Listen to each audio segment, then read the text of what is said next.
At the beginning of the story, we see two old men drinking inside a building. A man known as Jwi Ryongja told the other man that he is a very cold-hearted person. He could not believe that the man only wanted to have one cup of drink after seeing him for the first time in decades. Ryongja poured the man some liquor. The moment he poured the liquor, Ryongja remembered that he and the man first met when they were quite young. 40 years ago, a younger version of the man stepped into Ryongja's house and asked him to use the Great Regression technique to send him back to the past. The younger Ryongja was surprised to hear this. The Great Regression technique is one of the great achievements of the GWI family. It is a technique that has been researched for centuries and it has been passed down in the family. It was a technique that was incredibly difficult to use. Ryongja also tried to complete the technique, however, he had to give up. The man gave up after seeing the 5 materials needed to complete the technique. He knew that he could never get these materials. When the man came to Ryongja's house, he saw it as an opportunity to try to gather the materials. He told the mysterious man that he will help him if he can provide the materials that is required for the technique. The first material needed is the Thunder Bell. It is a sacred artifact of the Heavenly Wind cult. The next is the Divine Incense Brazier. This is a sacred artifact of the Divine Dragon family. The next is the core essence of the 10,000 Years Carp. The fourth item is the secret demonic soul of the demonic cult. The fifth material needed is 5 million Yang. Ryongja did not ask for this material because he could easily get it. To Ryongja's surprise, the mysterious man was able to obtain the first 3 items over several decades. However, for him to get the secret demonic soul of the demonic cult, the man had to disappear from the world for a long time. The scene shifts and we are taken back to the present. Ryongja told the man that he believed that he already died in an unknown valley. He asked the man to tell him how he was able to gather all the materials. The man, who appears to have lost his left hand, drank his liquor and told Ryongja that he cursed the Great Regression technique because it needed such rare materials. He revealed to him that he has actually thought of killing him while he was gathering the materials. Ryongja was not shaken by what the man said. He simply stared at him. He realized that he was really young when he met the man. Now the man has already become old and he had gray hair on his head. Ryongja noticed that the air around the man had changed completely. He wondered if the man had to change in order to gather the materials needed for the technique. Ryongja took a sip of his liquor and asked the man to tell him why he is trying so hard to go back to the past. With a menacing look on the man's face, he revealed to Ryongja that he wants to return to the past for revenge. The man was shocked to hear this. He asked the mysterious man if it is impossible for him to take revenge with his current skills. He asked him if he really needs to go back to the past to achieve his goal. The man explained to Ryongja that his current skills are not enough. Ryongja asked the man to tell him the name of the person that he hates so much. With a deadly look in his eyes, the man told Ryongja that he wants to kill Wamugi. Ryongja was shocked to hear this. Wamugi is the martial artist responsible for the death of the leaders of the 3 strongest groups in the Murim. He killed the leader of the Murim Alliance, the Unorthodox Alliance leader, and the Heavenly Demon. He is known as the strongest martial artist across all history. He is the strongest person in their era. Ryongja told the man that he will not be able to defeat Wamugi even if he returns to the past. The man told Ryongja that he must kill him no matter what. The man revealed to Ryongja that the Heavenly Demon who Wamugi killed was his father. Ryongja was shocked to hear this. The man explained to Ryongja that he does not seek revenge because his father was killed, or because his sly bastard of a brother was killed. He did not see it as a big deal for people who have given their lives to demons to be killed. Ryongja asked the man to share his reason. According to the man, on the day of the attack, Wamugi killed servants, cooks, and even young children who did not know martial arts. He even killed all the cats and dogs that were reared. Ryongja was shocked to hear this. He told the man that Wamugi would never do such a thing. He told him that he does not believe him. The man explained to Ryongja that he does not care if he does not believe him. He revealed to him that he cannot kill Wamugi in this age, so he must go back to the past to take his revenge. The man told Ryongja that he will ask Wamugi to tell him why a strong person like him needs to kill children. He told him that he will ask this question before he kills him. Ryongja felt bad for the man when he heard this. He told the man to do him a favor if he successfully returns to the past. He begged the man to find him in the past. The man asked Ryongja to tell him his reason for the favor. With a serious look on his face, Ryongja begged the man to stop him from getting married. The room became silent when Ryongja said this. The man immediately burst into laughter. Ryongja did not understand why the man was laughing. He assured him that he is quite serious. He begged the man to tell him to live alone for the rest of his life. With a smile on his face, the man promised Ryongja that he will fulfill his wish. After hearing the man say this, Ryongja asked the man to follow him to the room where he will perform the technique. When the man stood up, he could barely hold himself. Ryongja quickly ran to assist him. He asked the man if he is all right. The man told Ryongja that he is fine. He revealed to him that he lost one arm and one eye while trying to obtain the secret demonic soul. The man believed that this was a cheap price to pay for such an artifact. The scene shifts and we see Ryongja place 4 items in front of him. He opened the box containing the demonic soul and placed it next to the other materials. Immediately he did this, he began to chant something. The moment he started chanting, the demonic soul began to release a large amount of dark energy. As Ryongja chanted, each of the items began to release some energy. The energy fused together and a bright light shined. The moment the light shined, a large spatial crack appeared in the room. Ryongja was shocked to see this. He could not believe that he actually managed to perform the technique successfully. He turned to the man and told him that he did it. When Ryongja turned around, he saw the man sitting on the ground. The man appeared to be struggling. He was breathing heavily and doing his best to stay conscious. Ryongja was surprised to see this. He turned around and took a look at the portal. He turns back to the man and apologized to him. As he walked towards the portal, he promised the man that he will find him in the past and warn him about the impending disaster. He explained to the man that it has always been the GWI family's greatest wish to return to the past. Before Ryongja could step into the portal, his body stopped moving. He immediately realized that his acupoint has been sealed. The man appeared behind him, with a horrifying tone in his voice. The man asked him to tell him why he would try to do such a thing. Ryongja was terrified to hear the man's voice. He began to tremble. The man moved close to him and grabbed his neck. He asked Ryongja to tell him why he would try to betray him. He grabbed his neck and began to choke him, with tears in his eyes. Ryongja explained to the man that he lost his rationality for a short instant. He begged the man to forgive him.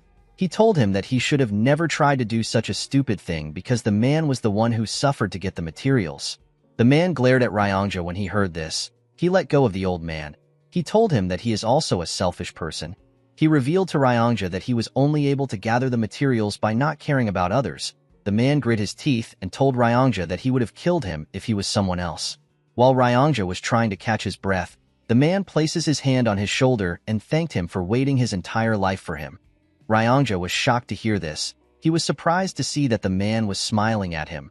With tears flowing out of his eyes, Ryongja began to apologize to the man. While he was apologizing, he suddenly stopped moving. The man was shocked to see this. When he looked around, he noticed that everything had stopped moving. The man could not comprehend what was happening. While the man was looking at Ryongja, someone told him that he has passed the test. The man was surprised to hear this. When he turned around, he saw a very old man who was glowing. The man appeared to be a deity. The man asked the deity for his identity. The deity explained to him that he is the one who can send him back to the past. The man was shocked to hear this. The old man asked our protagonist if he truly believes that a mere creature and some items will make it possible for him to travel to the past. The man used his powers to raise the materials and told our protagonist that the items are not the true materials. He explained to him that the true materials are the efforts he offered when he gathered the items. The deity told the man that he has passed the test by living his life with a single goal and by sacrificing everything he had to achieve his goal. The deity explained to the man that his last test was to forgive Ryongja. He told him that the test was the toughest test out of everything. He was surprised to see that the man easily passed the test. The man asked the deity to send him back to the past since he has passed the test. The old man asked our protagonist to tell him what he will do in the past. With a serious look on his face, the man revealed to the deity that he will kill whoever deserves to die and save those who are not supposed to die. The deity asked him if that is all he wants to do. The man told the deity that he will try to live a meaningful life. He told him that the reason he is so desperate to go back to the past is because he regrets the way he lived his life, and he has so much hatred for Wamugi. The deity asked the man to tell him what he regrets. The man screamed that he regretted everything. He explained to him that since his birth, none of his actions has ever been of his own free will. They have always been driven by something. He told him that he was pushed around by so many things, and before he could live for himself, he had already reached the end of his life. The deity smiled when he heard this. He told the man that he is looking forward to see how he will live his new life. The moment he said this, his body began to fade away. After the deity left, time started moving again. Ryongja continued begging the man. The man was surprised to hear Ryongja's voice. Ryongja begged the man to not forget his promise of stopping him from getting married. The man smiled when he heard this.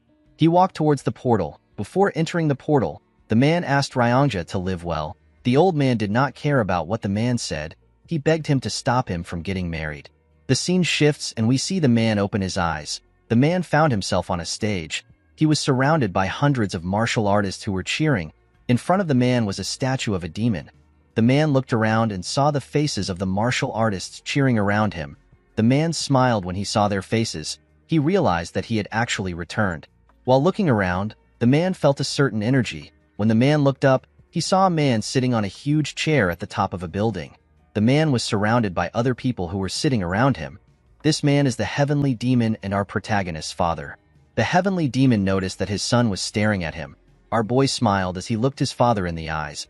While he was looking at his father, a huge man who was also on the stage hit his sword on the ground and referred to our boy as young master.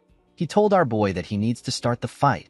The moment our boy heard this, he realized that he returned to the day of the new demon skirmish. The heavenly demon declared that he would not limit the selection of the next cult leader to only his bloodline. This declaration caused an uproar within the cult, because this meant that anyone can become the heavenly demon as long as they are the strongest. In order to show that he is serious about his announcement, the heavenly demon launched a fighting competition among the next generational leaders of the cult. The competition is known as the New Demon Skirmish. The victor of the New Demon Skirmish will be given the chance to challenge one of the heavenly demon's two sons. Whoever wins the fight will be given one wish for the heavenly demon to grant. The big idiot currently in front of our boy chose to challenge him in order to get the wish. The man asked our boy to simply give up. While staring at the idiot, our boy remembered how angry he was that the man chose him in the past. He was offended because the man thought that he was weaker than his older brother. However, the truth was that the man chose him for a different reason. The man had bribed the cook in our boy's kitchen. He made the cook mix energy-dispersing poison into his rice. He did this to stop our young master from temporarily using his energy. Our boy lost the match because of this dirty trick. He tried to explain everything to his father, but the heavenly demon did not respond to him. Instead, he looked at his son with eyes that seemed to be blaming him for falling for such a petty trick. Our boy made up for his defeat by doing a few things that pushed him to his limit. Due to the mistakes and failures he experienced, he slowly lost his place in the succession war. Our boy realized that his predicament started from this particular defeat. Due to the fact that the young master did not say anything, the huge man asked him if he is distracted despite being in a fight. Our boy did not know how to respond to this. He asked the idiot for his name. The huge man was annoyed to hear this. He told the young master that his name is Gu Pyungo. He asked our boy if he is ignoring him. The moment he said his name, the man remembered him. He remembered that Gu Pyungo is one of the 7 disciples of the 8 demon supremes. His master's name is Gu Qianpa, and he is known as Blood Heaven Sword Demon. Pyungo is the 5th disciple of Qianpa. Pyungo told the young master that he must be confident in his abilities for him to mess with him. The man did not reply to the idiot. He turned to see his father. While looking at the heavenly demon, our boy noticed something. While looking at his father's eyes, he could tell that his father already knew that he was poisoned with the energy-dispersing poison. The heavenly demon was simply observing how our boy would take care of this problematic situation. Due to the fact that the man still had what he learned in his past life, he was certain that he could defeat Pyungo in a single move without any inner energy. However, the man did not want to show his true skills. He believed that he needed to hide his skills for now. Our boy raised his hand up and said that he has an announcement to make. He told the martial artist that he is willing to fight Pyungo without any inner energy. The martial artists and Pyungo were shocked to see this. The martial artists began to scream and cheer for our boy. They referred to him as the unrivaled swordsman. Pyungo was shocked to see this. The big idiot panicked and raised his hand up. He told everyone that he will also not make use of any inner energy. The martial artists stopped cheering when they heard this. They did not understand why Pyungo was not fighting with his inner energy. They believed that the duel will be boring if 2 people fight without inner energy. Pyungo was annoyed to see how everyone dismissed his announcement. He picked up his sword and told our boy that even though he is not using any inner energy, his sword has no eyes. He told him that his sword can cut anything it touches. The man was not listening to the idiot. He was more focused on the fact that his younger body felt foreign to him. He wondered if he will be able to move his body the way he wants. Pyungo took a stance and asked our boy to unsheath his sword. The man threw his sword to the ground and told the idiot that he does not need it against him. The martial artists began to laugh when they heard this. They told Pyungo that our boy is looking down on him. The idiot was embarrassed to hear this. He told our boy that he will not kill him because he is the son of the cult leader. He assured him that he will take one of his hands. The moment he said this, he rushed to attack the man. When Pyongo launched his first attack, the man easily dodged it. The man was surprised to see that his body was even faster than he thought. Pyongo moved to the side and tried to cut our boy's head off. Our boy jumped before the sword could touch him. The moment he landed on the ground, he placed his hand on his chest to see how fast his heart was beating. He was happy to see his heart beating with so much strength. Pyongo was annoyed to see that the man was ignoring him. He rushed to attack him. This time our boy closed the gap between himself and the idiot. He used his elbow to hit the man in his chest. Pyongo screamed out in pain. Before he could fall to the ground, the man used his hand to hit him in the head. The attack was quite heavy. It made Pyongo cough out some blood. Before Pyongo could fall to the ground, our boy grabbed his clothes and pulled him. He took a stance and attacked the idiot with several punches. Pyongo could not do anything but take the punches. Pyongo fell on his knees as blood gushed out of his mouth and nose. The moment he fell to his knees, the man grabbed his right hand. He raised his leg up and asked Pyongo if this was the hand he used to give the cook the poison. Pyongo was shocked to see that our boy knew about the poison. Unfortunately for the poor bastard, our boy used his knee to snap his hand. Pyongo screamed out in pain as tears fell from his eyes. The martial artists were quite shocked to see what the young master did. While shaking in pain, Pyongo fell to the ground. While staring at the idiot, our boy swore to himself that he will no longer let people like Pyongo influence how he lives his life. While he was looking at Pyongo, someone raised his hand. The martial artist became silent when they saw the person that raised his hand. The heavenly demon raised his hand and told his son that he will grant him a wish. He asked our boy to tell him what he desires. In this situation, people would usually request for an artisan sword or a secret martial arts manual. Our boy decided to follow his instinct. He told his father that he wants to go on a hunt with him. The heavenly demon did not expect such a request. Pyongo and the other martial artists were also shocked to hear the request. The heavenly demon asked his son if he is certain about his wish. With a smile on his face, the man told his father that he heard that he loved hunting when he was younger. He explained to his father that he wants to learn how to hunt from him. The heavenly demon simply glared at his son. He could not tell what he was thinking. He stood up from his chair and told him that they will depart tomorrow at dawn. The moment he said this, he turned around and walked away. As the heavenly demon walked forward, the 8 Supremes stood up and bowed their heads. After the heavenly demon left, some men stepped on the stage to assist Pyongo. Pyongo told our boy that he made a lousy request. With a smile on his face, our boy asked the idiot to tell him his name again.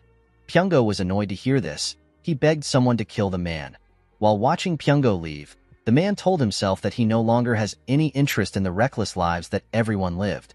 The scene shifts and we see the man at his residence. He looked at the mirror to confirm if he was truly young again. The man was surprised to see that he was no longer his old self. While staring at the mirror, the man wondered about what Wamugi was currently doing. The man knew that he could easily resolve his issues by finding Wamugi and killing him before he becomes strong. However, the problem was that the martial artist was difficult to find. In the past, Wamugi suddenly appeared the Jianghu as if he fell out of the skies. After he destroyed the Murim Alliance, the Unorthodox Alliance, and the demonic cult, he hid himself from the world, so there isn't a lot of information about him. The man understood that it would be a dangerous act of provocation if he tries to find Wamugi by telling the whole world his name. The man realized that his top priority is to become stronger than Wamugi. While he was thinking, someone tells him that he fought excellently on the stage. Our boy was shocked to hear this voice. When he turned around, he saw a chubby girl. He called the girl Leon. With a smile on her face, the girl greeted her young master. This girl is known as Bodyguard Leon. With a sad look in his eyes, the man remembered that Leon was actually with him during this time. In the past, the man did not know that his bodyguard had learnt a martial art that made her body increase in size. The girl learnt this martial arts for our boy's sake. The martial arts is known as the body petrification technique.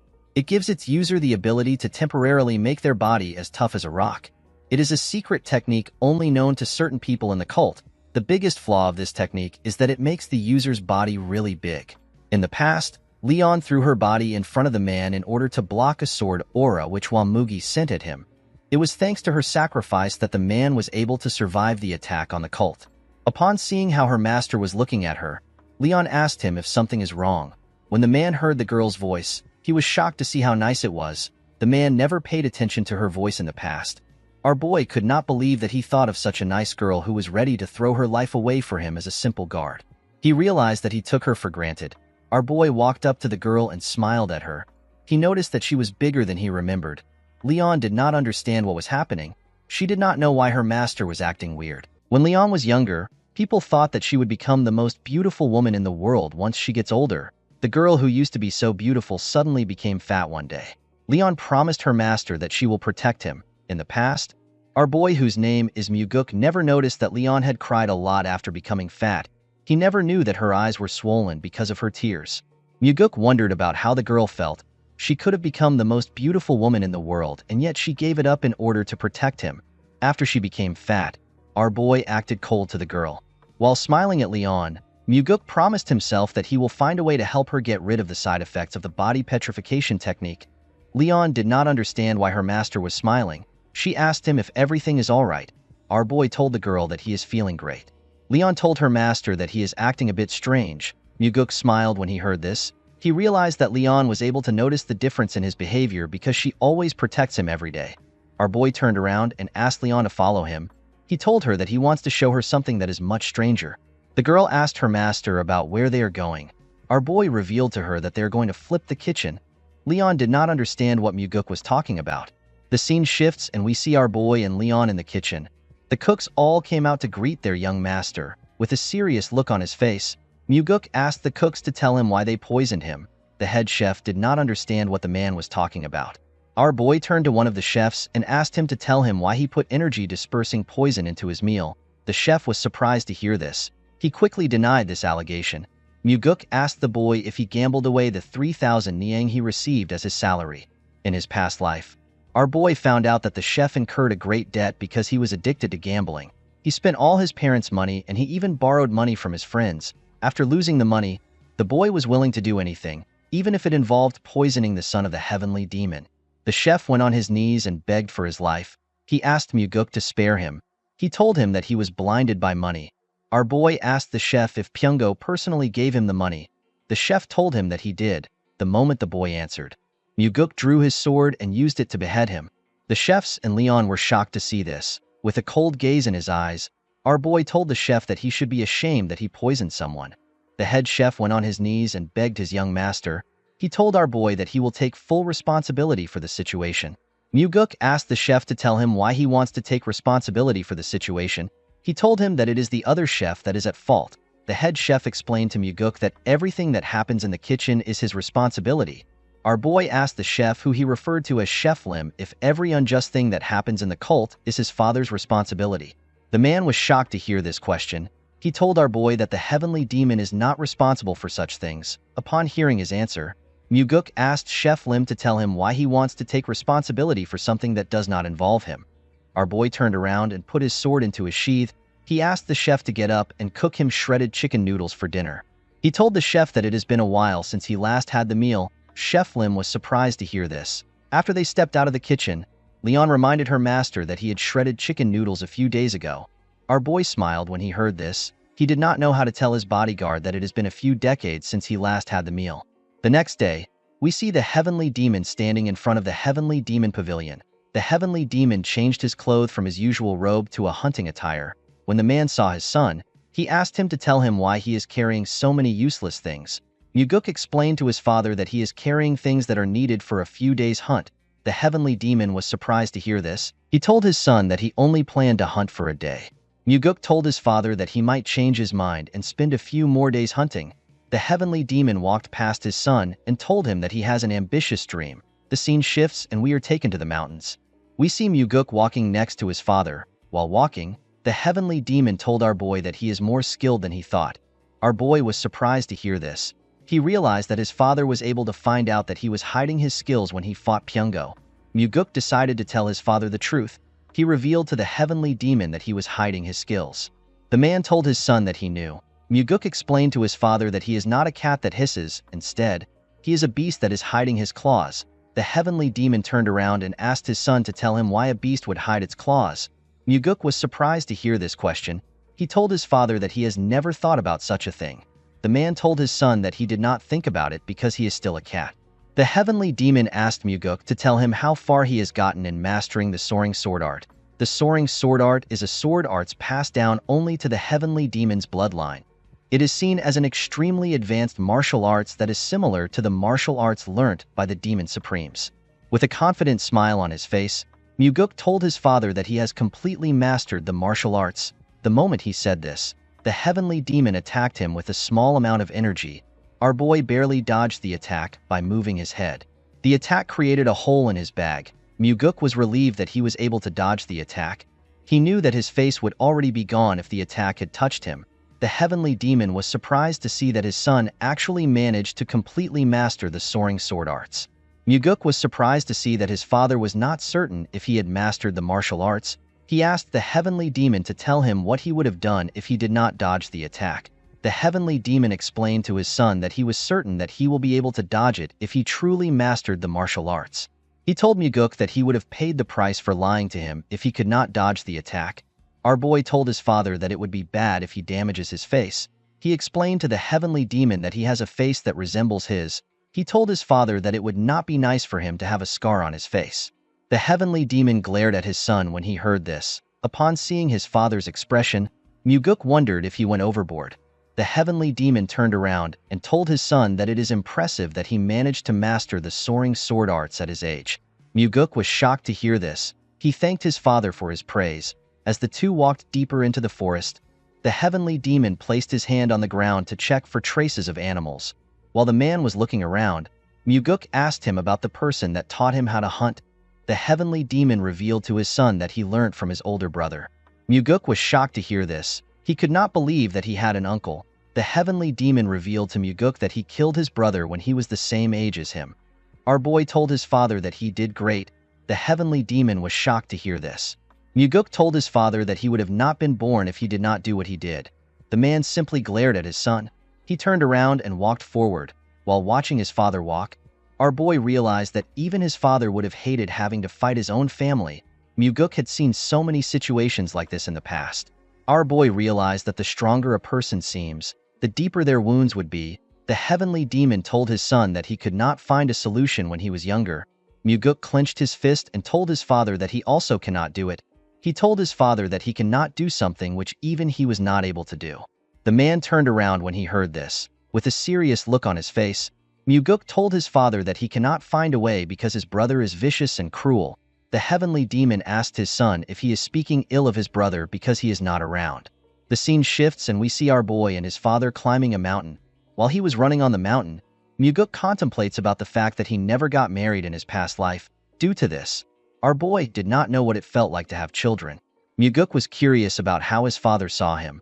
When they arrived at the top of the mountain, they saw a large forest in front of them. Muguk asked his father if something is inside the forest.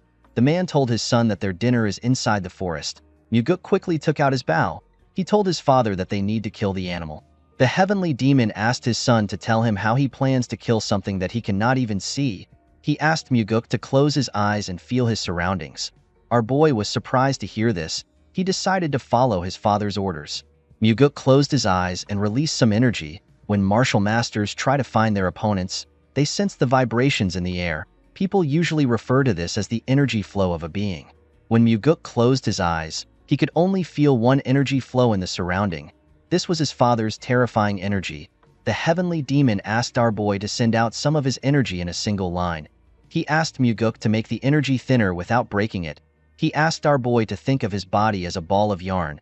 He told him to slowly discharge his energy as if he is pulling out a thread. Muguk followed his father's instructions and carefully moved his energy. While moving his energy, our boy hit something. The heavenly demon asked him if he has reached something. Our boy told his father that he sees a tree. The heavenly demon asked his son to search the vicinity slowly. As Muguk carefully moved his energy away from the tree, he pushed it into the forest. The moment he got past the tree, Muguk's energy hit a boar which was in the forest. Our boy was shocked to see this. He told his father that it is a wild boar. He told him that the animal has stiff fur and a long body.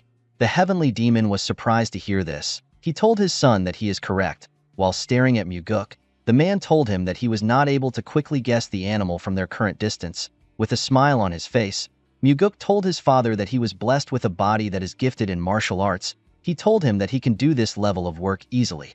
The heavenly demon simply glared at his son when he heard this. At night, we see our boy roasting the boar. The heavenly demon asked his son to tell him how he is able to cook hunted animals. Muguk told his father that he learnt from a book. The heavenly demon was surprised to hear this. He told Muguk that he is too skilled for someone who learnt from a book. Our boy told his father that he is glad that he looks skilled. In Muguk's past life, he hunted countless boar for food, so this was not a difficult thing for him. Our boy told his father that he prepared the tiger skin he is sitting on in order to win his favor. The heavenly demon asked his son if he wanted to hunt with him in order to impress him and become the successor. Muguk told his father that such a stupid thing would not work on him. He assured his father that he can become the successor without his help. The man was surprised to hear this. He told his son that he is quite confident. He asked Muguk to tell him why he wanted to hunt with him.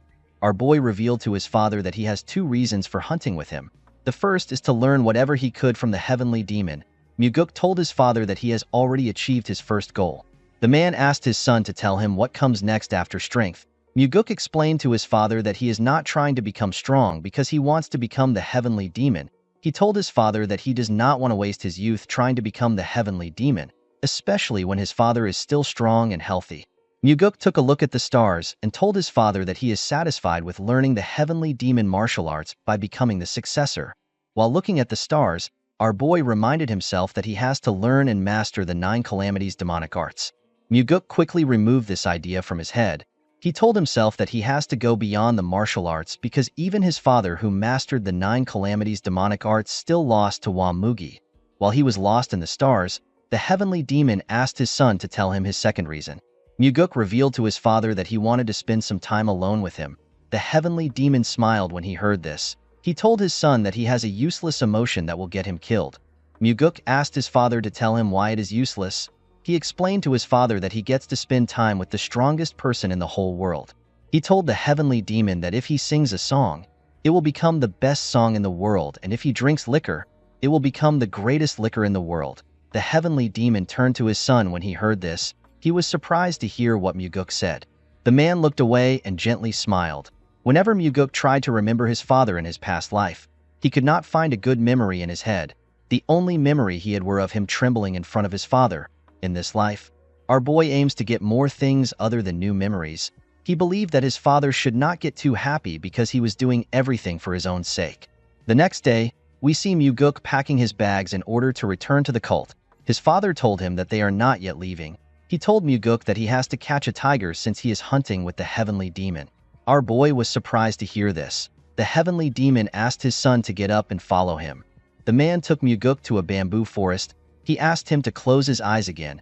He told him that their target is 100 yards away on the right side, which is further than their last prey. The heavenly demon asked his son to feel the wind. He told Muguk to infuse his energy into the wind. While doing his best to follow his father's instructions, our boy realized that he has never thought of infusing his energy into the wind before. There was no one to teach him such a skill, and none of the martial arts he saw ever taught such a thing. The heavenly demon asked Muguk to discharge his energy into the wind. He told our boy that he needs to send his energy to his target as quickly as possible in order to adapt to using the skill in real situations. The moment the man said this, Muguk used his energy to sense the wind. However, our boy did not know how to infuse his energy into the wind. While struggling to put his energy into the wind, Muguk noticed that the wind blew his energy away. Our boy immediately understood that he did not need to infuse his energy into the wind. Instead, he was supposed to allow his energy ride the wind. What he needed to do was to entangle the two together. As the wind carried our boy's energy through the forest, he was able to sense an animal. Muguk was able to see the tiger which his father was referring to. Our boy turned to his father and told him that the tiger is actually real. The heavenly demon was shocked to hear this. Our boy asked his father if something is wrong. The heavenly demon regained his composure and asked his son to not get lazy in his training. He told Muguk that his chances of survival will increase if he is able to maintain more lines. Our boy thanked his father for his advice. At night, we see Muguk give his father a bottle containing some liquor. He told the man that it is his trump card.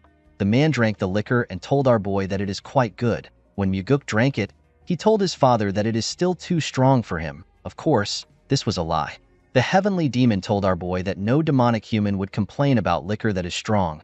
Muguk told his father that it is more important to have a vicious heart than to be good at drinking liquor.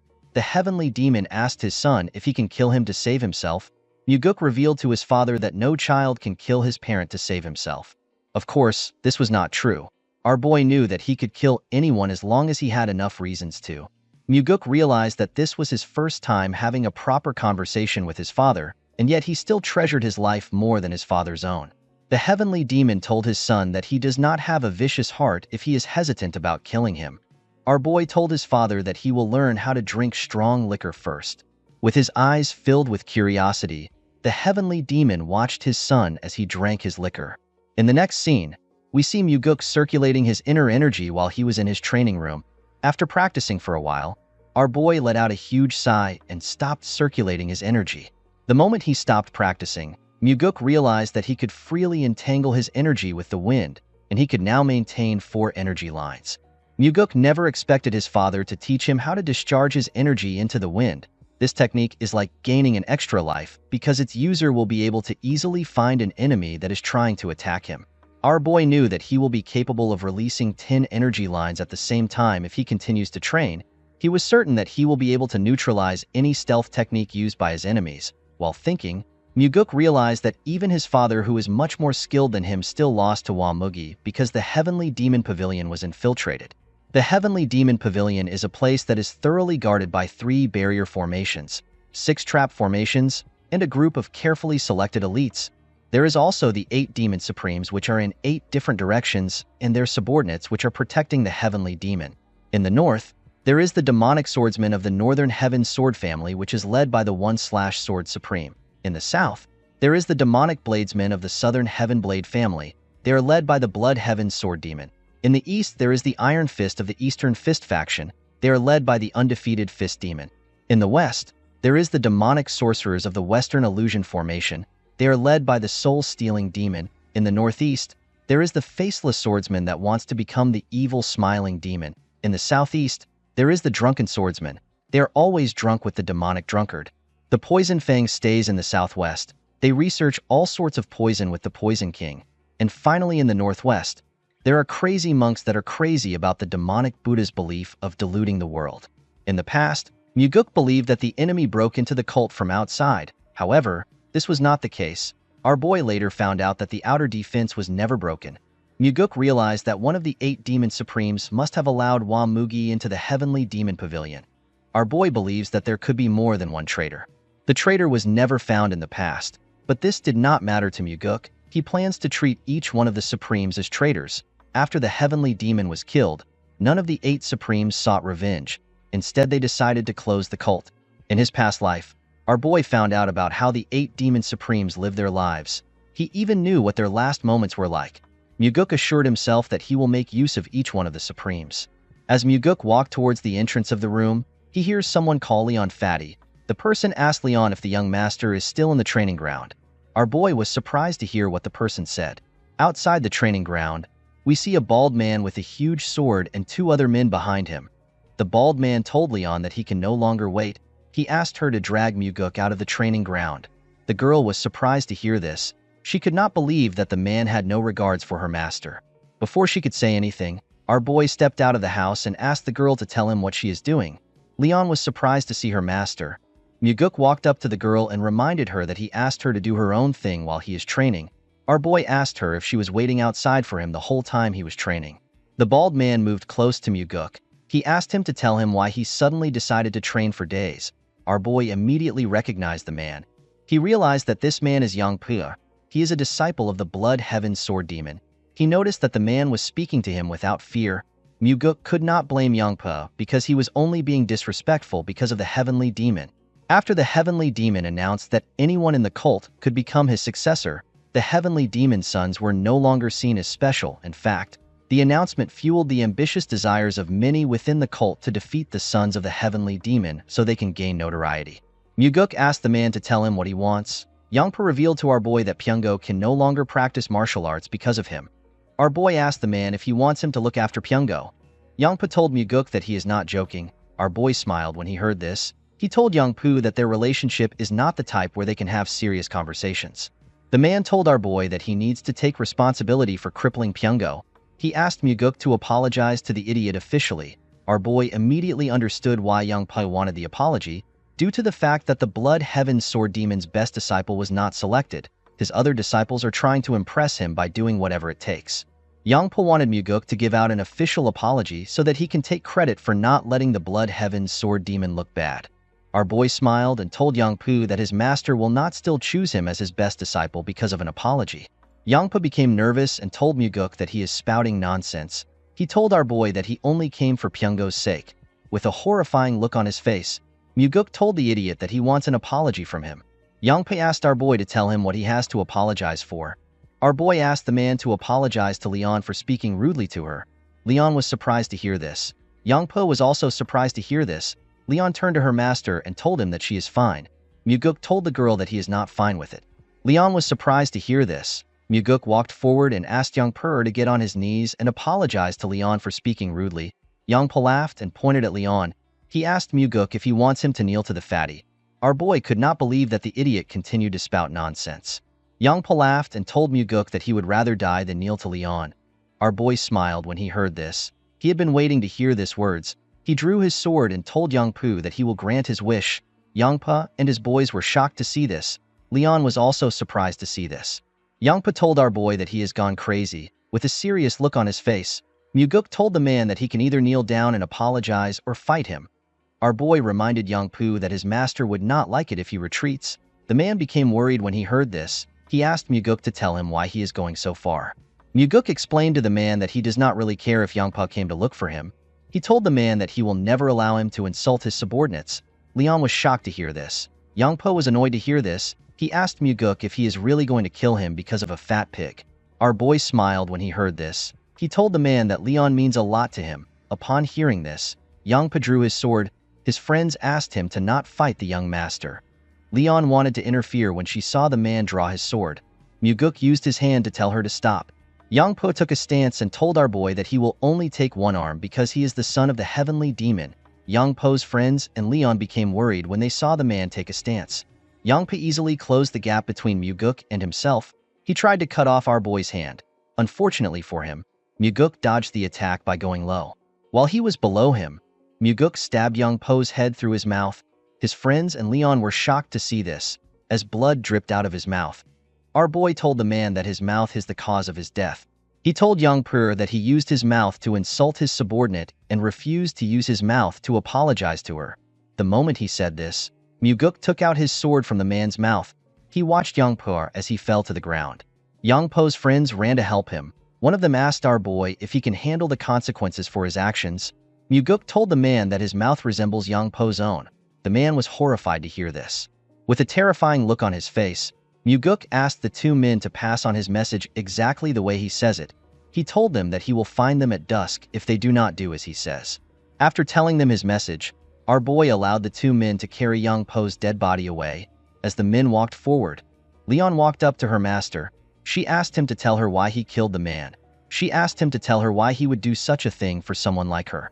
Muguk smiled when he heard this. He could not believe that Leon was actually worried about him even though she was already hurt emotionally. Our boy assured the girl that he did not do it for her. He told her that he simply killed someone that deserved to die. Leon reminded her master that the Blood Heaven sword demon will not let his actions slide.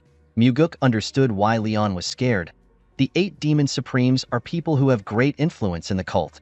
They also possess superior martial arts prowess and subordinates that not even the heavenly demon can ignore. Our boy had already crippled one disciple and killed another disciple of the Blood Heaven sword demon. Muguk assured his guard that the Blood Heaven sword demon will not take action. He told her that the man has nothing to gain from getting involved. He told her that the Blood Heaven sword demon will simply get criticized for teaching his disciples the wrong way. Leon told her master that the man's pride might be hurt. Muguk assured the girl that the Blood Heaven sword demon does not have any pride. Our boy placed his hand on Leon's shoulder and asked her not to worry about him. The girl was surprised to hear this.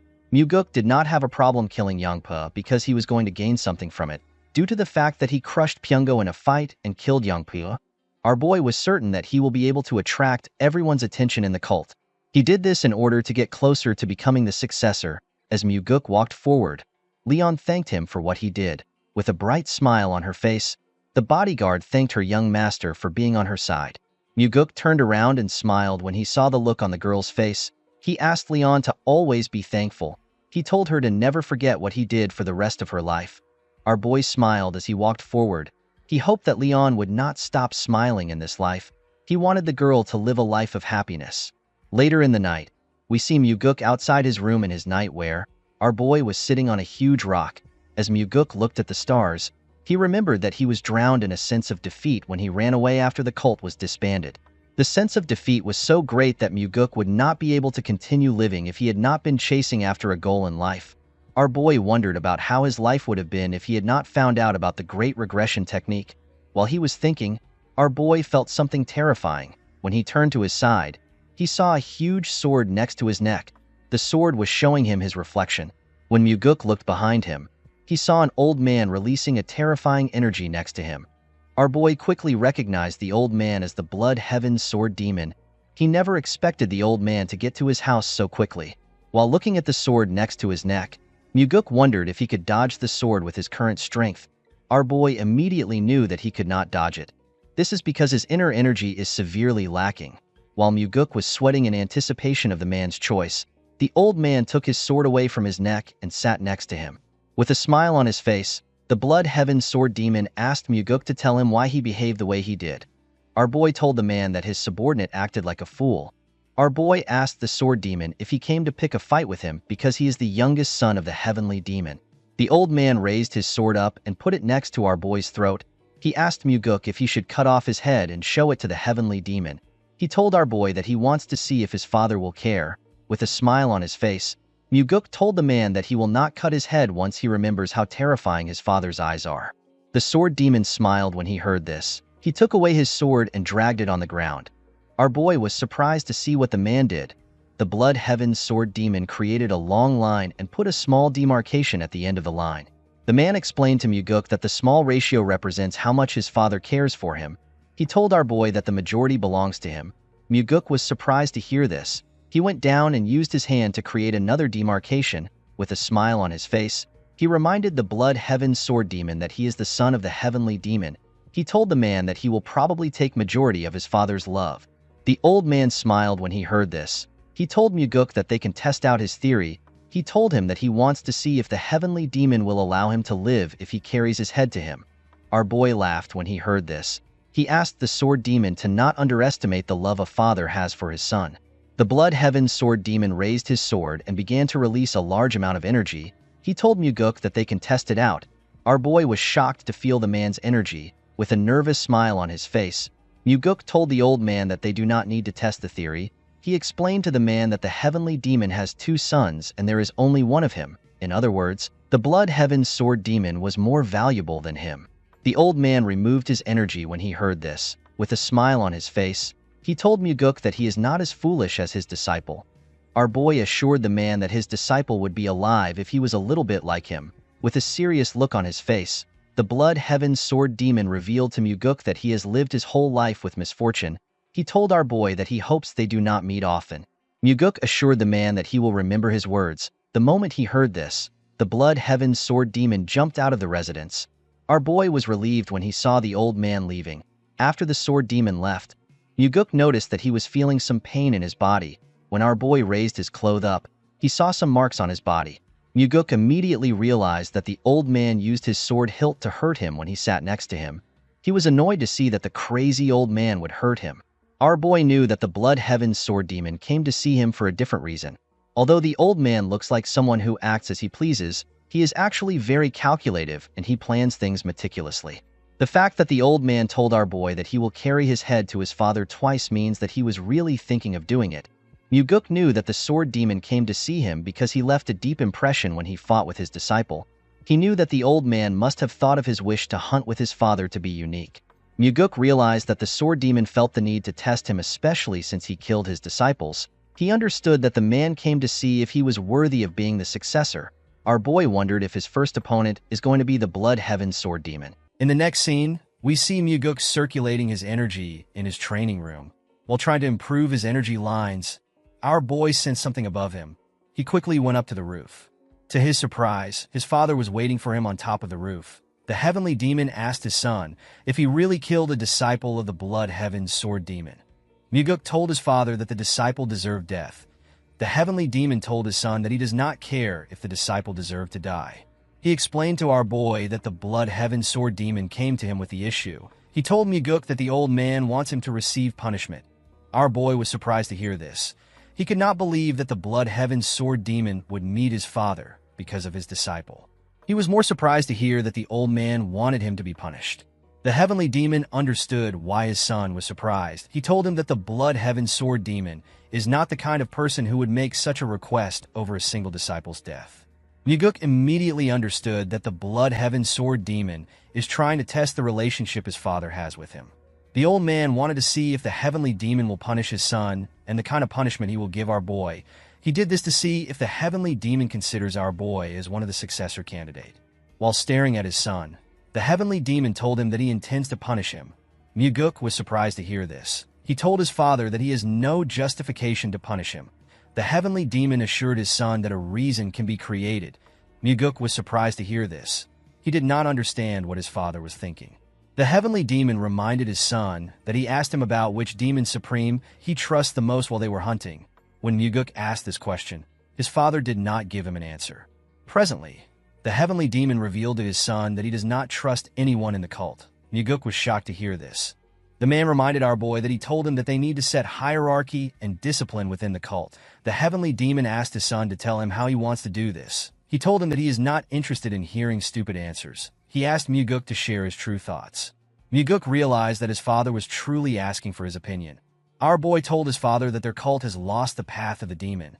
The heavenly demon was surprised to hear this. He asked his son to tell him what the path of a demon means to him.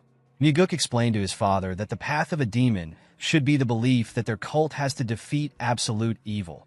The heavenly demon was very surprised to hear his son's answer. Our boy told his father that the Orthodox faction is not the direct opposite of their cult. The heavenly demon asked his son to tell him what their direct opposite is. Myuguk told his father that the opposite of their cult is absolute evil, a form of evil that is so cowardly and terrifying to the point that no human can bear. Evil that even demons will despise and turn away from it. Our boy explained to his father that the justice and chivalry that the Orthodox faction advocates for is only good enough to deal with lesser evils. He told him that their justice is not capable of facing absolute evil. Unfortunately, the Orthodox faction heavily believes in forgiving others. As long as they value people, they can never be a match for evil that has forsaken its humanity. Myuguk revealed to his father that they are the only faction within the Murim that can get rid of evil that is atrocious and horrifying.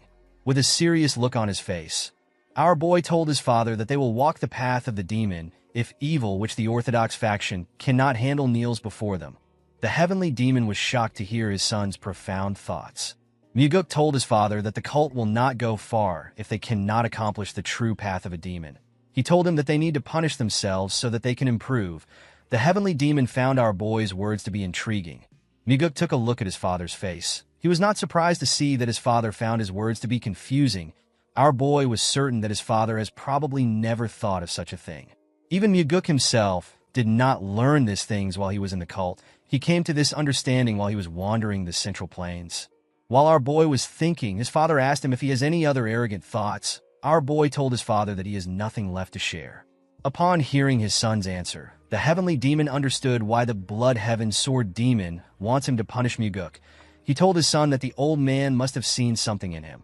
He revealed to Myuguk that the old man is trying to use him to test him.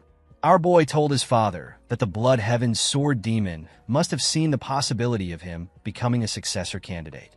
The heavenly demon told our boy that the old man could have also seen him as someone who would mess up the cult. Myuguk told his father that it can be anything. He explained to him that the blood heaven sword demon must have seen something because he has extraordinary eyes. Upon hearing our boy's answer, the heavenly demon turned around and asked him to follow him. Myuguk was surprised to hear this. He asked his father to tell him where they are going because it is already late. In the next scene, we see the heavenly demon and our boy standing in front of a cave known as the Minor Heaven Cave.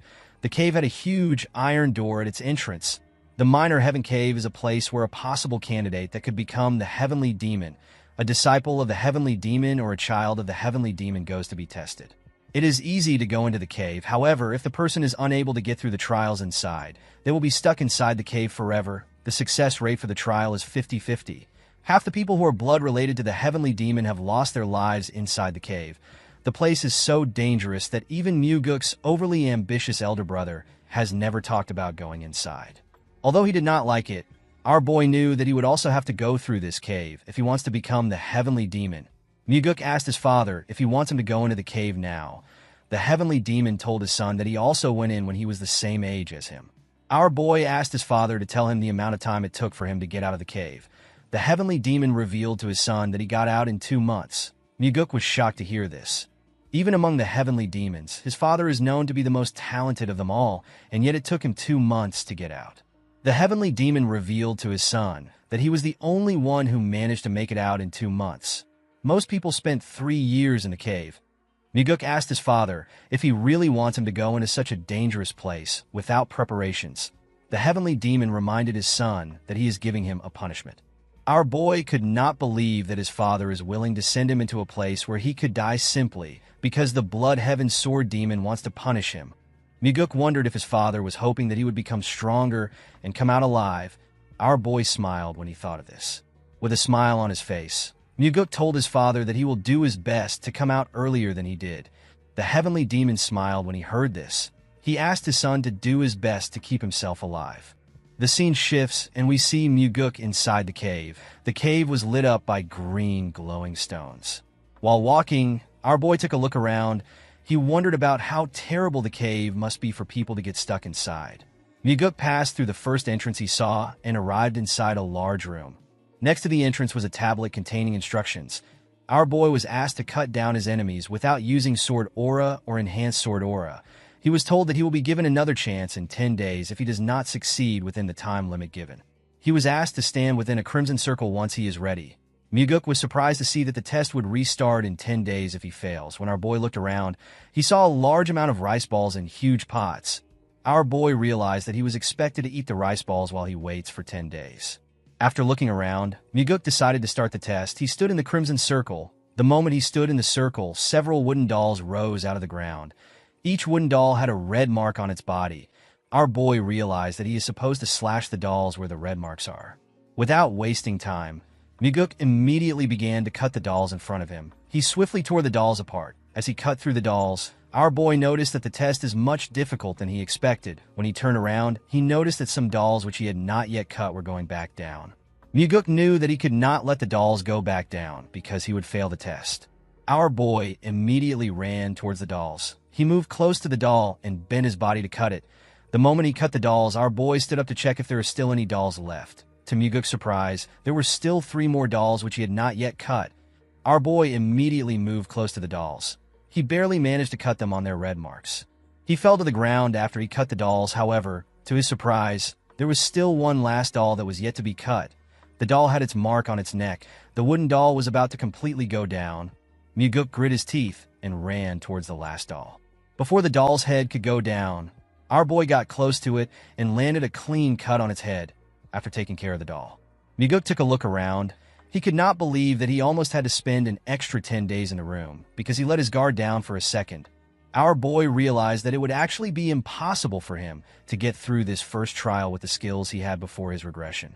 The moment Muguk put his sword back into its sheath, the door leading to the next room opened up. Before our boy left the room, he saw another tablet at the exit. The former test takers wrote on the tablet. One of them said that he succeeded after 9 tries. Another test taker said that he succeeded after 16 tries. Another person asked if he was going to die in the room because he could not complete the test. Another test taker wrote that he has tried to go back, but there is no way out. While Muguk was looking through the tablet, he recognized the handwriting at the end of it. The person called the other test takers idiots. Our boy smiled when he realized that this was his father's handwriting. Muguk laughed as he walked to the next test room. He could not believe that his father would berate their ancestors. Inside the second room, our boy saw the crimson circle on the ground and hundreds of weapons on the walls. Due to the amount of weapons in the room, Muguk realized that he would need to make use of some of the weapons for the trial. According to the instructions on the tablet, Muguk was asked to use the weapons that are hung on the wall to split the ball in half within 2 hours. Our boy is allowed to use sword aura or enhanced sword aura. He was told that he will be given another chance in 20 days if he does not succeed within the time limit. Muguk was asked to stand in the crimson circle once he is ready. Without wasting time, our boy stood in the circle. The moment he stood in the circle, a huge rock rose out of the ground. The rock had a small metal ball on it. Muguk was surprised to see the ball. He could not believe that he was given 2 hours to cut a single ball into half. He was certain he could cut the ball into 100 pieces if he uses enhanced sword aura. Our boy was certain that there must be a reason why he was given 2 hours to cut a single ball. He took one of the swords on the wall and tried to use it to slash the ball. Unfortunately for him, his sword broke in half immediately. He hit the ball. Our boy was surprised to see this. He took another sword and decided to use enhanced sword aura to cut the ball in half. He wanted to quickly move on to the next trial. Muguk took a stance and gathered his aura into his sword. He was about to cut the ball when he realized something. Our boy realized that it would be too easy for the test to end with him using enhanced aura. He became curious about how other test takers performed. One of them said he tried to cut the ball 89 times without aura, but he failed, so he ended up using enhanced aura. One test taker said that he cut the ball without enhanced aura. The other test takers after this person said that the person is lying. They said that it is impossible to cut the ball without enhanced aura. While looking through the tablet, Muguk searched for his father's comment. When our boy found his father's comment, he was surprised to see what he wrote. The heavenly demon wrote that if there is heat, the person will lose. Our boy could not comprehend his father's words. He was quite surprised to see that his father did not just insult their ancestors like his usual self and go to the next trial. After reading his father's comments, Muguk went to check the instructions again. Our boy noticed that the instructions said that he may use sword aura or enhanced sword aura. Muguk realized that he was not told to use aura. He was simply given the option to use it. He immediately understood that he could not use sword aura if he truly wants to pass the trial. He realized that his father was warning future test takers to not use enhanced sword aura because heat is generated when enhanced sword aura is used. Our boy grabbed another sword and tried to break the ball again. Unfortunately, the sword broke again. He grabbed a huge hammer and hit it on the metal ball. This attempt also failed. While breathing heavily, Muguk grit his teeth out of anger. He could not believe that he was not able to leave a scratch on the ball. Our boy could not comprehend how he was supposed to split the ball in half if he did not use enhanced sword aura. He was more annoyed to see that his time is almost up. While staring at the ball like a mad person, Muguk wondered if he should just use enhanced sword aura to pass the test. Our boy let out a sigh and calmed himself. He remembered that his father actually managed to split the ball in half without enhanced aura. The moment he remembered this, Muguk realized something. He closed his eyes and he let out his energy. He formed an energy line and used it to touch the ball. Immediately he did this. Our boy noticed something. He could detect a faint line that he could not see with his eyes. Muguk moved closer to the ball and took a stance. He closed his eyes to sense the line. Our boy noticed that the faint line forms a perfect circle around the ball. He aimed his sword at the faint line and swung his sword. Muguk perfectly split the ball in half. Our boy was extremely happy to see what he had accomplished while he was cheering. He saw something inside the ball. Muguk was shocked to see a demonic essence pill inside the ball. A demonic essence pill is a pill that gives any demonic human a tremendous amount of energy if they consume it. Muguk realized that the pill would have exploded if he used enhanced sword aura because of the heat it produces. The pill is a reward given to the person who managed to cut the ball with their sword. Our boy thanked his father when he remembered that he warned him to not use aura. Immediately, he thanked his father. Muguk ate the pill. He sat on the floor and began to circulate his inner energy. A bright light shined from our boy's body as he circulated his energy. His energy slowly began to disperse after a while. Muguk opened his eyes and stood up. The moment he stood up, our boy felt a strong power in his body. Muguk was happy to see that he was able to acquire the thing he lacked the most, which was energy. After checking his energy, our boy moved on to the next room. According to the instructions in the room, Muguk was asked to differentiate between life and death. He was told that he will be given another chance in 5 days if he fails. He was asked to stand in the Crimson Circle if he is ready. Our boy did not understand what it means for him to differentiate between life and death. He wondered about what the trial will be like. The moment he stepped into the circle, a slab containing several plants appeared in front of him. Upon seeing the plants on the slab, Muguk realized that the trial requires him to differentiate between herbs and poisonous plants. Our boy smiled when he understood the trial. He remembered how he struggled when he searched for the ingredients which Ryanja asked him to get. Muguk could easily differentiate between herbs and poisonous plants. He even knew the effects of each plant. This trial was quite easy for him. He stretched out his hand and took a plant. Muguk took the plant because it was the only one that was not poisonous. The moment he took the plant, the slab went down Immediately the slab went down. Another one came up. Our boy was surprised to see this. He realized that the second slab was put into test if a person got the first one by guessing. Those who don't know anything about herbs will be forced to taste each one to get the correct answer. Muguk easily picked out the herb among them. After he did this, the slab went back down. To our boy's surprise, another slab did not come up. He wondered if the test had come to an end. Muguk turned to the tablet to see what other test takers said. One of them said that he is going to become a poisonous human due to the amount of plants he has eaten. Another test taker called the person who created the test an idiot. He did not understand why someone would create such a test. A test taker said that he succeeded on his 96th try. Another test taker said that he lost all his hair from eating poisonous plants. Muguk smiled when he saw the comments each person left. Our boy's father said that no one should rely on luck. Upon seeing his father's comment, Muguk realized that his father knew all the plants from the beginning. After seeing the comments, our boy went to the next room. This room is the last trial. According to the instructions, Muguk is expected to survive the illusory life and death trap formation. He was told that he will die if he actually dies in the trap formation. He was asked to stand in the circle when he is ready. Upon seeing how serious the trial was, our boy decided to check the comments of past test takers. One test taker said that he will kill the creator of the illusory life and death trap formation once he becomes the heavenly demon. Another person said that he will never step into the trap formation again in his life. Our boy's father asked the future test takers to not rest. Muguk was surprised to see this. Upon seeing his father's advice, our boy stood in the circle. The moment he stepped in the circle, he noticed that the space around him was getting distorted. While he was looking around, Muguk found himself in a desert. Our boy was surprised to see this. He noticed that he could feel the wind on his skin, and he could also feel the sand on the ground. Everything felt real to him. Muguk could not believe that the trap formation was capable of creating such realistic things. While he was looking at the sand, our boy noticed that he was surrounded. Several zombie warriors surrounded him. Although they were illusions, Muguk could feel their presence and their intent to kill him. Our boy was happy to see his situation. He believed that he has been given an amazing opportunity. Our boy drew his sword and took his stance. The moment he drew his sword, the zombies rushed to attack him. A soldier managed to get close to him and tried to pierce his head. Muguk bent his head to dodge the attack. While he was below the zombie, he stabbed it in the head. The moment he stabbed the zombie, 3 more zombies tried to attack him. Our boy jumped and dodged the attack.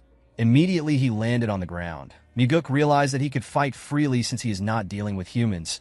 Our boy used his aura to tear apart the zombies close to him. Thanks to the demonic essence pill, our boy was now able to freely use his energy. After he killed the zombies, a larger amount of zombies rushed to attack him. Muguk let out a sigh as the zombies attacked him from every angle before their swords could touch him.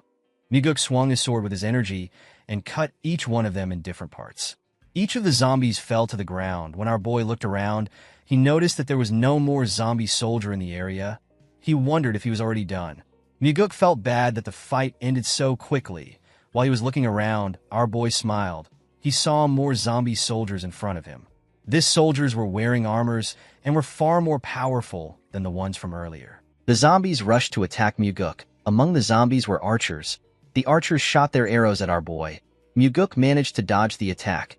While he was breathing heavily, our boy began to smile.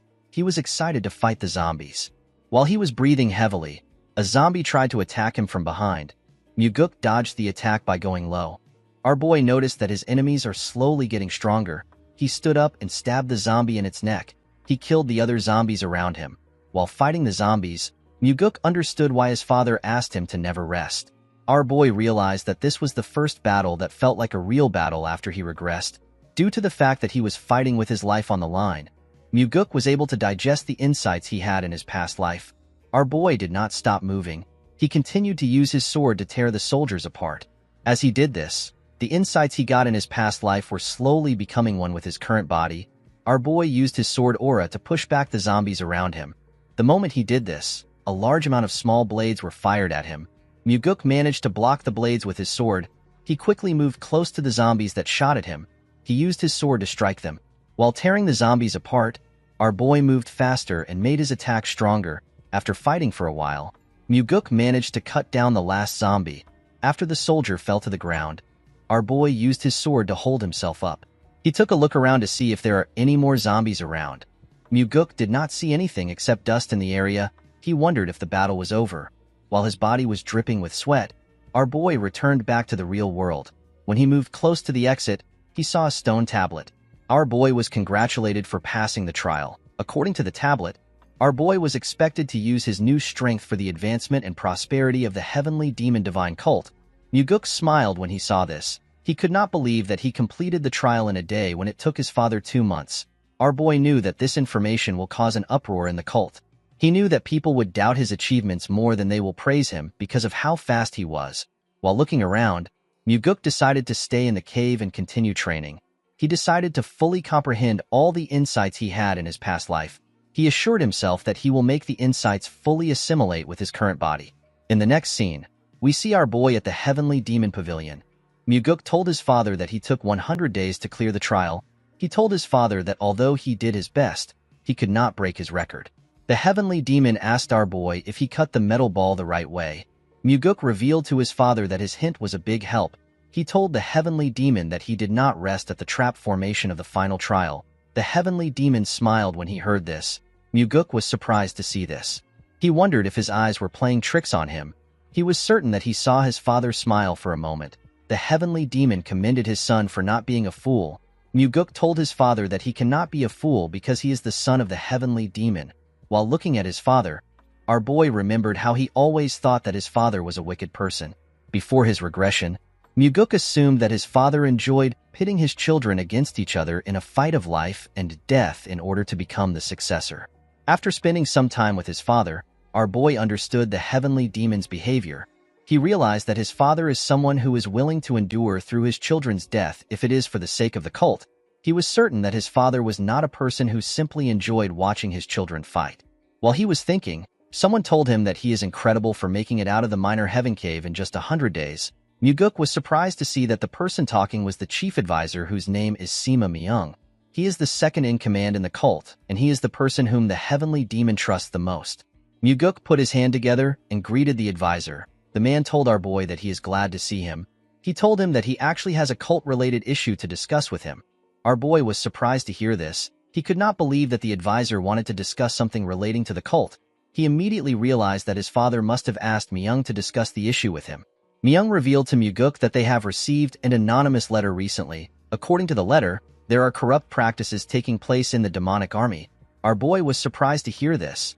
The demonic army is one of the combat groups of the cult, and the leader of the army is the blood-related sibling of the Blood Heaven Sword Demon.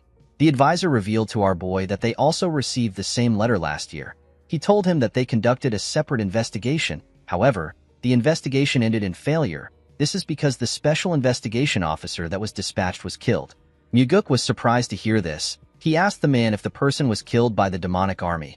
Myung told him that he is correct. He explained to our boy that the person who killed the officer also committed suicide.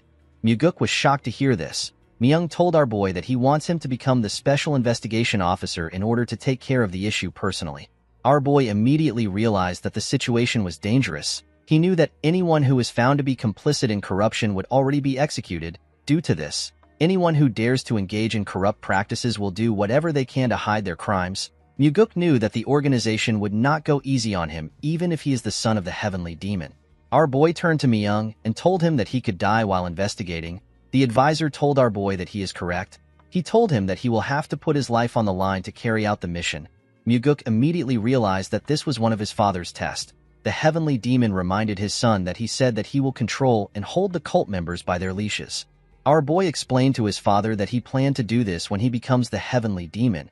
His father asked him if he is too scared to take on the mission. Upon hearing what his father said, Muguk accepted the mission. Although he did not know what his father was planning, Muguk assured himself that he will give him a good performance. Our boy explained to his father that this could be his last moment with him. He asked the Heavenly Demon to have a drink with him. The moment he said this, the Heavenly Demon stood up and walked away. The place became awkward for both Muguk and the advisor. Our boy told Myung that although his father acts tough, he actually cares for him and his brother. Myung did not understand what our boy was saying. He told him that his father did not seem like someone who cares. Muguk did not know what to say to the man. He felt embarrassed. In the next scene, we see a man at Muguk's house. The man in a yellow garment told our boy that he is a special investigation officer. He introduced himself as Seo Daryong. He told Muguk that he is from the Nirvana Pavilion. Our boy was surprised to see the man. He did not understand why the man came to see him. He revealed to Daryong that he asked the advisor to send the prettiest woman from the Nirvana Pavilion to him. Daryong told our boy that he must look like the prettiest woman to Myung. Muguk was annoyed to hear this. He picked up his sword and walked past the man. He told Daryong that they need to get to work. Daryong was surprised to hear this. He asked our boy if they are leaving immediately. Muguk told him that they are. While walking, our boy asked the man to tell him the kind of person which the commander of the demonic army is. Daryong revealed to Muguk that the leader of the demonic army is Gu Cheonyang. He told him that Cheonyang is the younger brother of Gu Qianpa, who is also known as the Blood Heaven Sword Demon. Cheonyang has been the commander of the demonic army for 8 years. After taking on several dangerous missions, the demonic army has risen to the level where everyone acknowledges them as an elite group. Muguk realized that the demonic army must be good at their jobs. While walking, our boy suddenly stopped moving. Daryong asked him if something is wrong. Muguk asked the man if he does not intend on investigating the corruption in the demonic army. Daryong told him that he plans to carry out the investigation.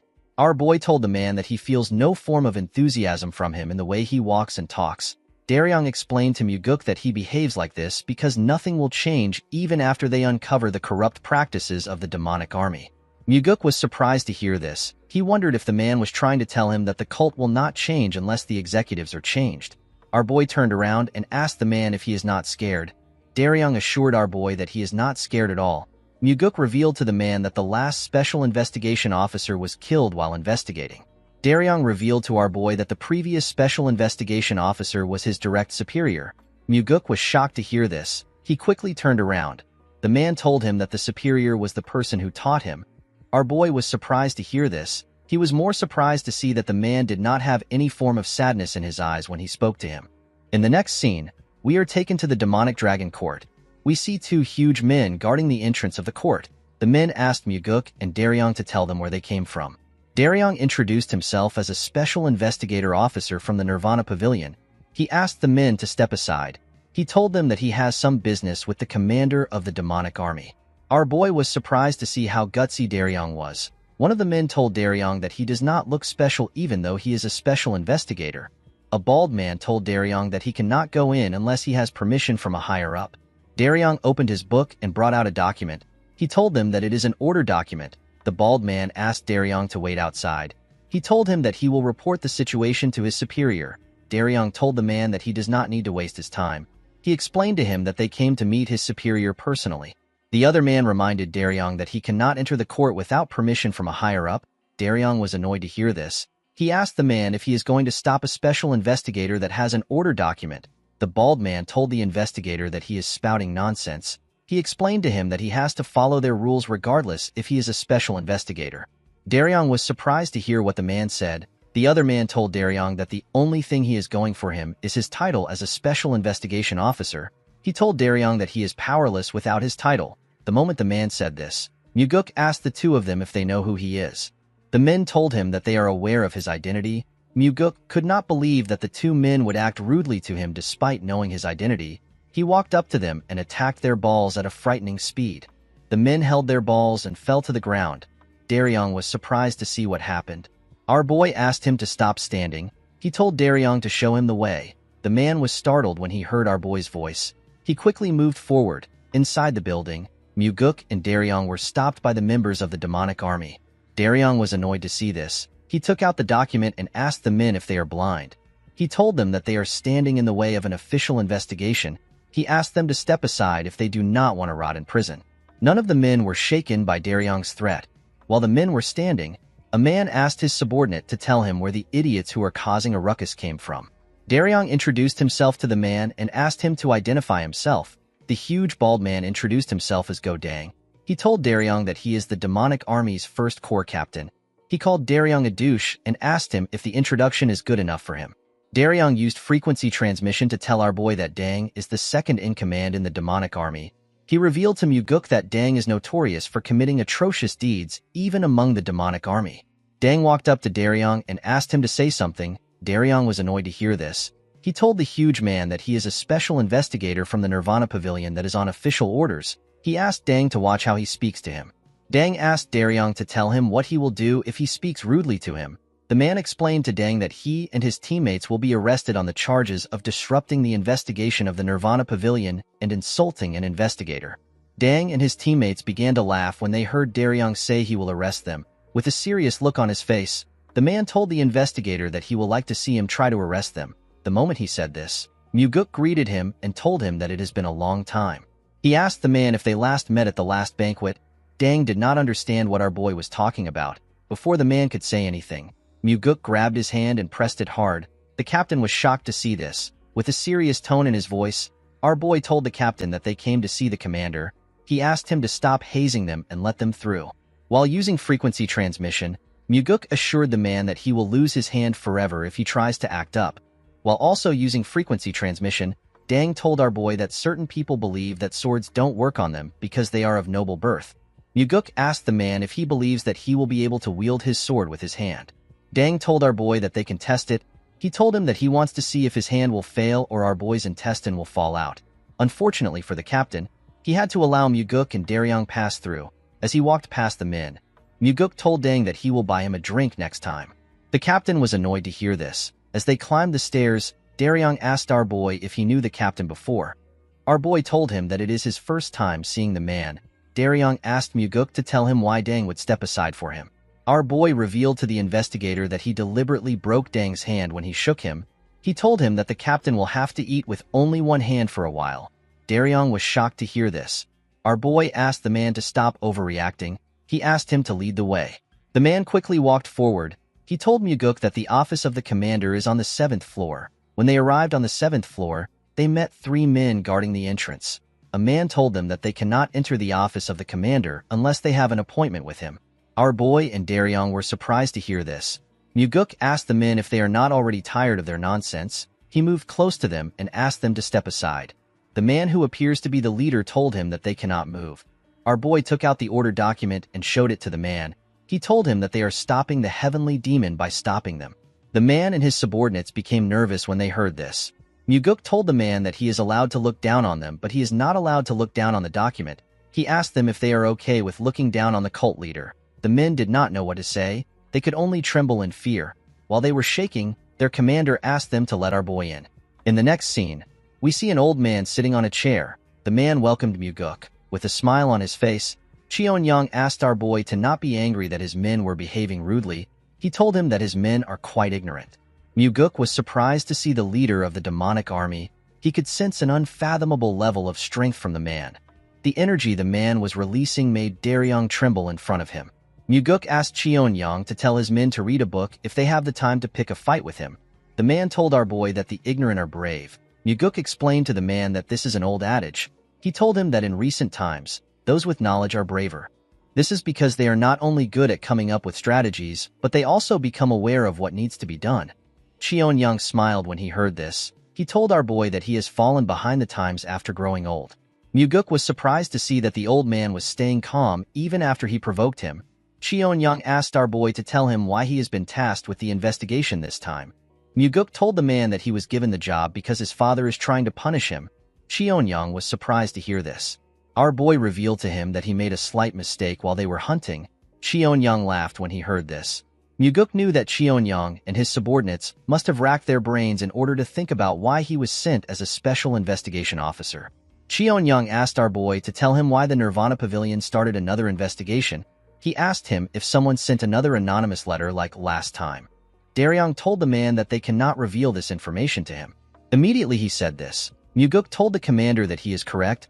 Daryong was shocked to hear our boy share the information with the man. Cheon-young told our boy that he already knew that something like this would happen.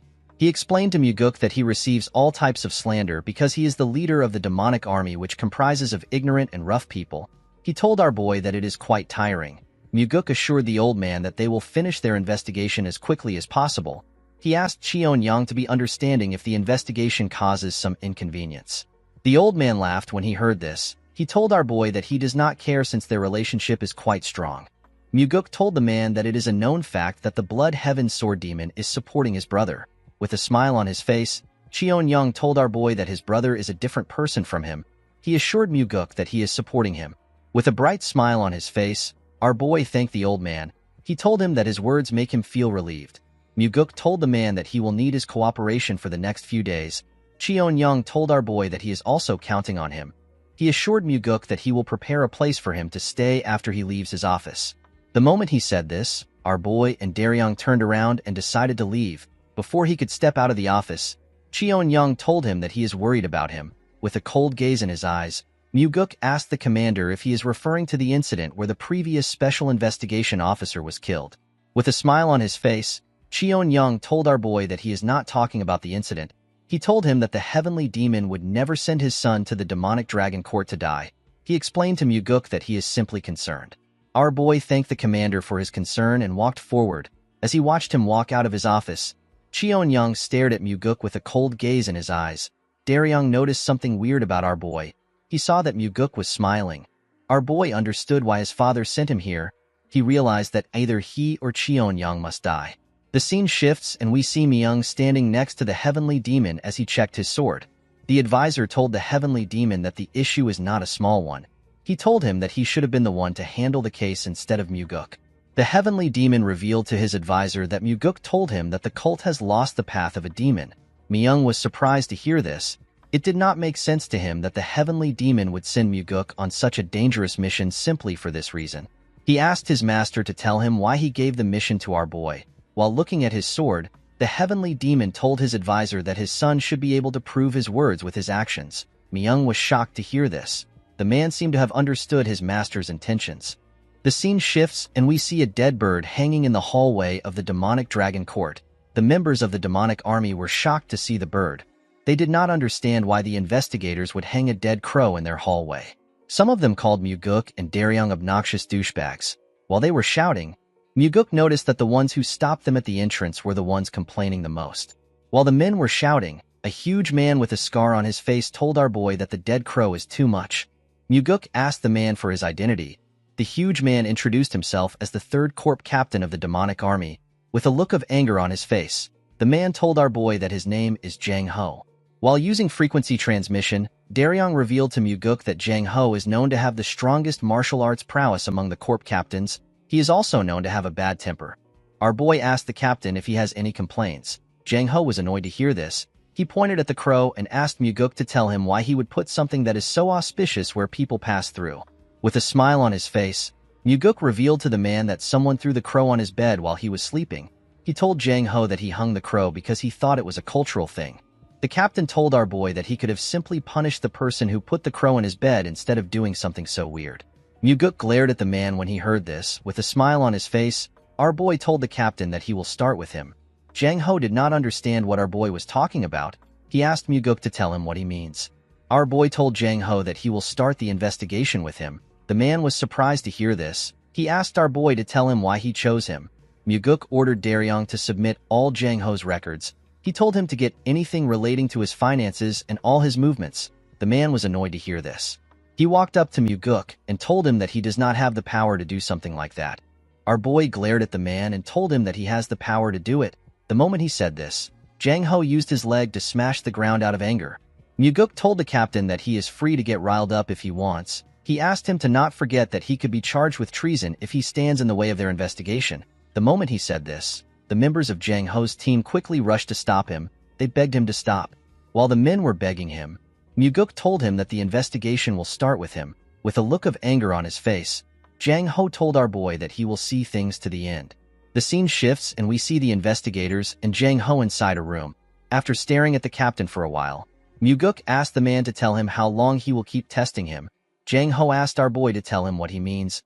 Muguk exposed the man as the person who sent the anonymous letter.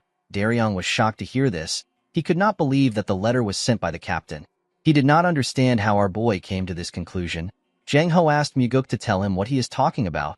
The moment he said this, our boy glared at him. Upon seeing that Muguk was certain, the man asked our boy to tell him how he found out. Our boy told the captain that he got involved in yesterday's incident even though he did not have to.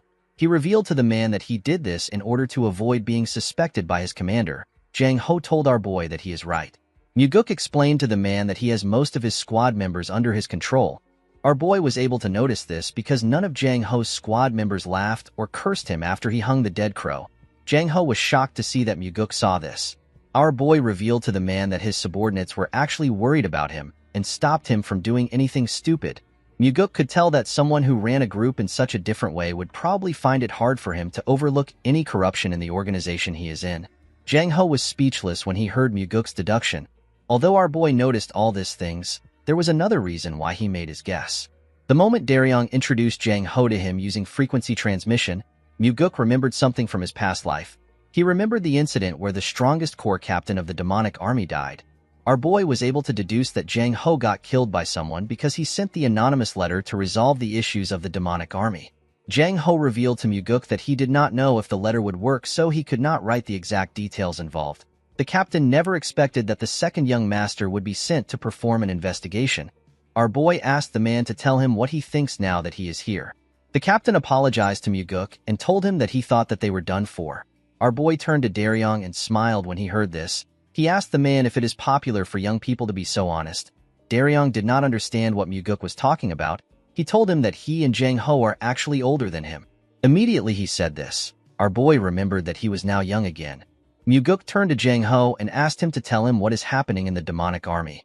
The captain revealed to our boy that his commander is using the demonic army for his own personal gains. He told Muguk that Cheonyang has been taking money for assassination requests, and he has been making his subordinate do the jobs. Our boy and Daryong were shocked to hear this. Muguk assumed that Cheonyang was simply receiving bribes from some martial arts groups. He never expected the commander to do something so insane. Our boy knew that it is already a serious crime for Cheonyang to be moving so many martial masters as he pleases. However, it is a whole other thing for the commander to be moving merely for financial gains. Daryong asked Jang Ho to tell him how it is possible for Cheonyang to do such a thing. Our boy told the man that the commander is able to do this by adjusting the number of members in the demonic army. He told Daryong that the First Corps are probably the ones doing it. Jang Ho was shocked to see that Muguk was able to know this. He asked our boy to tell him how he found out. Muguk revealed to the captain that he was able to tell from their reaction. According to our boy, the members of the First Corps were the first to stop them.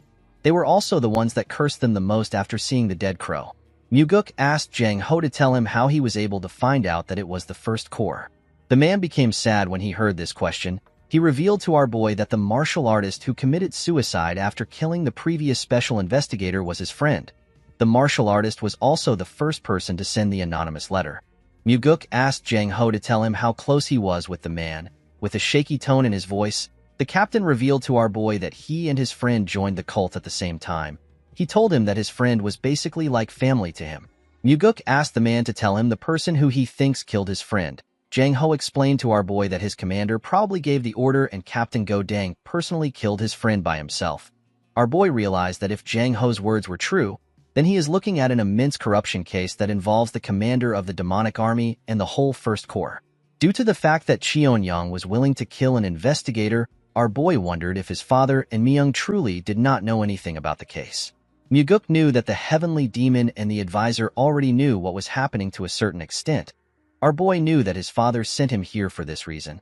Muguk could not believe that his father was trying to see if he could resolve the incident even though he has to go up against the demonic army's commander. Our boy told the captain that he made a good friend. Jang Ho told our boy that he was supposed to do something when his friend died if he was also a good friend. With a sad look in his eyes, Muguk thanked Jang Ho for being courageous. The captain was surprised to hear this. He began to cry. While watching Jang Ho cry, Muguk began to feel some hope for their lost demonic path. While looking at the man, our boy reminded himself that the heavenly demon cult that he wants to create is a place where people like Jang Ho are placed in important positions. Although Jang Ho died in his previous life, Muguk assured himself that he would not let this happen again. This is because the main reason why he regressed is to save people who should not die. In the next scene, we see Muguk and Daryong walking out of the demonic dragon court. The investigator told our boy that he is quite different from the rumors. Muguk was surprised to hear this. He asked Daryong to tell him the kind of rumors he has heard about him. The investigator became nervous when he heard this. He did not know how to tell our boy about the rumors. He revealed to Muguk that the rumors say that he is not suited to become the heavenly demon. The moment he said this, he apologized to our boy. Muguk smiled when he heard this. He told the man that the rumor is actually a compliment. Daryong was shocked to hear this. He asked our boy to tell him what he means. Muguk explained to the investigator that he does not see it as a praise for him to be suited to become the heavenly demon. He told the man that their cult does not need to be ruled by any form of fear or terror. As the gentle breeze blew past him, Muguk told the man that it is about time that their cult changes. Daryong was shocked to hear this. He never expected our boy to say such a thing.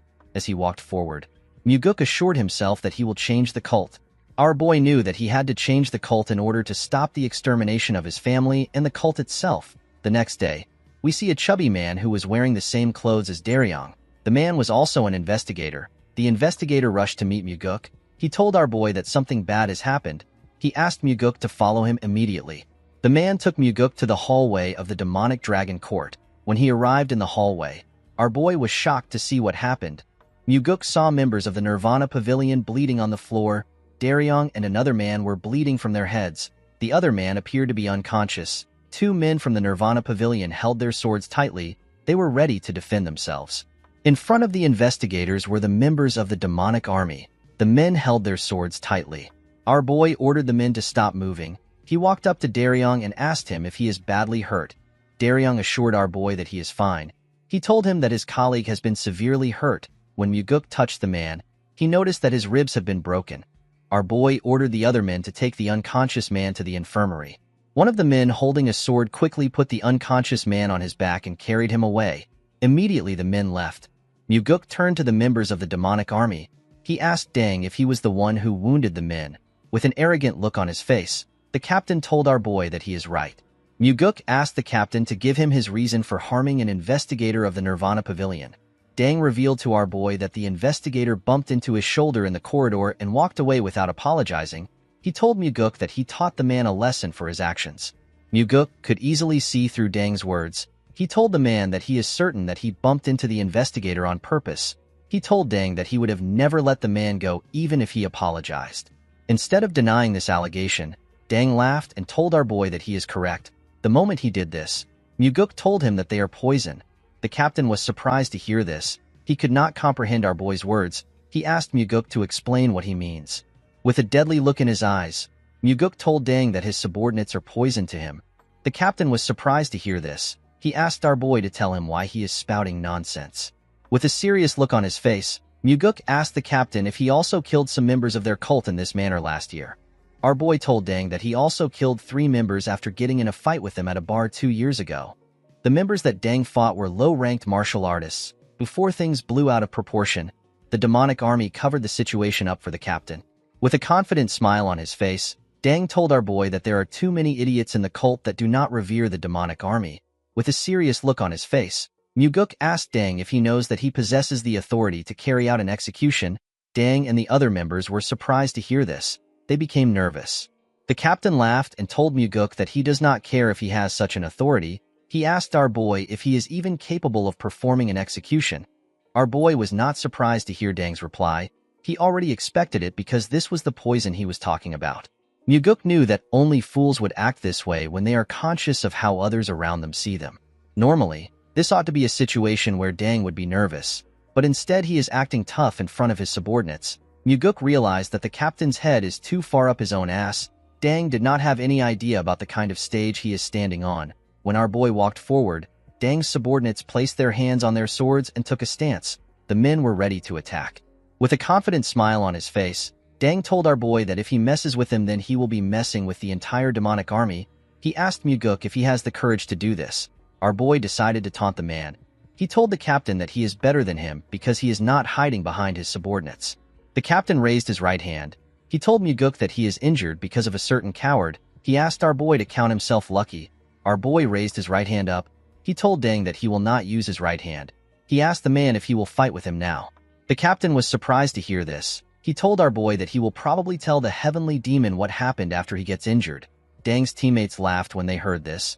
Muguk swore to the captain that he will not hold him responsible for whatever happens. He assured him that nothing will happen to him even if he dies here. Daryong was surprised to hear this. He did not understand what Muguk was trying to do. Dang smiled when he heard this. He picked up his sword with his left hand and told our boy to start the fight. The moment he said this, Daryong used frequency transmission to reveal to Muguk that the captain is ambidextrous. He told him that Dang can use a sword with his left hand as proficiently as he can with his right hand. Our boy realized that this was the reason why the captain was confident. Muguk placed his sword in his left hand and took a stance. Daryong and the members of the demonic army were surprised to see our boy's smooth stance.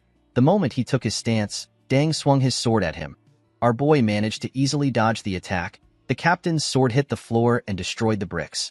Dang quickly turned to his side and tried to stab Muguk, who was close to the wall.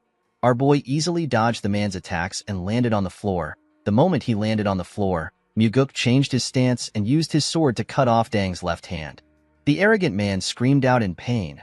While he was screaming, Muguk hit his sword hilt on his face. The attack destroyed the man's face. As blood gushed out of his nose, the captain fell to the ground. The members of Dang's group were annoyed to see this. They unsheathed their swords and rushed to protect their captain. Daryong was shocked to see this. He called out to our boy. Muguk turned around and simply swung his sword once. His attack killed the 3 men in front of him. He stabbed them in different parts. The men could not even react. They all fell to the ground. Daryong and the other members of the demonic army were shocked to see this. Muguk told the rest of the members that the crime of the men who just died was treason. The other men became nervous when they heard this. While our boy was staring at the men, he hears someone begging him to spare him. When our boy turned around, he saw Dang trembling on the ground. Muguk asked the idiot if he knows what happened to the families of the people he killed in the fight at the bar. The captain did not know what to say. Our boy was not surprised to see this. He knew that the man did not care. Muguk told the idiot that the families lost their father, son, and husband. He asked Dang if this families will be able to continue to live a normal life. Dang began to tremble when he heard this. He told our boy that he was wrong. Muguk asked him to shut up. He raised his leg up and used it to crush Dang's head. The members of the demonic army and Daryong were shocked to see this. They never expected our boy to kill the captain. With a horrifying look on his face, Muguk asked Dang's dead body to tell him who gave him the right to kill the members of the cult. In the next scene, we see a beautiful woman playing a musical instrument.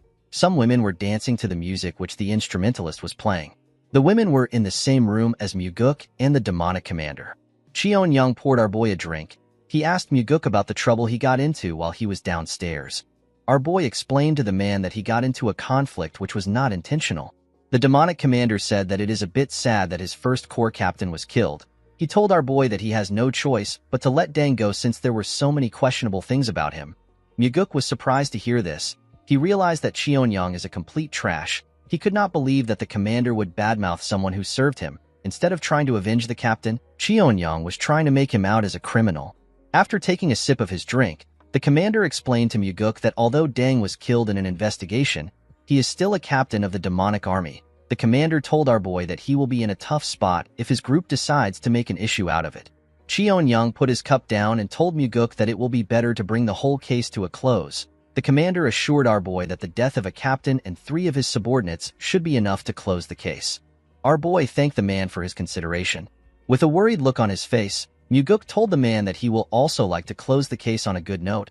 He revealed to Cheon-young that he has only one problem. The man glared at Muguk when he heard this. He asked our boy to share the problem with him. Muguk revealed to the man that he has no evidence. He explained to the commander that he came for an official investigation, but he has nothing to give to his superior. Cheon-young poured more liquor into his cup and asked Muguk if he cannot just create some evidence. Our boy explained to the man that this will not be possible. He told Cheon-young that in the letters they receive, they were told that external requests were carried out for money. Muguk told the man that they cannot easily cover the issue. With a serious look on his face, our boy told the man that evidence is required to close the whole investigation. Of course, what Muguk really wanted was for the commander to give him enough evidence to close the case. In the next scene, we see Daryong surprised to see our boy. The man asked Muguk to tell him why he came to such a place. Our boy did not know why Daryong was surprised. He told him that he came to see an injured man. Daryong explained to Muguk that the demonic physician is currently treating his colleague. He thanked our boy for asking the demonic physician to come for his colleague. Muguk reminded the man that they are colleagues even if he is just a temporary investigator. Daryong was surprised to hear this. While they were talking, someone asked if our boy had arrived. An old man stepped out of the patient's room. This man is the demonic physician. He is the most skilled physician in the cult. He does not treat everyone in the cult. He only takes care of a few important people within the cult. Muguk asked the old man about how the investigator is doing. The physician revealed to our boy that the man's life is not in danger. He told Muguk that the investigator will have to recuperate for a while before he can return to work. Our boy explained to the physician that the man was hurt while he was faithfully carrying out his duties for the cult. Muguk asked the old man to use the best medicine for the investigators. The demonic physician assured our boy that he will do his best. While he was talking to the old man, Muguk noticed something weird. Our boy did not understand why the investigators were smiling brightly at him. He wondered if something is wrong. While smiling warmly, the chubby investigator thanked our boy for his help. After hearing the men's thanks, Muguk stepped out of the room. The scene shifts and we see our boy and Daryong walking in a hallway. The investigator asked our boy to tell him what the demonic commander said. Muguk revealed to the man that Cheon-yang wants them to end their investigations and return to their separate places. He told Daryong that Cheon-yang wants them to blame Dang as the main perpetrator. The investigator was shocked to hear this. He could not believe that the commander would behave in such a way when his most important subordinate was just killed. Muguk corrected the man by telling him that Dang is not the most important subordinate. Instead, he was simply the subordinate that was made use of the most. Our boy assured Daryong that someone will soon take Dang's place. Daryong asked Muguk if he has a plan. Our boy revealed to the investigator that he has thrown out a bait for Cheon-yang. Muguk told Daryong that he wants to see what Cheon-yang will do. The investigator was surprised to hear about a bait. With a confident smile on his face, our boy told the investigator that he will let him know once the commander bites his bait. Daryong asked Muguk to tell him what he wants him to do. With a smile on his face, Muguk asked the investigator to drink with him. The man was surprised to hear this. With a bright smile on his face, Daryong told our boy that drinks are on him. Our boy was happy to see that the man accepted his offer. The next day, we see a large amount of books on Muguk's table. Daryong explained to our boy that the demonic army gave them the books. He revealed to Muguk that the assassination request logs and banknote papers that are worth thousands of niangs were found in Dang's house. Muguk smiled when he heard this. He was happy to see that the commander bit his bait. Our boy asked Daryong to find the smartest person in the first corps. He told him to search for the person that is strangely smart and knowledgeable. Muguk told the investigator that the person is the one who made everything they are seeing. Our boy stood up from his chair. He explained to Daryong that he is going to meet the demonic commander in order to buy him some time to search for the smart man. The scene shifts and we see Muguk at the commander's office. Our boy revealed to the man that they have received the evidence found in the first captain's house.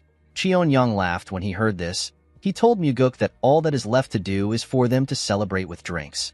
The commander assured our boy that he has already booked the place they drank in last time. Before the man could continue, Muguk told him that they have a problem. Cheon-yang frowned his face when he heard this. He asked our boy to tell him which problem they have left. Our boy explained to the man that the demonic army was the one who found the evidence. He told Cheon-yang that they are supposed to find the evidence by themselves. The commander asked Muguk if the origin of the evidence is truly important. Our boy told the man that the chief advisor is not a fool. Muguk explained to Cheon-yang that Myung will be suspicious of the investigation and its result if he finds out that the evidence was provided by the demonic army. The commander realized that our boy was right. He asked Muguk to tell him what they can do.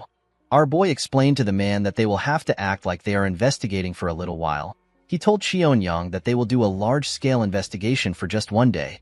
Muguk asked the commander to cooperate with him. Cheon-yang became suspicious when he heard this. He stared at our boy with an odd expression on his face. Upon seeing the look on the commander's face, Muguk told him that he actually doesn't want to carry out the investigation. He assured Cheon-yang that the investigation is simply a formality. He told the man that he simply needs to get some common official documents. The commander decided to not question our boy. He told him that he will ask his subordinates to cooperate with him. Muguk smiled when he heard this. Our boy never needed any top-secret documents from the demonic army. Muguk was searching for the first few documents used to hire the members of the demonic army. He was also searching for the wills that were left behind by those who went on dangerous missions. Muguk was searching for these things in order to see the handwriting and figure out who wrote the records of the request logs. The scene shifts and we see a member of the First Corps tied to a chair. The man looked weak compared to the other members of the unit. His name is Yang-gu. With a shaky tone in his voice, Yang-gu asked Muguk to tell him why he captured him. Our boy explained to the man that he was captured because he was the one who forged the assassination logs that were sent to them. With a nervous look on his face, Yang-gu told Muguk that he does not know what he is talking about. Our boy explained to the man that he never expected him to know anything because he was just following orders. He asked Yang-gu to be honest and tell him who gave him the orders. With a nervous look on his face, the man told our boy that he has never done something like that and he has never received any orders. Muguk explained to the man that he understands that he is scared that the demonic commander might kill him. To Yang-gu's surprise, our boy told him that he can leave. Our boy told the man that he cannot keep him waiting since he does not intend to answer his question. Muguk explained to Yang-gu that he does not like torturing someone who was simply following orders. Yang-gu was surprised to hear this. Our boy revealed to the man that he and the investigators will leave the demonic dragon court safely. He told him that Cheon-young will eventually kill him. Yanggu was shocked to hear this. He asked our boy to tell him what he is talking about. Our boy explained to the man that the commander has probably heard that he was captured. He asked Yanggu to tell him what would happen if he leaves the building without any injuries. With a cold gaze in his eyes, Muguk told the man that the commander will probably think that he has told them everything. Our boy told the man that he must know how the commander will respond to the situation. Yanggu became terrified when he heard this. In the next scene, we see Daryong talking to our boy. The investigator told Muguk that Jang Ho already informed them that Cheon-young was the one who ordered the killing of the Nirvana Pavilion investigator and one of his peers. According to the investigator, the person who carried out the order was Go Dang, who is already dead. The demonic commander also committed numerous atrocious deeds. Daryong told our boy that the commander has killed a lot of people. However, Cheon-young will never let himself simply get arrested. Muguk revealed to the investigator that he does not plan to arrest the commander. Daryong was surprised to hear this. With a cold gaze in his eyes, our boy told the investigator that he will kill Cheon-young. Daryong was shocked to hear this. Our boy explained to the man that the Blood Heaven Sword Demon will make a move if the demonic commander is arrested. There is no way he will watch his own brother get executed. The situation will become far too complicated if the old man gets involved. Muguk explained to the investigator that there will be plenty of forged evidence to show that no one ordered Dang to commit any of the crimes. All the crimes will be pinned on Dang, and there will be a lot of slandering and scheming in regards to our boy. Most importantly, if the commander is allowed to leave, there will be people who will be killed to keep the silence about the crime. Muguk told the investigator that Jang Ho, who wrote the letter, will eventually be killed. All the members of the Third Corps will also be killed for trying to protect their leader. Our boy assured Daryong that he is also on the list. The man was terrified to hear this. With a serious look on his face, Muguk explained to Daryong that the situation will be different if the demonic commander dies in the process of being arrested. The only thing that would be left to do is to prove his crimes. Daryong became nervous when he heard this. He asked our boy if he will be okay. He told him that the Blood Heaven Sword Demon will definitely seek revenge. Muguk stood up and told the man that not everyone will seek revenge when their family dies, especially someone like the Blood Heaven Sword Demon. The old man is not the kind of person who would waste his life on revenge. Daryong saw our boy walking towards the door. He asked him to tell him where he is going. With a smile on his face, Muguk told the man that he is going to kill the commander of the demonic army. Daryong was shocked to hear this. He asked our boy if he is going right now. In the next scene, we see Muguk drinking with the commander in a room. Our boy told the man that they were able to complete the investigation with his help. Cheon-young told our boy that he is happy that the investigation is over. He told Muguk that he is sad that he has to part ways with him now that the investigation is over. Muguk assured the commander that he will definitely repay his goodwill in the future when he becomes the successor. Cheon-young told our boy that he is the one who is indebted to him. He told Muguk that he will not forget the goodwill he showed him by finishing the investigation without any issues. Our boy smiled when he heard this. He was certain that Cheon-young will never forget about this incident. He knew that such a greedy man will never forget about the huge losses he got in the incident. Muguk raised a bottle and told the man that they should drink to the end of the investigation. Cheon-young smiled and raised his cup. While pouring some liquor for the man, Muguk asked the man to tell him why he did it. The commander asked our boy to tell him what he means. With a cold gaze in his eyes, Muguk reminded the commander that he should already have more than enough money to use until he dies of old age. Our boy asked the man to tell him why he is so greedy to the point that he would use the demonic army to take in requests for money. Cheon-young was shocked to hear this. He placed his cup down and told our boy that he does not know anything about that. He told Muguk that he will have to ask the dead First Corps captain his question. Our boy smiled when he heard this. He told the commander that a puppet cannot know anything.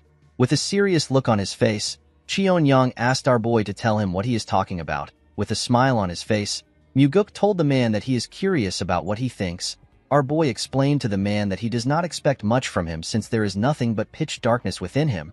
He told Cheon-young that his body must be filled with greed that will never cease to want more. Cheon-young crushed his cup when he heard this. With a terrifying smile on his face, the commander asked Muguk if he has lost his mind. Our boy took a sip of his liquor and told the commander that he is the one who is crazy for taking on so many assassination requests. The moment he said this, Cheon-young released his energy. He told Muguk that he has had enough of his nonsense. He used his energy to crush the table and the things around him. Our boy was not even surprised. He simply drank his drink and stared at the man. While Cheon-young was glaring at our boy, he noticed something weird. When the man looked down, he saw a sword sticking out of his chest. Muguk had used the fifth technique of the soaring sword art. The technique is known as the Heavenly Strike. After finishing his drink, our boy threw his cup down and broke it. He stood up and told Cheon-yang that he is under arrest for the charge of misusing the demonic army for his own personal reasons and over 20 murders, or the instigation of those murders. The commander smiled when he heard this. He told Muguk that he never planned to arrest him. Muguk smiled when he heard this. He told the man that he is still going to get executed anyways. He asked Cheon-yang to leave the world for the sake of those who will live on. The moment he said this, our boy grabbed his sword and pulled it out of the commander. The man spat out some blood and lost his strength. In the next scene, we see the investigators and members of the Third Corps in the room. Everyone was shocked to see what was in front of them. They were horrified to see the commander's dead body on a chair. Muguk told the people in front of him that the commander of the demonic army died in the process of resisting arrest for the grievous crimes he committed. The men did not know how to react to this statement. Our boy asked Daryong to arrest all the members of the First Corps and imprison them. He told the man that the case will be investigated officially. The investigator accepted Muguk's order. Our boy called out to Jang Ho. He told him that all those under him, excluding any First Corps members, are to help the Nirvana Pavilion investigators to arrest the First Corps. Muguk explained to the men that he has received the authority to take full charge of the matter. He told them that his orders are equal to the Heavenly Demon's orders. Muguk told the men that they are to execute his orders immediately. Jang Ho put his hand together and accepted our boy's orders. Daryong and Jang Ho were both nervous after they received our boy's orders. Muguk smiled when he saw the look on the men's faces. The scene shifts and we see Muguk walking into the Heavenly Demon Pavilion. Inside the pavilion, we see the Heavenly Demon, the Chief Advisor, and the Blood Heaven Sword Demon. As Muguk walked towards the men, he noticed that the Blood Heaven Sword Demon was staring at him. Our boy also glared at the man. Muguk greeted his father and Myung. He also greeted the Blood Heaven Sword Demon. The old man asked our boy if he has been well. He told Muguk that he wants to know about what happened. Our boy informed the old man that everything is written in his reports. He told him that he can simply read it himself. The old man told Muguk that he wants to hear it directly from him. Our boy was surprised to hear this. He turned to his father and the advisor. Due to the fact that they were simply observing, Muguk realized that they wanted to hear his reply. Our boy explained to the Blood Heaven Sword Demon that they found out that his brother had committed grievous crimes. He told the man that the commander tried to kill him in the process of arrest. He apologized to the Blood Heaven Sword Demon for his brother's death. The old man assured our boy that it is fine. He told him that his brother deserves to be punished if he committed a crime. The man told Muguk that he doesn't understand something. With a serious look on his face, the Blood Heaven Sword Demon explained to our boy that although his brother is pathetic, he is not so foolish enough to attack him when his crimes have been exposed. Upon hearing this, Muguk realized that the commander must have asked his elder brother for help after he was caught. Our boy could tell that the Blood Heaven Sword Demon probably knows that he killed his brother and was trying to nip the problem in the bud. Our boy told the old man that he also did not understand what happened. He explained to him that his brother probably couldn't accept the fact that he was caught by someone younger than him. The Blood Heaven Sword Demon revealed to Muguk that he saw his brother's body before he came there. He told our boy that his brother was stabbed in the chest with a single strike. He commended Muguk for having an exceptional martial prowess. He could not believe that our boy was able to kill his brother in just one strike. Our boy told the man that this is thanks to his father. He explained to the Blood Heaven Sword Demon that Cheon-yang was not able to use his full strength because he was agitated. With a smile on his face, the old man thanked Muguk for telling him the truth. He told him that he feels quite relieved.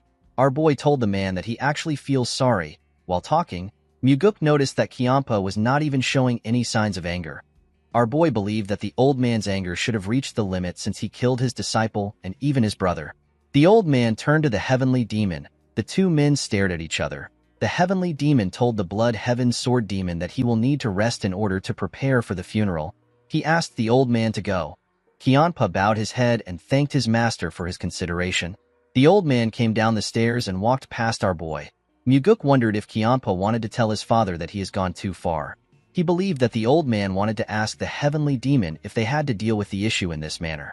After Kyampa left, Myung commended our boy for completing his mission. He told him that the evidence he gathered is robust and it is good enough to close the case without any issues.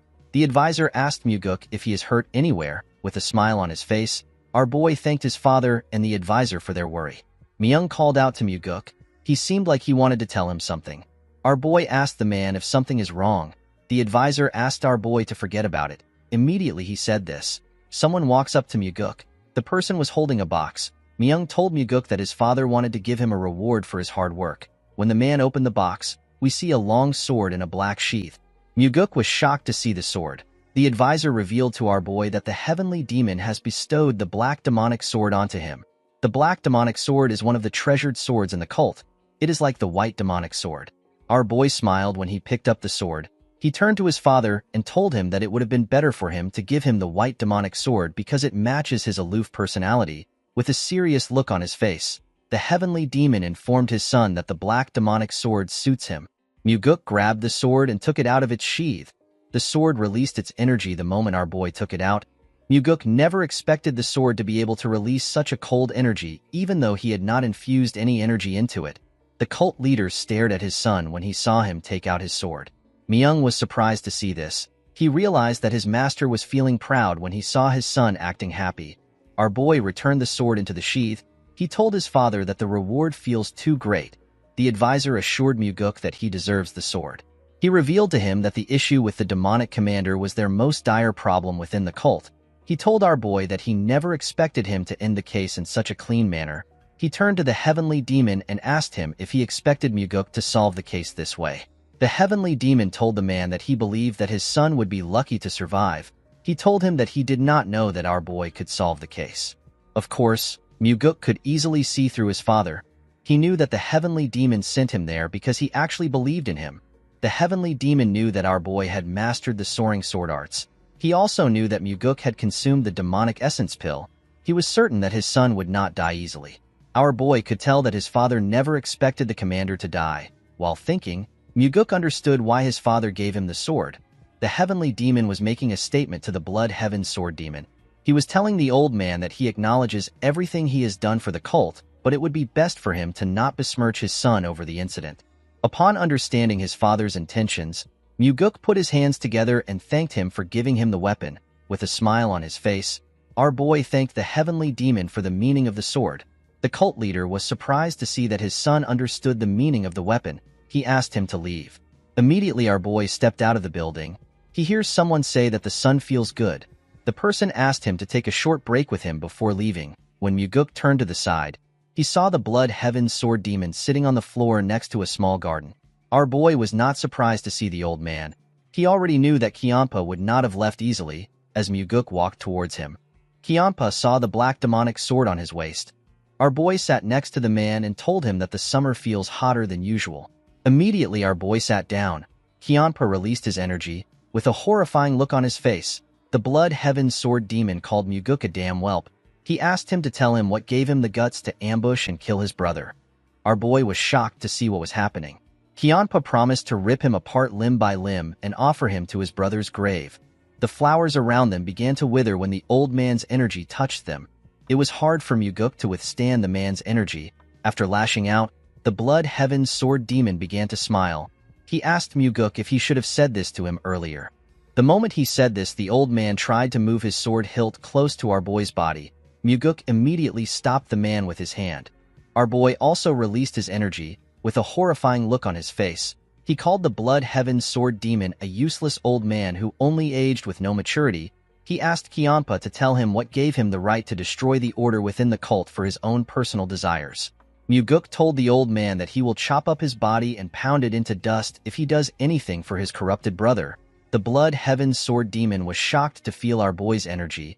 He never expected him to also behave the same way as him. Immediately our boy said this. He took away his energy. With a smile on his face, Muguk informed the old man that he would have responded in this manner if he had spoken like that. The blood heaven sword demon was quite shocked to see this. He began to laugh like a crazy person. The energy of his laughter was quite strong. Muguk had to cover his ears. Other people in the cult could also feel the energy. He turned to our boy when he stopped laughing. He told him that he should have gone easy on his brother for his sake. Muguk revealed to the man that he did his best to finish things nicely. He explained to him that he wanted to end things by letting Cheonyang step down from his position. Our boy told the old man that his brother crossed the line far too much. It was as if the line never existed for him. Kyampa accepted Muguk's explanation. Muguk could tell that the Blood Heaven Sword Demon knew about his brother's corruption within the demonic army. He asked the old man to tell him why he did not do anything about it. The man explained to our boy that Cheonyang would not listen to him. He told Muguk that he is also not clean. With a sad look in his eyes, Kiampa revealed to our boy that he was actually relieved when he heard that his brother was dead. He was happy that Cheonyang would no longer get in his way. Muguk was shocked to hear this. He never expected the Blood Heaven Sword Demon to be honest about his relationship with his brother. Our boy told the old man that he understands how he feels. Kiampa was shocked to hear this. Our boy explained to him that he will probably feel the same way if he heard that his older brother died. He said that he would be relieved that he does not have to kill his brother himself. Kiampa could not believe what he was hearing. He could tell that Muguk was being serious due to the cold look on his face. Our boy wondered what the Blood Heaven Sword Demon saw when he looked at him. The old man seemed to have noticed something about Muguk. He stood up and said that they will have a hot year. As he walked away, Kiampa told our boy that he is lucky that he is not weak to heat. Muguk glared at the old man as he watched him walk away. He could not figure out what the Blood Heaven Sword Demon was thinking. Even though he said that he was relieved about his brother's death, it did not change the fact that our boy was still his brother's killer. Muguk believed that the man might still be scheming to kill him. Our boy looked up and wondered if the old man might let things float away like the clouds. Regardless of what happened, Muguk did not regret his decision. The scene shifts and we see our boy in his training room. Muguk unsheathed his sword. The initial moments after receiving a new sword are important. A sword communes with its warrior. A supreme sword like the black demonic sword communes on a level that is far deeper than other swords. Although a sword won't reject its warrior, if the communion doesn't go well, the full martial prowess of the sword cannot be unleashed. Muguk smiled when he moved the sword close to himself. He greeted the sword and told it that he is now its master. The moment our boy said this, he took a stance. Muguk took a deep breath and decided to infuse his energy into the sword. Immediately he did this. The sword began to release his energy.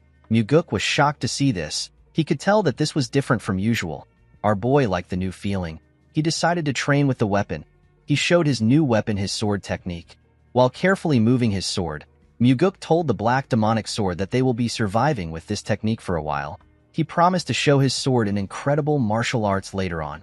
Our boy continued training till night. When his bodyguard brought him some food, she saw that her master was focused. She decided to not disturb him. Muguk continued to test the sword without resting. The next day, we see our boy step out of his house. When Muguk raised his head up, he saw something shocking. Our boy saw a large amount of martial artists gathered at his doorstep. This martial artists were the sword demons. Muguk did not know if the Blood Heaven Sword Demon asked his men to come or if they came on their own. As the men began to release their energy, our boy could tell that they were hostile towards him. They were all unleashing their demonic energy in his direction. Our boy knew that he could get internal injuries if he takes on this level of demonic energy. The sword demons pushed their energy at our boy. Muguk grit his teeth and stood his ground. He realized that the sword demons were trying to intimidate him and make him into a coward that cannot leave his house. While struggling, our boy remembered something.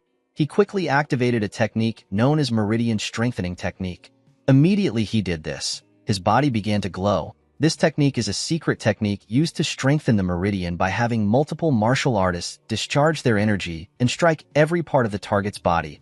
The more martial artists there are, the more efficient the technique will be. Muguk believed that this is the best opportunity for him to use the technique to become stronger. Our boy grit his teeth as the sword demons pushed their energy into him. He wanted the men to give him more energy. As they pushed their energy into him, Muguk slowly walked down the stairs as he absorbed the energy. The sword demons were shocked to see this. They could not believe that our boy could actually walk in this situation. The energy passed through Muguk's veins. While he was walking, the Meridian Strengthening Technique passed through the second stage and was advancing to the third stage. Our boy did not falter. He closed his eyes and continued to absorb the energy of the sword demons. He craved for more energy. The sword demons became nervous when they saw Muguk moving. They could not comprehend what was happening. The men had already slowly began to lose their strengths. Muguk continued to take in their energy. His Meridian Strengthening Technique passed through the fourth stage and was now heading for the fifth stage, which is the last stage. While he was waiting for the technique to reach the final stage, our boy noticed that he could no longer sense any energy. When he opened his eyes, he saw that the sword demons were no longer releasing their energy. The men all seemed to be scared of our boy. The man that stood in front of Muguk was quite nervous. With a cold gaze in his eyes, Our boy glared at the man. The poor guy became more nervous when he saw the look on his face. He and the other sword demons cleared a path for Muguk. Our boy walked past the martial artists. While walking forward, Muguk smiled. He was happy to see that the sword demons had acknowledged his strength. The scene shifts and we see our boy at the Heavenly Demon Pavilion. He was staring at his father's chair. While he was looking at the chair, someone asked him if he wants to sit down. Muguk was surprised to hear the person's voice. He was shocked to see that it was the Heavenly Demon. Muguk did not know when the man arrived into the pavilion. He told his father that he does not want to be trapped by the chair. The Heavenly Demon asked his son to stop trying to sound sophisticated again. He climbed the stairs and asked his son to come up. When Muguk climbed the stairs, his father asked him to sit down. The moment our boy sat down, the Heavenly Demon asked him to tell him how it feels. Muguk looked around the building from the top. He turned to the side and looked at a statue of a demon which was next to him. Our boy told his father that he thought he would feel excited. Instead, he actually doesn't feel anything. The Heavenly Demon revealed to his son that he also felt the same way. Muguk remembered that his father had to kill numerous people and even his own brother to climb up to the seat. He wondered about what his father felt if it was not excitement. While our boy was thinking, his father revealed to him that the sword demons went to look for him on their own. He told him that Kyampa never asked them to do anything. Muguk was surprised to hear this. He did not expect his father to know about what happened. Our boy explained to the Heavenly Demon that he acted like he was strong when he was enduring the energy they threw at him. He refused to be suppressed by them. However, after Muguk left that place, he began to tremble. The Heavenly Demon asked his son if the sword demons were really that scary. Our boy clenched his fist and told his father that he was scared that his judgment was wrong. According to Muguk, if any one of the sword demons got agitated and tried to fight him, he might have died there. Even if he survives, he wouldn't have been able to become the successor after he killed the sword demons. Our boy revealed to his father that he is scared of the fact that there could be another moment when he is to make a decision where everything is on the line. Muguk told his father that he actually missed him when he had these thoughts. Our boy did not understand why he would miss his father. It did not make sense to him. The Heavenly Demon informed his son that demonic humans do not look back. Instead, they look forward and advance. Our boy was surprised to hear this. He could not believe that his father was trying to comfort him with words. Muguk smiled when he thought of this. Our boy turned to the statue and told his father that he has been thinking about something else. He advised his father to change the demon statue into a statue of a beautiful woman. He told him that they can create a statue of the famous Central Plain Four Flowers. With a smile on his face, Muguk wanted to give his father more suggestions. He quickly closed his mouth when he saw the look on his father's face. The Heavenly Demon looked at his son as if he was spouting nonsense. Muguk immediately stood up. He told his father that it is better for him to leave before he continues to spout nonsense. Our boy walked down the stairs. Before he left the pavilion, Muguk turned around. With a cold gaze in his eyes, our boy asked his father if he can kill the Blood Heaven Sword Demon. The Heavenly Demon's expression changed when he heard this. The Heavenly Demon laughed when he heard what his son said. With a smile on his face, he revealed to his son that he stands no chance against the Blood Heaven Sword Demon. Muguk smiled when he heard this. He asked his father to tell him the reason why he created conflict between him and the old man if he did not want them to fight. Our boy told his father that he needs to take responsibility for his actions. The Heavenly Demon revealed to Muguk that he will appoint him as the Nirvana Pavilion leader. Our boy was shocked to hear this. He could not believe that his father wanted him to become the leader of the Inspection Bureau. With a smile on his face, the Heavenly Demon asked Muguk if something is wrong. He reminded him that he was the one who said that he wants discipline and order in the cult. Our boy did not understand what was happening.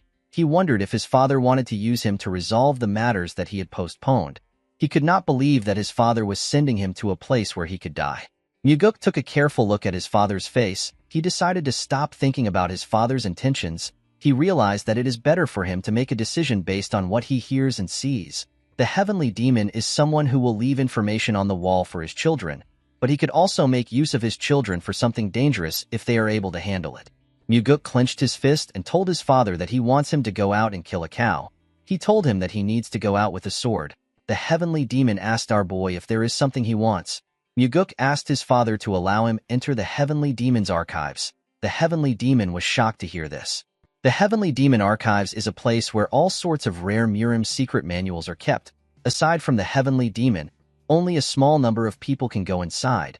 The heavenly demon explained to his son that he will not be able to learn any supreme martial arts just by going into the archives. He told him that the manuals there are too much for him. Our boy knew that his father was correct. Even if Muguk gets lucky and finds one of the top martial arts manual, it will be on a similar level as the soaring sword arts that he already knows. With a confident look on his face, Muguk told his father that he wants to test his own luck. The heavenly demon could not understand his son's request. He told Muguk that he cannot see through his impure intentions. Our boy smiled when he heard this. The heavenly demon granted Muguk the right to enter the heavenly demon archive for 7 days. Our boy bowed his head and thanked his father. The scene shifts and we are taken to the heavenly demon archives. We see Muguk looking through the shelves. In his past life, our boy went back to the cult to get the secret demonic soul. People in the cult already believed that our boy died. It had been decades since he left. His face was disfigured so no one recognized him. It took Muguk a long time to go from being a normal warrior to a rank where he could meet the new heavenly demon privately. During his meeting with the cult leader, our boy heard about a certain martial arts. The name of the martial arts is the 4 strides of the wind god. This martial arts is the greatest mobility art that consists of just 4 moves. It was said to be a supporting technique for the heavenly demon's martial arts at one point in time. Unfortunately, knowledge of it went missing and it was no longer passed down. In Muguk's past life, the person who obtained the manual is Ju Baekdo. This person was the cult leader. While pouring himself a drink, Baekdo revealed to Muguk that he was able to become the heavenly demon because he found the lost 4 strides of the wind god. He told our boy that he found it in the heavenly demon archives. Muguk was surprised to hear this. He asked the cult leader to tell him why people thought the manual was lost when it was in the archives. The man told our boy that the manual was not kept on the shelves. While looking around the archives, Muguk looked down. He went down to look at a book. He remembered asking Baekdo to tell him where he found the manual. The man told him that the precious book was used to prop up the 19th shelf. While on his knees, Muguk took out the manual from the leg of the shelf. The book has a huge hole on its surface. Our boy opened the book to see it. He smiled when he realized that 4 steps were enough to walk all over the world. The 4 strides of the wind god has 4 main techniques. The first is the shadow step. The second is the flicker step. The third is the death step, and the last is the swift step. The shadow step is used when trying to infiltrate a place. At the start, it would only be used to avoid being detected by one person. However, as a person becomes more skilled with it, they can increase the number they want to avoid.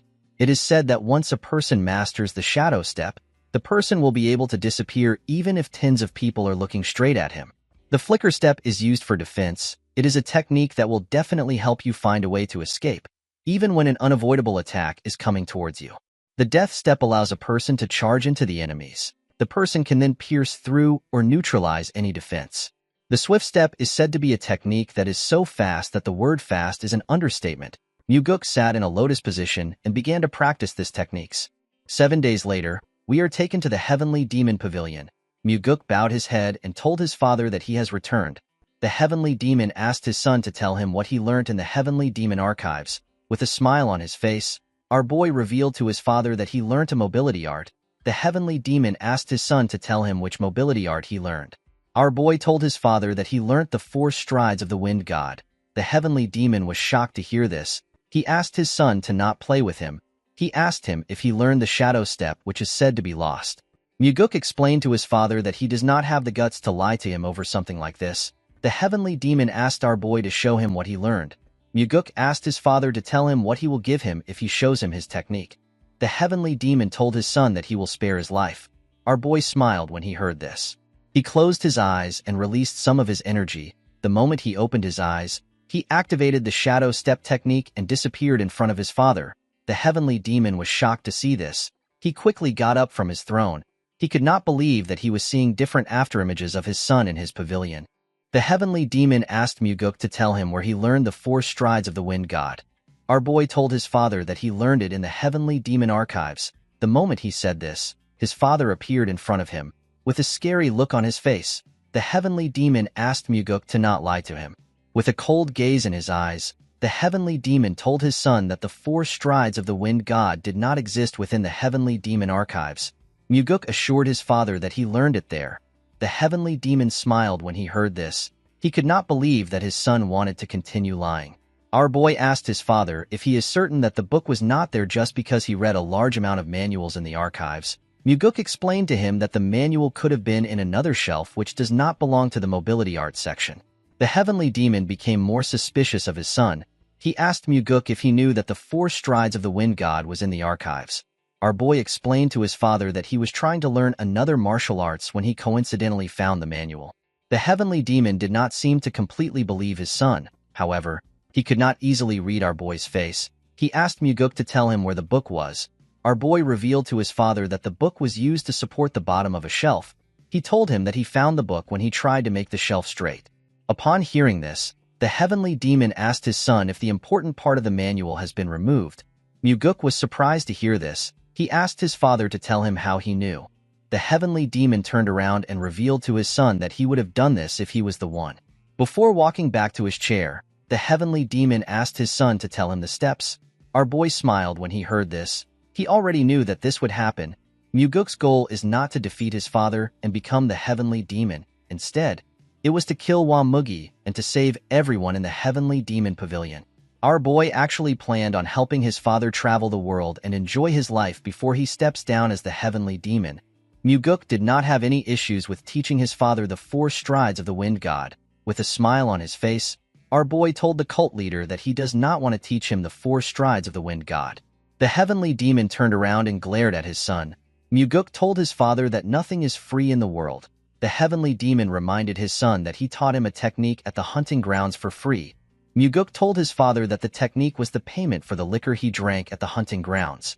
The heavenly demon smiled when he heard this. He asked his son to tell him how he was able to hold himself back for a long time. He told him that he is really brazen.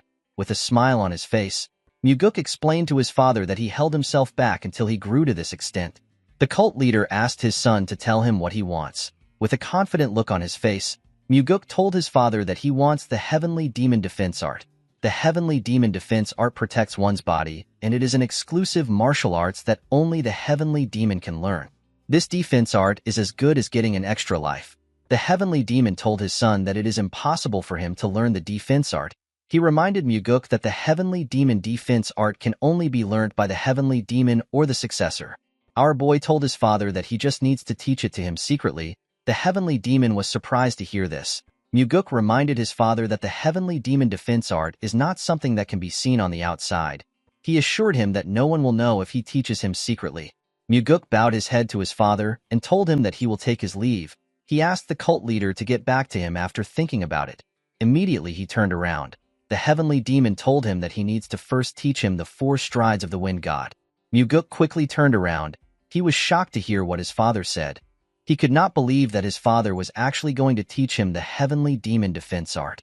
Our boy asked the heavenly demon if he can teach him now. The cult leader smiled when he heard this. He asked his son if he is not suspicious. He asked Muguk if he is not afraid that he will not teach him the heavenly demon defense art after learning the 4 strides of the wind god.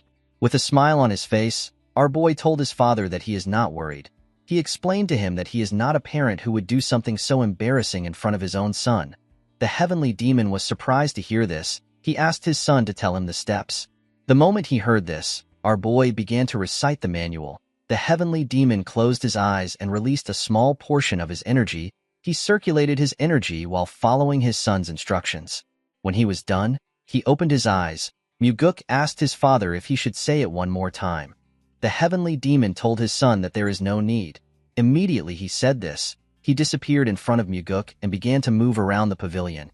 Our boy only saw his afterimages. Muguk could not comprehend what was happening. The technique his father was using was different from his. He realized that this was his father's interpretation of the manual. While he was thinking, the heavenly demon returned to his original position. With a smile on his face, he said that the martial arts is quite good. Muguk turned around. He realized that this is the biggest change he has made since he regressed. Our boy wondered if Wamugi will be able to defeat his father now that he has learned the 4 strides of the wind god. While raising his voice, the cult leader told his son that he will teach him the heavenly demon defense art now. He asked Muguk to memorize it because he is only going to say it once. With a smile on his face, our boy told his father that he will do his best. The scene shifts and we see a red bump on Muguk's head. Leon was annoyed to see this. She asked her master to tell her the arrogant bastard that hit him. Before she could say more, Muguk revealed to her that he was hit by his father. The bodyguard became silent when she heard this. Our boy remembered how the training was. He circulated a golden energy around his body. After meditating for a while, Muguk let out a huge sigh. He was relieved to have finally learned the heavenly demon defense art. With a smile on his face, Muguk told his father that he is more happy with the fact that they now have a secret that they share than the fact that he learned the heavenly demon defense art. The moment he heard this, the heavenly demon turned around and used his fingers to flick his son's head. He asked Muguk to not get cheeky with him. The scene shifts and we are taken back to the present. Our boy asked Leon to tell him why she is not on her way to the pavilion. The bodyguard told her master that she is there to protect him and not to attack. Muguk smiled when he heard this. He remembered that Leon never made such jokes in the past. He used his hair to cover the bump and walked forward, before going inside. Our boy told his bodyguard that he can't do something right now. The girl did not understand what her master was talking about. Muguk turned around and assured Leon that he will definitely find a way to fix the side effects of her body petrification technique for her. Our boy asked her to wait a little longer for him. Leon was shocked to hear this. Muguk explained to Leon that he told the heavenly demon that their cult needs to change into a place where people no longer have to damage their bodies to protect others. Our boy did not want the cult to become a place where people like Leon do what they don't want to do. Muguk smiled at his bodyguard when he said this. Leon could not believe what she was hearing. Muguk moved close to her and ordered her to listen carefully. The girl bowed her head when she heard this. Our boy fired her as his guard warrior. Leon was shocked to hear this. She asked her master if he is serious. She could not believe that he was actually firing her. Muguk revealed to her that she has been chosen to become the captain of the Phantom Shadow Corps. The girl was surprised to hear this. She told her master that there is no group in the cult that has this name.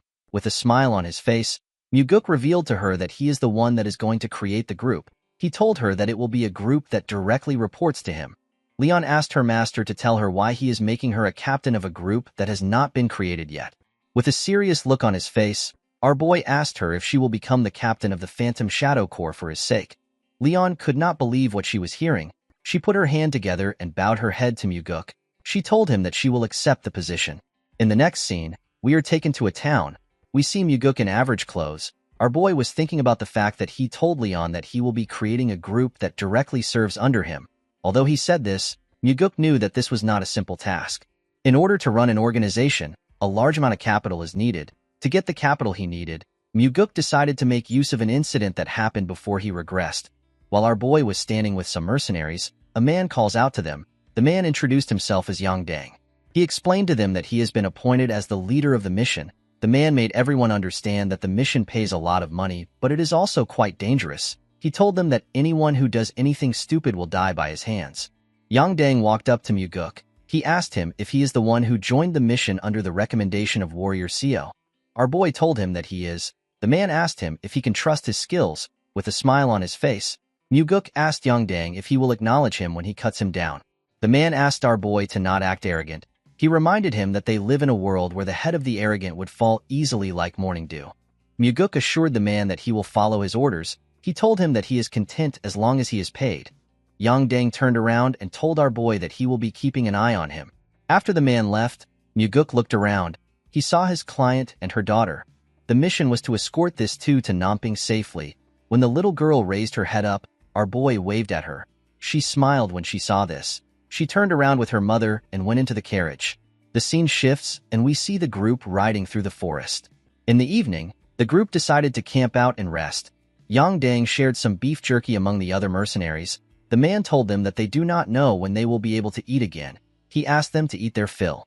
The mercenaries were not excited to be eating beef jerky. One of them told the others that they need to eat something so that they do not feel hungry. Muguk watched the men as they ate. He remembered hearing that this group was ambushed by vagrants from outside. Not even their corpses were found. No one knew how the mercenaries were killed. Later in the night, our boy heard the mercenaries coughing. When he looked around, he noticed that the men were coughing out blood. Muguk immediately realized that they were poisoned. While looking at the mercenaries' bodies, our boy wondered about why he was fine. Someone asked him about why he is okay. The person turns out to be Yang Dang. Muguk realized that the man put poison into the food he gave out. Our boy told the man that he did not eat the food he gave out. Yang Dang drew out his sword and took a stance. He told our boy that it would have been better if he had died from the poison. Muguk could not believe that the leader would be the person who poisoned the food. He told the man that he has lived a pathetic life. He asked him to tell him what he wants to do with the money he earns from killing his comrades. With a smile on his face, Yang Dang told our boy that he can do plenty things with money. He said that he can drink liquor and buy women. Muguk couldn't believe that he killed his comrades for this reasons. Yang Dang told our boy that he needs to be worried about his own life. The moment he said this, someone said that things are already over. Our boy and Yang Dang quickly turned to the side. They saw a man with 3 other men who covered their faces. Muguk could tell that the 3 men were decently strong. Yang Dang welcomed the men. The man without a mask asked the woman and her daughter to come out before he burns down the carriage. Upon hearing this, the woman came out with her kid. The man told her that she is really good at hiding. He revealed to her that he was scolded for not being able to find her. With tears in her eyes, the woman referred to the man as Warrior Quan. She asked him to spare her child's life. Upon seeing the look on her face, Quan said that he will spare her life because of their relationship. He referred to the woman as a crazy bitch and asked her if this is what she wants to hear. He told her that she should be kneeling and begging him. He could not believe that she dared to act like his master. The little girl and her mother began to cry when they heard this. The woman assured Quan that she will give him 10 times the money he is supposed to get if he spares her daughter's life. Quan asked the woman to stop spouting nonsense. He revealed to her that her father has already been caught. The woman was shocked to hear this. While looking at the woman, Quan saw something weird. He saw Muguk waving at the little girl. The man asked Yang Dang for our boy's identity. Muguk stepped forward and introduced himself as someone who received money to bring his clients to their destination. Quan could not believe that our boy was not Yang Dang's subordinate. Yang Dang told the man that our boy is simply a vagrant that he has not dealt with. He assured him that he will deal with him now. Quan asked him to do it immediately. The man stepped forward when he heard this. With a smile on his face, Muguk told Yang Dang that these men are street thugs that would betray their own master. He asked him if he really believes that he is going to get a reward. He told him that they will probably kill him to tie off loose ends and take his share of the money. Yang Dang became nervous when he heard this. Quan was annoyed to hear Muguk call him a street thug. Our boy did not understand why the man was angry. He told him that he is actually speaking politely because a child is here. Quan could not believe that some crazy bastard was calling him a street thug. Muguk asked the man if he is flustered because he hit the bullseye. Quan became enraged when he heard this. He referred to Muguk as a filthy vagrant and ordered his men to kill him first. Our boy told Yang Dang that they said that he is first. He assured the man that he will be next. Yang Dang became nervous when he heard this. Before the man could react, something hits him in the neck. Yang Dang fell to the ground. It turns out that Quan stabbed Yang Dang in the neck with a blade. Quan said that the idiot was too sloppy. He could not believe that he entrusted an important mission to a vagrant. Our boy watched the man as he bled out, with a cold gaze in his eyes. Muguk said that this is what happens to those who betray others for money. Quan asked his subordinates to stop listening to Muguk's rambling. He ordered them to attack. Our boy turned around and asked the woman to cover her child's eyes and ears. The woman closed her eyes and did what Muguk asked her to do. Immediately she did this. The 3 men swung their swords at him. Our boy was not even bothered. He activated the death step, which is one of the techniques of the 4 strides of the wind god. The moment he did this, he appeared in front of Quan. The man was shocked to see him. He did not know how he got so close to him. When the man looked behind our boy, he saw his subordinates' heads in the air. The heads fell in front of the woman. She quickly opened her eyes when she heard the sound. Quan became scared. He asked Muguk to tell him who he is. Our boy told the man that he has the same question for him. The woman revealed to him that Quan One is one of the vassals that protects her household. She introduced herself as GM Seon. She revealed to Muguk that she is the daughter of the Golden Manor Master. Our boy smiled when he heard this. He already knew about the woman. This is why he hid his identity and joined the group as a vagrant warrior. Seon's father is known as GM Asu. He is one of the top 10 largest merchants in the Central Plains. He is the richest man in Fujin and the master of the Golden Manor. In Muguk's past life, there was an incident where the Golden Manor Master was betrayed by his most trusted vassal and lost his life. His daughter also died as well. Quan noticed that our boy was looking at Seon. He believed that he had gotten an opening. He quickly drew out his sword. Before the man could attack, Muguk swung his sword without turning around. Quan did not know what was happening. All he knew was that he was seeing Muguk and everything around him upside down. He did not know when his head left his body. Seon was shocked to see this. Muguk put his sword away and said that scums like this always try to attack him whenever he is looking elsewhere.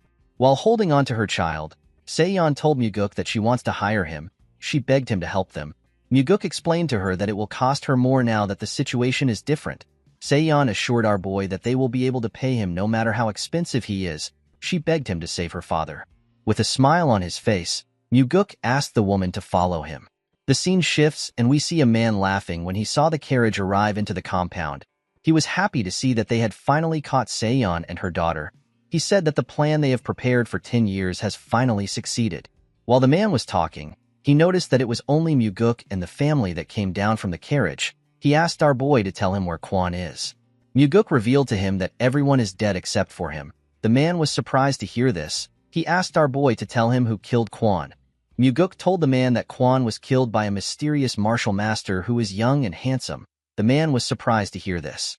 He asked Muguk to tell him why he is praising the enemy. Our boy did not respond to the man. After carefully looking at him, the man realized that Muguk was the one who killed Kwon. With a smile on his face, our boy told the man that he has a good eye for people. The man's subordinates quickly surrounded Muguk. They pointed their weapons at them. The man told our boy that he should have ran far away if he saved Seon and her child. He could not believe that Muguk came back into the tiger's den. Our boy asked the man to tell him where the tiger is. He told him that he only sees stupid dogs that bit the master that raised them. The man became nervous when he heard this. He found it weird that Muguk would come into the enemy's base after killing Kwon. A normal person would have ran away. More importantly, Muguk looked confident and relaxed even though he was surrounded. The man was certain that our boy was not an ordinary person. The man put his hand together and asked Muguk to follow him in to have a drink. He assured him that he will give him some good liquor even though they are meeting under these circumstances. Muguk asked the man to stop behaving polite. He told him that he will not go easy on him even if he acts kind. He asked him to curse and swear as he wishes. The man realized that he could not get through to our boy. He ordered his men to kill him. The men charged at Muguk when they heard this. Our boy drew out his sword and disappeared in front of the men. He tore a man apart when he reappeared. One of them said that Muguk is too fast. Immediately he said this. Muguk cut off his head. Our boy used his sword to tear through the men. It did not even look like a challenge for him. The man became terrified. He saw Muguk standing in the middle of his subordinates' bodies. He asked our boy to tell him who he is. Muguk swung his sword to clean off the blood on it. He told the man that he is simply a hired swordsman who smelled an opportunity to make a lot of money. With a nervous look on his face, the man asked Muguk if money is the only thing he wants. He asked him to tell him the amount that would make him go away. With a smile on his face, Muguk told the man that he looks rich. The man revealed to our boy that he has enough money to change a person's life. He asked him to tell him the amount he wants. Muguk asked the man to tell him why he betrayed his master when he is already so rich. He asked him to tell him why he did not use his money to change his life. He urged the man to tell him why he wants to steal his master's money. The man did not know how to respond to Muguk. While he was staring at our boy, someone asked Muguk to drop his sword. The man was surprised to hear this. He quickly turned around. He saw his subordinate holding a sword to their master's neck. Seon called out to her father. The man smiled when he saw this. He believed that his situation had changed. He asked Muguk to drop his sword if he does not want the Golden Manor Master to die. Our boy neatly raised his sword up. The man did not understand why he did this. Before he could react, a red line passed by his side and it also passed through his subordinate. The energy tore through everything in its path. The subordinate's sword broke. Before he could do anything, his body tore apart. His blood splashed all over the place. Muguk used the fourth form of the soaring sword art. This technique is known as the Flaming Heavens. The man began to scream when he saw what happened to his subordinate. With a look of disappointment in his eyes, Muguk asked the man to repeat what he said. Muguk moved closer to the man. He began to panic. He asked our boy to wait. Muguk told the man that he has no interest in waiting. He asked the man to come at him if he doesn't want to die. The man was surprised to see that Muguk gave him the chance to attack. He believed that our boy would be almost out of inner energy because he used a powerful attack. The man drew his sword and rushed to attack him. He believed that this was the only opportunity he had. He decided to end the fight quickly with all his energy. When Muguk blocked the man's attack, he noticed that it was heavy. He quickly pushed his sword aside. The man's sword destroyed the ground. He quickly swung it at our boy again. Muguk tried to stop the attack, but his sword was pushed back. The man's sword destroyed the ground again. The man did not slow down. Instead, he began to attack our boy more aggressively. His attacks were heavy, but Muguk was blocking them. The man became nervous when he saw this. He wondered if our boy really used up all his energy. He believed that Muguk must be having issues blocking his attacks. He decided to attack a little more aggressively. Before he could do anything, he saw a sword in his chest. The The man was shocked to see this. Our boy never expected the man to be so pathetic. He told him that he should have spent his life training himself instead of indulging in his greed. He told the man that the head bodyguard of the household is supposed to protect the manor. He told him that he shouldn't have lived his life like this. After saying this, Muguk took out his sword. He asked the man to become a merchant if he wants to be rich in his next life. After he took care of the man, the manor master thanked him. Asu assured him that he will never forget his help. He referred to him as the benefactor that saved his family from ruin. He asked our boy to tell him his name. Muguk told the man that he is just a mere vagrant that was passing by. Asu found this funny. He told our boy that even the king of vagrants wouldn't have been able to defeat all this people easily. Seon revealed to her father that she promised to give Muguk money as his reward. With a smile on his face, Asu commended his daughter for making a smart choice. He told her that this is a promise they can keep. He turned to Muguk and told him that he is in the right place if all he needs is money. Muguk smiled when he heard this. This was the reason he approached Seon as a vagrant to help them. The scene shifts and we are taken to an underground treasury. Asu told our boy that they want to give him everything they have because he saved their lives. However, this was not something he could easily do. Muguk assured the old man that he wouldn't ask for such a thing. Asu explained to him that he has no interest in determining an amount. He asked Muguk to take as much as he can carry. Our boy was shocked to hear this. The old man revealed to him that he has a condition. He explained to our boy that he cannot use any carts or get help from others. He told him that he needs to use his own inner energy. Muguk was surprised to hear this. He revealed to Asu that he will still be able to carry quite a lot. Asu put his hand together and told our boy that they would have been dead if it wasn't for his help. He told him that he needs to do this much. Muguk bowed his head and thanked the man. Asu pushed a button and the huge door of his treasury slowly opened. When the door got opened, our boy walked inside the dark treasury. After he went in, Seon reminded her father that Muguk has a high level of martial arts. She told him that he might take much more than he can imagine. She asked her father if he is all right with this. Asu asked his daughter if there is anything inside that could be more precious than the protection they received today. Seon was shocked to hear this. The old man explained to her that he is fine as long as she and his granddaughter are alive. This words touched the woman's heart. Asu told his daughter that Muguk is not an ordinary man. Seon agreed with him. Although he was trying to hide it, Seon could tell that our boy was exceptionally skilled even though he looked so young. Asu told her that he is not referring to the skills they saw today. He explained to her that there is something about Muguk that he cannot express with words. The manor master has met countless people in his life. Even he had never met someone so young and confident who has such a unique air around him. Asu reminded his daughter that they can always earn more money, but they will never be able to build a connection to someone like Muguk ever again. He assured her that it is fine if our boy takes a lot. This is because the more Muguk takes, the deeper their connection will be. Seon was surprised to hear this. She never expected him to hold our boy in such high regards. The scene shifts and we are taken to the cult. We see Muguk in front of the Heavenly Demon Pavilion. Our boy had already sold the gold and the treasures that he took from the Golden Manor in different places. Asu and his daughter were completely shocked to see the amount of things Muguk came out with. Muguk sold the treasures in different places because the treasures were too much for a single shop to buy. He went to different places every time he arrived in a city to sell the jewels. Our boy earned 38 million niangs. This money will become the cornerstone of the squad that will be directly under his command. When Muguk stepped into the building, he saw his father on his throne and Myung standing next to him. The Heavenly Demon receives reports from Myung in this place several times a day and makes important decisions. Depending on those decisions, some people live and some die. Muguk wondered if his father is really satisfied with this life. He wondered if his father also wants to give away the position of the Heavenly Demon. The Heavenly Demon told his son that he heard he went outside. With a smile on his face, our boy told his father that he went to earn money.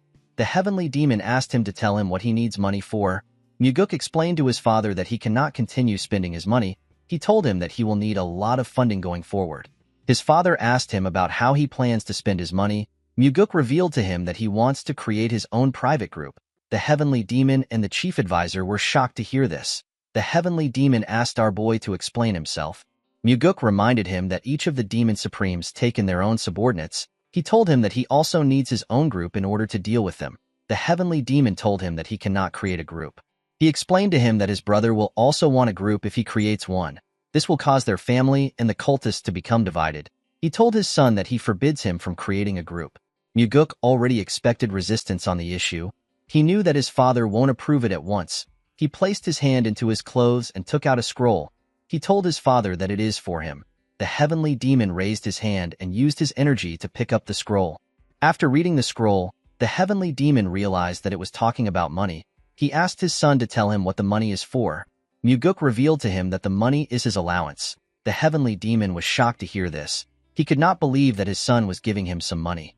Myung was also surprised to see this. The heavenly demon seemed to be angry. He told his son that he has immense wealth. Muguk assured his father that he already knows he is the richest person in the world. He explained to him that he simply gave him his first allowance as his son to thank him for raising him. The heavenly demon and Myung could not see through Muguk's intentions. Our boy told his father that he wanted to do this at least once. He bowed his head and asked his father to have a good rest. After saying this, he turned around and left the building. The heavenly demon stared at the scroll after his son left. Myung became nervous when he looked into his master's eyes. The scene shifts and we are taken to the Nirvana Pavilion. At the top of the building, we see Leon standing next to her master. While he was looking outside the building, someone enters the room and refers to him as Pavilion Master. The person told him that it is time. When Muguk turned around, he saw Daryong. The man told him that everyone is waiting. Our boy smiled when he heard this. He was happy to see the man. Daryong revealed to him that he volunteered to take the job. Muguk asked him if he ever expected them to meet again like this. The man told him that he is actually quite shocked. The two of them smiled at each other. Muguk walked forward and asked his bodyguard to follow him. Leon smiled when she heard this. The three of them stepped out of the building together. In front of the building, all the investigators of the pavilion gathered. They were quite much. Muguk stood in front of the investigators. While screaming at the top of their voices, the investigators bowed their heads and welcomed their pavilion master. Muguk was surprised to see that the men were more friendly than he thought. He never expected them to smile at him. He asked Daryong if he told them that their salaries would be reduced if they didn't welcome him. The man was surprised to hear this. He told him that he never said anything like that. Muguk asked him to tell him why the atmosphere is so good. Daryong explained to him that they are smiling because of what he has shown them. Our boy realized that the man was referring to the investigation incident against the demonic army commander. Go Dang killed the investigator that held the first investigation, and he injured an investigator during the second investigation. In this situation, Muguk took care of the second investigator by getting the demonic physician to look at him. Crushing Dang's skull was a good revenge for the investigators. To them, Muguk was different from the average person. Daryong asked our boy to say something to the investigators. Our boy looked around to see the people gathered in front of him. He explained to them that he does not know if he will become happier or miserable now that he is the pavilion master. With a smile on his face, Muguk told them that the only thing he is certain of is that their hearts will run faster than it did before. Daryong was surprised to hear this. The other investigators began to laugh when they heard this. They cheered for Muguk. The scene shifts and we see our boy reading a paper. Muguk told Daryong that he is killing the good atmosphere by giving this to him. Daryong explained to him that this is the incident which was handled unfairly. He reminded him that he requested this case. Our boy did not like the fact that this was related to the Blood Heaven Sword Demon again. Daryong explained to him that he also doesn't want to interfere. He told him that the incident happened recently and it matches his request. Leon told her master that he needs to hold himself back this time. She reminded him that the old man was already about to explode last time. Muguk stretched out the paper to her. He explained to her that the stories written there are way too unfair. It would be impossible for them to cover it up just because of the Blood Heaven Sword Demon. He asked her to read them. He asked her to see if she can cover it up. After reading the paper, Leon told her master that he needs to do something about it. The scene shifts and we are taken to the entertainment pavilion. We see a man drinking. The man seemed to be quite drunk. The owner of the place asked the man to stop drinking. He told the man that he understands his situation.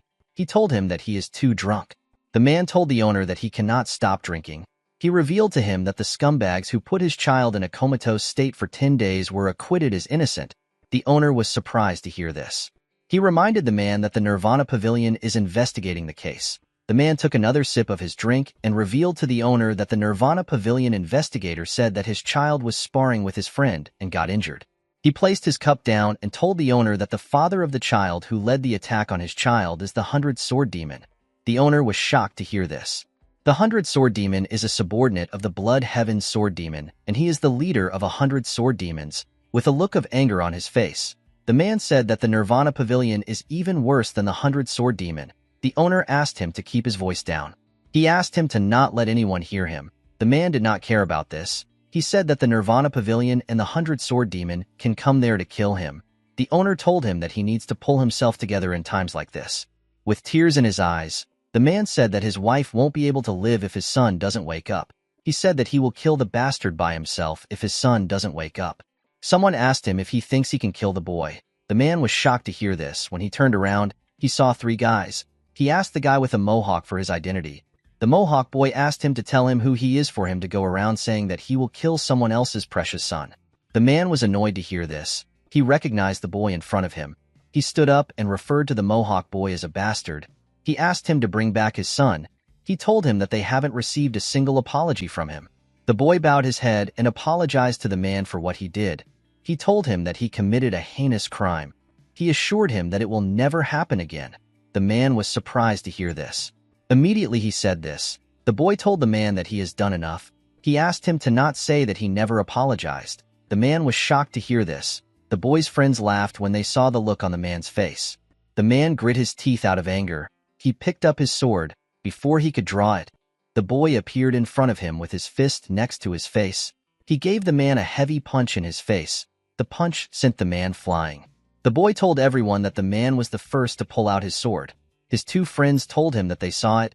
They told him that they are his witnesses. The boy climbed on top of the man.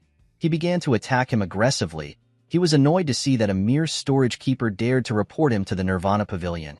While beating up the man, he told him that it is all his son's fault. He said that they asked his son to steal money from his home. The boy told them that he won't do it because his father earned it with his blood and sweat. The bastard told the man that his son acted kind and made him out to be some trash. He asked the man if he wouldn't also be angry and hit his son if this happened. Immediately he said this. The man told him that he just confessed with his own mouth. The boy asked him to tell him what he means. The man revealed to him that everyone just heard the reason why he beat up his son. He told the bastard that he just confessed that he attacked his son. The boy did not seem to be surprised. He raised his head and asked everyone if they heard anything. The people there quickly turned their heads away. Even the owner could not say anything. With an arrogant look on his face, the boy told the man that no one heard anything. The man began to cry when he heard the bastard laughing. With a cocky smile on his face, the bastard told the man that he is crying like a retard. He said that his son cried just like him. The bastard's friends laughed when they heard this. While they were laughing, someone said that he heard what he said. The idiots turned around when they heard this. The person turns out to be Muguk. Our boy was with Leon and Daryong. The bastard raised his head and yelled at Muguk. He asked him to tell him who he is. He did not seem to recognize our boy. Muguk could not believe that the bastard spoke rudely even though he did not know who was talking. He could tell that this loser grew up pampered and entitled. The boy was surprised to hear what Muguk said. He bowed his head and apologized to him for being too emotional. He begged Muguk to not be angry. Immediately he said this. He called our boy a retard. He asked him if he believes that he will apologize to someone like him. He said that he does not know who Muguk is. He said that our boy must have a death wish for him to be interfering. Our boy smiled when he heard this. He could not believe that the bastard was acting tyrannical in broad daylight just because he is the son of the 100-Sword Demon. He asked the boy if his father's reputation is very powerful here. The bastard was surprised to see that Muguk referred to him as the brat of the 100-Sword Demon. He did not expect him to speak to him rudely. Before he could say anything, the man on the floor referred to Muguk as second young master. The bullies were shocked to hear this. The people at the pavilion were shocked to see the second young master. They never expected to see him in this place. With a nervous look on his face, the bastard asked our boy if he is really the second young master. Muguk asked him to relax. He told him that he came as the Nirvana Pavilion master. Leon told her master that the bastard is actually supposed to be more nervous. The bastard bowed his head and apologized to Muguk for failing to recognize him. He said that he committed great disrespect to him because he is young. He begged our boy to forgive him. Muguk told him that he does not behave like a young person. The bastard told him that he is still quite ignorant. Our boy realized that this bully is quite shrewd. He knows the right time to bow down to people. The bastard told Muguk that he will be leaving. Our boy asked him to wait. He explained to him that he came there because he has some business with him. The bastard was surprised to hear this. With a scary look on his face, Muguk revealed to him that he is there to investigate the assault incidents that he has committed. The bastard explained to our boy that the Nirvana Pavilion has already judged that he is innocent. Muguk revealed to him that they will be reinvestigating the whole case. Everyone was surprised to hear this. Muguk revealed to the bastard that he will be charged for habitual extortion because he extorted money every day. He told him that he will also be charged for instigation of stealing because he asked his victim to steal. The bastard will also be charged for murder because he beat the victim to the brink of death. The worst part is that he looked for the victim's father and assaulted him. Muguk told the boy that he has committed too many heinous crimes. He told him that he needs to be imprisoned for at least 20 years. The bastard was shocked to hear this. He told our boy that he did not assault the man. He said that they were sparring. Muguk asked him if he has forgotten.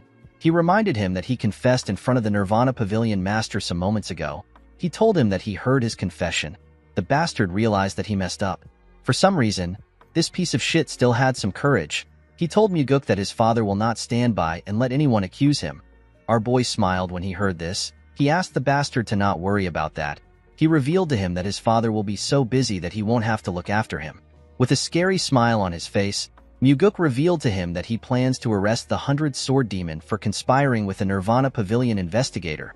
The bastard was annoyed to hear this. He asked Muguk if he believes that his father will let him do as he pleases. He told him that his father will seek revenge against him after he comes out of jail. He said that he might even kill our boy while he is in jail. The moment he heard this, Muguk gave him a heavy punch that pushed him up in the air. The pain which the boy felt was quite much. He began to cough when he hit his body on the floor. Our boy revealed to him that his sentence has increased to 30 years because he threatened the Nirvana Pavilion master. While he was coughing, tears poured out of his eyes. He begged Muguk to forgive him. Our boy glared at him. He asked him to give him one reason why he should forgive him. The boy did not know what to say. Muguk asked him if he has ever spared or helped anyone. He asked him to tell him something kind he has done before. He assured him that he will hear him out even if it is far-fetched and made up.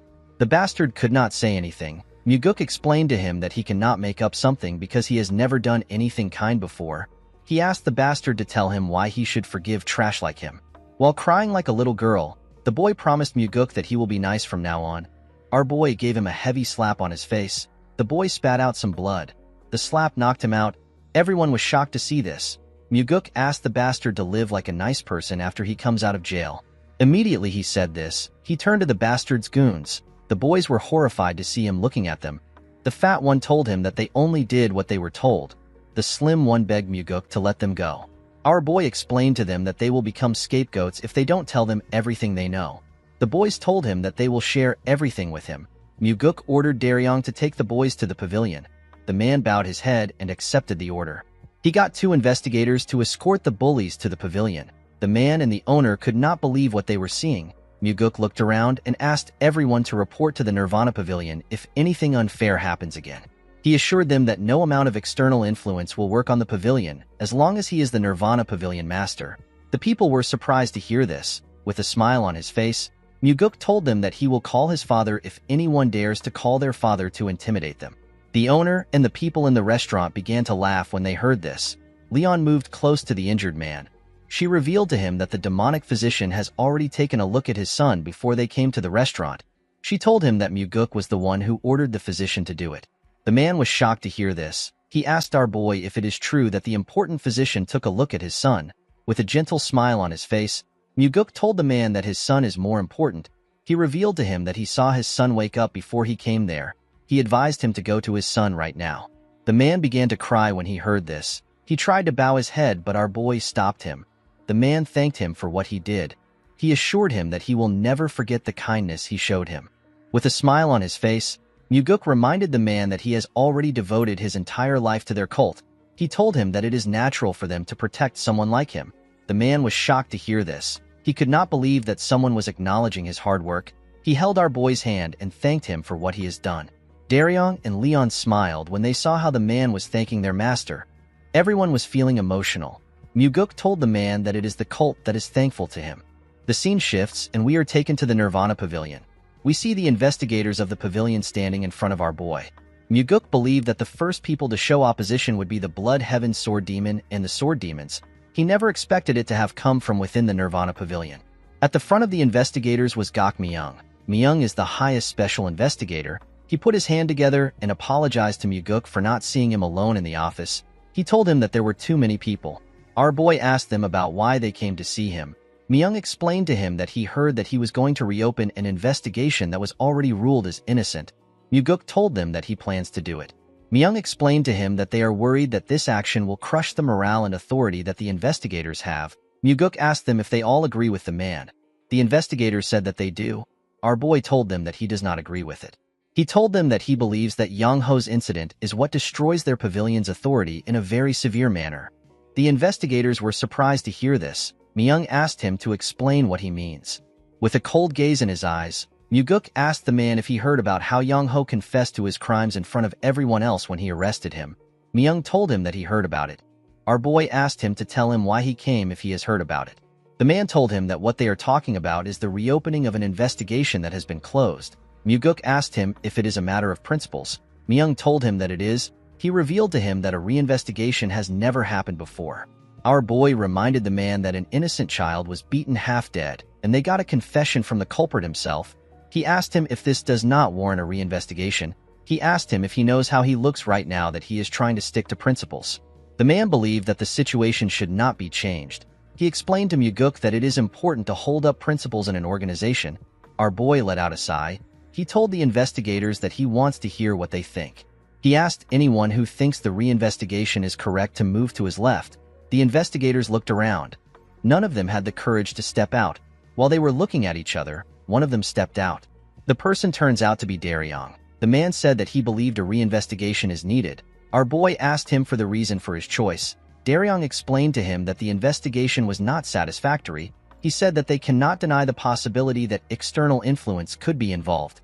Muguk asked the others if there is anyone else who agrees with what Daryong thinks. A huge man and a chubby man told him that they also agree with Daryong. Myung was surprised to hear this. The huge investigator bowed his head and introduced himself as a Ko. He told Muguk that he wasn't able to thank him before. He thanked our boy for saving him. Muguk asked the investigator about his injuries. This was the investigator that our boy called the demonic physician to save.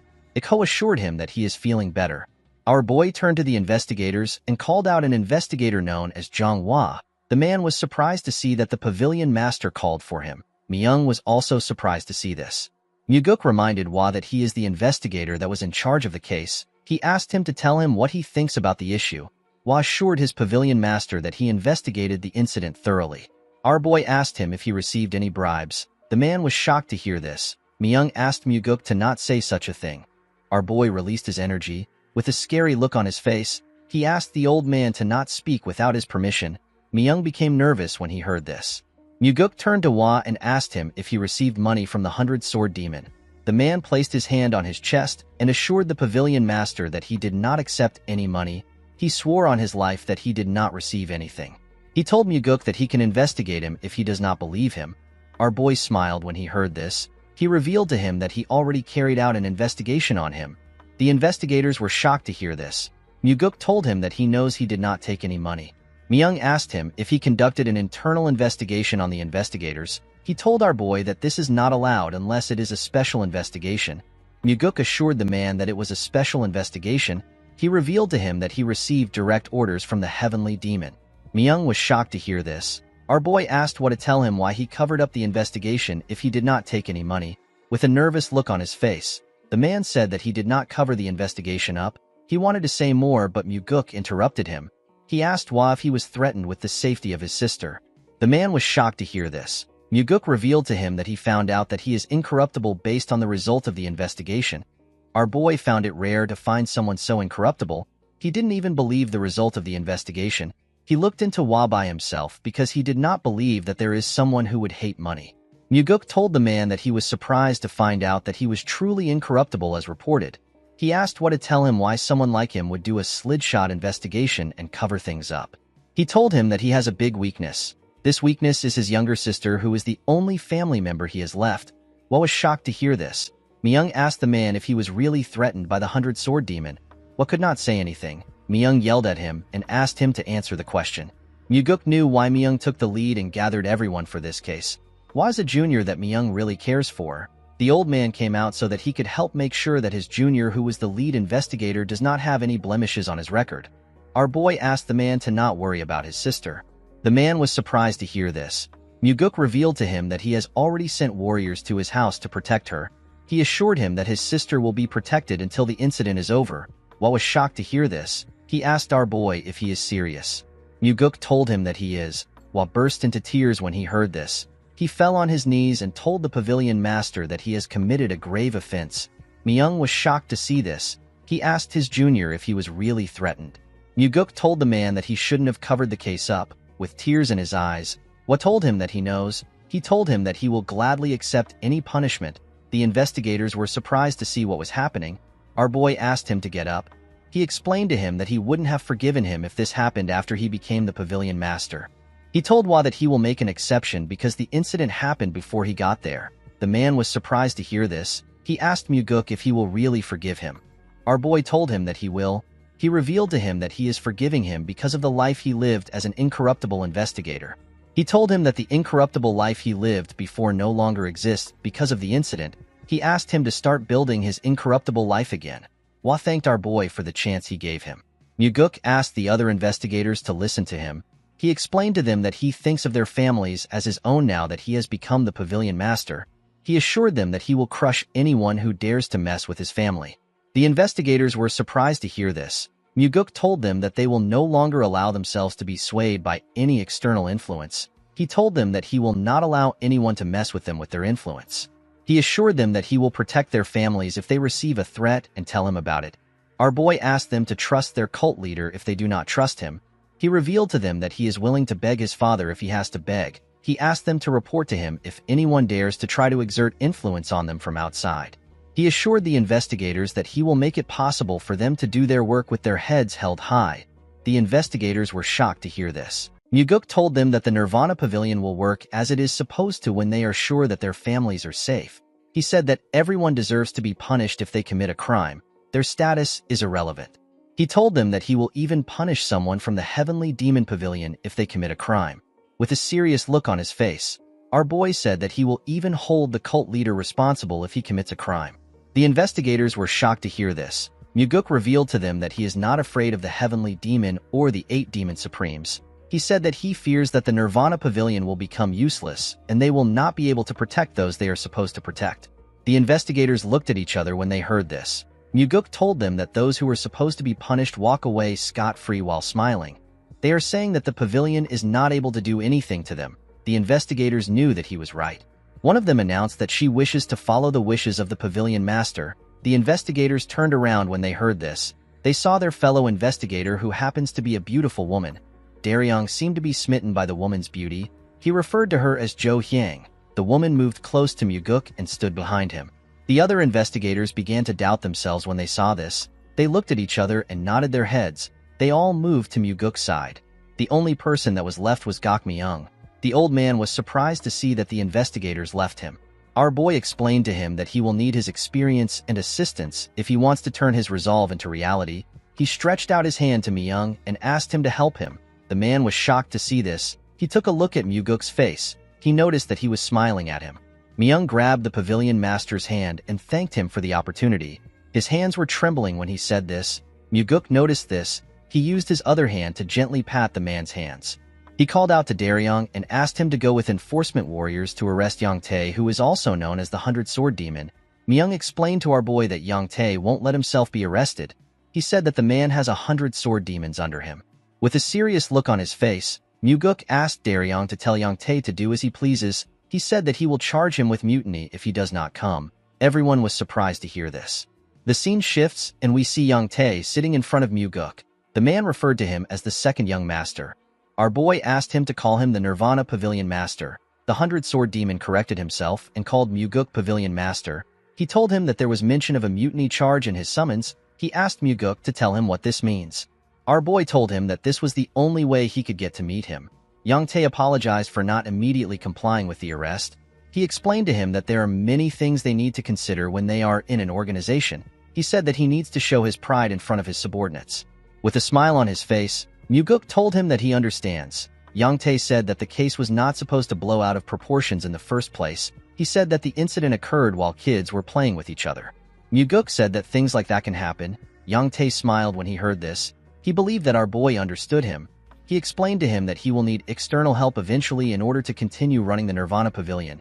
He told him that he will also need a lot of funds. Muguk could tell that the bastard was beating around the bush. He knew that Yang Tae wanted to bribe him. Yang Tae told him that he will also need their help if he wants to become the official successor in the future. He told our boy that everyone is currently supporting his elder brother. With a smile on his face, Muguk told him that he will really appreciate it if he helps him. Yang Tae put his hand together and told him that he is truly magnanimous. He promised to serve our boy well from now on. He told him that he will also host a great meal for him soon. He stood up after saying this. Muguk asked him about where he is going. Yang Tae was surprised to hear this. He asked him if they are not done talking already. With a look of surprise on his face, Muguk asked the 100-sword demon if he was planning to help him after he got out of prison. Yang Tae was shocked to hear this. He asked him to stop making such jokes. With a serious look on his face, Muguk asked the man if he sounds like he is joking. He reminded him that he threatened to kill a family member of a Nirvana Pavilion investigator. Yang Tae reminded our boy that he already said that he did not make any threat like that. Muguk told him that he does not care about what he said. He revealed to him that he has already received the testimony of the investigator that was threatened. He explained to Yang Tae that rules of their cult determine that the testimonies of all warriors of the Nirvana Pavilion have a higher weight when compared to others. This is a clause made to protect the authority of the Nirvana Pavilion investigators. Yang Tae became nervous when he heard this. With a cold gaze in his eyes, Muguk told the man that he must have not known about this because he is just finding out about it himself. He told him that the clause was made because of people like him. He revealed to the 100-sword demon that there are many others who think they can talk their way out like him. He explained to him that he will reduce his sentence by 10 years if he confesses now. He told him that he will receive a 20-year sentence if he doesn't confess. He told him that this is as far as he can negotiate. Yang Tae asked our boy if he has lost his mind. Muguk told him that he will gladly go crazy if he has to. He said that it is hard to deal with people like him with a sane mind. He told him that he will give him a few minutes to think. Yang Tae asked him about the reason he is doing this. Muguk explained to him that his son almost beat his own friend to death. It wasn't just over a single fight. He bullied the victim every day for years. He told the 100-sword demon that he threatened to kill an investigator's family member to cover his son's crime up. Muguk could not believe that this bastard still had the guts to ask him about why he was doing this. Yang Tae said that a storage guard is not the same as them. He said that they should be treated as superiors. He revealed to him that the Nirvana Pavilion has always closed its eyes for matters on this level. With a cold gaze in his eyes, Muguk told the man that his words are upsetting and frightening. Yang Tae was surprised to hear this. Our boy told him that the Nirvana Pavilion will no longer act this way. Yang Tae told him that the Blood Heaven Sword Demon will not let him mess with him. Our boy assured the man that his boss will not do anything. He told him that the old man did not do anything when he cut down the demonic commander. He asked him to tell him why Kyampa will do anything for him. Yang Tae broke the table out of anger. He wanted to yell at our boy. Before he could say anything, Muguk asked him if he wants to threaten to kill his family. The 100-sword demon became quiet when he heard this. Our boy stood up and walked to the door. He told the man that he has a few minutes to confess his crimes. After saying this, he walked out of the room.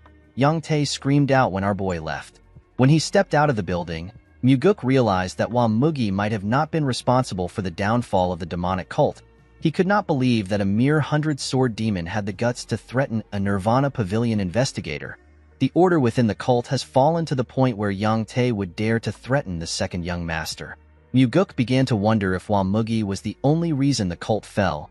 When our boy stepped into his courtyard, he saw someone waiting for him. The Blood Heaven Sword Demon was having a drink in front of his house. The old man rested on his huge sword. The man took a sip of his drink and welcomed the pavilion master back home. Kyampa asked our boy to have a drink with him. Muguk walked up to him and sat down in front of him. The old man reminded him that he warned him last time. He told him that nothing good comes out of meeting him often. Muguk told the Blood Heaven Sword Demon that he is the one who keeps looking for him. Kyampa glared at him when he heard this. Our boy did not back down. He looked the old man in the eye. Kyampa took a sip of his drink and placed the cup down. He revealed to Muguk that there was a moment when he felt something new towards him recently. He told him that he shouted in his mind when he heard the wish he made to the heavenly demon, with a crazy look on his face. The man said that he thought that Muguk's wish was perfect. He believed that our boy needed to make this kind of wish if he is someone smart. With a smile on his face, Muguk told him that he agrees with him. He said that he made a very good wish. The Blood Heaven Sword Demon poured himself a drink. He explained to our boy that everything started the day he made the wish. He said that Muguk began to make his blade cry. Our boy asked Kyampa to tell him why the blade would be crying because of him. He told him that his blade is probably lamenting. The The old man was surprised to hear this. Muguk explained to him that his disciple used the energy dissipating poison on him before their fight. Later, his other disciple came to find him and shamed his guard. Kyampa's brother made use of the demonic army for his own personal gains, and his subordinate threatened to kill a Nirvana Pavilion investigator's family. Muguk told the man that it is expected for his blade to cry. This is because it is lamenting that those around him do not reach his standards. Kyanpa smiled when he heard this. He told our boy that he has a way with words. He revealed to him that he is actually wrong. Muguk asked him to tell him what he got wrong. Kyanpa reminded him that he said that the people around him don't match his standards. He told our boy that this people are perfect for him because that is all he amounts to. Muguk was surprised to hear this. He realized that it will be hard for him to deal with this old man. It is usually easier to deal with people when they are prideful and like to chase after fame. Kyanpa asked our boy to release the imprisoned 100-sword demon. He explained to him that the morale of his people have dropped to an all-time low because of him. Muguk told him that he will release Yang Tae if he is found innocent after the investigation. The Blood Heaven's sword demon released his energy when he heard this. Muguk was shocked to see this. The man's energy was ridiculously powerful. Our boy could barely stand the pressure. He could tell that Kyampa's demonic energy was on an entirely different level. He now understood why his father said that the time is not yet right. With a terrifying tone in his voice, Kyanpa told him that he wants to give him some advice. Muguk put himself together and asked Kyanpa to stop. The old man was surprised to hear this. Our boy told him that he should just ask for a favor if he came here to do that. He asked him to not ask for a favor and give advice at the same time. The Blood Heaven's sword demon smiled when he heard this. He took away his energy. He glared at Muguk. With a smile on his face, he told our boy that he is right. He said that it is rare for someone to speak so straightforwardly to him. He poured himself another drink. Muguk advised him to be on guard. He told him that stagnant water is bound to rot. He said that no one stays stagnant because they want to. After staying in the water for a while, they start to like it and lose opportunities to get out of the stagnant water. This is why people don't put themselves in rotten water. Muguk advised the old man to use this chance to let out the rotten water. He told him that Yang Tae is not someone worthy of his protection. Kyanpa drank his wine. He stretched out his cup and asked our boy if he will accept a drink from him. Muguk did not expect this. He took the cup. The Blood Heaven sword demon poured him a drink. He told him that he will let out the rotten water. With a smile on his face, Muguk told Kyanpa that he made a wise decision. Kyanpa revealed to him that he wants him to become his water in return. Our boy was shocked to hear this. He found the statement to be odd. He wondered about what the old man was trying to say. The Blood Heaven sword demon asked Muguk to drink the liquor if he intends on becoming the heavenly demon. He told him that he will become his backer. Our boy was shocked to hear this. He never expected Kyanpa to say something like this. Everyone knows that he is openly supporting his older brother. He didn't expect the old man to abandon his brother and choose him. He asked Kyanpa if he isn't already supporting his brother. With a smile on his face, the Blood Heaven sword demon told our boy that he never knew he was this crazy back then. Muguk knew that this old man was out of his mind. He is someone who will sell anyone out for the sake of his own ambitions. Muguk killed his brother, crippled his disciple, and imprisoned his subordinate. Yet he still proposes to become our boy's backer. Muguk reminded Kyanpa that he killed his brother. The old man let out a sigh when he heard this. He explained to him that everyone becomes a stranger once they are out of their parents' embrace. He asked Muguk if he really expects him to suffer just because his bloodkin has died. He asked him to not be ridiculous. He explained to him that thorns under a human's fingernails are the ones that hurt the most. He revealed to him that he has not officially decided to work with his brother. He told Muguk that he can always change his mind if this happens. While looking at the liquor, our boy said that he will have a whole army behind him if the old man sides with him. He asked Kyanpa to tell him why he chose him now. The Blood Heaven sword demon explained to him that he is willing to bet his fate on his madness, which bulldozes everything fearlessly. Muguk asked him if he is choosing him simply because he is crazy. With a creepy smile on his face, Kyanpa told him that he is going to devour his madness. Muguk was not surprised to hear this. If he was a young man, our boy might have completely trusted Kyampa's words purely because he was flattered. However, Muguk already knows the dirty tricks old men play just to make use of younger men. He could tell that the Blood Heaven sword demon is trying to make it sound like he will become the heavenly demon if he works with him. He placed the cup on the ground. He told Kyanpa that he is thankful that he thinks highly of him. He said that it is time for him to do what has been entrusted to him. He asked Kyanpa to tell him what he thinks his father will say. The Blood Heaven sword demon glared at our boy when he saw him place the cup down. Muguk told him that his father would say that he is shirking work and playing politics when he has given him an important role. The Blood Heaven Sword Demon asked him about what he thinks will happen if he performs well as the Nirvana Pavilion Master. He asked him if he intends to rot in the Nirvana Pavilion if the Heavenly Demon asks him to stay there. He told our boy that there is only one path that he can choose. He can either decide to become the heir or not. With a smile on his face, Kiampa told Muguk that his father will actually pay more attention to him if he works for him. He explained to him that being chosen by him will make him more visible and would allow him to catch the attention of everyone else. Muguk knew that the old man was not wrong. However, there was one thing he overlooked. Kiampa did not think about the will to set the hierarchy straight in the cult. Muguk was not the only one who had this will. His father also desired a proper hierarchy. He asked the Blood Heaven Sword Demon to give him some time to think. He told him that he will drink the liquor once he has decided. Kiampa stood up when he heard this. He accepted Muguk's request. He grabbed his sword and told our boy that it would have been stupid of him to drink the liquor immediately like a fool. He took his sword out of the ground and swung it at Muguk's head. Fortunately, Muguk managed to block the attack with his sword. The Blood Heaven Sword Demon told our boy that he will hear his answer tomorrow. Muguk told him that he will give him an answer in 5 days. Kiampa gave him 3 days to decide. After doing this, he jumped out of the courtyard. Muguk put his sword back in its sheath. He gently moved his wrist. He was annoyed to see how painful Kiampa's attack was. In the next scene, we are taken to the Nirvana Pavilion. We see the enforcement warriors working out. They put huge logs of wood on their backs and did push-ups together. Their fists were covered with their blood. They all screamed out in pain. Jang Ho yelled at them.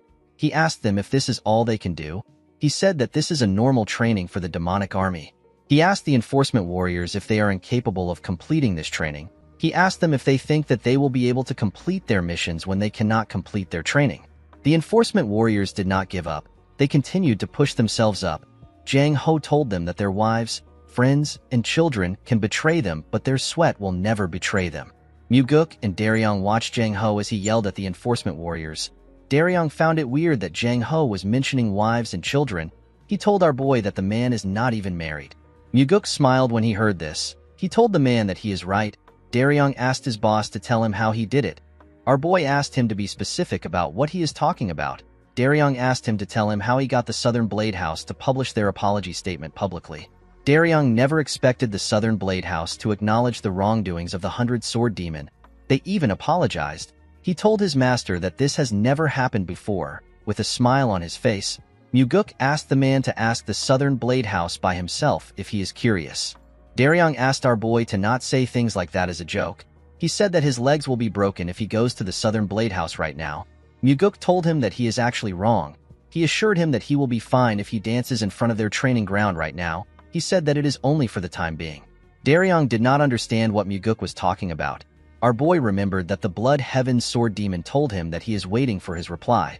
With a serious look on his face, he asked Daryong to send Yang Tae and his son to a prison where it is hard for them to be contacted. He said that the father and son must take full responsibility for what they have done. The man bowed his head and said that he understands. Muguk walked out of the building. He thinks about the fact that Yang Tae and his son would have done as they pleased for the rest of their lives if he had not interfered. Guak Su and his family who were the victims would have lived a miserable life. Muguk was certain that there are other victims like Guak Su who he doesn't know about. He knew that more victims will continue to appear in the cult. Our boy did not want people like Yang Tae to continue wreaking havoc in the cult. The scene shifts and we are taken to the demonic village. We see the restaurant owner and other people gathered somewhere. They seem to be surprised. They saw some people hanging the sign of the Nirvana Pavilion on a building. The man wondered if this was the branch of the pavilion. Muguk appeared next to him and told him that he is correct. He asked the man and the others to report there if any of the cult's warriors abused their authority. The people were surprised to hear this. Muguk asked them about what they do when the warriors abuse their authority. The restaurant owner seemed to be confused by the question. Our boy realized that this people simply took the abuse and stayed quiet. Even those who knew that it had to be reported to the Nirvana Pavilion did not do anything. Before they even get to the pavilion, they have to declare their reason for visiting at the main gate. They will also go through an identification test and a body search. They have to go through this same process multiple times before they even arrive at the Nirvana Pavilion. Muguk asked everyone to report to the Nirvana Pavilion on matters relating to the cult's warriors. The restaurant owner asked him if he is serious. Muguk assured him that he is being serious. He asked him to spread the word. He asked the people to tell the rest of the villagers that they can report to the branch if they experience any form of injustice from the warriors. He assured everyone that there won't be any retaliation. He revealed to them that those who retaliate against the people who made a report for a Nirvana Pavilion investigation to take place will be executed. The man could not believe that Muguk opened a branch for the sake of the people. He bowed his head and assured our boy that he will tell everyone about it. Our boy smiled when he heard this. In the next scene, we see Muguk walking home. He told himself that this is how it starts. He believed that they will be able to protect the villagers with the Nirvana Pavilion. Low-ranked warriors, and those who suffer injustice because they are weak will have a place to keep them safe. Our boy believed that they will be able to teach everyone an important principle with the new branch. Muguk wanted to teach the people that everyone's life has the same worth. When he arrived at the entrance of his house, he saw someone waiting for him. The person turns out to be the insane old man. He asked Muguk if he is ready to take his drink. Our boy sat in front of him. He told him that he is ready. The Blood Heaven Sword Demon carefully took out a bottle of liquor. Muguk looked him in the eye as he poured the liquor. Kianpa also stared at him. After filling the cup up, Kianpa asked our boy to drink it. Muguk told the man that he needs some snacks. Kianpa asked him about the kind of snacks he wants. Our boy revealed to him that he wants the demonic army. Kianpa was shocked to hear this. With a serious look on his face, Muguk asked the Blood Heaven Sword Demon to put the demonic army in his mouth. Kianpa glared at him.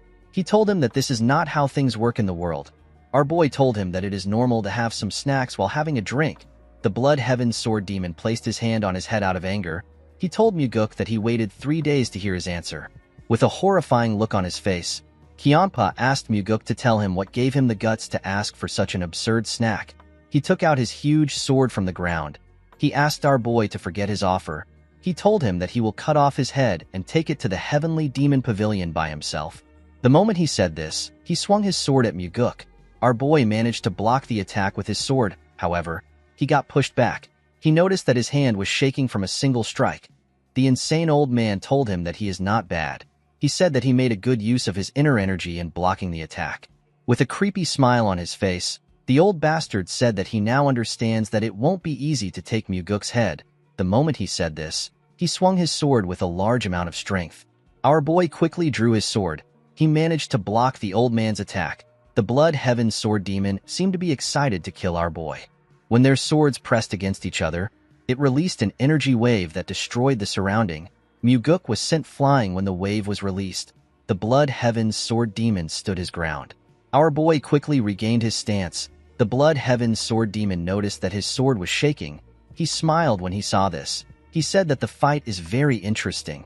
He released his energy and took a stance. Muguk grit his teeth out of anger. He wanted to try using the 4 strides of the Wind God to fight the old man.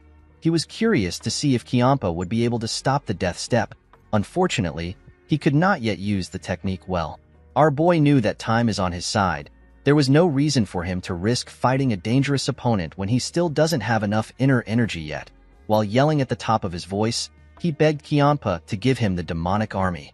The Blood Heaven Sword Demon asked Muguk to tell him who he wants him to put as the demonic commander.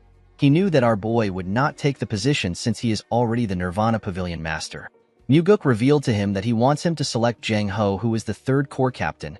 Kianpa reminded him that Jang Ho is on his side. He told him that he will get killed if he gets too greedy. Muguk told him that he is the one who wants to use madness to devour everything. He reminded him that he was the one who suggested that they work together. He said that the path which only lunatics walk on cannot be ordinary. Kianpa was shocked to hear Muguk call him a lunatic. Our boy asked him if he is wrong. He told him that he must be crazy in order for him to want to work together with him. This word seemed to connect to the old man. Muguk did not know the final destination of Kianpa's ambition. In his previous life, Kianpa died before he could show the world his goal.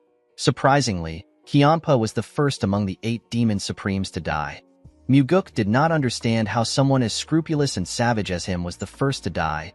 The Blood Heaven Sword Demon glared at our boy. He was quite angry. He told Muguk that his greed has ruined the negotiation. He used his leg to destroy the cup out of anger. The moment he did this, he jumped out of Muguk's house. Our boy smiled as he watched the old man leave. He knew that Kianpa would not be able to reject his offer. This is because Kianpa knows better than anyone else that our boy still has 7 other demon supremes that he can work with. 2 days later, we see Jang Ho in front of Muguk. He asked our boy about what is happening. He He revealed to him that the Blood Heaven Sword Demon recommended him to become the demonic army commander. He asked Muguk if he is the one behind this recommendation. Muguk realized that his judgment was correct. Jang Ho was smart and observant enough for him to come there and ask about the recommendation. Our boy revealed to him that he is right. He told him that he asked Kiampa to do it. The captain thanked Muguk for thinking highly of him. He told him that he does not deserve the position. Our boy asked him to stop being humble. He asked him to lead the demonic army the same way he has been leading the Third Corps. He assured him that he will be able to become the best demonic commander in history if he is able to do this. Jang Ho was shocked to hear this. He did not think that Muguk saw him as such a competent person. With a shaky tone in his voice, he told our boy that he is overestimating him. Muguk told him that he might be right. He reminded him that there are still other candidates being recommended. He told him that they need to wait and see how things pan out. Jang Ho told him that it is fine.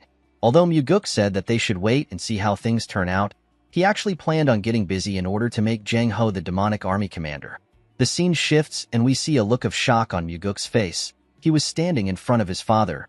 The heavenly demon had his hair down. He was wearing a robe covered with flower patterns. Muguk had never seen his father in such odd clothes. He did not know how to react.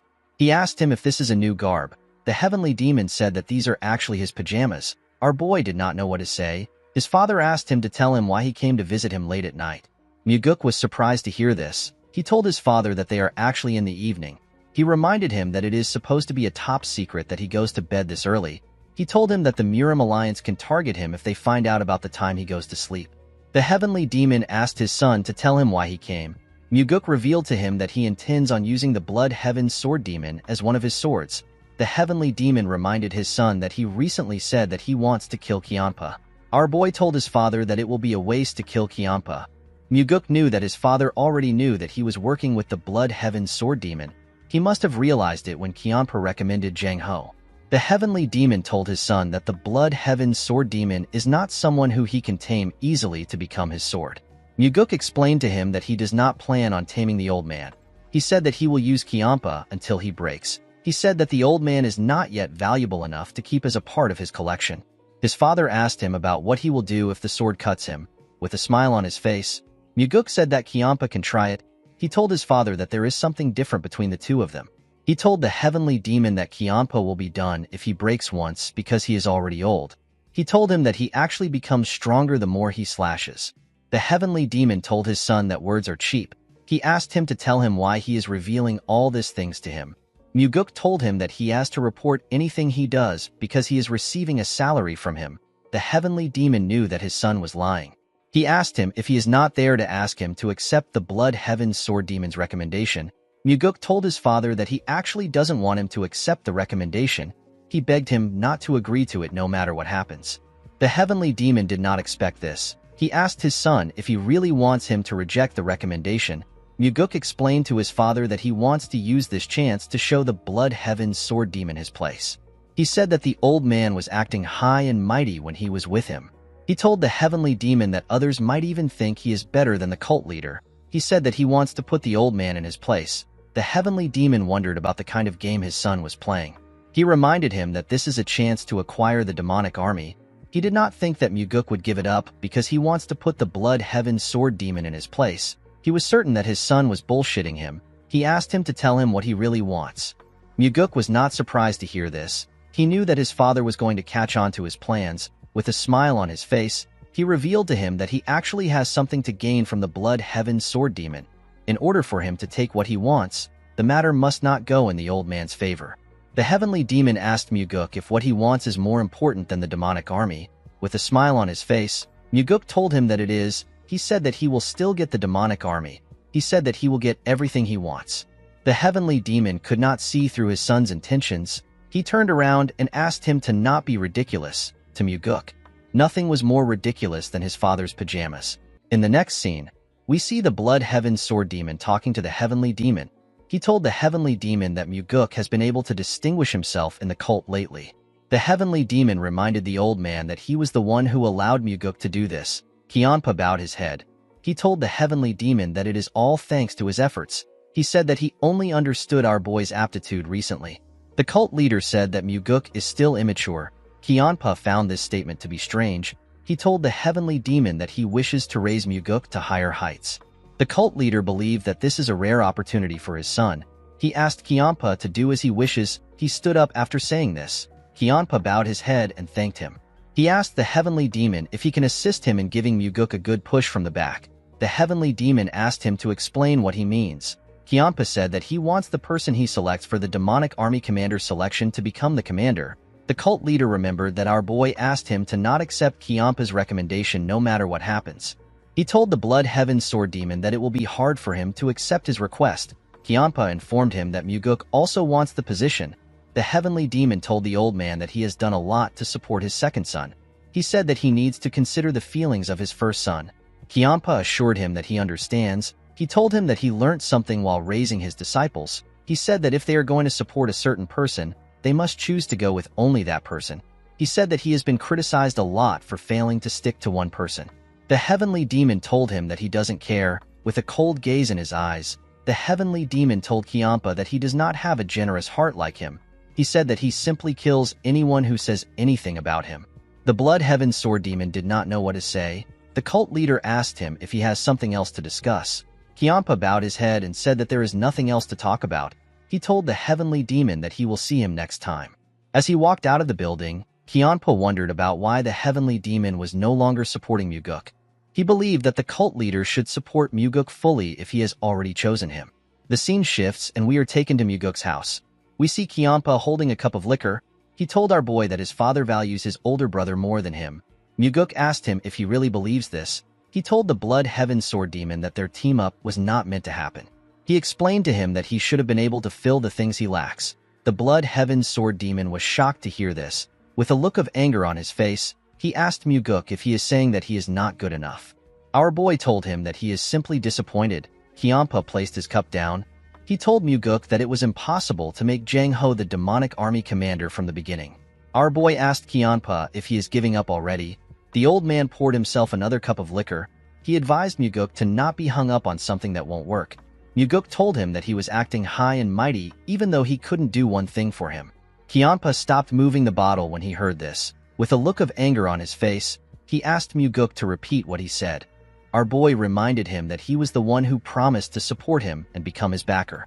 The Blood Heaven Sword Demon told Muguk that he was the one who pestered him like a child to do something that can't happen. Our boy told the old man that he should have rejected his proposal if he knew that it was impossible to do. He told him that he shouldn't have recommended Jang Ho as the demonic army commander the next day. The Blood Heaven Sword Demon did not know what to say. Muguk took out his sword from his hip.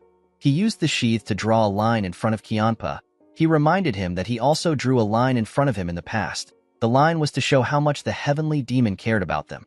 At that time, he said that the small portion of the line belongs to our boy while the large portion belongs to him.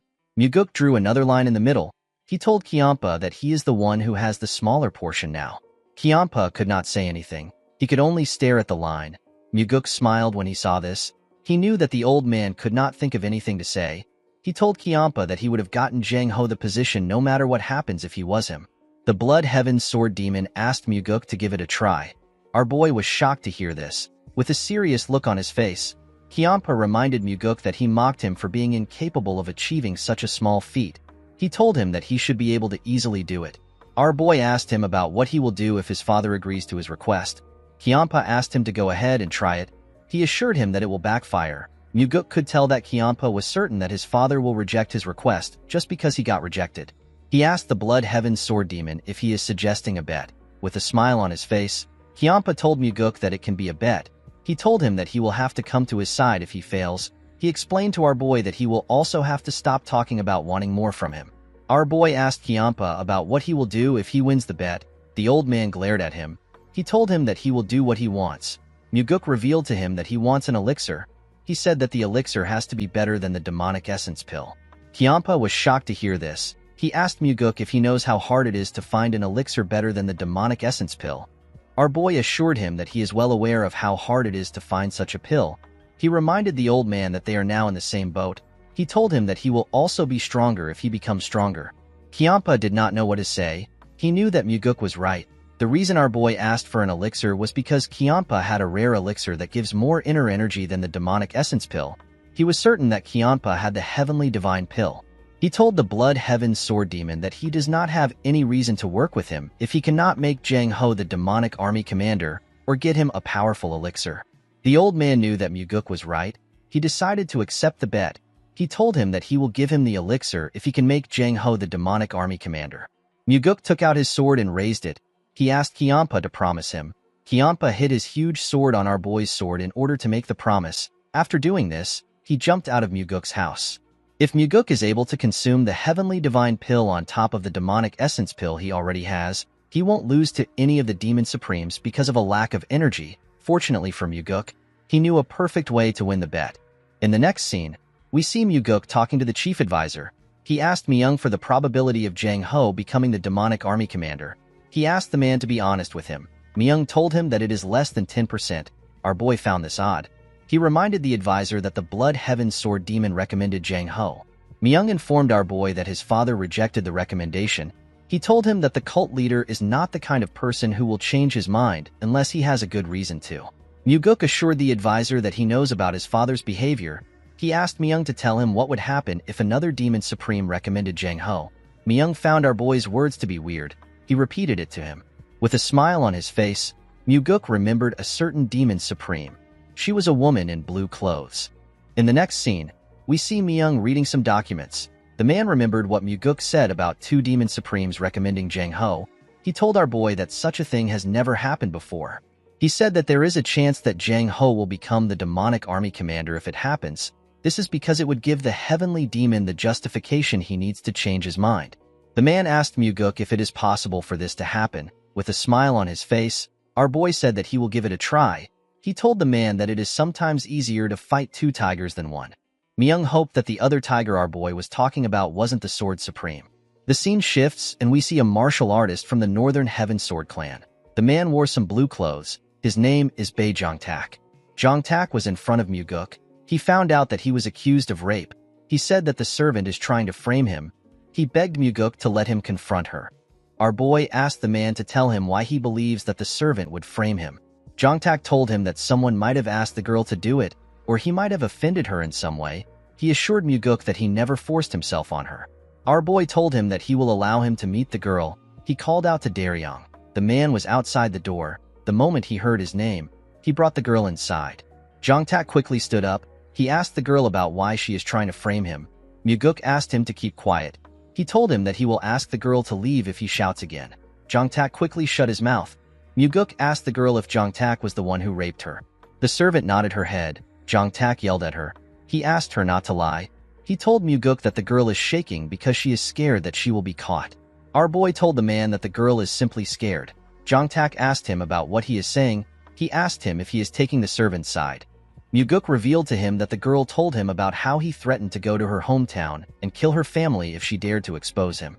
Jongtak became nervous. He asked our boy if he seriously believes what she said. Muguk nodded at Daryong to signal him. Daryong nodded back to show that he understands. He brought in two more girls. Jongtak became terrified when he saw the girls. Our boy reminded him that this girls worked as his servants before. With a shaky tone in his voice, Jongtak said that he remembers them. He said that they are now grown. The girls glared at the man. Muguk asked him to stop feigning ignorance. He revealed to him that the girls have already testified against him. He told him that he has forced the girls the same way, and he has threatened them the same way. The bastard would sleep with the girls for about 2 to 3 years. Then he will change to a new child. The bastard realized that he has been caught. He said that he simply made a mistake after getting drunk. He begged Muguk to give him a chance. He said that no one has gone to jail because they touched their servants. Muguk told him that he is right. He told him that he made the right research. Jongtak swore that he will never do this again. He told our boy that he can even write a vow if he wants. Muguk asked him not to worry about it. He assured him that he won't go to jail. The girls were shocked to hear this. With a smile on his face, Jongtak thanked our boy. He promised to repay the favor. The moment he said this, Muguk drew his sword and cut off his head in one strike. With a cold gaze in his eyes, our boy told him that he is going somewhere else instead.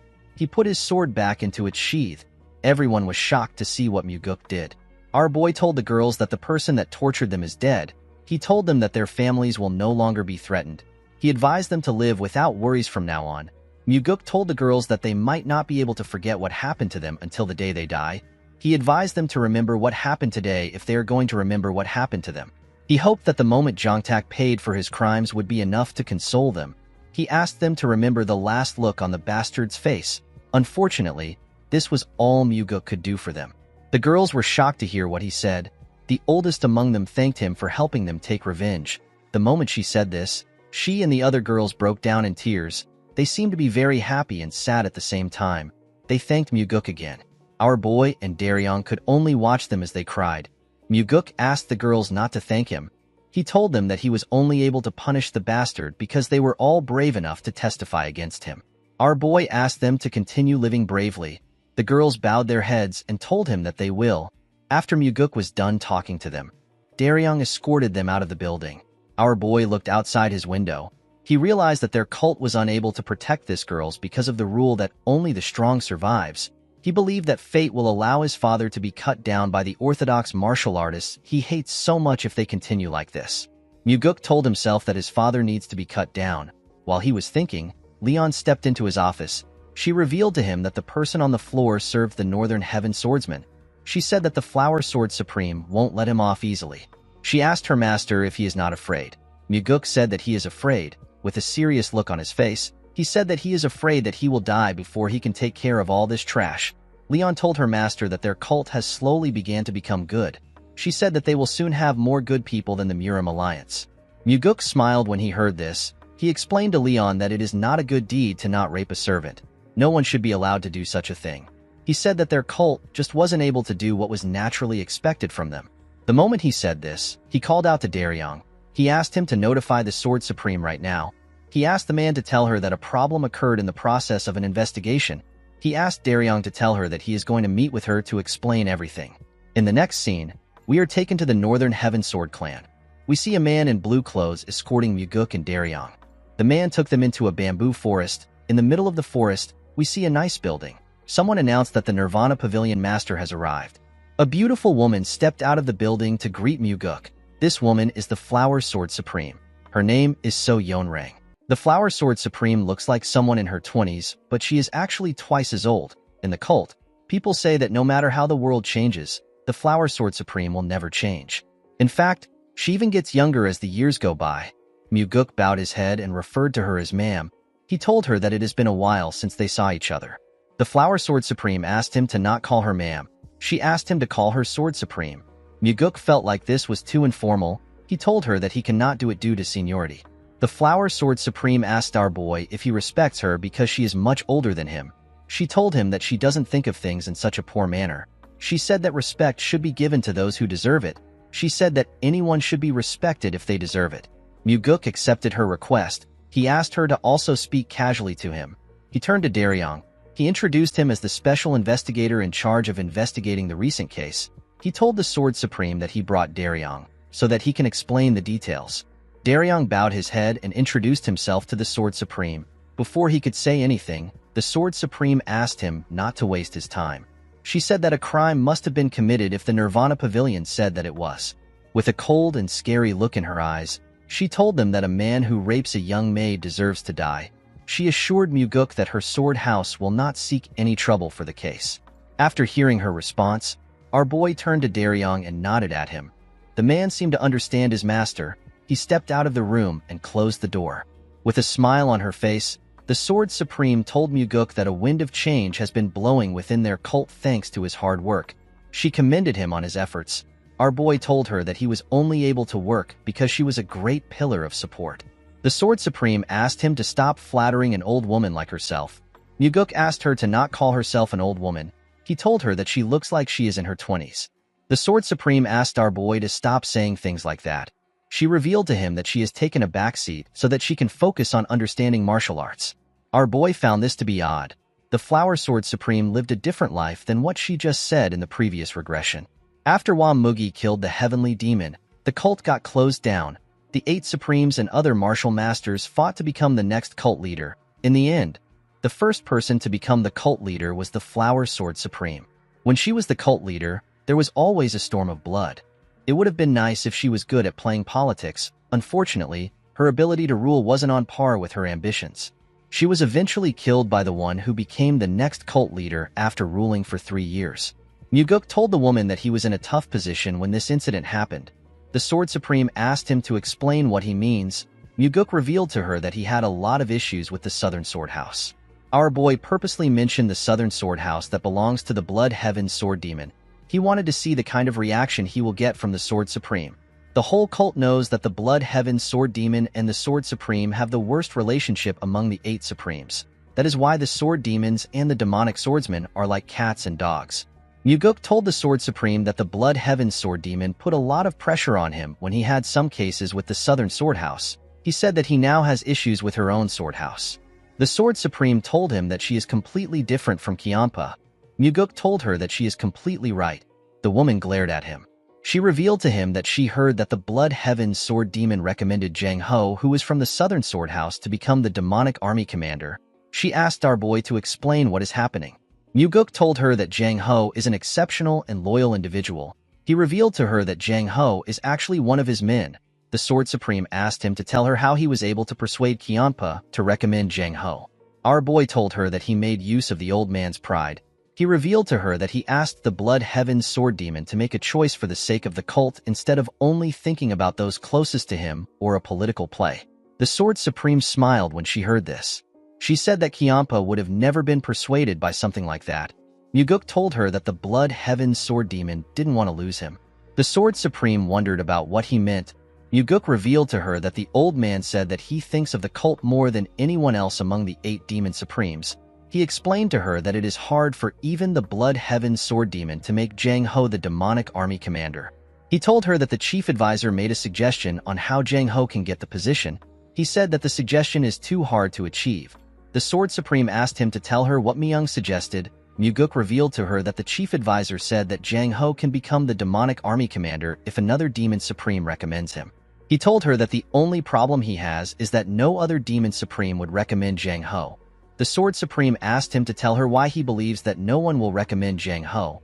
Muguk was shocked to hear this. She asked him if he believes that the Blood Heaven Sword Demon is the only Demon Supreme who thinks of the cult.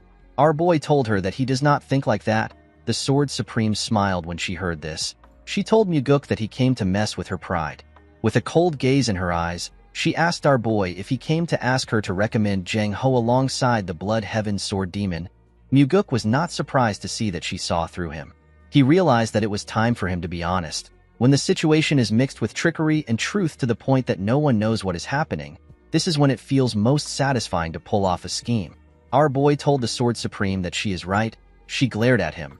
Muguk knew that the Sword Supreme had her doubts. The Blood Heaven Sword Demon is so unscrupulous that he would abandon his own brother. Why would such a person choose our boy?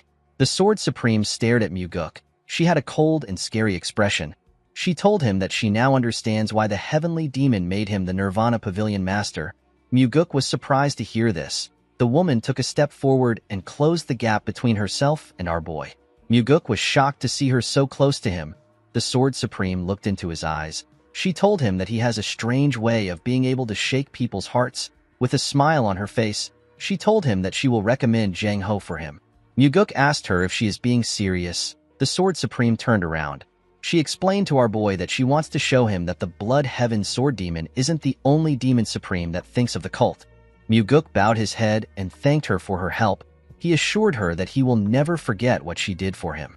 On their way back, Muguk thinks about what just happened. He already expected the Sword Supreme to help out with the recommendation. This is because the Blood Heaven Sword Demon will have a monopoly on him if he truly has the potential to become the cult's heir. The Sword Supreme wouldn't want this.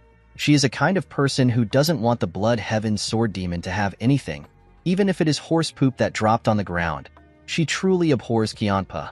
In fact, the first person she killed after becoming the cult leader was the Blood Heaven Sword Demon. In the next scene, we are taken to the Heavenly Demon's Pavilion. We see the chief advisor talking to the Heavenly Demon. He told his master that he never thought that Muguk would be able to persuade the Sword Supreme. The Heavenly Demon told his advisor that his son probably made use of the discord between the 2 Demon Supremes. He asked Myung to tell him what Jang Ho is like. He asked him if Jang Ho can be trusted with the position of the demonic army commander. Myung said that Jang Ho is an exceptional individual, but he is more of a martial artist. He is weak when it comes to politics. The chief advisor said that Muguk made a really wise decision to push Jang Ho for the demonic army commander position. The heavenly demon said that his son probably did not know how good Jang Ho was from the start. He believed that Muguk made an emotional decision. He said that our boy is more emotional than one would expect. Myung said that it is both a strength and a weakness for Muguk. With a serious look on his face, the heavenly demon said that it is a weakness. Myung asked his master about how he would like to resolve the issue of the demonic army commander position. The heavenly demon said that he will accept the recommendation since 2 demon supremes recommended him. He did this in order to not hurt the prides of the demon supremes. He announced that Jang Ho will become the demonic army commander. Myung bowed his head and accepted his master's order. The scene shifts and we see someone tell Muguk that he does not know how to repay his kindness. When our boy turned to the side, he saw Jang Ho bow his head. Muguk placed his hand on the structure in front of him. He told Jang Ho that he will not be able to repay his kindness due to his nature. The man was shocked to hear this. He asked our boy to explain what he means. Muguk revealed to him that there are 2 reasons he chose to make him the demonic army commander. The first reason is that he is the most suitable person for the position. He told Jang Ho that he gave him the position for the sake of the cult. The man said that he does not deserve such high compliments. Muguk revealed to him that the second reason he gave him the position is because he was hoping that the demonic army will become his strength. He advised Jang Ho to not let the first and second reason contradict each other. The man found this statement to be odd. Muguk explained to him that it won't be easy to maintain a personal relationship with him because he is an incorruptible person. He asked him not to worry about him using their personal relationship to force him to do anything. Jang Ho smiled when he heard this. He told Muguk that he is wrong if he sees him as someone who would throw away his personal relationships for the cult. Our boy was surprised to hear this. The man asked him if he remembers the first time they met. At that point in time, he sent Muguk an anonymous letter because his friend was killed. He wanted revenge for his friend. Jang Ho placed his hand on his chest. He told Muguk that he is an emotional person who treats personal relationships as the most important thing. Our boy was surprised to hear this. Jang Ho told him that he has already sworn his loyalty to him. He assured Muguk that he is still loyal to the cult and the heavenly demon. He promised to also work hard for the demonic army. He told our boy that he is the person who he is most loyal to. Muguk was shocked to hear this. He never knew that Jang Ho already saw him as a superior.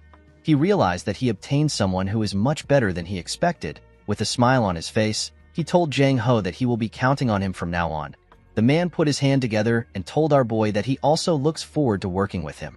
The scene shifts and we see the Blood Heaven Sword Demon in Muguk's house.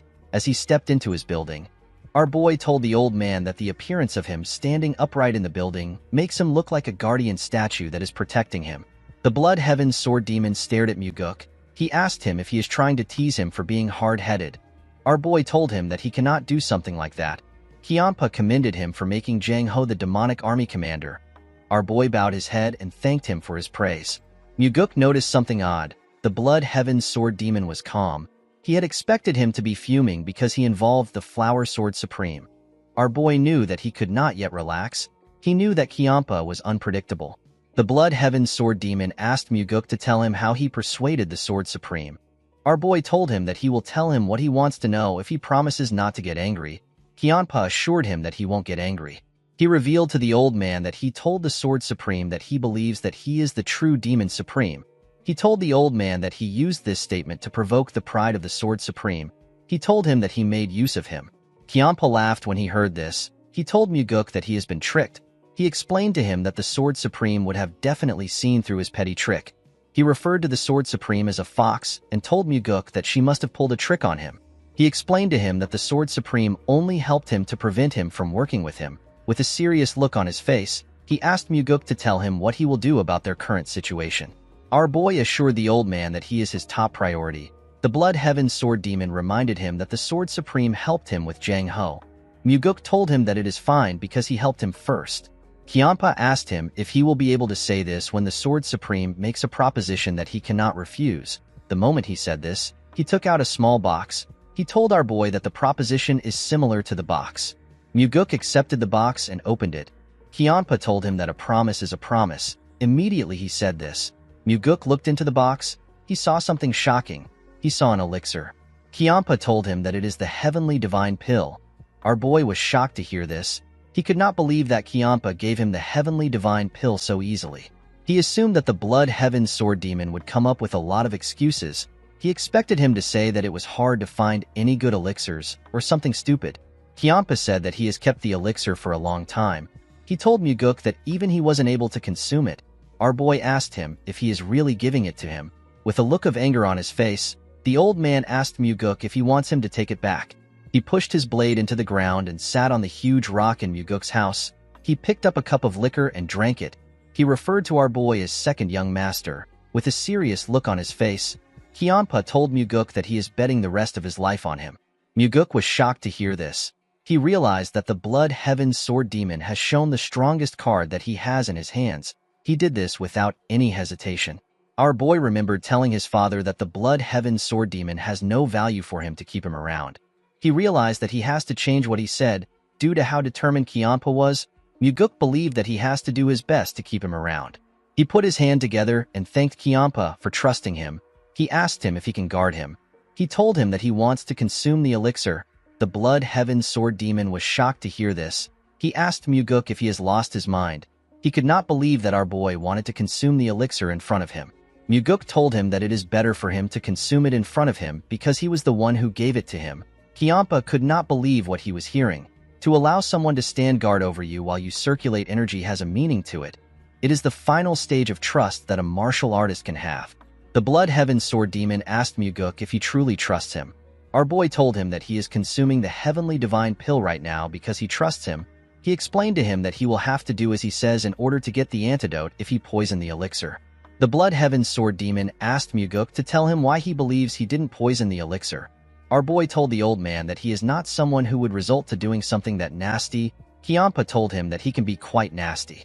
Muguk explained to him that there are various types of nasty people.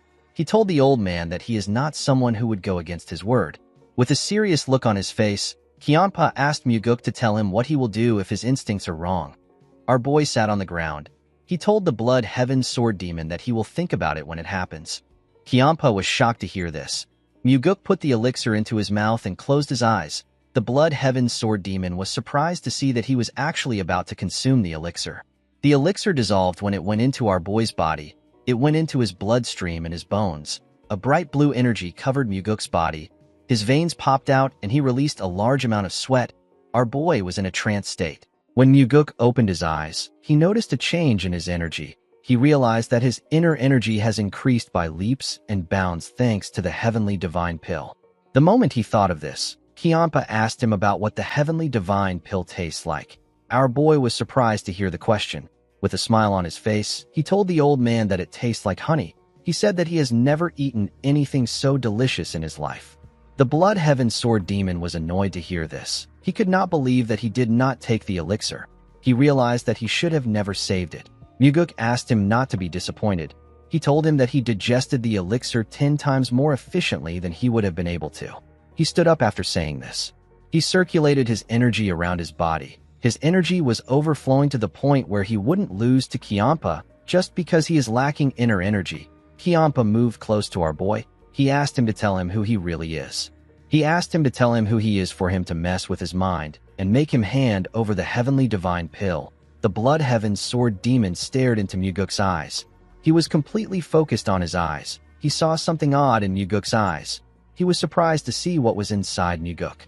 He saw a large amount of energy. Muguk released a large amount of his energy. He told the old man that he is someone who will eventually lead him. He told him that he has to live long enough for him to see it happen. The Blood Heaven Sword Demon glared at our boy. He watched him as he released his energy. He put his hand together and stood his ground. Muguk decided to take away his energy. He asked the old man about what his ultimate goal is. Kiampa was shocked to hear this. He raised his head up and looked into the night sky. He said that he is already very old. He told our boy that there is nothing he wants. He said that he wants to continue living the same way he has lived so far. Muguk told him that he is being overly passionate for something like that. Kiampa was surprised to hear this. He asked our boy to tell him how he is overly passionate. Muguk told him that he felt like he was a young man when he was putting pressure on him. He said that he could feel the flames of youth still burning strongly within him. Kiampa asked him if this is really how it looked to him. Our boy told him that it is. With a sad look on his face, the old man said that he is happy to hear this. He told Muguk that he thought he has mellowed off recently. Our boy noticed the look on his face. He could understand how Kiampa felt. No matter how many ambitions and passions he has, time will still mercilessly take them away. Muguk moved close to the huge rock. He picked up the bottle of liquor and the cup. He stretched out his hand and asked Kiampa to pour him a drink. The old man was shocked to see this. He reminded Muguk that he lost the bet. He did not understand why our boy wanted to accept his drink. With a smile on his face, our boy explained to him that he won the moment he gave him the heavenly divine pill. He told him that he will accept the liquor that he offered. The Blood Heaven Sword Demon could not believe what he was hearing. Although Muguk did not know if it was possible, he wanted to still make the Blood Heaven Sword Demon one of his people. Kiampa took the bottle and poured our boy a drink. He glared at him as he poured the drink. He did not believe that Muguk would actually drink the liquor. To his surprise, our boy drank the liquor.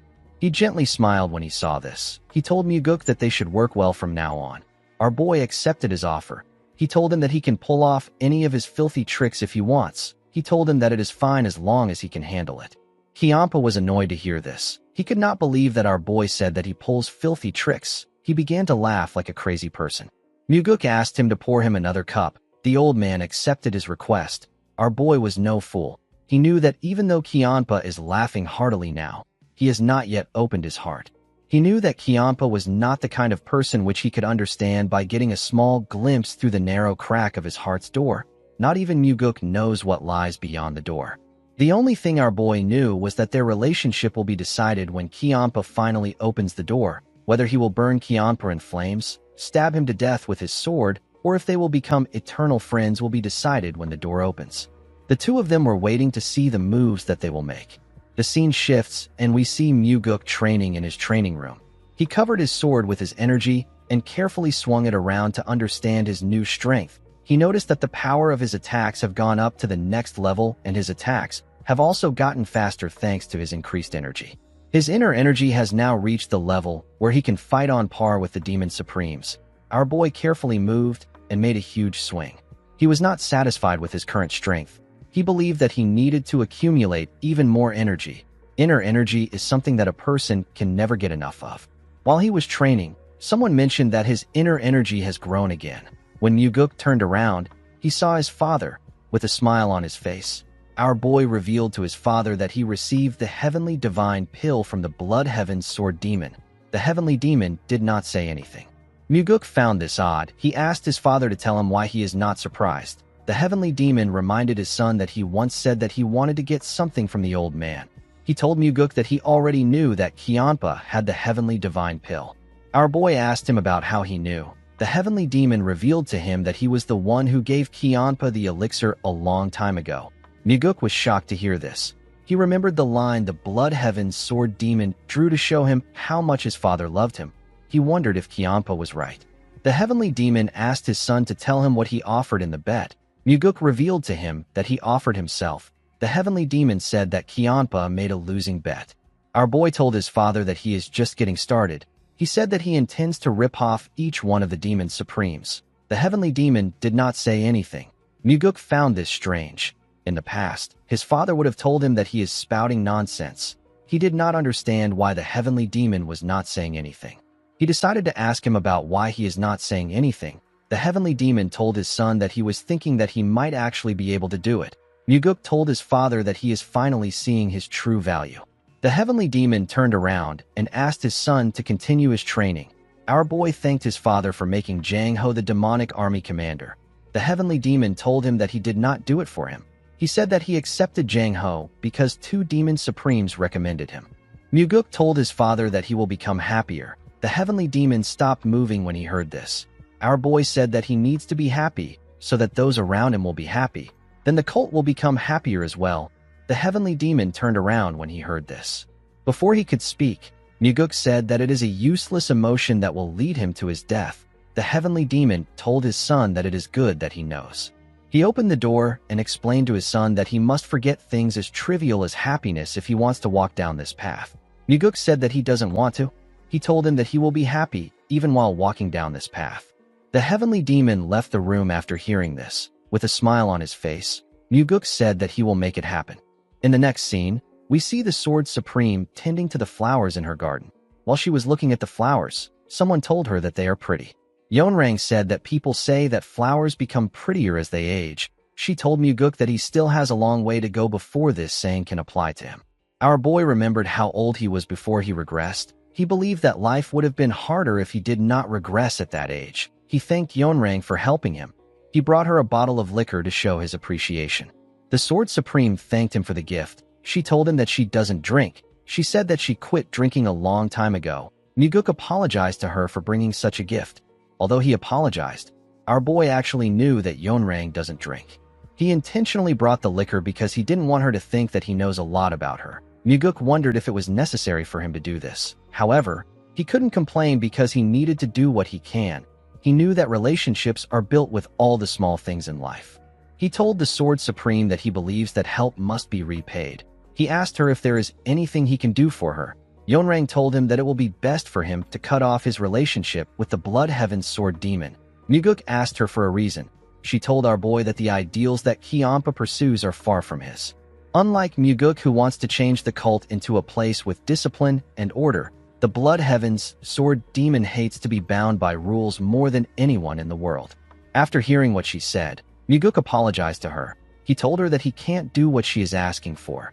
Yeonrang turned around and glared at our boy. She asked him if he really can't do it. Muguk said that he can't. He revealed to her that the old man has given him a gift that is far too precious. Our boy never planned on mentioning the gift. He believed that it was right for him to tell her, especially since he intends on making the Blood Heaven's sword demon and the Flower Sword Supreme his people. Yeonrang asked him about what Kyeonpa gave him. Muguk said that it is a personal gift. He told her that it is hard for him to tell her.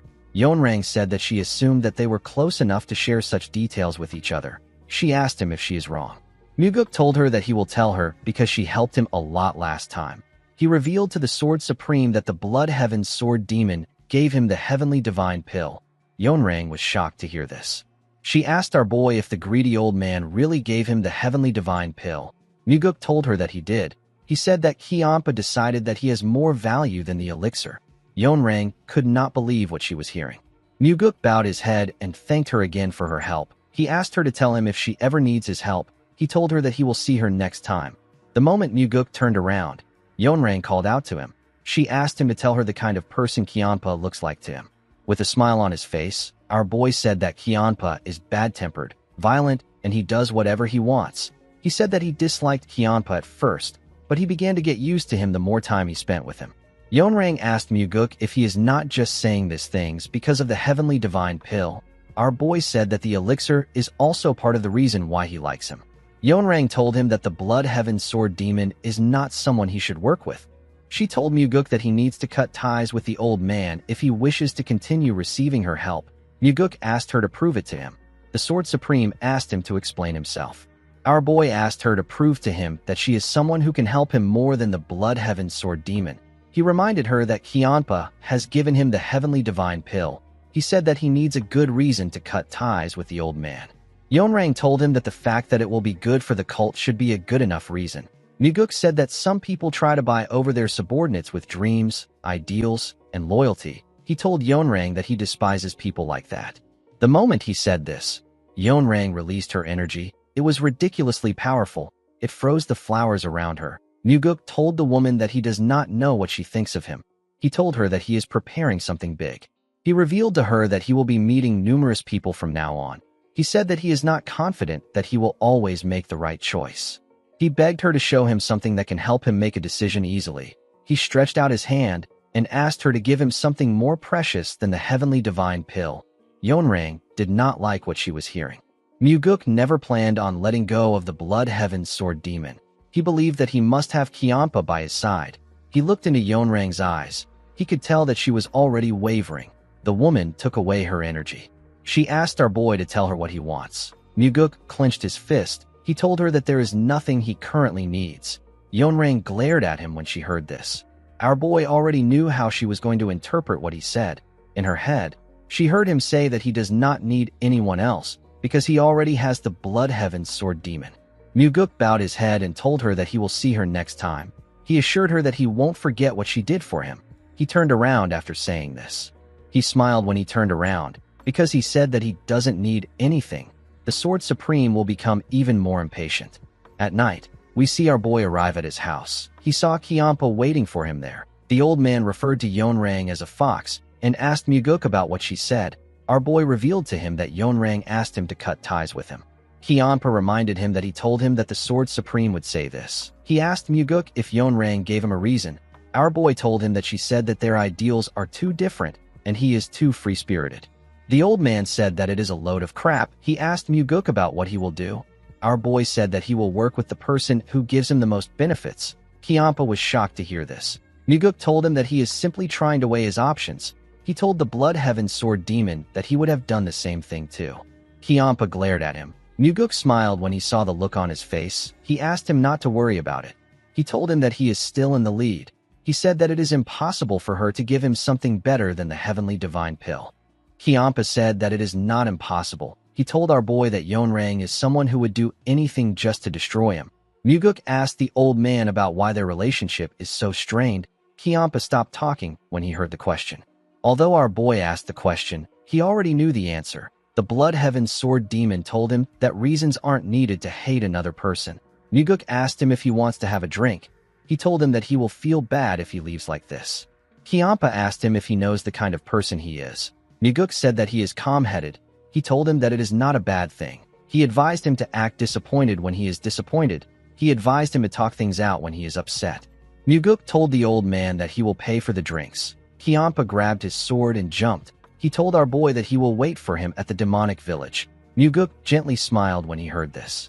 In the next scene, we are taken to the pleasure bar. The people in the bar were noticeably uncomfortable. They were all fixated on some people. They focused their attention on the Blood Heaven Sword Demon and the second young master.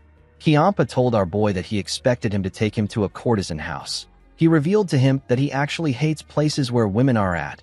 Muguk did not expect to hear this. He reminded Kiampa that his late brother loved courtesan houses. The old man asked him not to bring his brother up. He told him that it will ruin the mood.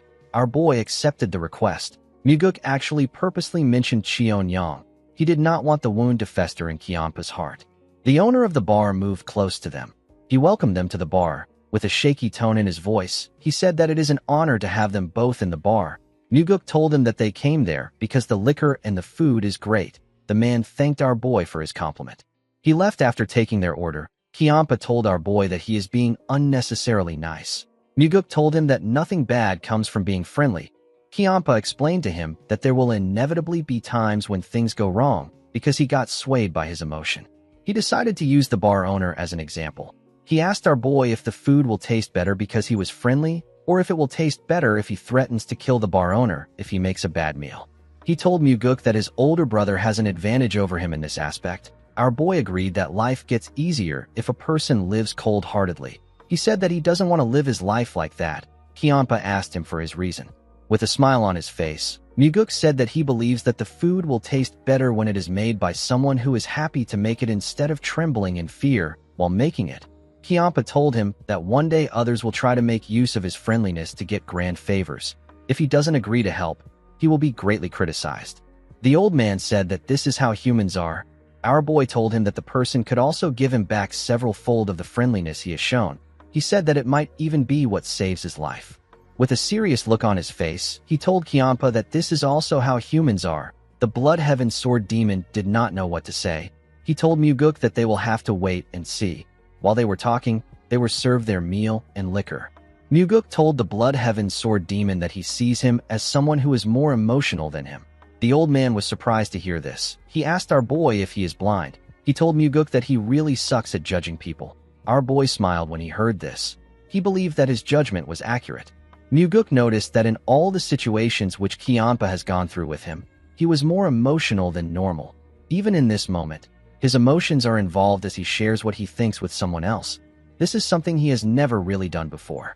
Our boy decided to ignore the talk about emotions and face a pressing issue.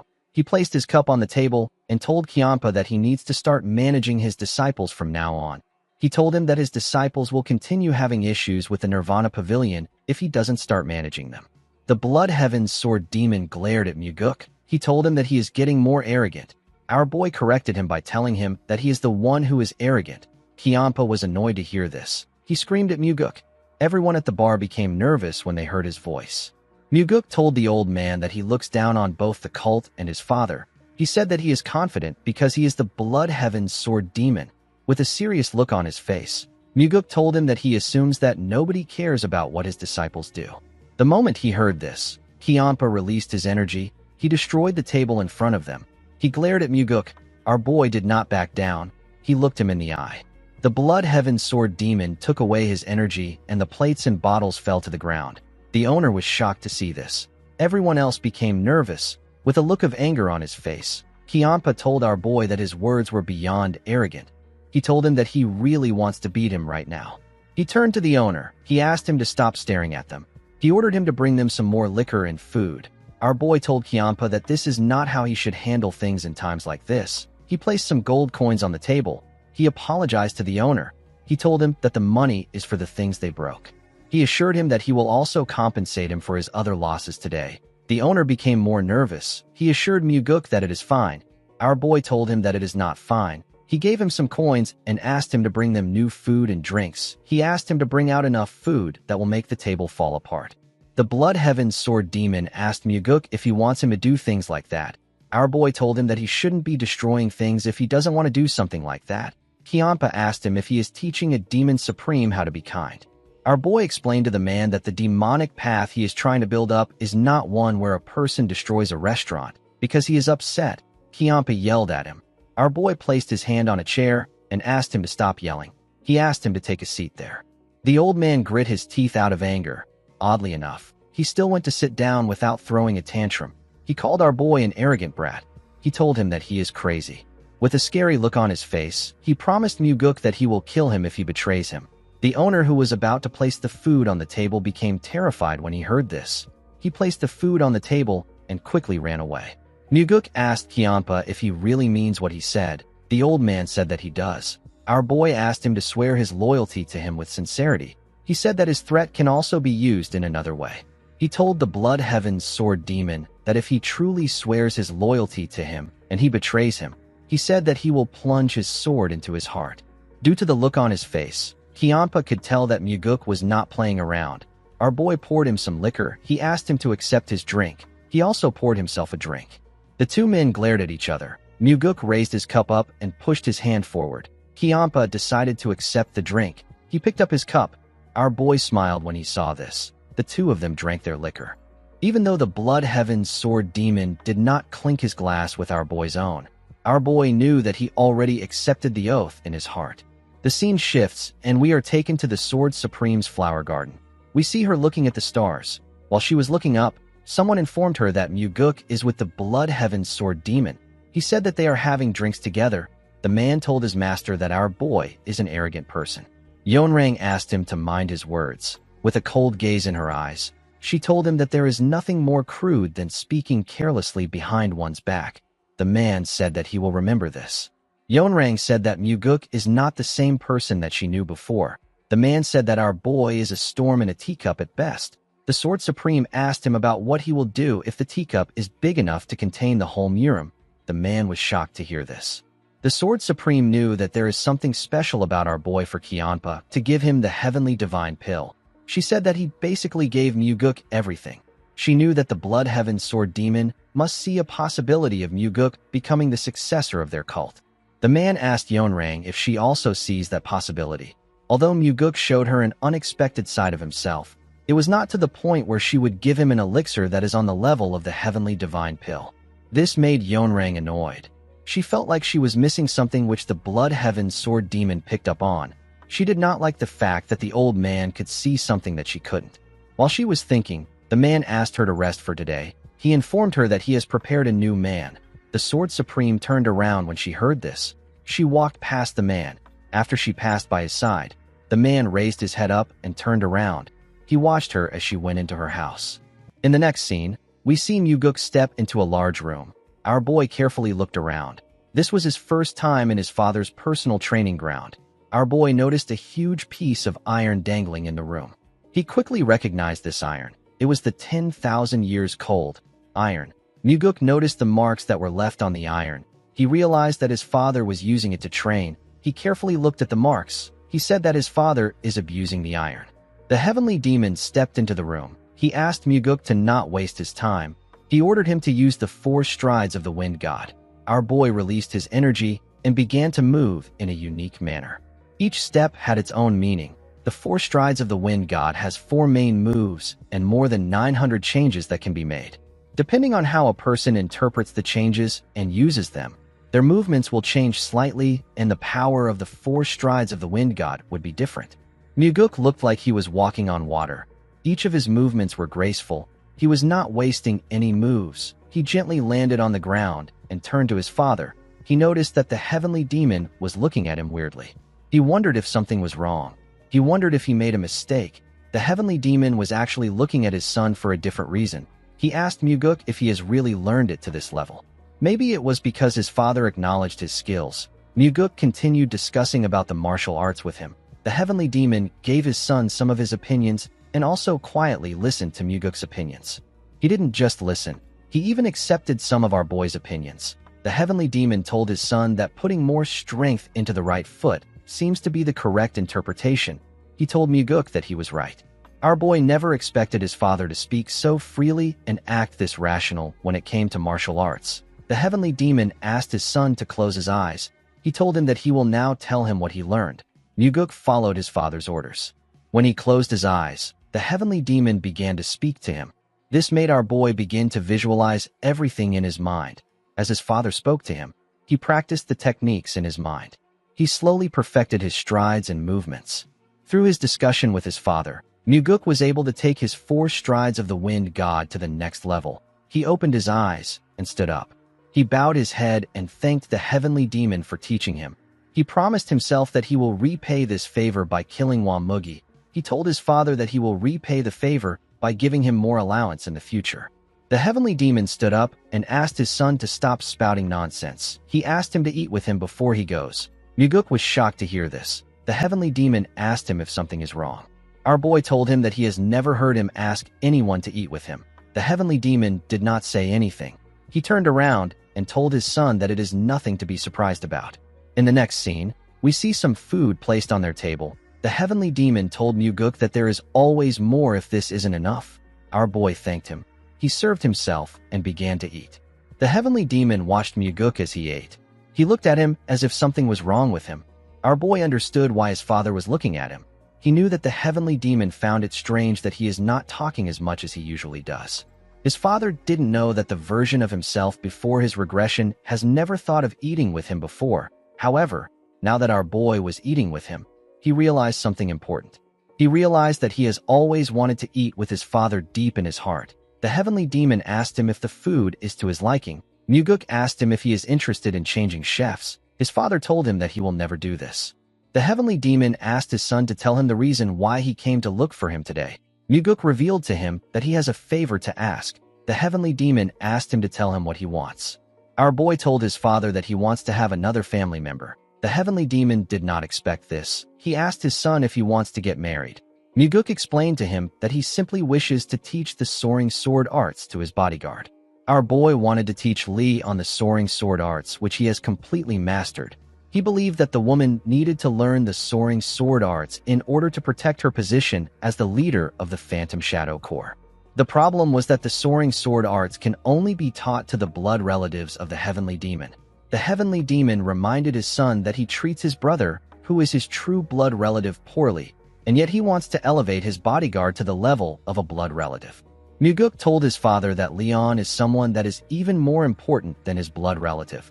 He said that she is someone who will achieve great things in the future. The heavenly demon reminded him that the soaring sword arts is his exclusive martial arts. He asked him if he is fine with this.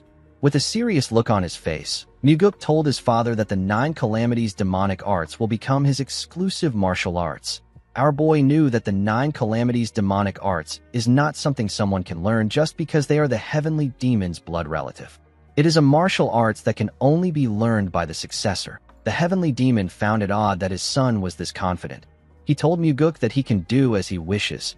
Our boy was surprised to hear this. He didn't expect his father to allow it so easily. The heavenly demon told Muguk that he wants him to promise him something. Our boy asked him to tell him what it is. The heavenly demon told his son that he wants to be the first to know when he is determined to kill a demon supreme. He told Muguk that he must tell him no matter which demon supreme it is. Our boy agreed to tell him first. The scene shifts and we see Muguk in another room. Leon stepped into the room. and asked him if he called for her. Our boy referred to her as the leader of the Phantom Shadow Corps. The woman bowed her head and greeted him. Muguk revealed to her that he will be teaching her a new martial arts. The woman was surprised to hear this. She asked him if he is serious. Our boy revealed to her that he will be teaching her the soaring sword arts. Leon was shocked to hear this. She told her master that he cannot do this. She reminded him that the soaring sword arts is only taught to the blood relatives of the heavenly demon. Muguk asked her if she is done talking. The woman said that she has more to say, but she will stop there. She told her master that it will be bad if the heavenly demon finds out. Muguk revealed to her that he already has his father's permission. Leon was surprised to hear this. She asked him if he is serious. Muguk told her that he is. The woman reminded him that the soaring sword arts is his exclusive martial arts. She asked him to tell her why he wants to teach it to her. Our boy explained to her that she needs to learn a martial arts of this level in order to become the Phantom Shadow Corps leader. He told her that she is basically a blood relative to him, so it is alright for her to learn it. Leon was shocked to hear this. She took a look at her master's face. She realized that he was being honest. She told Muguk that she still can't learn his martial arts. With a shaky tone in her voice, she said that no one has ever treated her this nicely before. Our boy moved close to her and placed his hand on her shoulder. He told her that she has always been important to him. The woman began to cry when she heard this. Muguk gently smiled and consoled her. In the next scene, we see Muguk training Leon. While teaching the woman, he also attended to his duties in the Nirvana Pavilion, and he also focused on his own training as well. Leon was able to learn the soaring sword arts very quickly. It was as if she was cotton that was absorbing water. She was more talented in martial arts than Muguk expected.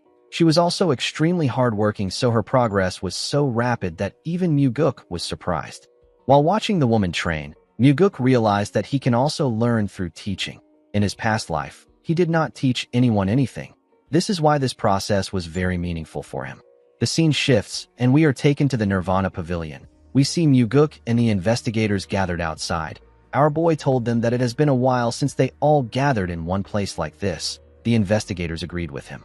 Muguk told them that he likes their replies. He said that he came to pour oil on top of their fiery fighting spirits. The investigators did not understand what our boy meant. Muguk called out to Daryong. He asked the man to open the box next to him. When Daryong opened the box, he was shocked to see what was inside. The man asked Muguk about what this amount of money is doing there. Our boy ordered the man to give a note to everyone. Daryong was shocked to hear this. Muguk asked him to do it now. The man accepted the order. As Daryong shared the money to them, Muguk revealed to the investigators that the money is a gift from him to all of them. The investigators were shocked to hear this. They all bowed their heads and thanked their pavilion master. Our boy explained to them that he is giving them this money because he doesn't want the Nirvana Pavilion to become an organization that allows external pressure to influence them. He told them that he doesn't want them to accept any bribes. He told them that they should look for him if they suddenly need some money. He said that he will give them their salaries in advance. He told them that he will lend them some money if their salaries are not enough. He asked the investigators if they understand him. They all said that they do. After saying this, Muguk dismissed them. The scene shifts and we see our boy and Daryong inside the building. Daryong asked his master to tell him how he knew about something. Muguk asked him about what he means. Daryong decided to be straightforward. He asked our boy to tell him how he knew that Iko needed money. He explained to him that Iko has been trying to get more money because his brother is getting married. He used up all his money because his parents were sickly when he was alive. Now he has to look after his younger siblings, so he doesn't have a lot of money. Muguk said that it is impossible for him to know something like that. He said that he didn't know. Daryong asked our boy not to lie. Our boy smiled when he heard this. He actually got to know about Iko's situation through pure coincidence. He wanted to just give the man some money, but he changed his mind. He decided to give everyone something. Muguk asked Daryong if the fact that he knew is important. The man told him that it is. He said that it would help create a sense of loyalty. Muguk smiled when he heard this. He asked the man not to be deceived by things like this. He said that it is just trickery to create a good impression. Daryong told him that he doesn't buy his excuse. He explained to our boy that the world can make a person do all sorts of things even without resorting to such trickery. Muguk was surprised to hear this. He noticed that Daryong was being serious. The man bowed his head and turned around. Our boy watched him as he walked away. In the next scene, we are taken to the Southern Sword House. The Blood Heaven Sword Demon asked Muguk to tell him what he is doing there. He asked him if something happened that warrants his arrest. Our boy asked him if he did something. Kiampa said that he has done many things in his life. Muguk told him that his arrest won't be happening today. The Blood Heaven Sword Demon asked our boy to tell him why he came. Muguk presented a box to the old man. He told him that he came to give it to him. Kiampa accepted the box. He asked Muguk if he wants to assassinate him with the box. He asked him if it will release poison when he opens it. Our boy was annoyed to hear this. He asked the man to tell him where he would even be able to buy such boxes. He said that he will like to buy a few of them. When Kiampa opened the box, he saw something surprising inside. Muguk told him that it is a top-quality blood poison pearl. The Blood Heaven Sword Demon said that he knows what it is. He asked our boy to tell him why he is giving it to him. Muguk told him that it is a gift for his birthday. Kiampa was shocked to hear this. Our boy congratulated him on his birthday. He reminded him that today is his birthday. The Blood Heaven Sword Demon wondered if today was really his birthday. Muguk asked him if he didn't know. The old man said that he has lived without celebrating his birthdays for far too long. He asked Muguk about how he knew. Our boy asked him not to forget who he is. He told him that the Nirvana Pavilion has all the information. He told him that they even know how many pieces of undergarments that he owns. The Blood Heaven Sword Demon asked him to tell him how many undergarments he owns. Muguk was surprised to hear this. He told Kiampa that he was simply exaggerating. He congratulated him on his birthday again. After saying this, he bowed his head and told him goodbye. The moment he turned around, Kiampa asked him if he really came there just to give him a gift. Our boy assured him that he only came to give him a gift. He asked him not to worry. The Blood Heaven Sword Demon asked him if he is just going to leave like this. Muguk told the old man that he is very busy. He said that they can have drinks later tonight at the entertainment pavilion. He told him that he will wait for him there. After saying this, our boy left. Kiampa took another look at the box. He could not believe that he received a gift for his birthday. Later in the evening, we see Muguk return to his residence. Our boy saw something shocking inside his house. He saw the Sword Supreme in his house. She was sitting on the huge rock. She had a small table next to her. The woman greeted Muguk. She asked him to have a drink with her before he goes out. Our boy stared at her. He did not know the kind of game she was playing. He decided to play along. He sat down in front of the Sword Supreme. He reminded her that she said that she doesn't drink liquor. Yeonrang told him that the liquor isn't for her. She told Muguk that it is for him. The woman picked up the mug and poured Muguk a drink. Our boy thanked her and drank it. The Sword Supreme asked our boy if he considered the fact that the liquor could be poisoned. She asked him to tell her why he would drink it without checking. Our boy told her that he had countermeasures in place even if he did not check. The Sword Supreme was surprised to hear this. Muguk took out something from his mouth and showed it to Yeonrang. It turns out that our boy had the blood poison pearl in his mouth. The blood poison pearl can prevent against poison smoke, and it can also neutralize poison if a person places it in their mouth while drinking liquor. Yeonrang was able to tell from its size that it is a top-quality blood poison pearl. Muguk asked her to pardon him for what he is about to say. He told Yeonrang that he is aware that she is not completely friendly to him. He told her that he wouldn't just drink whatever she gave him in this situation. The Sword Supreme asked Muguk if he also drank the Blood Heaven's Sword Demon's liquor with the blood poison pearl. Our boy told her that he did not. Yeonrang told him that he trusts Kiampa, but he does not trust her. Muguk explained to her that a lot of things happened before he had his first drink with the old man. Yeonrang told him that this is the same with them. Our boy told her that this is not true. The Sword Supreme reminded him that she recommended Jang Ho as the demonic army commander. Muguk asked her if that decision was made for his benefit. Yeonrang was surprised to hear this.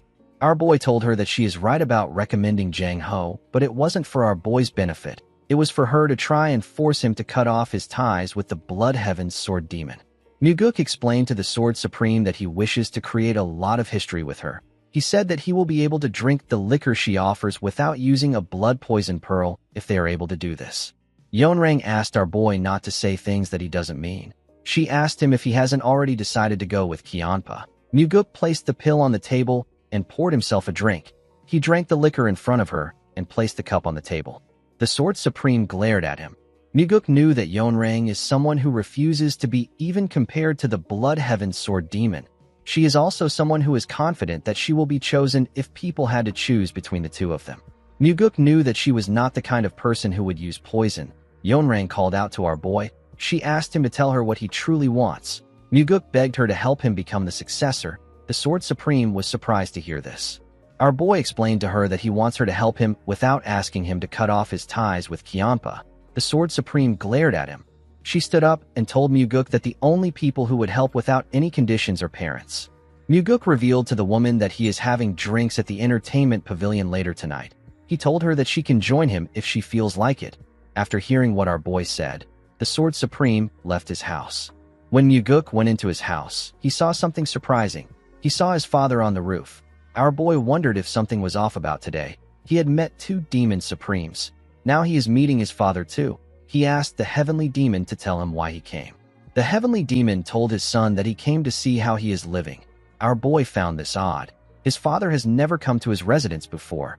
Muguk realized that he was able to go hunting and have a meal with his father for the first time in this life. Now his father has come to his residence for the first time. He was getting a lot of first-time experiences in this life. Muguk asked his father if he would like to come in. The heavenly demon told him that he cannot go into a room where a man lives alone. Our boy told his father that he can bring out a chair. The heavenly demon asked him not to worry about it. He told Muguk that he has sat enough for today.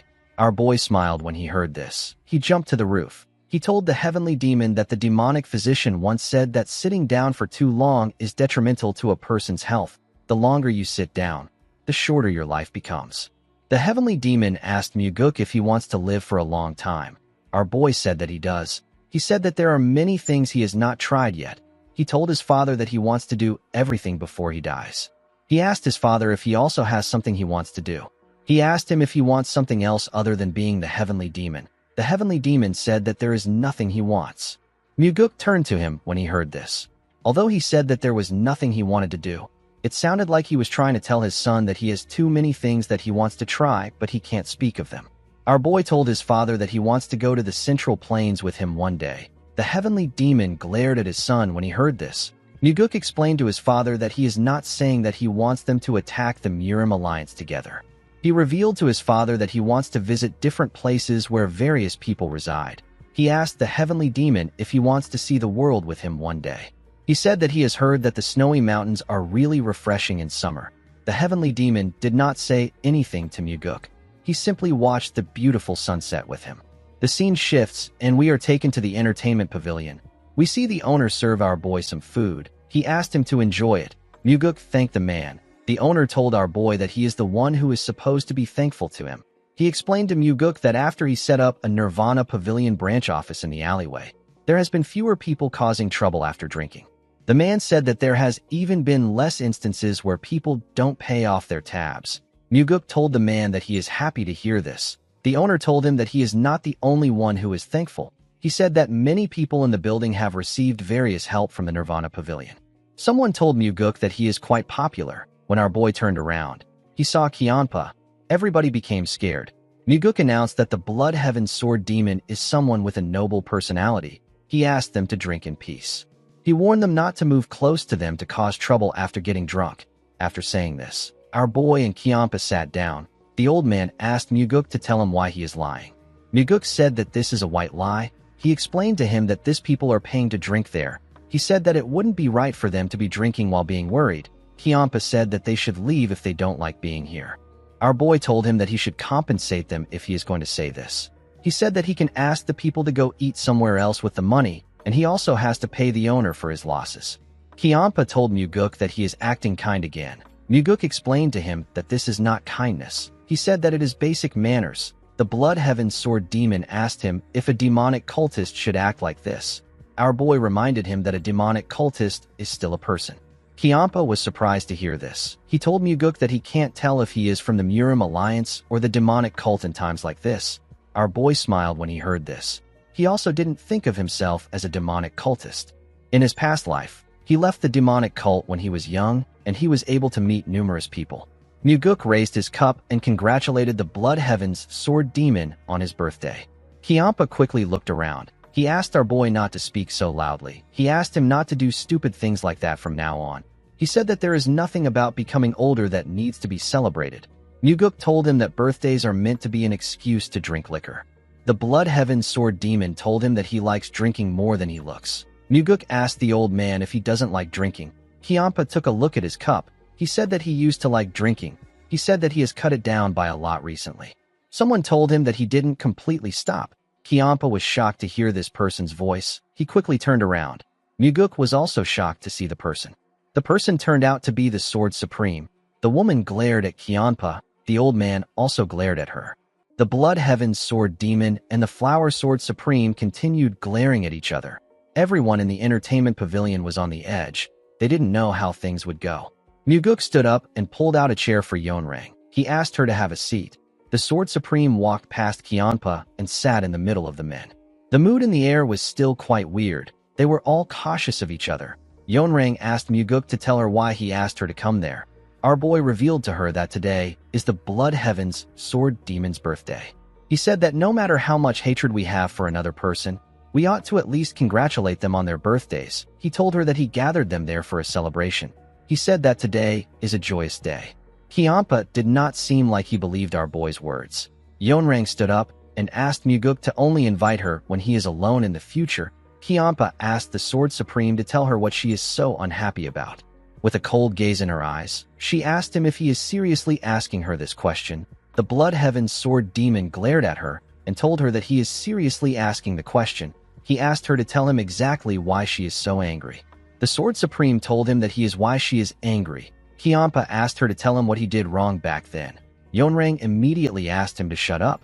She said that she does not want to hear any more of it. The Blood Heaven's Sword Demon stopped talking when he heard this. He and Yeonrang simply stared at each other. The Sword Supreme called him a selfish bastard. Kyanpa was annoyed to hear this. He stood up and asked her to repeat what she just said. He quickly grabbed his sword. Yeonrang asked him if he is going to swing his huge sword that is as crude as him. She said that they can have a go at it. She told him that he will get drunk and start spouting nonsense again. Kyanpa squeezed his sword hilt out of anger. He could not say anything. Muguk did not know what to do. He simply stared at them. He knew that neither of them will attack the other. This is because there is an absolute rule that forbids the Demon Supremes from fighting one another. He told them that there is still some time before midnight. He asked them to calm down.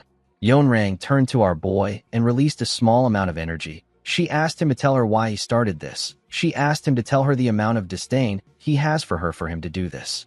Muguk told her that he asked her to come because he needs her. He said that he wanted the two of them to reconcile here. He told her that he doesn't know what caused them to hate each other so much.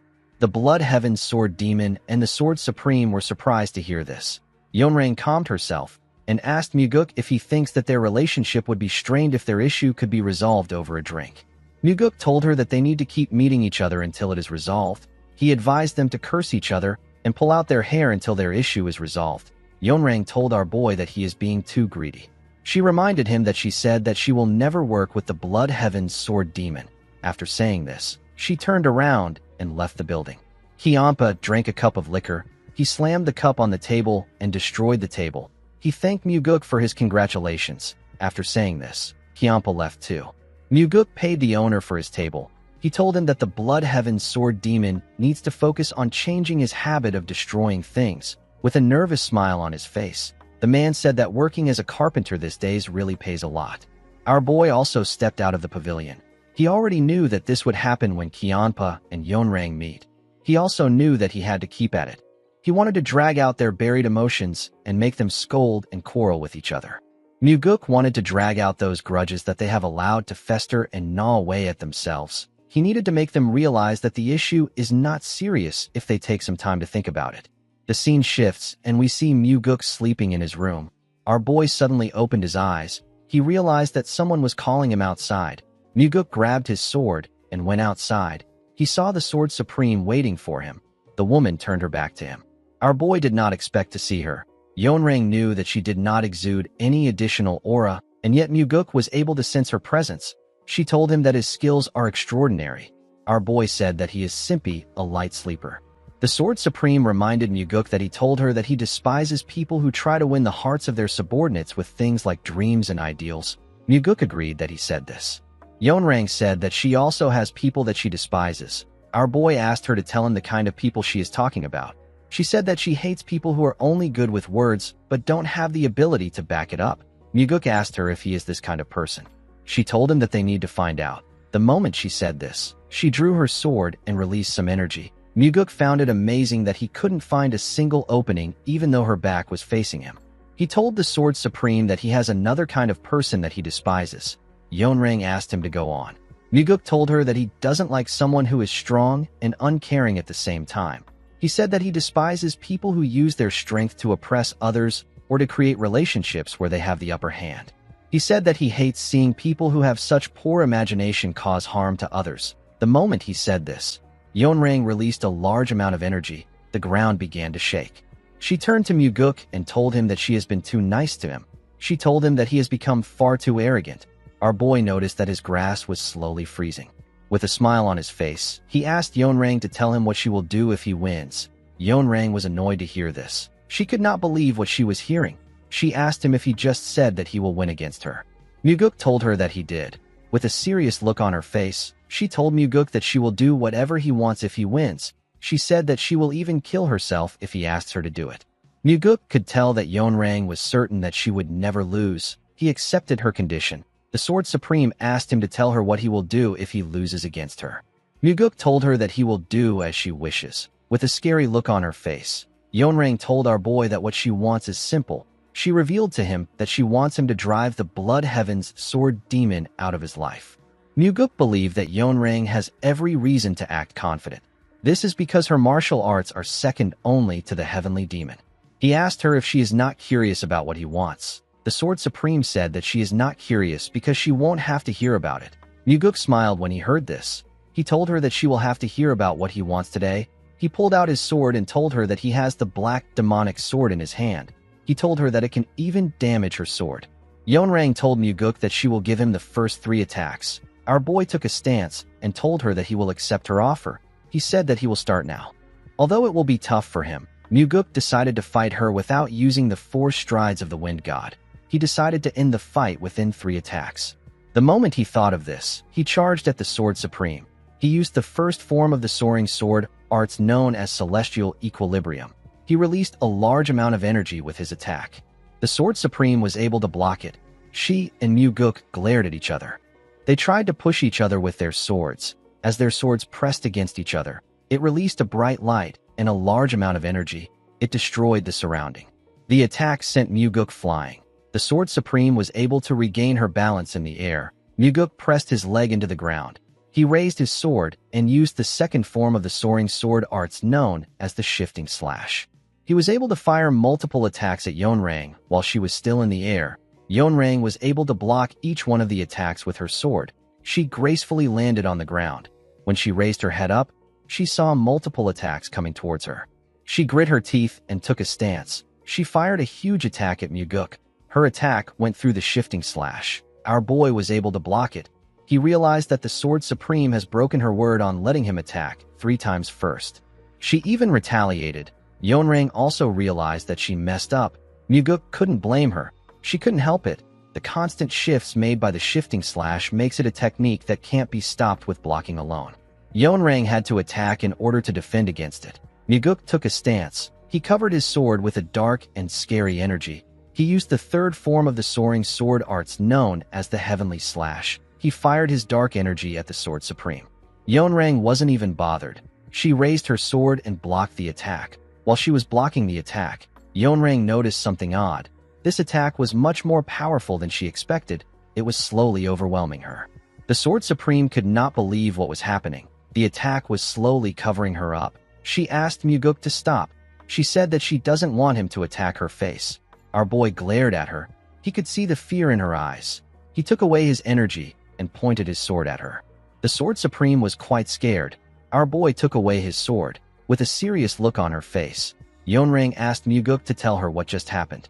Muguk reminded her that he asked her to be careful because he has the black demonic sword. The Sword Supreme explained to him that he wouldn't have won the fight even if he has the heavenly demon sword. Our boy revealed to her that he has completely mastered the soaring sword arts. Yeonrang was shocked to hear this. She told him that she doesn't believe him. The soaring sword arts is an advanced martial arts that is similar to what the demon supremes have. It was natural that Yeonrang would find it hard to believe that our boy has already completely mastered such an advanced martial arts.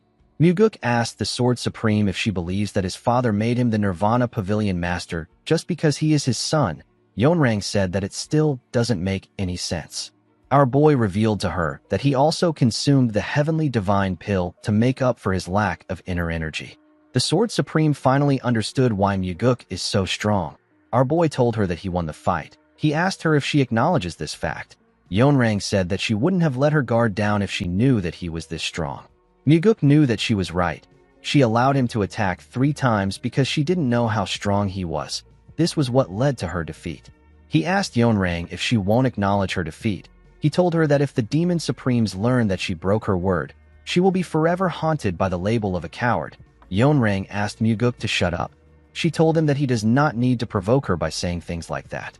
She told him that she will keep her word. She asked him to tell her what he wants. With a smile on his face, Muguk reminded her that she said that she will give him her life if she lost. The Sword Supreme asked him if he wants her life.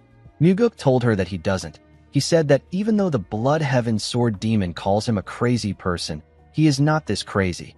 Yeonrang asked him to tell her what he wants. With a serious look on his face, Muguk asked the woman to accept his apologies. Yeonrang did not expect this. Muguk put his hand together and apologized to her for the disrespect he has shown her up until now. He told her that he is being sincere. He hoped that she will forgive him. The Sword Supreme asked Muguk if he is mocking her right now.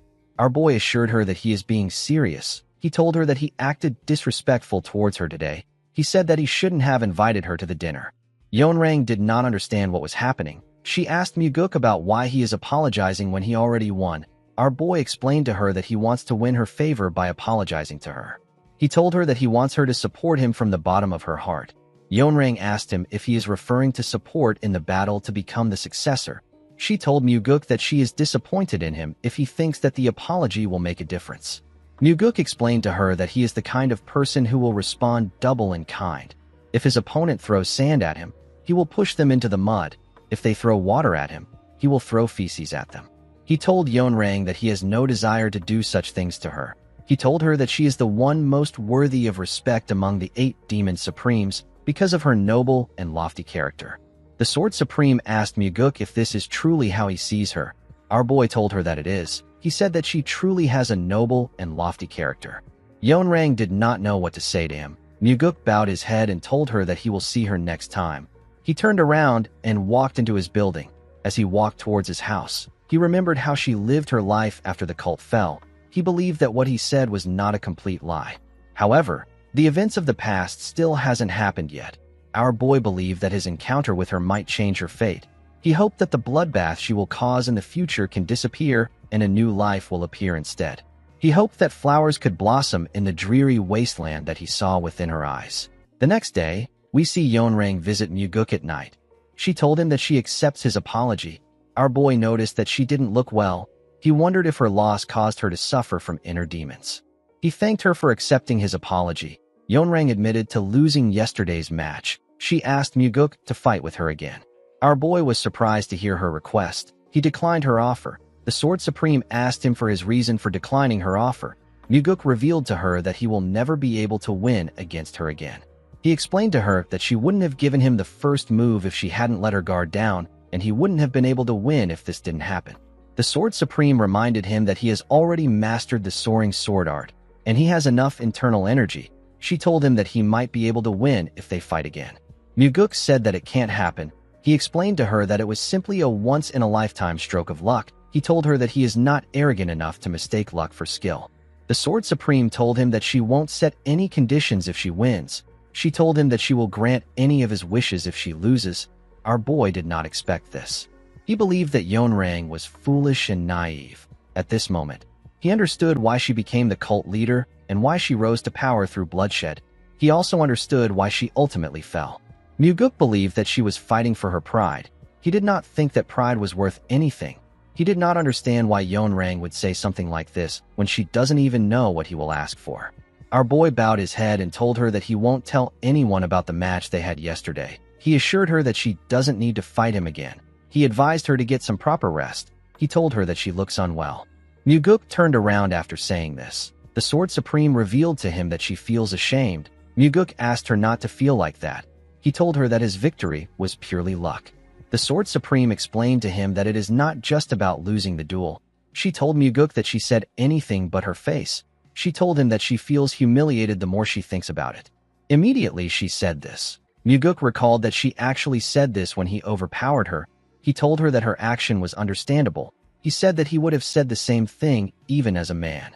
Yeonrang told him that this is a natural reaction for other people, but it should not be for the Sword Supreme. She said that she should have been stabbed in the face. She asked Muguk if he now understands why she came back. Our boy said that he does. The Sword Supreme asked him if he will now fight her. Muguk still declined her offer. He asked her if she can't allow him to enjoy this single stroke of luck. Upon seeing that our boy was stubborn, Yeonrang decided to tell him her real reason for requesting the duel. She told Muguk that she made a promise to never lose to anyone except one person. Muguk did not expect this. He wondered about who the person is. The moment he thought of this, he knew who she was talking about. Yeonrang realized that our boy already knew who she was referring to. She revealed to him that she made a promise with the cult leader. She asked him not to think of anything disrespectful. She asked him not to disgrace her pure respect for the heavenly demon. Muguk assured her that he wasn't thinking anything stupid. He asked her about why she respects his father so much. The Sword Supreme gently smiled when she heard this. Our boy noticed this. He realized that bringing up his father was her last resort. He didn't have any other choice but to accept her request. He told Yeonrang that he will duel with her. He said that a promise made with his father must be honored. The Sword Supreme smiled brightly when she heard this. Muguk asked her if she is satisfied with this. Yeonrang said that she is. Our boy carefully drew out his sword. He told the Sword Supreme that he will give this fight his all. Yeonrang told him that this is exactly what she wants. The two of them drew their swords and stared at each other. Yeonrang decided to break the silence by charging at Muguk. Our boy was able to dodge her attack by bending his head. He attacked her while she was in the air. Yeonrang was able to block his attack. She landed on the other side. Muguk charged at her at a crazy speed. He created several afterimages that were charging at Yeonrang. The Sword Supreme had to jump to get away from Muguk. She blocked each one of the afterimages' attacks while she was in the air. Immediately she did this. She sensed something coming towards her. Muguk attacked her from above. Yeonrang was able to easily block his attack. Our boy tried to push her down, but the Sword Supreme easily brushed his sword and pushed him aside. Muguk managed to land on the ground. The moment he raised his head up, he saw a sword coming towards his head. He managed to dodge it by moving his head. He pushed her back with his attack. He and the Sword Supreme regained their stance. They stared at each other. They charged at each other. Their swords got close to their necks, but they managed to dodge the attack. The two of them stared at each other. They seemed excited. They went up in the air and moved their fight somewhere else. They went into the forest and attacked each other while they were in the air. Yeonrang fired an attack at our boy. He managed to cut it down. The two of them began to make their attacks faster. They destroyed their surroundings with their attacks. The longer the duel went on, the less the victory mattered. Muguk was completely absorbed in the fact that they were testing their swordsmanship to its limits. He knew that the Sword Supreme also felt this way. Her killing intent had disappeared. She was completely focused on purely using her sword techniques. Muguk saw how beautiful Yeonrang's swordsmanship was. He realized that this woman was truly worthy of the title of the Sword Supreme. Our boy found the match to be fun. He and the Sword Supreme smiled as they attacked each other. In this pure moment of martial arts, the exhilaration was greater than any life-or-death battle Muguk had experienced before. After a while, our boy and the Sword Supreme landed on the ground and stared at each other. They were both breathing heavily. They seemed quite pleased with their match. Muguk bowed his head and told her that he lost the match because she never used a killing strike. Yeonrang asked him if he didn't also do the same. Muguk told her that he showed her everything he had. The Sword Supreme smiled and thanked our boy. Muguk did not expect this. Yeonrang turned around and walked out of the forest with a smile. She seemed very happy and free. Muguk simply smiled and went home. The next day, we see Muguk outside in his nightwear. The Sword Supreme was in front of him. Yeonrang said that she went back home after the duel. She said that she slept the entire day. She told our boy that she couldn't sleep at all the first time she lost, but she was able to sleep soundly after yesterday's draw. She revealed to Muguk that she has never slept that well in her life. Our boy asked her if she usually doesn't sleep well. The Sword Supreme said that she has never truly slept deeply. She asked Muguk if he knows what she was thinking. Our boy asked her to tell him. Yeonrang told him that she realized that she has to duel every day if she wants to sleep well. Muguk was shocked to hear this. The Sword Supreme told him that people say that everything should be done 3 times. She asked Muguk to fight with her one last time today. Muguk smiled and accepted her request. He and the Sword Supreme drew their swords. In the next scene, we are taken to a river. we see Muguk and Yeonrang sitting on a huge boulder next to the river. They were discussing about their fight. Muguk told the Sword Supreme that she moved to the left to dodge the 23rd attack. He asked her about why she did this. He said that it would have been easier to move to the right. Yeonrang told him that she moved to the left to reduce his options. She explained to him that he would have had 3 choices if she moved to the right. By going left, she left him with 2 choices. Our boy asked her if it is because of his center of gravity. With a smile on her face, Yeonrang told him that he is right. Whenever Muguk asked the Sword Supreme any questions, she would answer sincerely. She did not try to hide her thoughts. When she asked our boy any questions, he responded truthfully, just as he sensed sincerity from her. The Sword Supreme also felt like there was no deceit in his answers. Muguk realized that teaching someone doesn't always incur a loss. He remembered how he improved from teaching Leon. He realized that he learns better through teaching. While looking at the stars, the Sword Supreme told our boy that she does not remember the last time she was purely immersed in martial arts. She said that this might even be the first time. She asked Muguk if they can start again. Our boy told her that he will be happy to start again. The moment their fight began, we see the water create small waves. Muguk's attack split the water. Yeonrang managed to dodge it. She landed on a rock and quickly charged at our boy. She got to him before he could fully land on the ground. She swung her sword at him when she got close. Muguk was able to block her attack, but the impact sent him flying. It caused a huge wave in the water. Yeonrang was not done. She charged at our boy while he was in the air. Muguk was shocked to see this. He noticed that the Sword Supreme was smiling. He also smiled at her. As their swords clashed, they destroyed the rocks and the trees around them. Everything came down. The 2 of them stared at each other as they both moved across the river.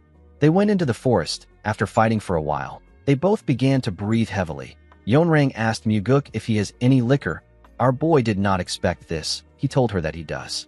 The Sword Supreme told him that she would like to have a drink with him. Muguk asked her to follow him. The scene shifts, and we see the 2 of them drinking on the huge rock in Muguk's house. The Sword Supreme said that the liquor is very good. Muguk asked her if she knows a lot about liquor. Yeonrang said that just because she doesn't drink it doesn't mean she doesn't know about it.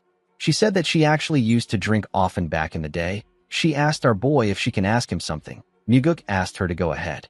The Sword Supreme asked our boy about what made him change so suddenly. She told him that he wasn't like this before. Although she didn't observe him closely, she had a general idea of the kind of person he was. Muguk placed his liquor down. He told the Sword Supreme that it wasn't a sudden change. He said that he has been preparing for this for a long time. Yeonrang was surprised to hear this. She asked him if he has been hiding his true self. Muguk told her that it is nothing like that. He explained to her that he was too young to reveal his true colors. He said that his brother would have killed him. He told her that he curled up and hid until he could protect himself. The Sword Supreme did not expect to hear this. She told Muguk that he is a truly terrifying person. She placed her bottle down and stood up. With a smile on her face, the Sword Supreme told Muguk that being with him feels like being with a friend. Our boy was surprised to hear this. He noticed that her tone changed. He realized something. He realized that Yeonrang might have sensed something from his past life. With his father and Leon, Muguk always acted silly and playful. He was trying to hide the darkness and hardships of his past. However, Muguk did not do this in front of the Sword Supreme. Especially during their duels, he was more serious with her than anyone. Our boy told her that it might be blasphemous for him to say this. He told her that he feels like he has formed a friendship through his sword. Yeonrang gently smiled when she heard this. She told our boy that she doesn't know the kind of relationship they will have moving forward, but today's duel will forever remain in her memory. Muguk said that it is the same for him. He said that he will never forget this for the rest of his life. He thanked her for her great teaching. The Sword Supreme asked Muguk if she really taught him. Our boy smiled when he heard this. He knew that he learned more than she did. Over the past 3 days of dueling, our boy thought deeply about the soaring sword art.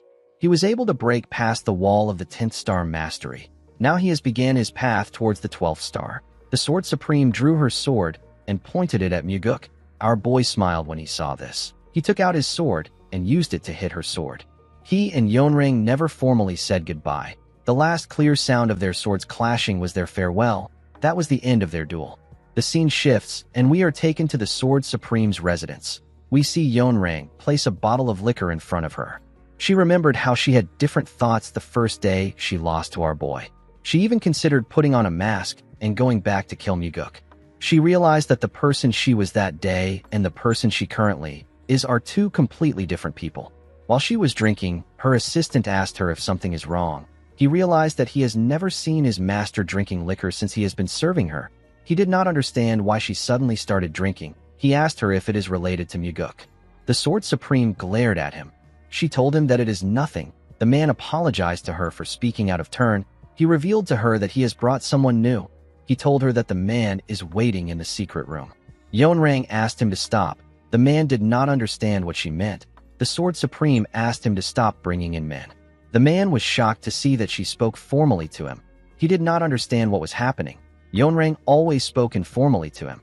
The Sword Supreme said that this is something that she should have ended long ago. She said that she should have never even started it. The man did not expect to hear this. The first time the man known as Sa Wuzhong brought a young man to her, it began with a moment of lust. She wanted to try it once. She couldn't even remember the last time that she had been with a man. She thought that it will be okay to do it for pleasure. However, once she started, she couldn't stop. Yeonrang realized that it was now time for her to end things. Wuzhong told her that he will send the man back today. He asked her to let him know whenever she needs his services. With a terrifying look on her face, Yeonrang told him that this will never happen again. She asked him if he understands. Wuzhong bowed his head and told her that he does. The Sword Supreme told him that she will kill him herself if he ever lays his hands on the young men under the pretense of keeping secrets. Wuzhong asked her not to worry about this. He turned around and left the room. The man used to believe that he could use men to win Yeonrang's favor, and having this intimate secret helped solidify his place as her right hand. He did not know why the Sword Supreme was showing him this unfamiliar coldness. Wuzhong grit his teeth out of anger. He was certain that he will be the next Sword Supreme. He believed that this was Muguk's fault. Ever since our boy came looking for the Sword Supreme, she began to change. In the next scene, we are taken into a forest. We see the investigators of the Nirvana Pavilion in the forest. They all seemed shocked by something. One of them rushed to puke. The investigators were staring at several dead bodies. The scene shifts, and we see Myung and Daryong talking to our boy. Myung informed him that about a dozen corpses that were recently buried have been found. All of their hearts are missing. Muguk was shocked to hear this. He realized that this must be from a soul art. Soul arts are dark arts that absorb vital energy from the hearts of living people. There is only one person in the cult that is capable of performing this dark art. This person is the soul-absorbing supreme demon. When Muguk returned to the cult to retrieve the secret demonic soul, there was a brief rumor circulating that the soul-absorbing supreme demon was using soul arts to gather demonic energy. Muguk wondered if that rumor was true. Daryong informed our boy that they found out that the corpses didn't belong to martial artists after examining them. Muguk asked him if they are ordinary people. Daryong said that they are. There were men, women, and even children among the bodies. Muguk became infuriated. Our boy had never been this angry before. Fighting between martial artists is normal. They could be ambushed or attacked in groups. Since they willingly entered the cruel world of the Jianghu, they should expect to fight. Muguk knew that he is not a righteous person. However, when martial artists target people who aren't trained in martial arts, especially if these people are children, it can only be seen as irrational, one-sided violence. Muguk realized that if the rumor he heard about the soul-absorbing supreme demon is true, it would mean that he has been doing this for decades. Our boy realized that thousands, or even more than thousands, would have been sacrificed. While thinking, Muguk saw a bright light shine in front of his eyes. He saw the image of the sage who sent him back in time. The old sage gently smiled at him. Our boy understood what he must do when he saw this. While his revenge is important, there are still things he must do before focusing on it.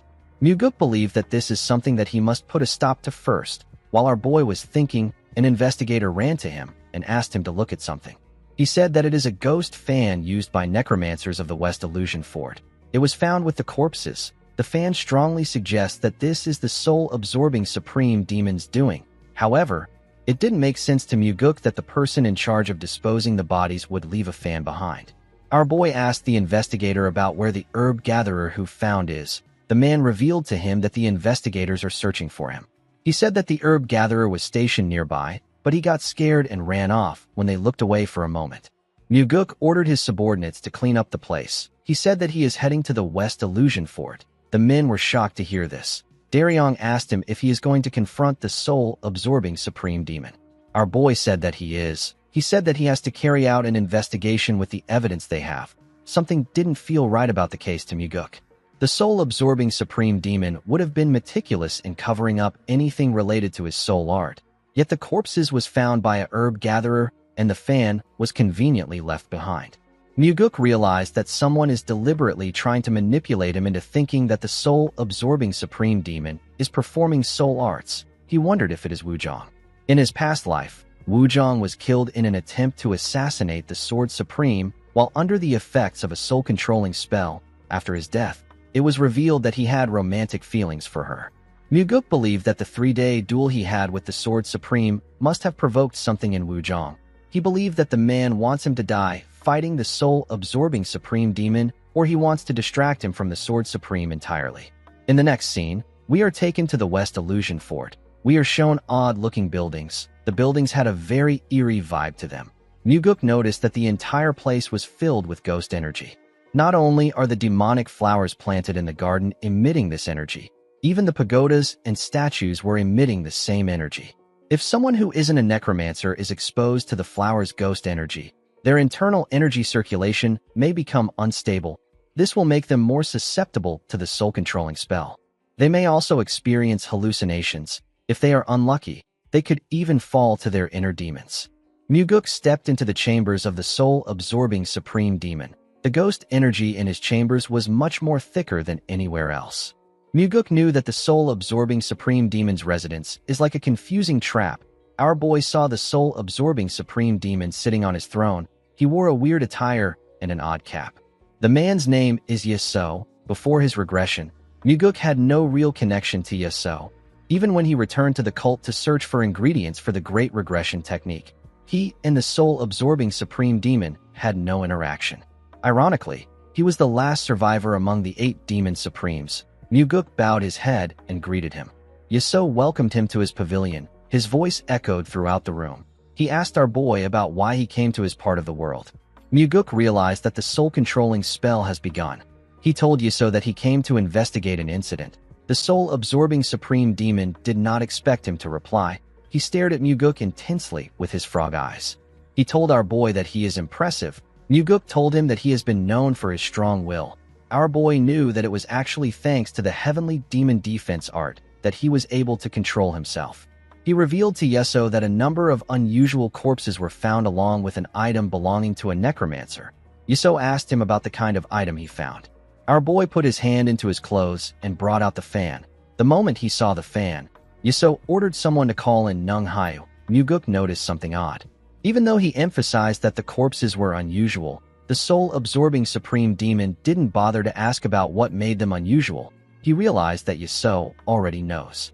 Nung Hayu stepped into the room out of nowhere and greeted the soul-absorbing supreme demon.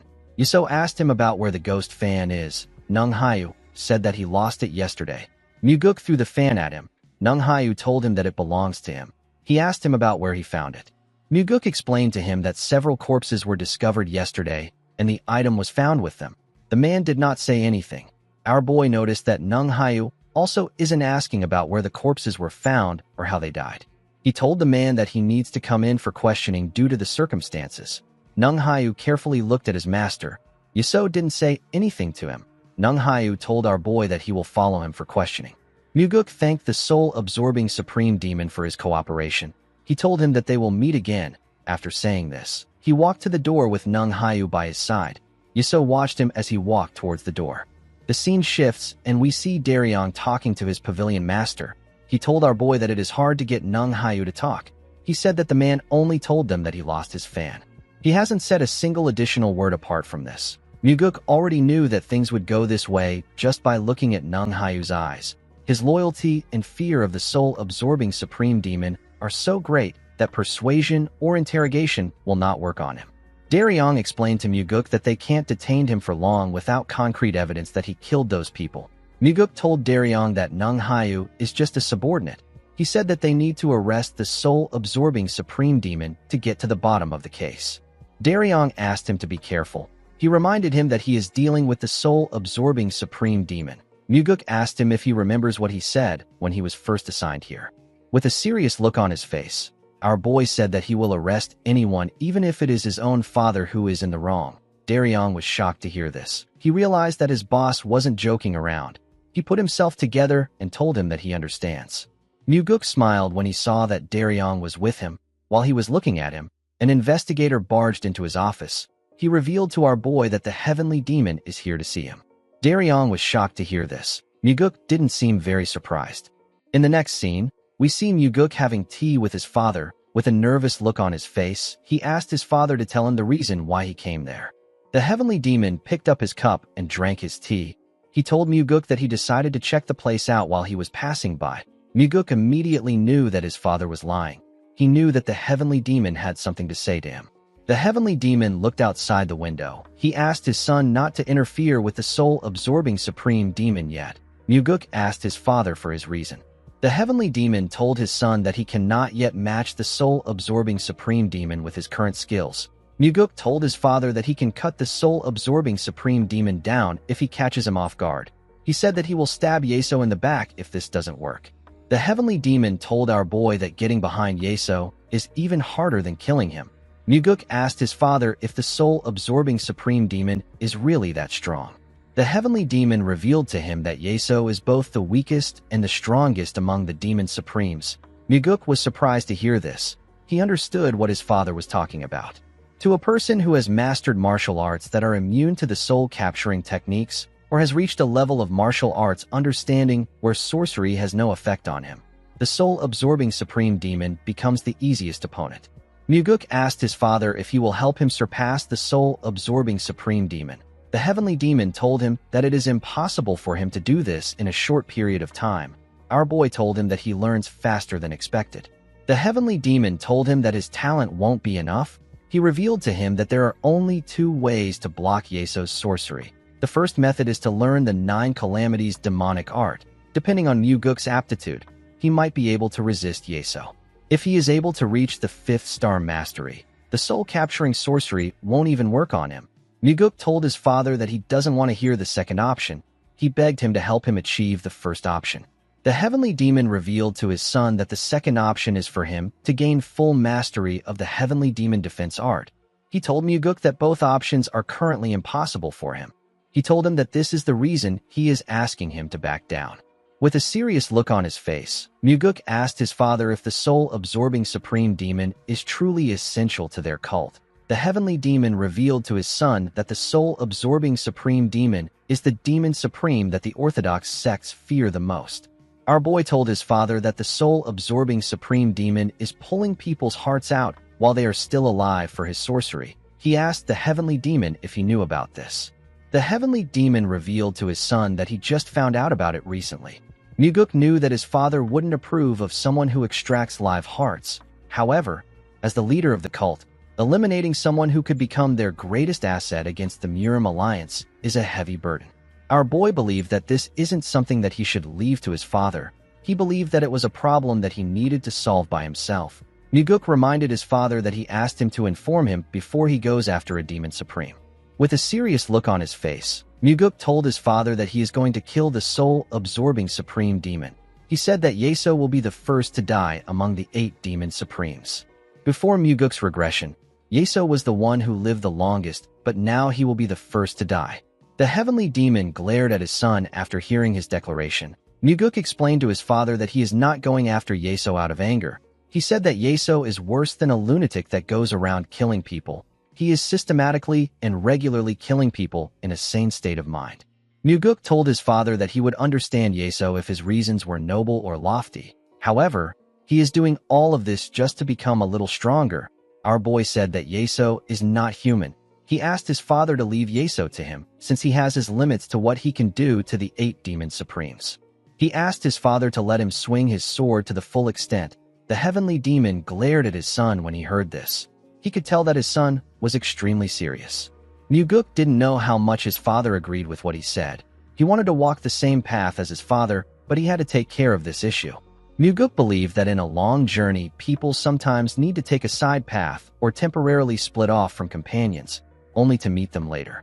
The heavenly demon stood up and moved to the windows. He told Muguk that there won't be any major problems.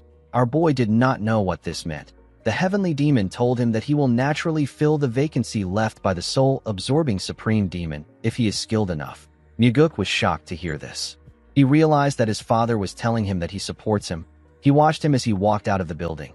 He was quite thankful to his father. Muguk clenched his fist and told himself that this isn't where him and his father will part ways. He was relieved to see that he and his father were still walking the same road. The next day, we are taken to the West Illusion Fort. We see Muguk in Yeso's office. To kill the soul-absorbing supreme demon, Muguk decided to take the third path. However, he needs 2 months to make this path work for him. Our boy decided to buy himself some time so that the soul-absorbing supreme demon will maintain a low profile. Yeso asked Muguk about why he came to see him. Our boy revealed to him that his subordinate has been deemed innocent. He said that they couldn't find any evidence that Nung Hayu killed those people. Yeso asked Muguk to tell him why he came if all he has to do is release his subordinate. Our boy told him that he has something to say to him. Yeso asked him to speak. Muguk revealed to him that he knows he is using soul arts. The soul-absorbing supreme demon told him that he has never heard about soul arts. With a serious look on his face, our boy told him that he needs to stop using this technique.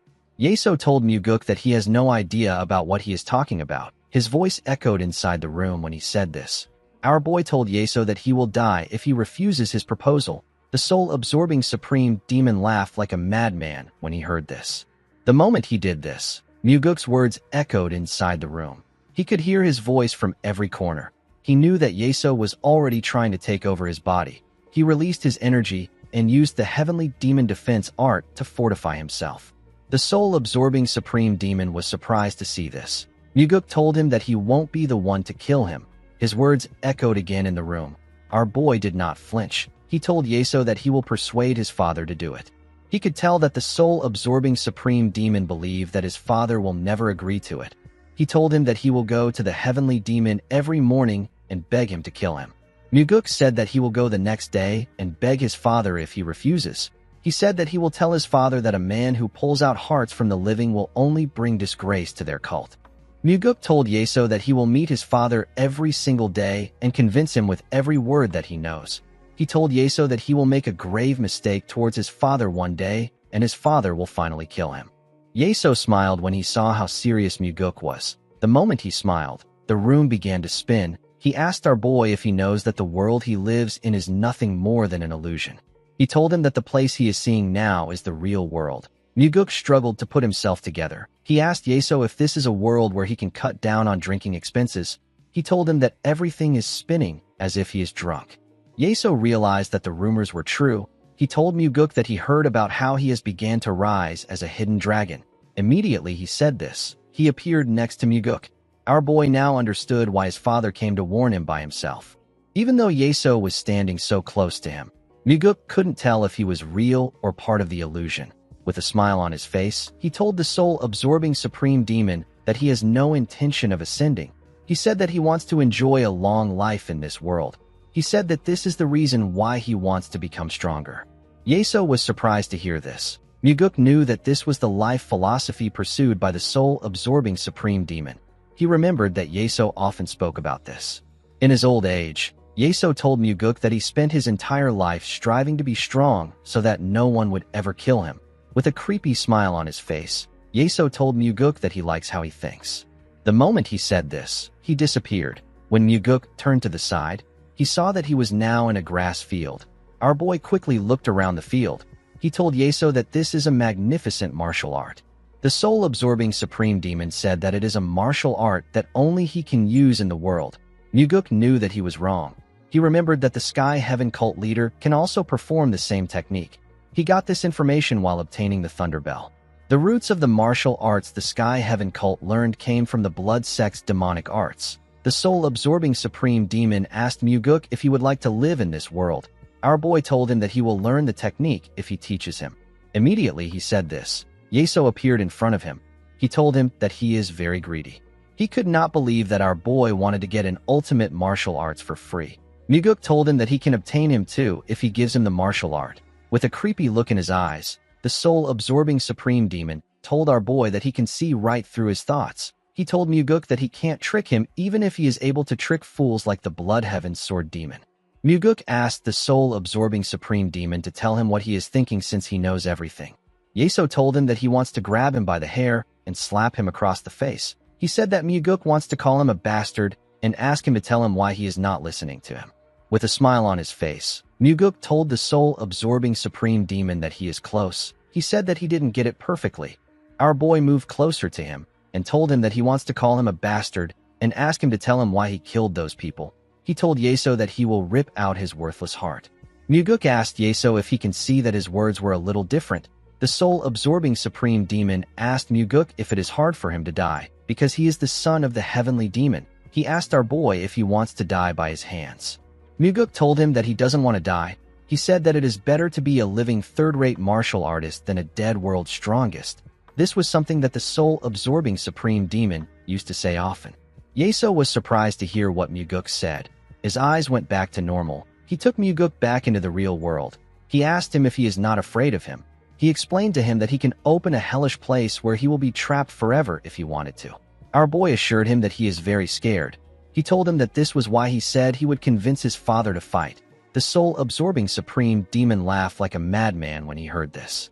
He told Muguk that he has to acknowledge him at this point. He now understood why the Blood Heaven Sword demon was so desperate to align himself with our boy. He asked Muguk to go back for now. Our boy put his hand together and begged Yeso to refrain from causing trouble for the time being. He asked him to do this out of respect for his father. Our boy turned around after saying this. Before he could walk out of the room, Yeso told him that he will never return to this world alive if he comes to see him again. Muguk grit his teeth and walked out of the room. The scene shifts, and we are taken to the entertainment pavilion. We see our boy and Daryong having a drink together. Daryong asked him if everything went well. Muguk said that he is not sure. He believed that he will be able to hold the soul-absorbing supreme demon for 2 to 3 months because he threatened him with his father. Daryong told his leader that the fact that he went to meet the terrifying soul-absorbing supreme demon to find a solution is commendable. He told our boy that no matter what the outcome is, what he did was meaningful because it is something that no one else dared to do. Muguk was surprised to hear this. Daryong apologized to him for not being able to do anything for him. He told Muguk that he wishes he could confront the soul-absorbing supreme demon by himself. Our boy could not believe that Daryong was trying to console him. Our boy told him that he will take his sentiment. He said that this is why a person always needs a right-hand man. Daryong was surprised to hear Muguk call him his right-hand man. He asked him if Leon isn't his right-hand man. Our boy assured him that Leon isn't his right-hand man. He placed his hand on his chest and said that Leon is his heart. Daryong was shocked to hear this. He told Muguk that he now feels like being his right-hand man isn't enough. The two of them began to laugh. Our boy said that his left hand, his heart, and the left wing are late. Daryong asked Muguk to tell him who the left wing is if the Blood Heaven Sword demon is his left hand. Muguk drank his liquor and said that it is someone. Daryong wondered about who it was. Immediately he thought of this. Jang Ho arrived. He apologized to Muguk for being late. Our boy told him that he believed he called for him when he was busy. Jang Ho told him that he would have been disappointed if he didn't call him for this meeting. Muguk told him that he had to call him because this is the first drinking party he is having with all his people. He poured Jang Ho a drink. The man thanked him for this. Daryong stared at the demonic army commander. Our boy noticed this. Before he could say anything, Leon arrived. The girl apologized for being late. Muguk asked her not to apologize. He asked her to sit down. Leon greeted Daryong and Jang Ho when she sat down. Jang Ho was surprised to see her. He told her that she seems different somehow. Muguk realized that the eyes of the man who leads the demonic army weren't ordinary. Recently, Leon has become an even greater martial master through the soaring sword art. Jang Ho was able to sense the change in her aura because she has changed a lot. Leon said that she lost some weight after falling into training hell. She realized that she actually looks different. She turned to her master and told him that she was craving a drink because the weather was gloomy today. She asked him to also pour her a drink. Muguk poured her a drink and told her that she trained very hard. Daryong was still staring at the demonic army commander. He also took a look at Leon. He decided to drink more. He said that he feels like the only loser here. Leon asked him about why he feels like this. Daryong didn't respond. Jang Ho wondered about why he said this. Muguk asked Daryong if he would like to learn martial arts properly. Daryong was surprised to hear this. He asked his pavilion master if he will be the one to teach him. Muguk told him that he won't be the one to teach him. Daryong asked him about who will teach him. Muguk asked him to just answer him. He asked him if he will learn if there is someone to teach him. He told him that he might not be able to make him an official disciple, but he can have someone teach him proper martial arts. Daryong asked our boy to tell him who will teach him. Muguk smiled when he heard this. Outside the entertainment pavilion, we see everyone on the street looking at someone. They were all scared of this person. The person turned out to be the Blood Heaven's sword demon. The old man seemed to be annoyed that someone asked him to come there. He said that the person is asking him to come and go at his whim. While they were talking inside the pavilion, the group hear the sound of thunder come from the sky. Daryong said that a big storm is about to break. Muguk asked him to stop wasting time. He told him that he will give him 1 minute to think it over. Daryong could not believe that our boy wanted him to decide right now. Our boy explained to him that he will never make a decision when he overthinks something like this. He told him that the offer will be off the table once tonight's drinking is over. Daryong realized that he needed to make a choice now. Jang Ho and Leon were also curious about the decision he will make. Muguk had been considering Daryong as the next Nirvana Pavilion Master. However, Daryong is too young. He doesn't have strong relationships in the cult, and he doesn't have any form of political network. To become a Pavilion Master, he needed something more. Muguk poured Daryong a drink. He immediately poured it down his throat. Our boy gave him another drink. Daryong quickly drank it again. His face became flushed. Leon told him that he is drinking too fast. Daryong slammed the cup on the table. Everyone turned to him. Daryong asked Muguk if he thinks that it is okay. He told our boy that he is already 32 years old. He said that he is worried that it might be too late for him. Muguk agreed with him that he is late. He told him that it also comes with an advantage. Daryong was surprised to hear this. He asked him about what it is. Our boy told him that he will try harder with more sincerity. Every strike of the sword will carry more effort than anyone else's. Every step he takes will be filled with deeper thoughts. Daryong was shocked to hear this. Leon and Jang Ho smiled when they heard what our boy said. Daryong thought about it. He told Muguk that he will give it a try. Our boy smiled when he heard this. Daryong explained to him that he would have rejected the offer if anyone else had suggested it. He told Muguk that he finds himself persuaded because he is the one recommending it. It felt like an opportunity to him. Leon poured Daryong a drink. She told him that her master's persuasiveness is unmatched in history. Our boy smiled when he heard this. Daryong placed his cup on the table and said that he feels a bit regretful. He revealed to them that he has been an investigator for 10 years. He said that he stayed up many nights trying to rise to the level of a special investigator. He told Muguk that it will be hard for him to throw all of that away. Muguk asked him about why he will do this. Daryong was surprised to hear this. Our boy explained to him that he is the person the Nirvana Pavilion needs the most. He asked him to tell him why he is talking about quitting.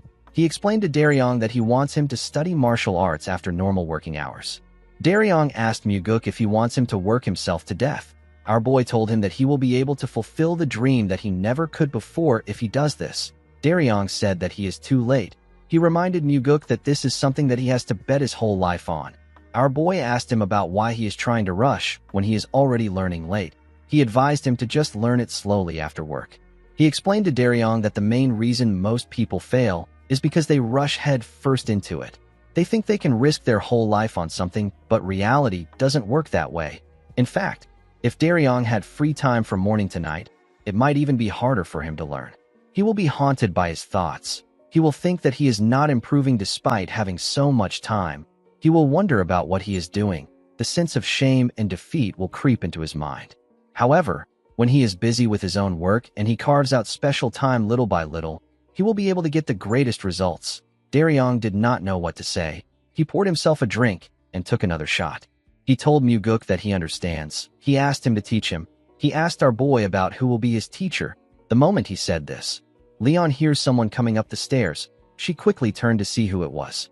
She saw someone with white hair coming upstairs. Leon was shocked to see the person.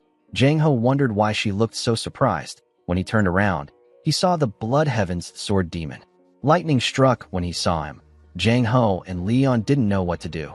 Daryong noticed that they seemed shocked. When he looked up, he saw the Blood Heaven's sword demon.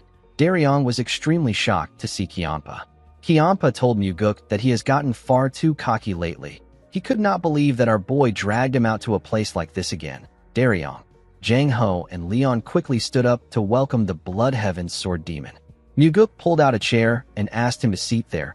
Kiampa found it odd that he was acting nice. He sat down and asked Muguk to tell him why he called him. Our boy raised a bottle and told Kiampa that there is only one reason why he would call him to a bar. He told him that he wants them to drink with him. He poured Kiampa a drink. While he was pouring the drink, he saw a weird look on Daryong's face. The man was extremely shocked. He hoped that he was thinking about the wrong thing. Muguk smiled at him to tell him that his suspicion is correct. Daryong realized that he was screwed. Jang Ho stood up and picked up a bottle. He thanked Kiampa for recommending him as the demonic army commander. He said that he finally has a chance to express his gratitude properly. Kiampa told him that it wasn't his idea. He asked Jang Ho to thank Muguk if he wants to thank someone. Muguk asked him to accept his gratitude. He told Kiampa that none of this would have been possible if it weren't for him. The Blood Heaven Sword Demon was surprised to hear this. He stretched out his cup and told Jang Ho that he recommended him because he believed that he can handle the position. He asked him not to worry about it. Jang Ho thanked him and poured him a drink. After he drank it, Muguk told him that he has a request to make. The Blood Heaven Sword Demon asked him to tell him what it is. Muguk turned to his drunk subordinate and begged Kiampa to teach him some martial arts. The Blood Heaven Sword Demon was surprised to hear this. He asked our boy to tell him who the twerp is. The drunk Daryong raised his head and said that he is a power-hungry, cold-blooded man who is a man among men. He said that he is only loyal to one woman. He said that he is the right-hand man of the pavilion master. With a weird look on his face, he told Kiampa that he is not a twerp. After saying this, he blacked out. Muguk began to laugh. He did not expect Daryong to say this.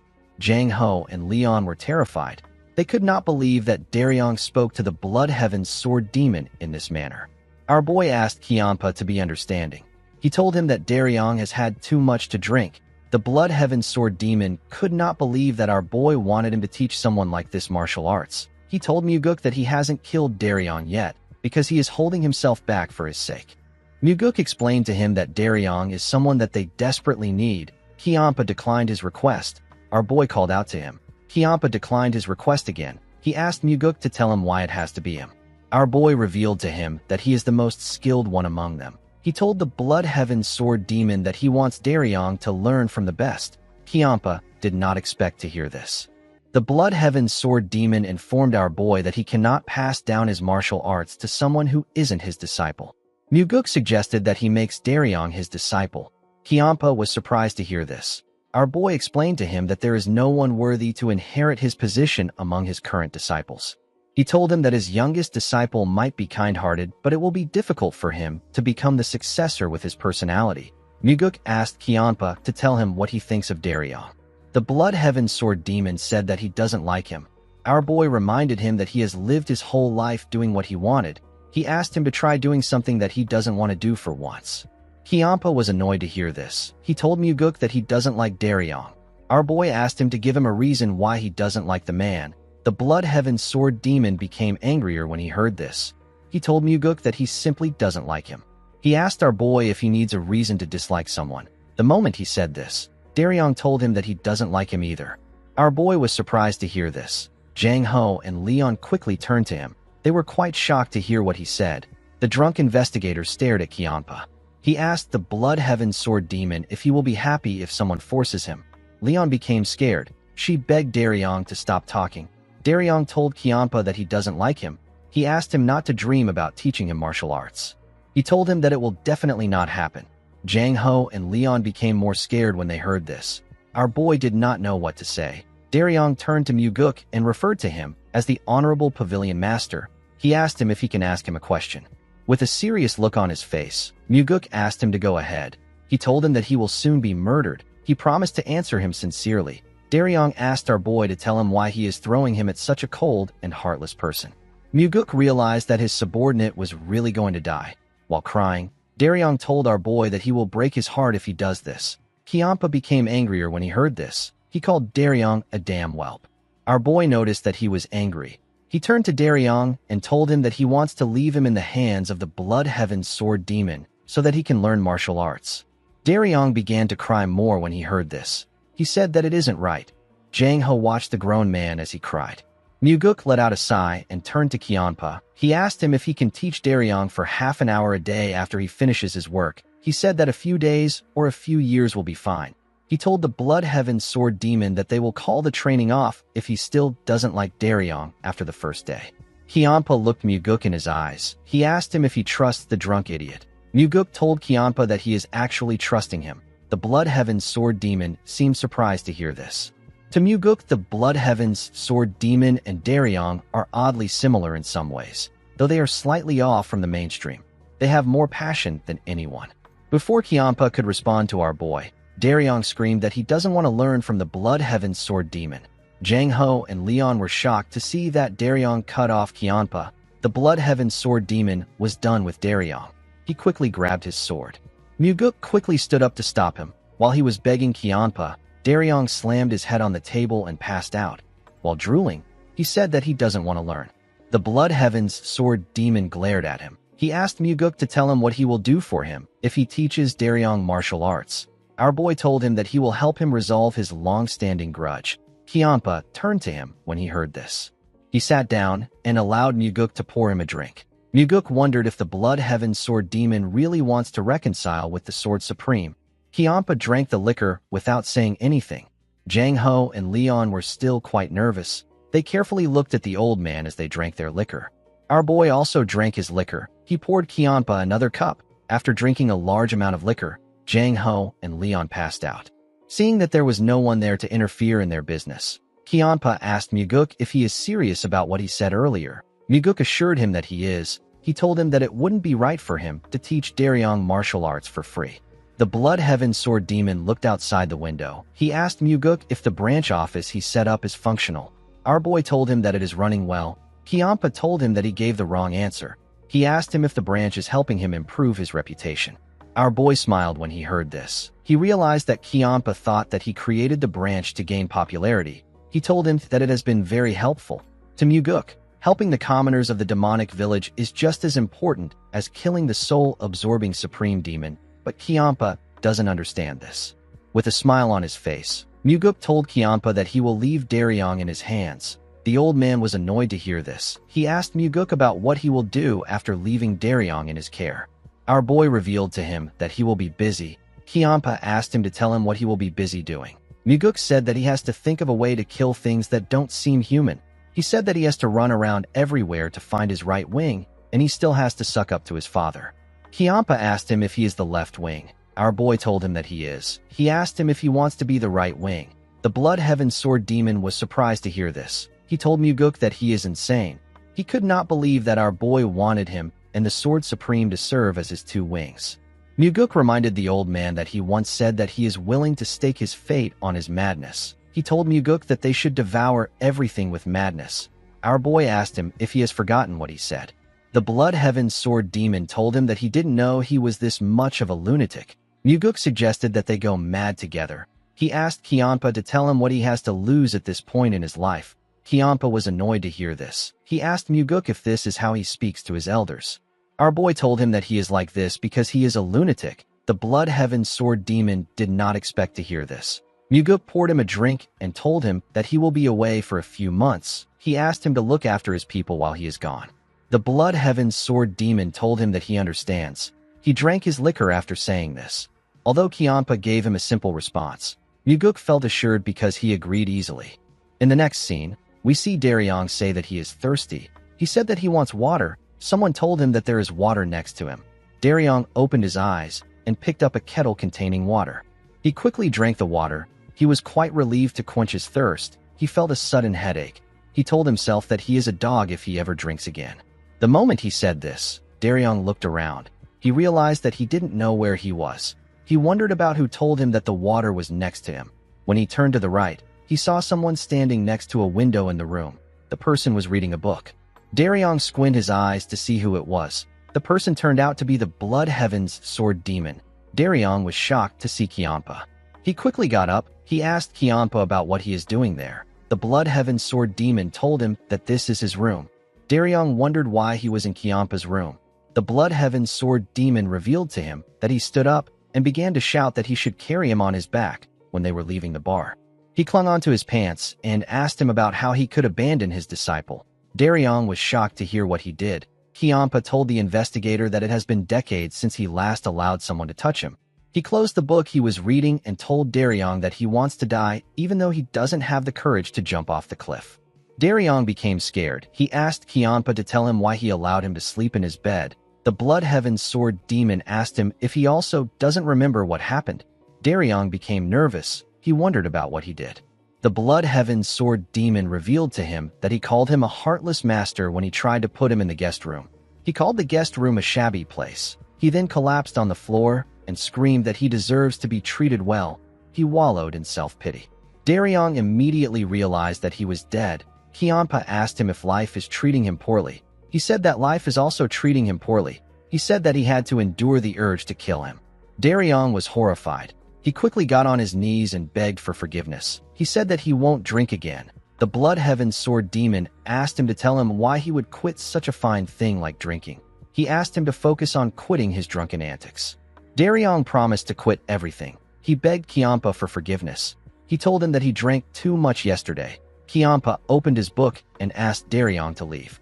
The man accepted his order. The moment he stood up, he saw something on Kyanpa's shelf. He picked up a book and said that it is his favorite book. He asked the Blood Heaven Sword Demon if he has also read it.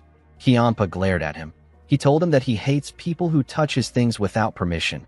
Daryong was horrified to see the look on his face. He threw the book in the air out of fear.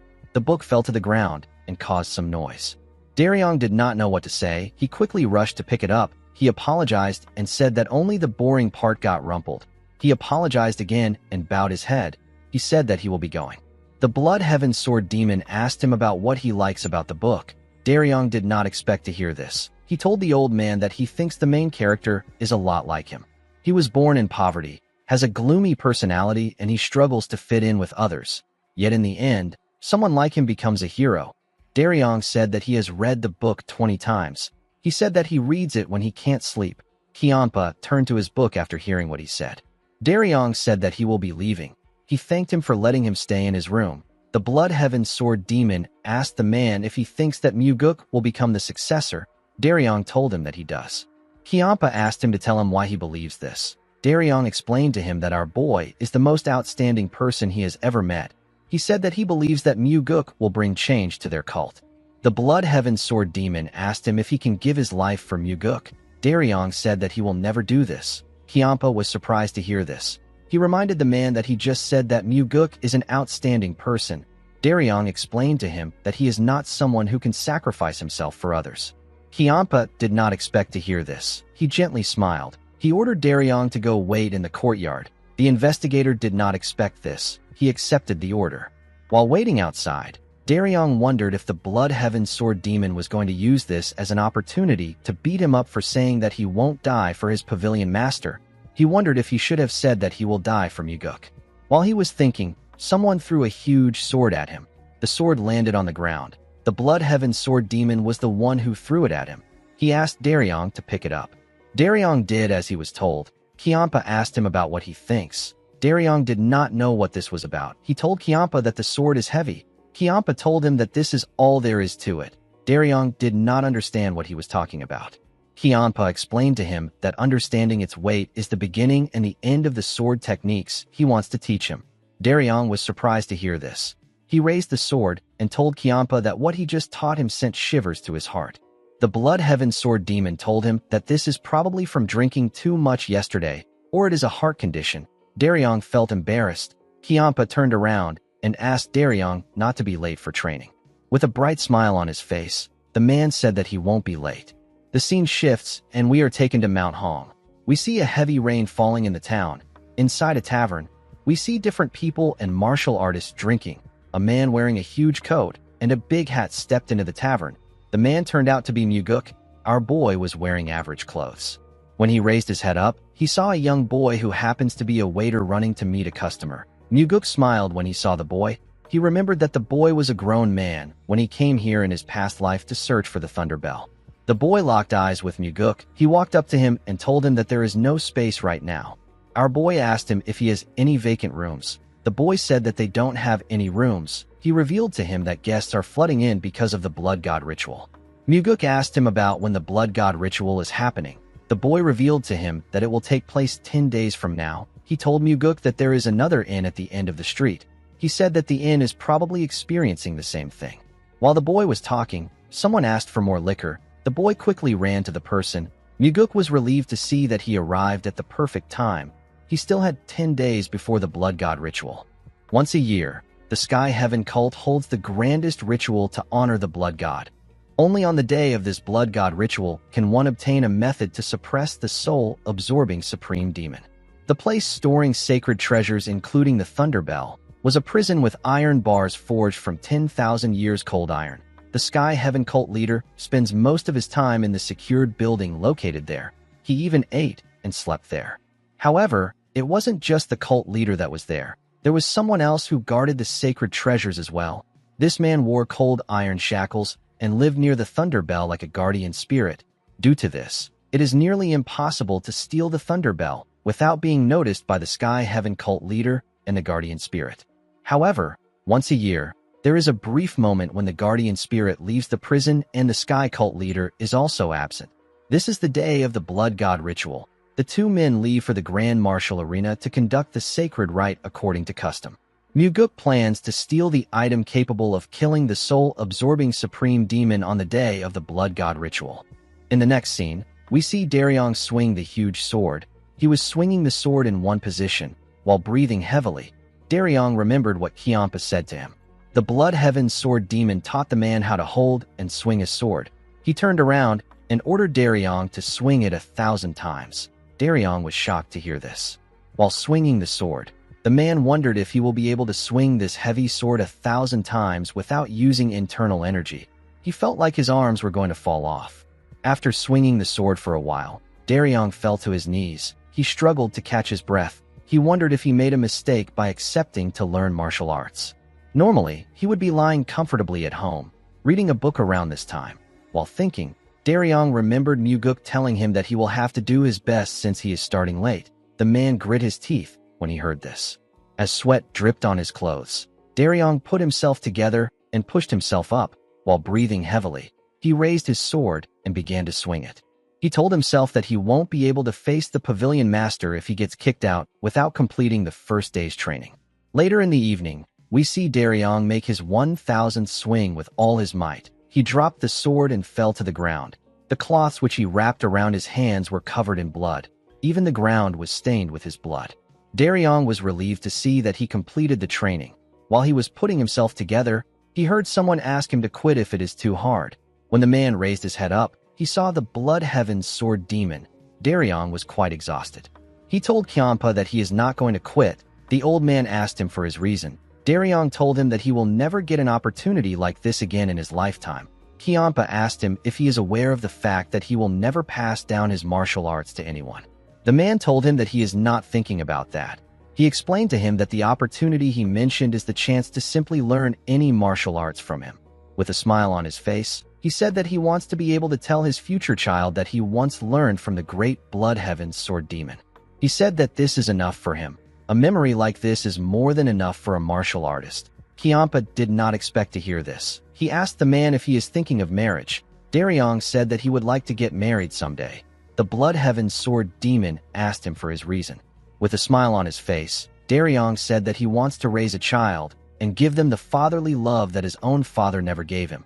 Kiampa asked him about what he will do if his child ends up hating him. Daryong asked the Blood Heaven sword demon if he will allow his child to have this training with him instead.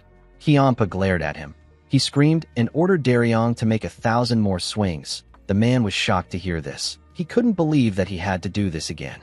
The scene shifts and we are taken to a cave. We see someone boiling something inside a kettle. The person turns out to be Muguk. Before coming to Mount Hong, our boy stopped by a medicine shop. He bought spirit root grass, poison bellflower, sandalwood, and a few other ingredients.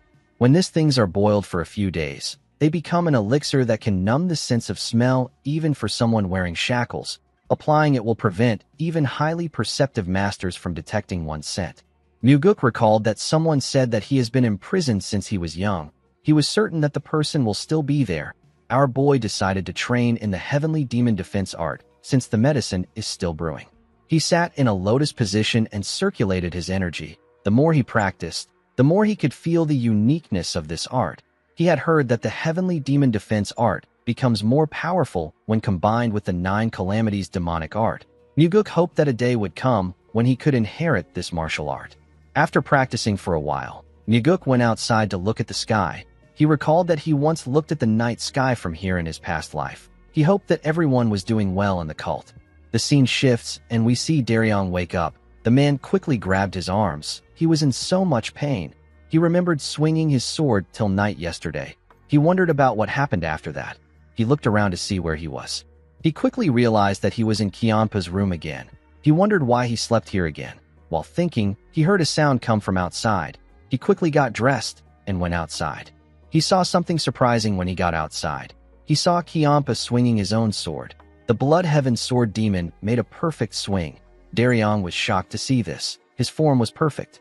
He realized that Kianpa is swinging his sword with the same stance he taught him yesterday. Even the grip on the sword is identical. Daryong understood that the training the Blood Heaven's Sword Demon gave him is the exact same one that he did when he first started learning martial arts. He thought that Kianpa was just randomly tormenting him. While he was staring at him, Kianpa told him that he cannot slack off just because his pavilion master isn't here. Daryong was surprised to hear this. He realized that he was late. He told Kianpa that he will leave now and come back later in the afternoon. The Blood Heaven Sword Demon asked him if he is really coming back. The man said that he is. The Blood Heaven Sword Demon told him that being in pain doesn't mean that it will get easier. He told him that he will have to make 2,000 swings today. With a bright smile on his face, Daryong said that he understands. Kianpa simply stared at him. The scene shifts and we are taken to Muguk. We see him walking somewhere. There's still 5 days left until the Blood God ritual. Since the medicine has finished brewing, our boy decided to go check whether the secret passage he discovered before his regression still works. He planned on checking the throne of the Sky Heaven cult leader because it was where his target was. Our boy moved close to a cliff near a fortress. Inside the cliff, he found a huge boulder blocking somewhere. He touched something under the boulder.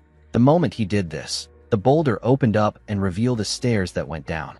After Muguk went inside, it closed back again. Our boy was amazed when he first saw it in his past life. Seeing it again made him realize that it is a well-made mechanism. He wondered about how they managed to create a passage that can't be distinguished from the outside at all. He took out a gemstone to brighten the path. He poured the medicine on his clothes and began to walk down the long stairs. After walking for a while, he arrived at a huge door. He recalled that the room ahead is where the throne is. Muguk carefully released his energy and sent it through the door. He carefully moved his energy inside the room. While looking around, he found someone inside the room.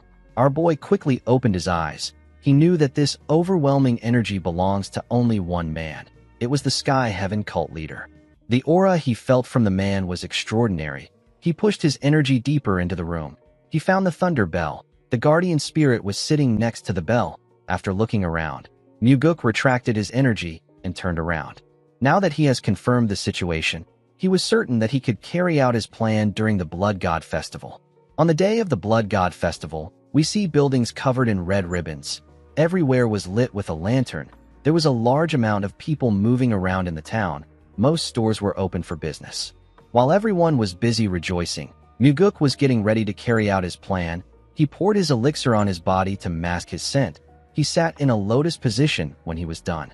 He planned to start his operation when the thunder bell is struck 36 times. A while later, the people hear the sound of the thunder bell. Muguk opened his eyes when he heard the sound of the bell. The guardian spirit rang the bell again. Our boy stood up. When the guardian spirit rung the bell for the 36th time, Muguk used the shadow step of the 4 strides of the wind god. He used the technique to enter the room and hit the guardian spirit in his back. He hit his acupoints. The man fell to the ground and lost consciousness. Our boy walked past the bell. He knew that the Sky Heaven cult leader will return to this place in the next 15 minutes. Muguk moved close to an altar that was behind the thunder bell. There was a huge red Buddhist statue in front of the altar. The statue had its eyes closed. Muguk used his 2 fingers to touch the eyelids. Immediately he did this. The statue opened its eyes. Our boy touched the eyeballs with his fingers. The eyeballs got pushed out even more. They turned out to be small bottles. Muguk came to the Sky Heaven cult because of the blood eye purification water inside the bottles. It is a sacred water secretly passed down among the Sky Heaven cult leaders. When this blood eye purification water is applied to the eyes, the counter techniques for the blood cult sorcery become visible. The foundation of the soul absorption sorcery that the soul-absorbing supreme demon uses is derived from the blood cult's demonic arts. The Sky Heaven cult is the successor of this blood cult. By using this water, our boy can escape from the soul absorption sorcery of the soul-absorbing supreme demon. Muguk opened the bottle and poured a single drop of the water in his right eye. He opened the other bottle and did the same to his left eye. He instantly felt the energy of the purification water burning his eyes. Muguk grit his teeth and endured the pain. A minute later, he opened his eyes. His pupils had turned blood red. They quickly returned back to normal. Our boy smiled when he realized that the blood eye purification water worked. He pushed the bottles back into the statue's eyes and closed it. He was certain that no one would know what happened because there was still enough purified water remaining in the bottles. He believed that the purified water will be easily passed on to the next successor. After Muguk left the room, the guardian spirit woke up. He found it odd that he was on the ground. He didn't know what happened. Muguk used the swift step of the 4 strides of the wind god to get out of the cave in an instant. While running, our boy realized that he had to acquire the blood eye purification water because of the soul-absorbing supreme demon. He told himself that the item will also help him to deal with Wamugi. Muguk ran through the town in an instant. No one could see him. All they felt was some breeze blowing past them. The scene shifts, and we see Kianpa reading under the moonlight. While he was reading, someone told him that reading doesn't suit him. When the Blood Heaven Sword demon raised his head, he gently smiled. He did not expect to see Muguk. He said that he will scold his guards for letting him through. Our boy asked him not to do this. He revealed to him that he came there quietly because he wanted to meet him discreetly. Kianpa asked him if he just returned to the cult. Our boy told him that he just arrived. With a look of surprise on his face, Kianpa asked Muguk if he came to find him first after returning. Our boy smiled and apologized to him for ruining their touching moment. He told him that his father simply went to bed early. Kianpa angrily asked him to forget about it. Muguk was shocked to see how angry he was. He told the man that he was the first person he thought of. The Blood Heaven Sword demon did not expect this. Muguk raised a bottle and asked the man to have a drink with him. He told him that he brought his favorite liquor. The man decided to drink with him. While they were drinking, the Blood Heaven Sword demon asked our boy if it has already been 2 months since he left the cult. Muguk said that it is not yet 2 months. Since his swift step was able to improve, our boy was able to shorten the time he needed to return. He asked Kianpa about how Daryong's martial arts training is going. The old man took a look at his drink and said that Daryong is working surprisingly hard. Our boy didn't expect Kianpa to say that someone is working hard. He realized that his investigator is doing well. He told the Blood Heaven Sword demon that Daryong has a strong heart even though he looks rebellious. Kianpa said that the man has never acted rebellious towards him. Our boy told him that his investigator knows how to pick his fights. He told Kianpa that the book he was reading earlier looked like a poetry collection. He asked him if he is seriously reading poetry. Kianpa found this question insulting. He asked Muguk if he looks like someone who reads poetry. Our boy smiled and told him that he might not even understand it well. He told him that it doesn't suit him.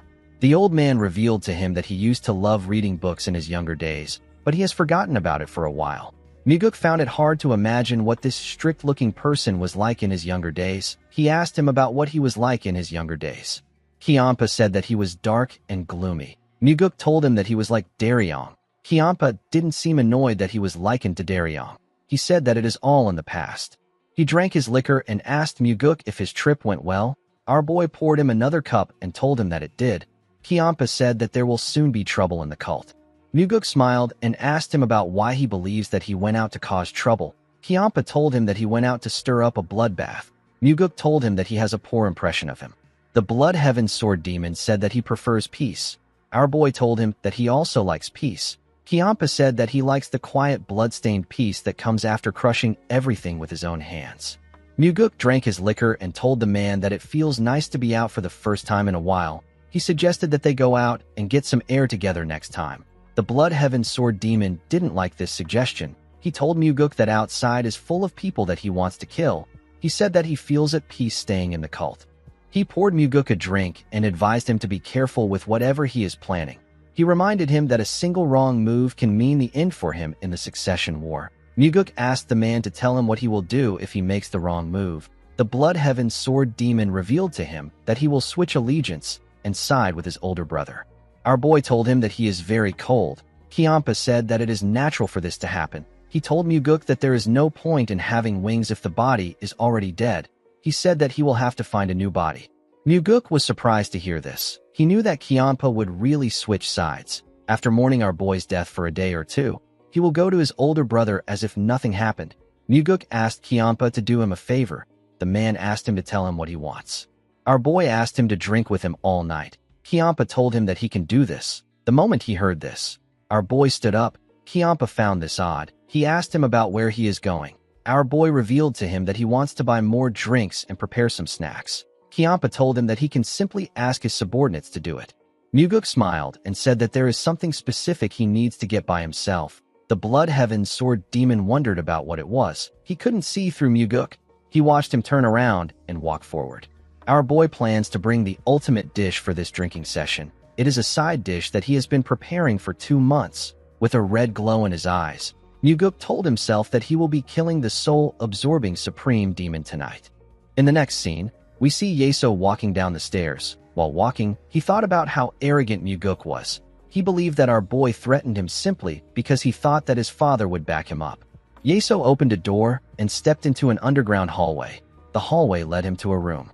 Inside the room, we see a little girl lying unconscious on a huge rock. The soul-absorbing supreme demon moved close to the girl. He smiled when he realized that it has been a while since he last used soul arts. He began to laugh like a crazy person. While he was laughing, he got punched in the face. He quickly raised his hand and covered it with his energy. He let down his hand when he saw who punched him. The person turned out to be Muguk. With a serious look on his face, our boy reminded him that he asked him to stop using soul arts. Yeso touched the place he was punched in. He asked Muguk to tell him how he got in there. Our boy smiled and told him that his mystique is completely ruined when he is flustered. The moment he heard this, Yeso activated his soul absorption arts. He told Muguk that he misjudged him. He said that he deserved to be hit. This words got repeated multiple times in Muguk's ears. Our boy smiled and told him that he is now acting like himself. He said that this will make it satisfying to kill him. He told Yeso that the pathetic act he put on earlier was disappointing. The soul-absorbing supreme demon asked Muguk to tell him how he got in there. Our boy informed him that he simply followed him. Yeso didn't expect to hear this. Muguk knew that the man would think that he is lying. However, he was telling the truth. The soul-absorbing supreme demon always guards his back with shadow arts. If Muguk's mastery of the 4 strides of the wind god was complete, he could evade the shadows. Unfortunately, it wasn't complete yet. However, now that he has used the blood eye purification water on his eyes, he can see the weaknesses of Yeso's shadow arts. The moment he broke through the shadow arts, his shadow step took effect. Muguk told Yeso that the way he got in doesn't matter. He said that the important thing is that he is there. The soul-absorbing supreme demon asked Muguk to leave if he is going to rant about soul arts. He said that he doesn't know anything about the technique. Muguk asked him to tell him who the child is if he doesn't know the technique. Yeso said that the girl is a pitiful orphan that he brought there to teach martial arts. Muguk told the man that he is a coward. Yeso was surprised to hear this. He asked him to repeat what he said. Our boy called him a coward several times. He asked the man to tell him how long he plans on pretending. He asked him if he is only brave enough to rip out the heart of the weak. Yeso became angry when he heard this. He released his energy. The moment he did this, he dragged Muguk into a different world. He took him to an area covered in snow. He made our boy stand at the edge of a cliff. It was heavily snowing in this world. Yeso asked Muguk if he forgot about his warning. He reminded him that he will never return to the original world again if he saw him again.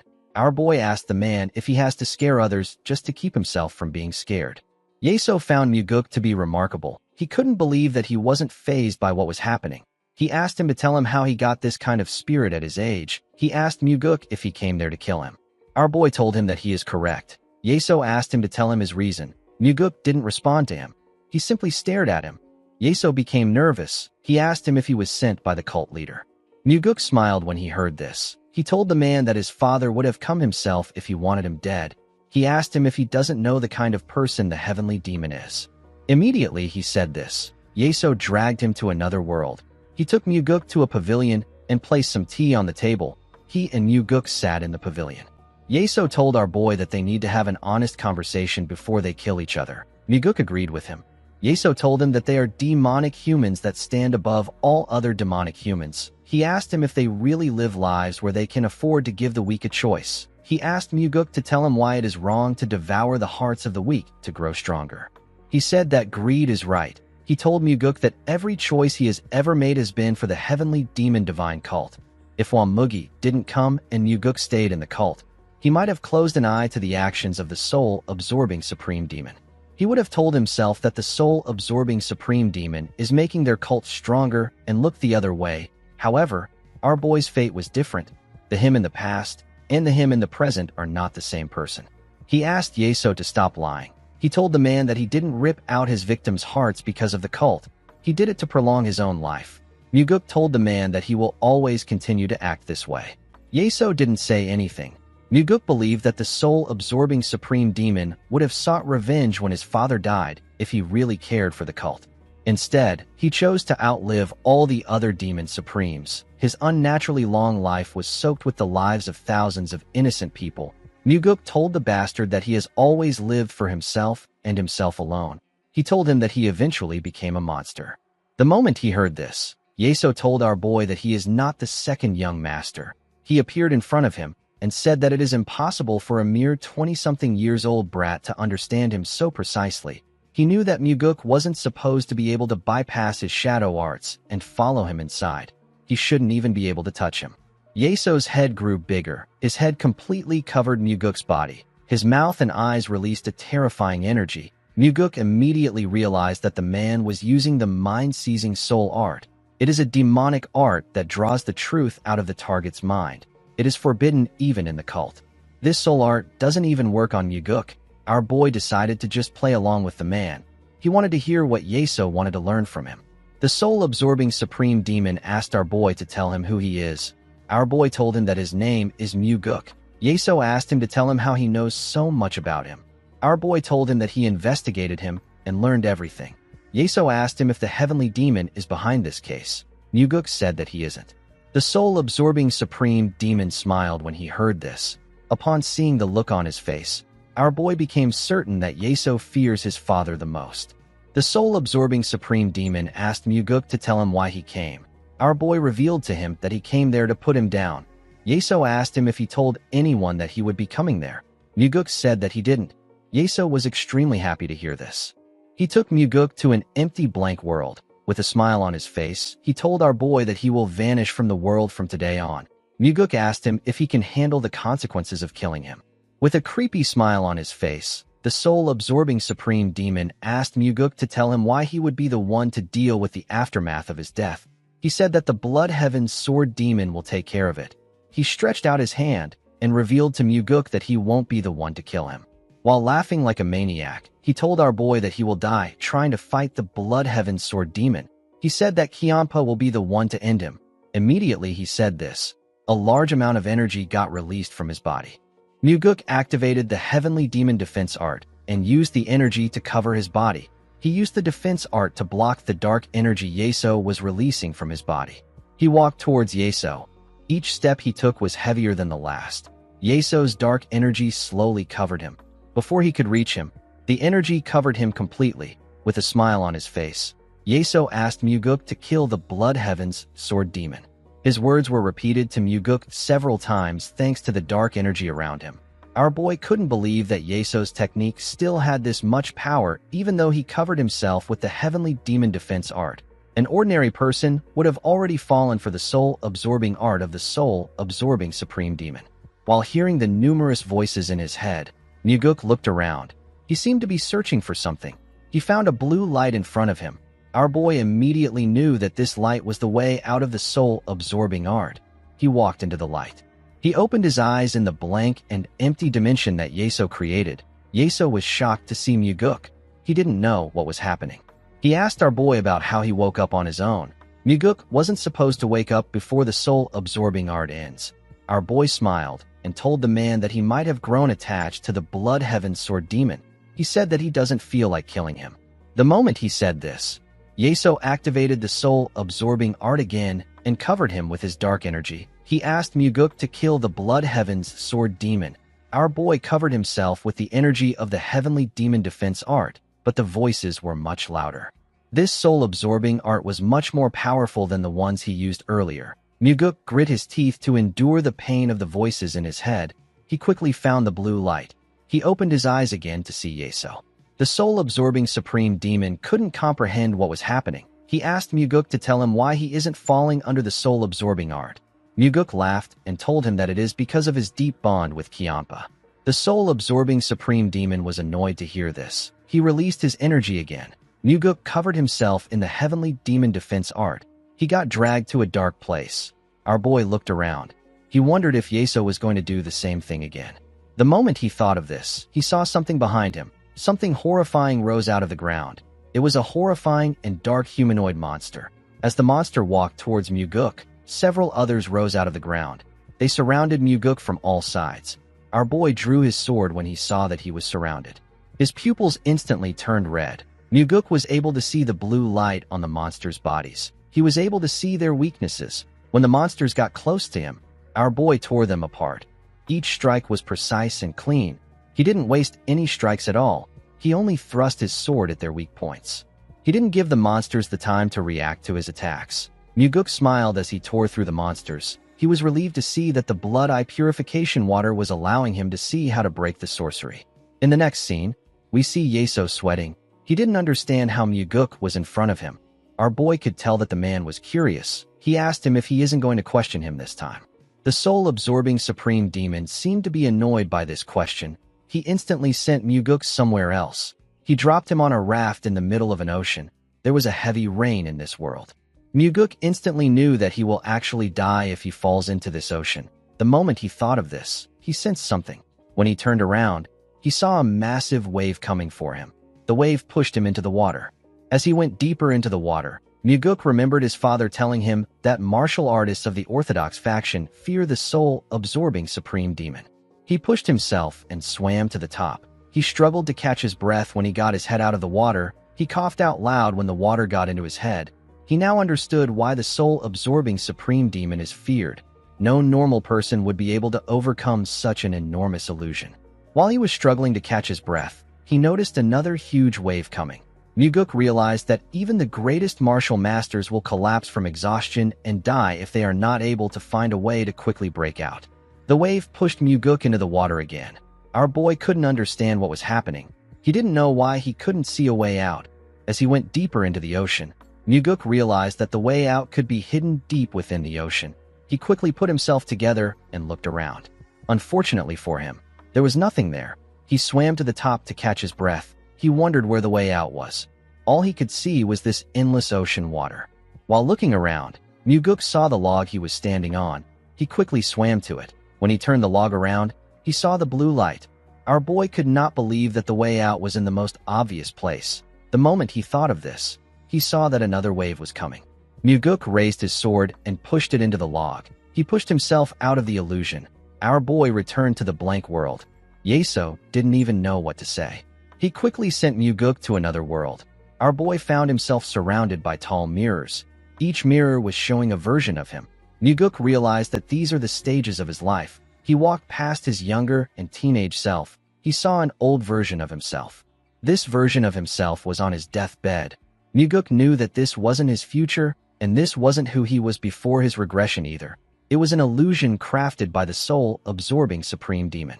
He placed his hand on the mirror and asked his older self to tell him what he regrets so much. He asked him if he hoped for a peaceful death, even though he lived with so much blood on his hands.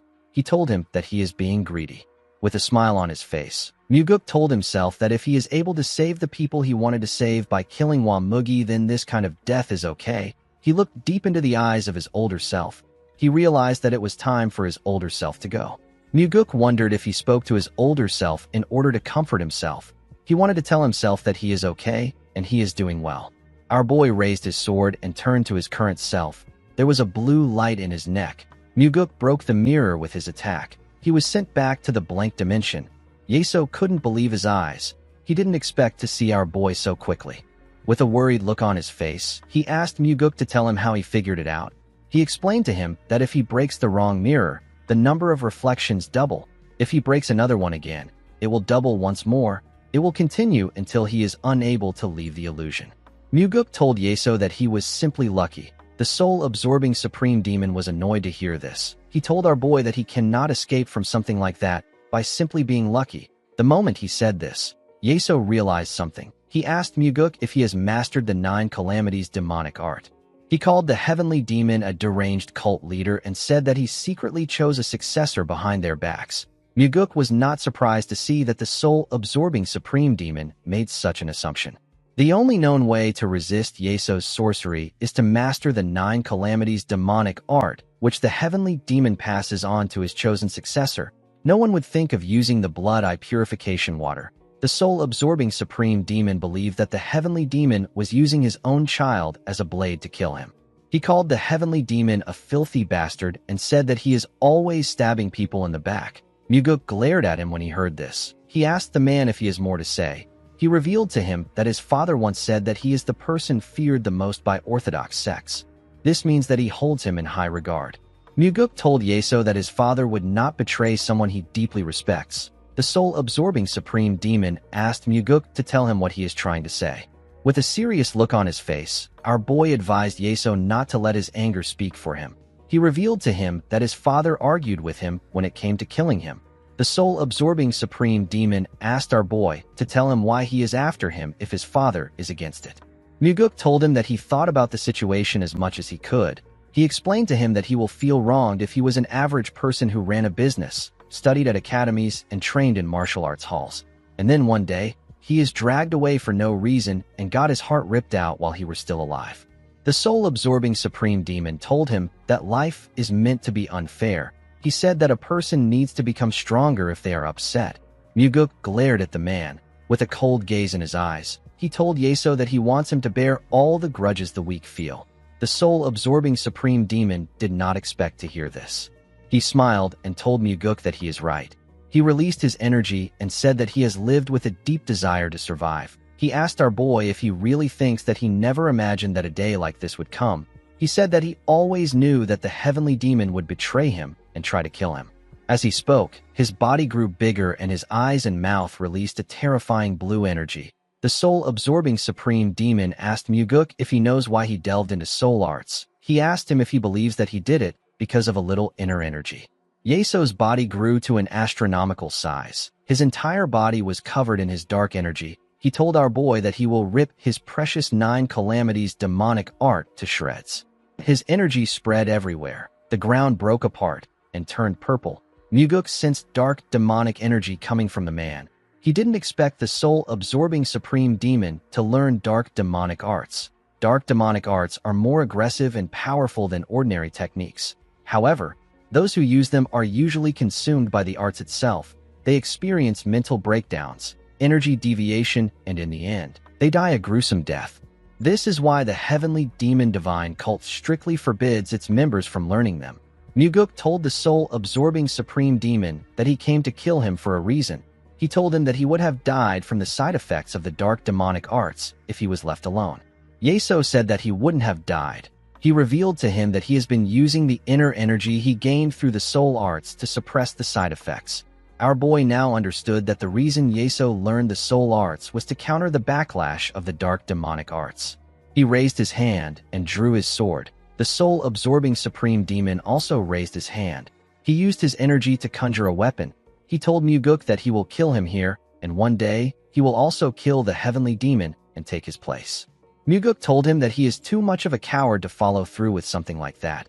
He told him that he is someone who will live his whole life hiding his ambition and barely hang on to life. Even in Muguk's previous life, Yeso never once revealed that he learned dark demonic arts. Upon hearing what our boy said, the soul-absorbing supreme demon swung his sword at Muguk. Our boy was able to block the attack. The impact of their swords clashing destroyed the ground and sent waves of energy across the dimension. Muguk's hands began to shake when he received the attack. He realized that he would have been completely overwhelmed by Yeso's power if he hadn't exhausted his inner energy to use the soul-absorbing art earlier. He knew that the soul-absorbing supreme demon is an enemy that he can only face with his strongest sword techniques. He pushed Yeso's sword away and attacked him with the first form of the soaring sword, art known as the celestial equilibrium. The sword technique was a huge, powerful slash. The The technique only cut Yeso's body a bit. He wasn't seriously injured. Yeso swung his sword and used a technique called Annihilation. Muguk quickly jumped before the attack could touch him. Yeso hit the ground with his sword. His sword fired multiple slashes. Our boy watched the slashes tear the ground apart. He realized that he would have been sliced into 6 pieces if he hadn't jumped with his flicker step. While he was in the air, the soul-absorbing Supreme Demon fired multiple slashes at him with a technique known as Demon Execution. Before the slashes could touch Muguk, he disappeared and landed on the ground. He took a stance and fired multiple slashes at the soul-absorbing Supreme Demon with a technique known as Shifting Slash. The soul-absorbing Supreme Demon blocked the slashes. He raised his head and activated a technique known as Destruction. He created a huge ball of energy above him. Before he could fire the attack, Muguk used the third form of the soaring sword art known as Heavenly Slash to fire a beautiful black slash at Yeso. The Heavenly Slash cut through the ball of energy and also hit Yeso. The soul-absorbing Supreme Demon gathered his energy and used it to repair his body. Muguk noticed that he did this. The soul-absorbing Supreme Demon opened his huge mouth and activated a technique known as Ruin. He fired numerous slashes at Muguk at the same time. His attack destroyed everything it touched. Yeso smiled when he saw this. He believed that he had taken out our boy. While he was smiling, Muguk told him that his demonic arts are powerful, but he lacks real combat experience in using them. Yeso was surprised to hear his voice. Before he could do anything, Muguk attacked him with the fourth form of the soaring sword art. The technique is known as Flaming Heavens. He attacked him from behind. His sword technique cut through Yeso's body. However, this wasn't enough to take out the man. He turned around and asked Muguk to tell him why he hasn't used the 9 Calamities demonic art. Our boy told him that he doesn't need something like that to defeat him. The soul-absorbing Supreme Demon laughed when he heard this. He told Muguk that his arrogance will be the death of him. Immediately he said this, Muguk moved past him. He beheaded him with the 5th form of the soaring sword art. The technique is known as Azure Heaven. Unfortunately for Muguk, this wasn't enough to take out Yeso. The soul-absorbing Supreme Demon put his head back together with his energy. Our boy couldn't believe his eyes. He couldn't believe that he wasn't able to take his head with the Azure Heaven. The soul-absorbing Supreme Demon laughed at Muguk. Our boy told him that he has really become a monster. Muguk quickly charged at Yeso. He and the soul-absorbing Supreme Demon swung their swords at each other at a crazy speed. Our boy wondered about what he should do. The soul-absorbing Supreme Demon didn't die even after he cut his head off. He realized that Yeso's core is hidden somewhere else. He wanted to find where it was hidden. The moment he thought of this, Yeso released more energy from his body. Muguk could tell that his next attack was going to be dangerous. Yeso activated a technique known as Heaven Destruction and fired huge waves of energy at Muguk. Our boy's eyes turned red when he saw the attack coming at him. He took a careful look at Yeso. He noticed a red glow in his chest. Yeso's heart was the object that was giving off the red glow. Our boy realized that his heart is his core. He charged into the waves of energy with the death step of the 4 strides of the wind god. Several slashes appeared within the waves. This slashes left a cut on Muguk's body. Our boy didn't stop even though his body was getting torn apart. He focused on Yeso and kept pushing forward. Even when he almost lost his head, he kept running towards the soul-absorbing Supreme Demon. When he got close to Yeso, he used the 8th form of the soaring sword art. He used a technique known as Netherworld Slash to attack Yeso's chest. His attack caused a huge explosion. Muguk landed on the ground with his heavily injured body. His entire body was covered with blood. While struggling to catch his breath, he raised his head to see the soul-absorbing Supreme Demon. He saw the hole he left in Yeso's chest. The hole wasn't healing. The soul-absorbing Supreme Demon couldn't believe his eyes. He couldn't believe that Muguk attacked his core. Our boy told him that it was easy for him to attack his heart because it was so big. The soul-absorbing Supreme Demon returned to his normal form and fell to his knees. His dimension returned to its empty state. Yeso told our boy that the technique he just used is not the 9 Calamities demonic art. Muguk revealed to him that it was a combination of the death step and the 8th form of the soaring sword art. Yeso had never heard about the death step. Our boy revealed to him that he is talking about the death step from the 4 strides of the wind god. The soul-absorbing Supreme Demon was shocked to hear this. He asked Muguk to tell him how he knows the 4 strides of the wind god. Our boy told him that the heavens didn't want him to die. He knew that he would have died if he hadn't used the 4 strides of the wind god. He knew that Yeso never imagined that he would have this kind of trump card. The soul-absorbing supreme demon glared at Muguk. He told him that he will kill him if he is ever reborn. Our boy stared at him with eyes filled with disappointment. He told the man that he wants him to live a full life if he is ever reborn. He told him that he can have a better life than this. Yeso didn't say anything. Our boy noticed that the man didn't curse at him. The soul-absorbing supreme demon simply closed his eyes. Immediately he did this, his world began to fade away. Our boy was sent back to reality. His injuries disappeared and his bleeding stopped. He found Yeso sitting down with his eyes open. The man's body was cold and lifeless. Muguk simply stared at him. He didn't say anything. In the next scene, we see Kyanpa asking Muguk about why he took so long. He asked him if he made the snacks himself. Our boy raised a cloth containing snacks and told him that it took some time for him to get them. He placed the snacks on the table. The Blood Heaven Sword Demon told him that it shouldn't have taken so long to make this kind of snacks. Our boy took out a bottle of liquor and asked Kyanpa to drink while the night is still young. The Blood Heaven Sword Demon raised his cup and told Muguk that his stamina isn't like his. He said that he will be useless the next day if he stays up all night. Muguk poured him a drink and told him that he is still full of energy. He asked him to enjoy the evening. Kyanpa noticed something odd about our boy. He told him that he looks like he is in a good mood. Muguk poured himself a drink and said that he is in a good mood. Kyanpa asked him for the reason why he is in this mood. Muguk told him that he is simply happy to see him again after so long. Kyanpa didn't expect to hear something like this. Our boy asked him to have a drink. The old man joined him in drinking the liquor. He asked our boy if he knows why he likes Daryong. Muguk asked him to tell him why. The Blood Heaven Sword Demon revealed to our boy that Daryong said that he wouldn't give his life up for him. Muguk smiled and said that he will scold him. Kyanpa said that he liked his honesty. Our boy asked him to tell Daryong about it. He said that the investigator will like to hear it. Kyanpa said that he is not going to do it. Muguk told him that he will tell him the next time he sees him. He said that someone needs to say these things because words like this can change someone's life. Kyanpa glared at him when he heard this. He told our boy that he really likes to take care of everyone.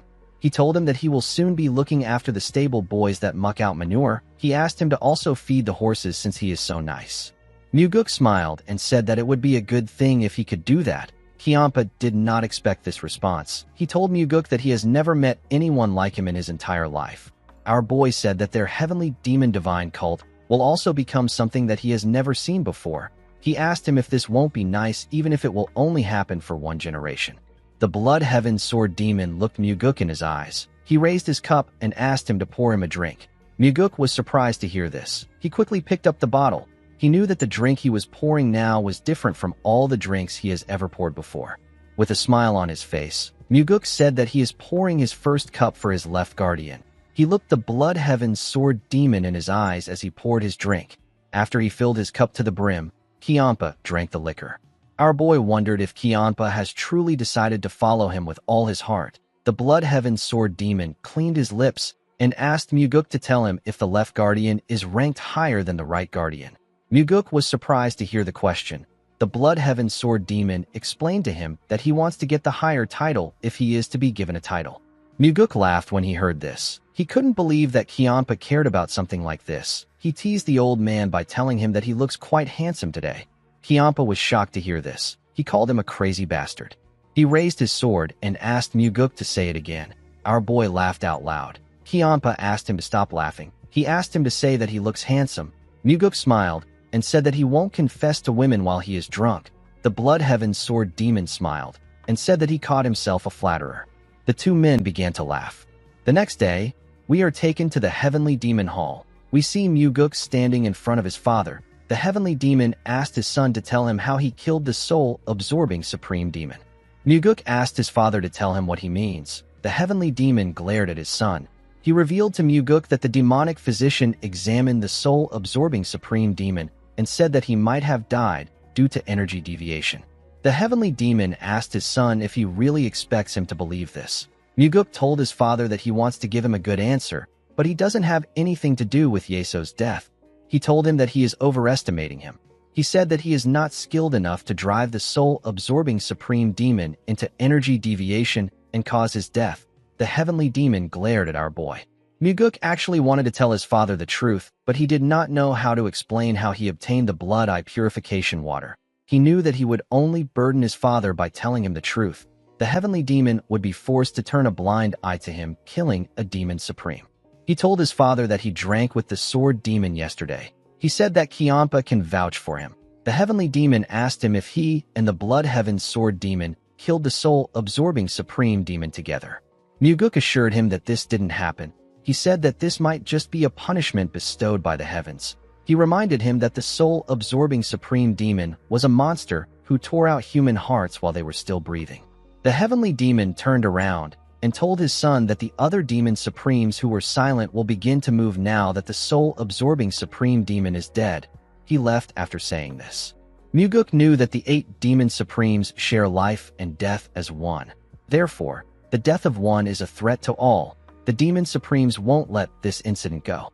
The scene shifts, and we are taken to the North Heaven Sword clan. We see Wuzhong welcome our boy to the clan. He told him that he will escort him to the Sword Supreme. Muguk realized that Wuzhong will be the person who is most shocked and confused by the situation. The man would have expected him to die instead of the soul-absorbing supreme demon.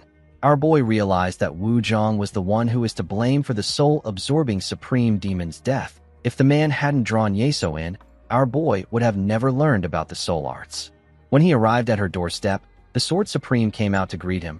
Muguk bowed his head and asked her if she has been well. The Sword Supreme said that she is the same as always. She told our boy that she heard that he went out of the cult. She asked him about how his trip was. Muguk told her that he simply took a short break and came back. Yeonrang glared at him when she heard this. Muguk didn't know why she was glaring at him. The Sword Supreme told him that his progress is always remarkable. She said that she is tempted to challenge him to a match. Muguk said that they can arrange a match later. Yeonrang told him that she would like this. Our boy took out a cloth and said that he brought a small gift for her. He revealed to her that he found a flower with a lovely fragrance and brought back its seeds. The Sword Supreme did not expect to hear this. She told Muguk that this is the first time someone is giving her seeds. Our boy said that it is his first time giving them to someone. Yeonrang really liked the gift. She invited him inside. She asked Muguk if he has heard about the death of the soul-absorbing supreme demon. Our boy told her that he heard about it. With a cold gaze in her eyes, the Sword Supreme asked Muguk if he was involved in Yeso's death. Even though Yeonrang was nice to our boy, the death of a demon supreme was still unsettling to her and the other demon supremes. Their long-standing survival principle is that if one falls, the rest could fall too. Muguk reminded her that the demonic physician said that Yeso died due to energy deviation. Yeonrang told Muguk that none of the demon supremes will believe this. Our boy said that it won't change the fact that he wasn't the one who killed Yeso. Yeonrang looked deep into Muguk's eyes. Our boy didn't look away. He also stared back at her. Seeing that she wasn't able to get her answer, the Sword Supreme sat down. Muguk asked her about why she suspects him. The Sword Supreme told him that the moment he got involved, the once calm lake turned into a turbulent sea, and the soul-absorbing supreme demon was the first to drown in that sea. Muguk told her that he is simply someone fishing in the sea. He assured her that he has no intention of drowning anyone. Yeonrang agreed with him because he caught the Blood Heaven Sword Demon. Muguk asked her if it will be hard for him to catch her. The Sword Supreme told him that it might be possible if he releases the fish he caught. She said that she doesn't want to be caught in the same net as Kiampa. Muguk gently smiled when he heard this. The Sword Supreme gracefully drank her tea and said that no one can predict the future. She explained to Muguk that the soul-absorbing supreme demon was someone who went to great lengths to protect himself. She didn't think that he would be the first to die. She said that the West Illusion Fort will be in turmoil for a while. She told Muguk that a succession battle will soon begin.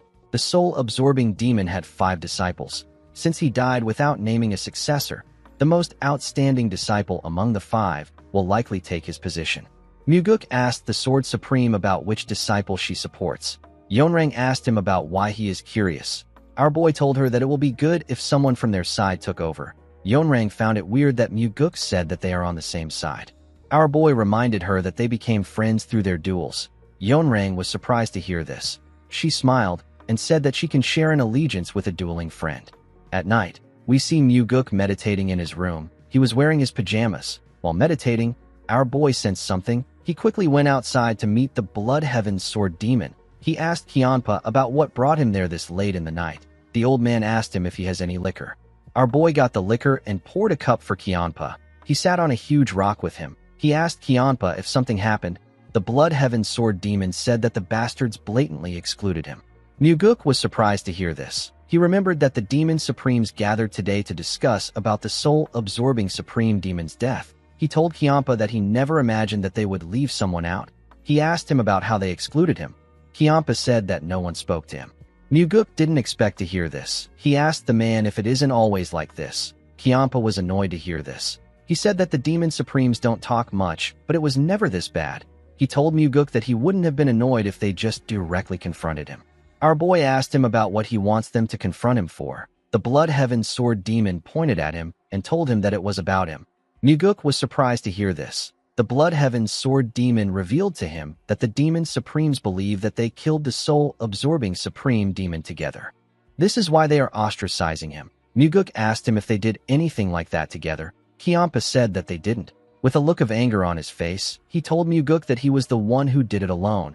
Our boy smiled and asked the man to tell him why everyone suspects him. The Blood Heaven Sword Demon reminded him that he is the one who has spilled the most blood lately. He said that no one knows if Yeso's blood isn't on his hands too. He asked Muguk if he did it. He looked deep into Muguk's eyes.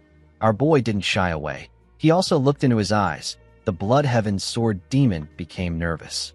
Our boy realized that Kianpa could tell from his eyes that he was the one who killed the soul-absorbing Supreme Demon. The Blood Heaven Sword Demon couldn't believe that Muguk really killed him. He realized that our boy really trusts him for him to share the truth with him. Muguk told him that he wouldn't have let him become his left guardian if he didn't trust him. The Blood Heaven Sword Demon reminded Muguk that he is still one of the 8 Demon Supremes. Our boy smiled and told the man that he still remains his left guardian. Kianpa did not expect to hear this. He put himself together and told Muguk that he will get stabbed in the back if he trusts people this easily. Our boy told him that he didn't trust him easily. He asked him to think about everything that has happened between them. Kianpa asked him he isn't scared. Our boy asked him to tell him what he needs to be scared of. The Blood Heaven Sword Demon told him that he can become the enemy of the 8 Demon Supremes. Muguk said that they are actually 4 Demon Supremes. Kianpa was shocked to hear this. He stood up and burst out in anger. He asked Muguk if he killed more of them. Muguk asked him to calm down. He told him that he didn't mean it like that. Kianpa asked him to explain himself. Our boy raised his hand and displayed 7 fingers in front of the Blood Heaven Sword Demon. He told him that there are now 7 Demon Supremes now that the soul-absorbing Supreme Demon is dead. If Kianpa is removed, this means that there are 6, since half of the Sword Supreme's forces are on his side. It means that there are 5.5 people that are our boy's enemies. Muguk told Kianpa that him and the Sword Supreme are not sitting around in this situation. If the 2 of them take on 1.5 Demon Supremes, then there will be 4 Demon Supremes left. Our boy told the Blood Heaven Sword Demon that his enemies are the 4 Demon Supremes. He said that if 2 more Demon Supremes take his side, he will only need to deal with 2 Demon Supremes. With a smile on his face, Muguk told the Blood Heaven Sword Demon that the situation is not so difficult. Kianpa was annoyed to hear this. He let out a sigh and told him that he already knew that he was crazy enough to do something like this. He told Muguk that he will let this slide. He told him that he has overlooked one thing. Our boy asked him about what it is. The Blood Heaven Sword Demon revealed to him that neither he nor the Sword Supreme will fight against other Demon Supremes. Muguk was already aware of this. It is a long-standing rule among the Demon Supremes. He told Kianpa that he already knows. He said that he will do the fighting. He asked the man to simply not betray him. The Blood Heaven Sword Demon told him that betrayal isn't done by people, but by circumstances. He asked our boy not to trust him. Muguk assured him that he will create circumstances that don't allow for betrayal. He asked him to simply help him when he needs it.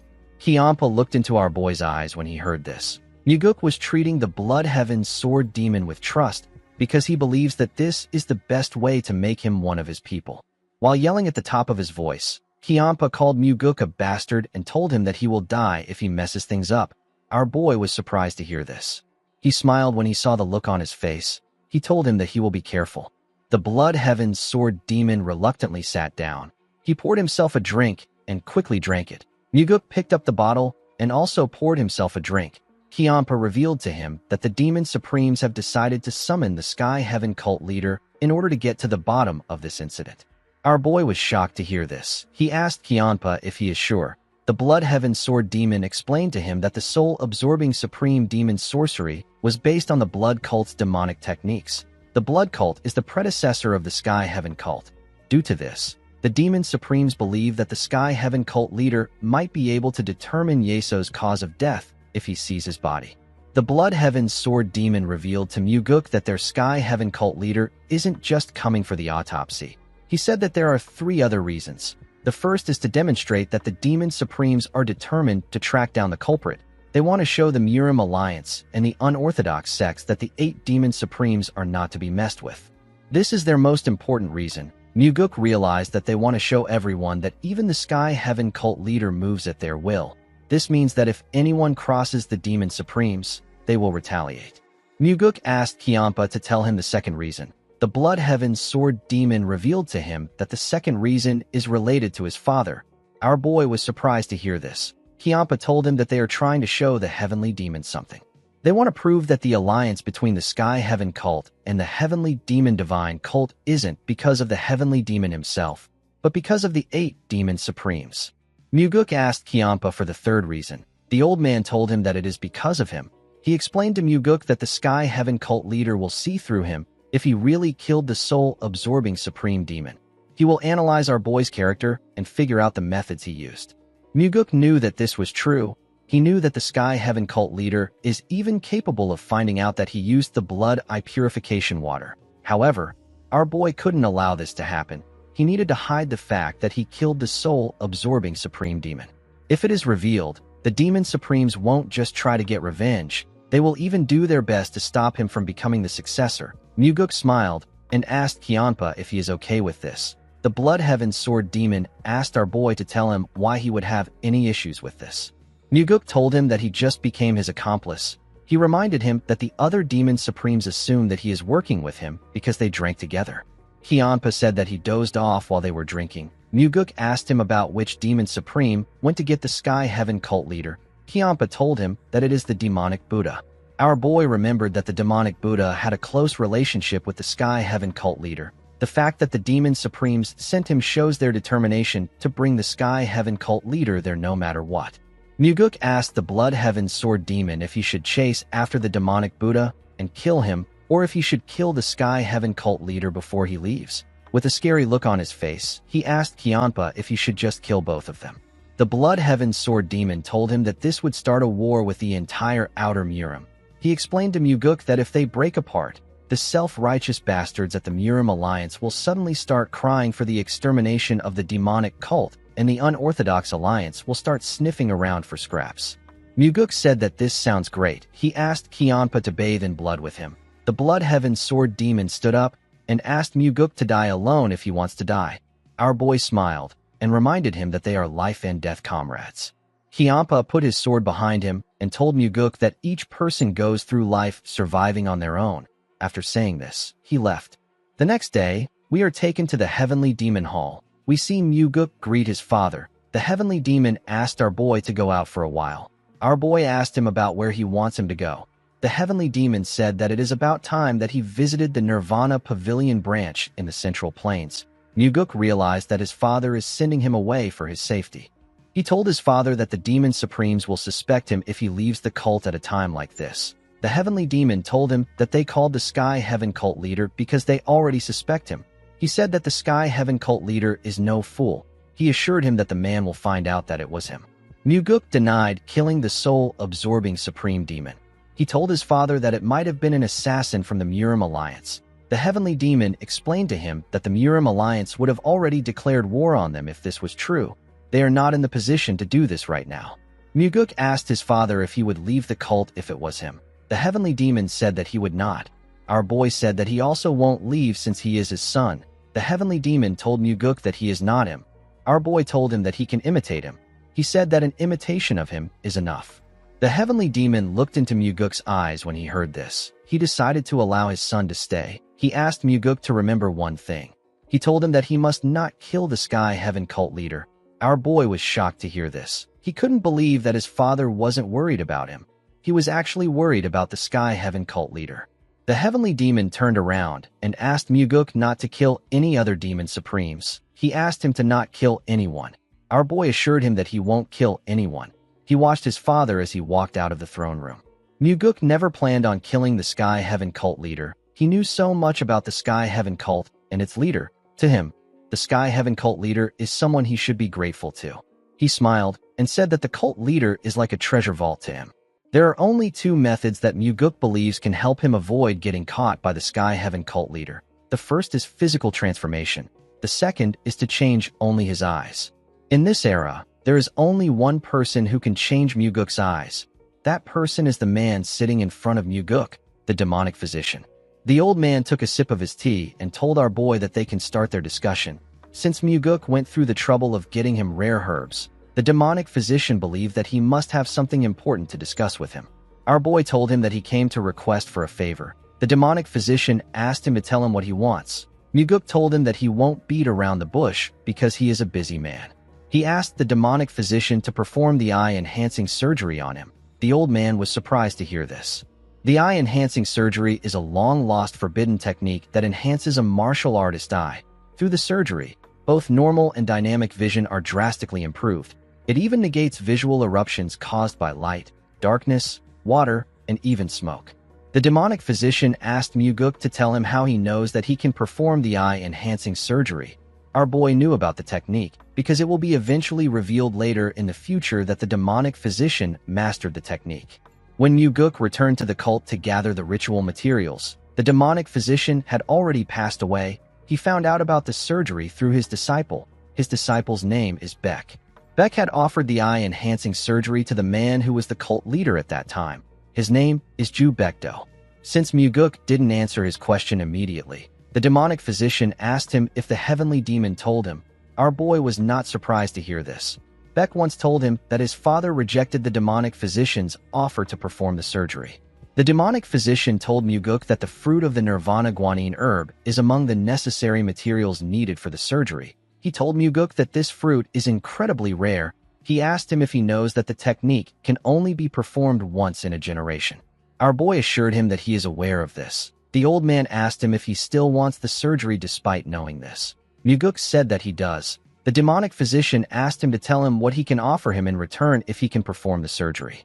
With a confident look on his face, Muguk told the man that he can't offer him anything right now, but he will become the cult leader. The old man did not expect to hear this. Muguk told him that he will give him whatever he wants when he becomes the cult leader.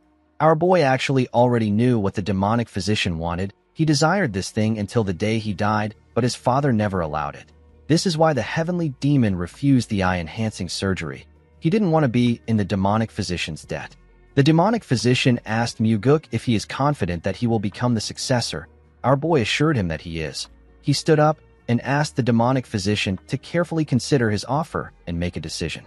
The moment our boy turned around, the demonic physician asked him to wait. He told him that he has a question for him. He asked Muguk to tell him how he plans to deal with the Murim Alliance and the Unorthodox Alliance when he becomes the cult leader. Muguk told him that it depends on the political situation on ground. He said that only one thing is certain. With a serious look on his face, Muguk said that he will destroy any Orthodox faction, unorthodox faction, individual or organization, man or woman if he deems them truly evil. After Muguk left, the demonic physician sat with his thoughts. While he was thinking, someone asked him if he is about to die. The person asked him about why he is doing something he doesn't usually do. The demonic physician raised his head when he heard this. He saw the Blood Heaven Sword demon in his office. The demonic physician told him that they actually don't have much time left.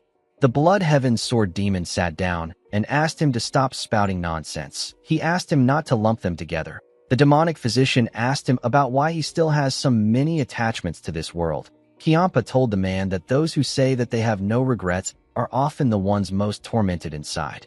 He asked the demonic physician about why he asked the question. He asked him if he is now tired of saving lives and wants to start taking them instead. He told him that they can go kill someone together now. The demonic physician declined his offer. He told him that he simply has a question for him. He asked Kiampa to tell him why he chose the second young master. The Blood Heaven Sword demon took a careful look at the demonic physician when he heard this. He moved his huge sword to his leg in order to get comfortable. He said that Muguk has his hand in everything. He didn't expect our boy to drag the demonic physician to their battlefield. He asked the man to tell him why he is asking.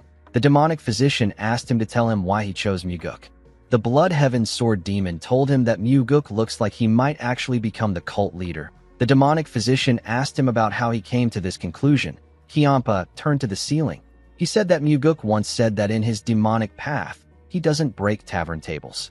The demonic physician was surprised to hear this. Kiampa told him that this is why he chose our boy. The demonic physician smiled and told Kiampa that it is about time he stops breaking them.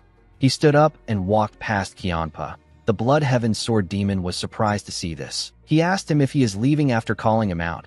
He asked him to have a drink with him. The demonic physician told him that he will pay for the drink next time. Kiampa said that next time doesn't exist for old men like them. He asked him to buy it today. The demonic physician walked out of the room. Kiampa reminded himself that the demonic physician is tenacious. He was certain that he won't die so easily. In the next scene, we are taken to Muguk's house. We see our boy open his eyes while meditating. He sensed something outside. He quickly went outside to greet the demonic physician. The demonic physician said that he didn't release a single ounce of demonic energy. He asked Muguk to tell him how he knew he was coming. Our boy told him that he knew it was him when he opened his eyes. The demonic physician let out a sigh and raised his head up to see the night sky. He revealed to Muguk that he spent his whole life saving people. Our boy told him that this is admirable. The demonic physician told him that he is not a selfless man. He said that he saved so many people because he wanted to kill one person. Muguk acted surprised. He asked him to tell him what he means. He already knew what the demonic physician wanted and why he joined the cult. The old man looked at his hands and said that a physician cannot kill someone because it goes against the will of the heavens. He said that he tried to save as many as he could to atone for the sin he wants to commit. He turned to Muguk and asked him if he can kill the person when he becomes the cult leader. Our boy told him that he will kill the person. The demonic physician didn't expect to hear this. He asked Muguk to tell him why he answered without asking for the identity of the person he wants to kill. Muguk told him that the person must be truly evil if he wants him dead. He said that he trusts his decision. The demonic physician told our boy that he might not know who he really is on the inside. Muguk told him that the outer shell can sometimes matter more than what is inside. He said that the title of demonic physician isn't something one can easily acquire. He told the old man that he believes in the efforts he took to become the demonic physician. The old man did not expect to hear this. In the next scene, we are taken to the demonic physician's office. We see a large amount of medicinal supplies in the room. We see Muguk lying on a bed. He had several needles inserted into his face and body. There were 2 pots of incense burning next to him. Muguk was unconscious. While putting things together, the demonic physician turned to our boy. He remembered the conversation he had with him. The demonic physician told Muguk that it won't be easy for him to kill his target. He said that many others might get dragged into the situation and die if they are not careful. He told Muguk that he wishes for him to kill the man without any sacrifices. He asked him if he can promise to do this. Muguk told him that he will become stronger and kill only the target without any unnecessary sacrifices. The demonic physician asked our boy if he will still keep his word if he ends up dying first. Muguk assured him that he will. He told the old man that when he plunges his sword into the man's heart, he will gently whisper to him that the sword was sent to him by the demonic physician. Upon remembering Muguk's words, the demonic physician took a look at him. It was as if he was placing all his hope on Muguk. The next day, we see our boy open his eyes. The needles were no longer on his face. He quickly raised his head up. He wondered if the surgery was over. While he was trying to put himself together, the demonic physician asked him about how he is feeling. Muguk told him that he feels great. The old man asked him about his vision. Our boy smiled and told him that his vision is even better. The moment he said this, he looked around. He was surprised to see how clear his sight was. He felt like he has been living with his eyes closed his entire life. The world looked so vivid now. The demonic physician waved his hand and turned off the candles in the room. He asked Muguk if he can see in the dark now that the lights are off. Our boy turned to the left and right. He told the man that he can see clearly. He said that he can make out every detail on the medicine bottles in the room, and he can even describe the picture hanging on the wall. The demonic physician smiled when he heard this. He asked Muguk to follow him.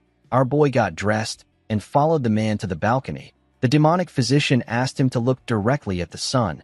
Muguk raised his head and looked at the sun. The demonic physician asked him about how he feels. Our boy revealed to him that his eyes don't feel any burning. Even though the sun should be blinding, it wasn't affecting Muguk at all. The demonic physician pointed to the front. He asked our boy to look far into the distance. Muguk followed his instruction and looked at the forest beyond the cult. He told the demonic physician that he can see everything. He said that he can even see the ants crawling on the tip of the branch. The demonic physician turned to him when he heard this. Muguk smiled and told him that he is not joking. The demonic physician told him that he knows he is not joking. He said that he is smiling because he is happy. Muguk bowed his head and thanked him for his help.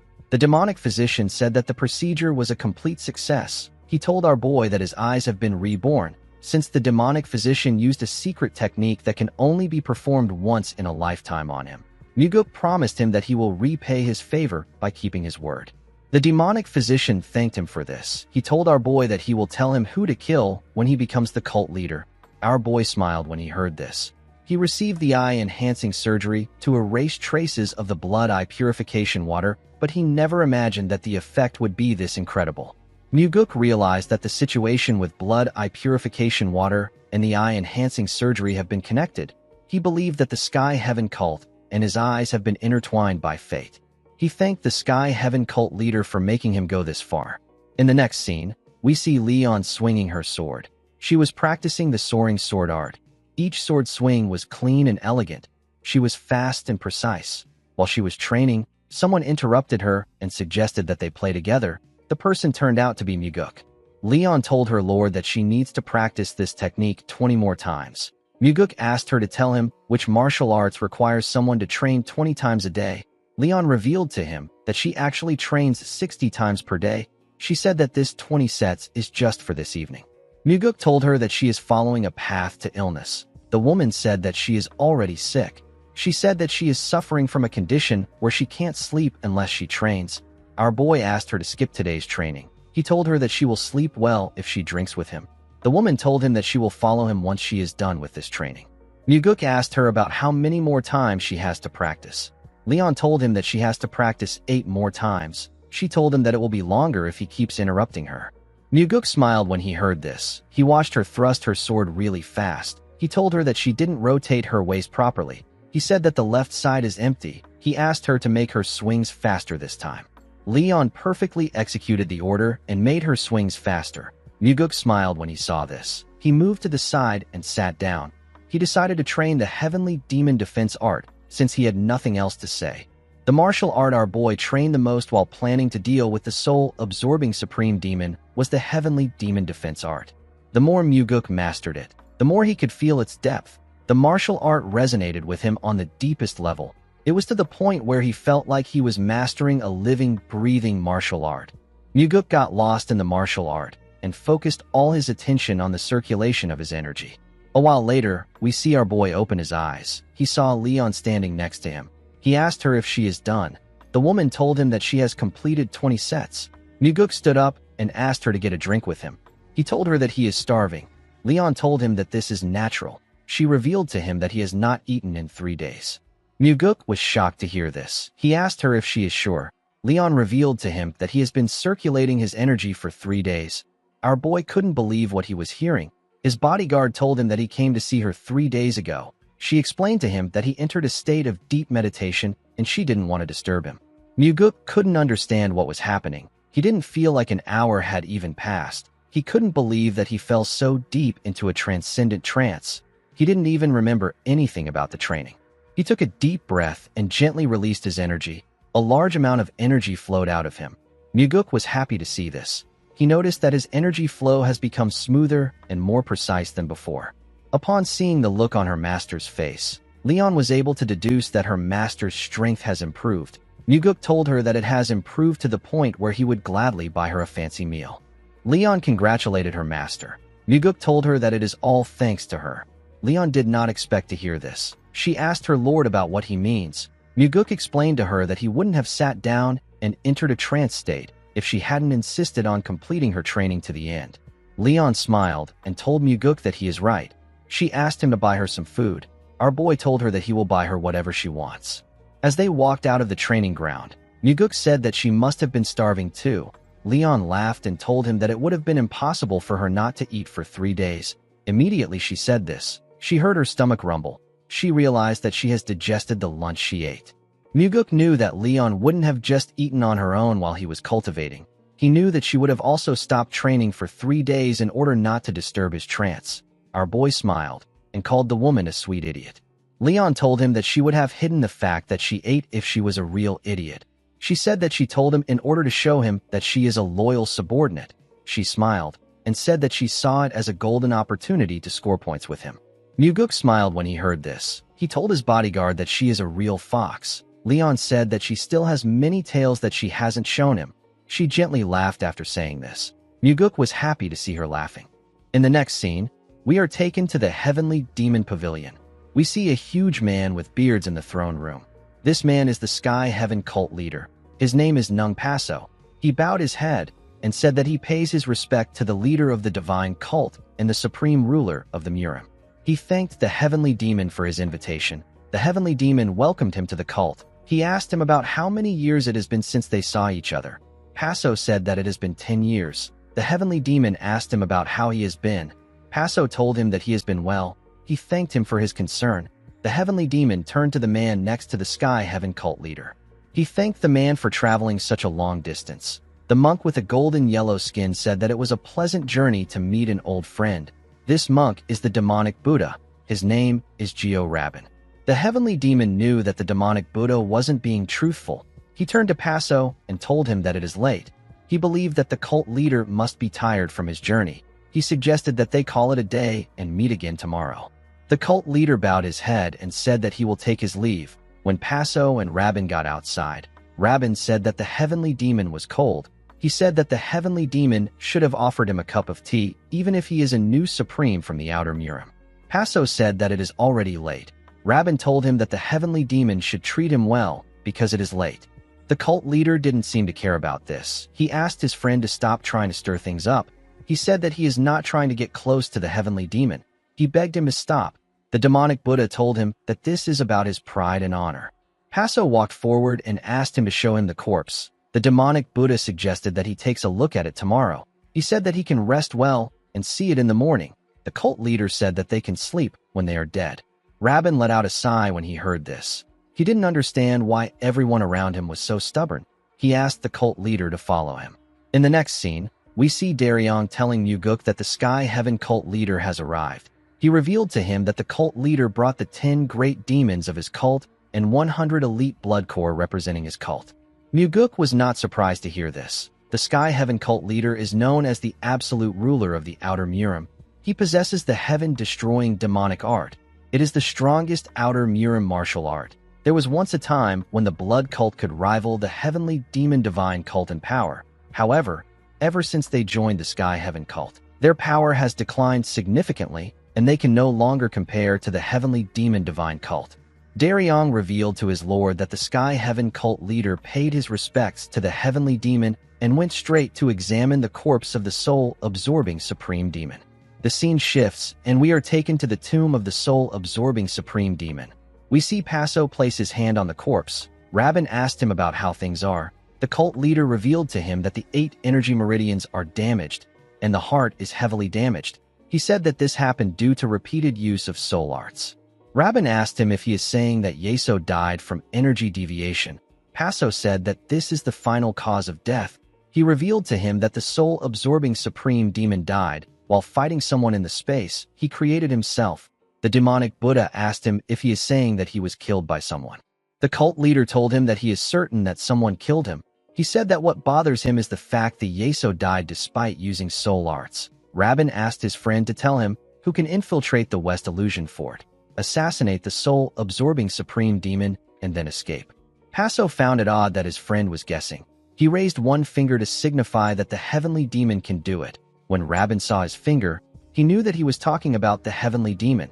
He told the cult leader that this is not the case. He explained to him that Yeso was one of their strongest warriors when it came to facing the Orthodox sects. He said that the heavenly demon never disliked the soul-absorbing supreme demon. Paso asked him if there is another suspect, if there is someone more likely to be considered the killer. The demonic Buddha said that there is one person.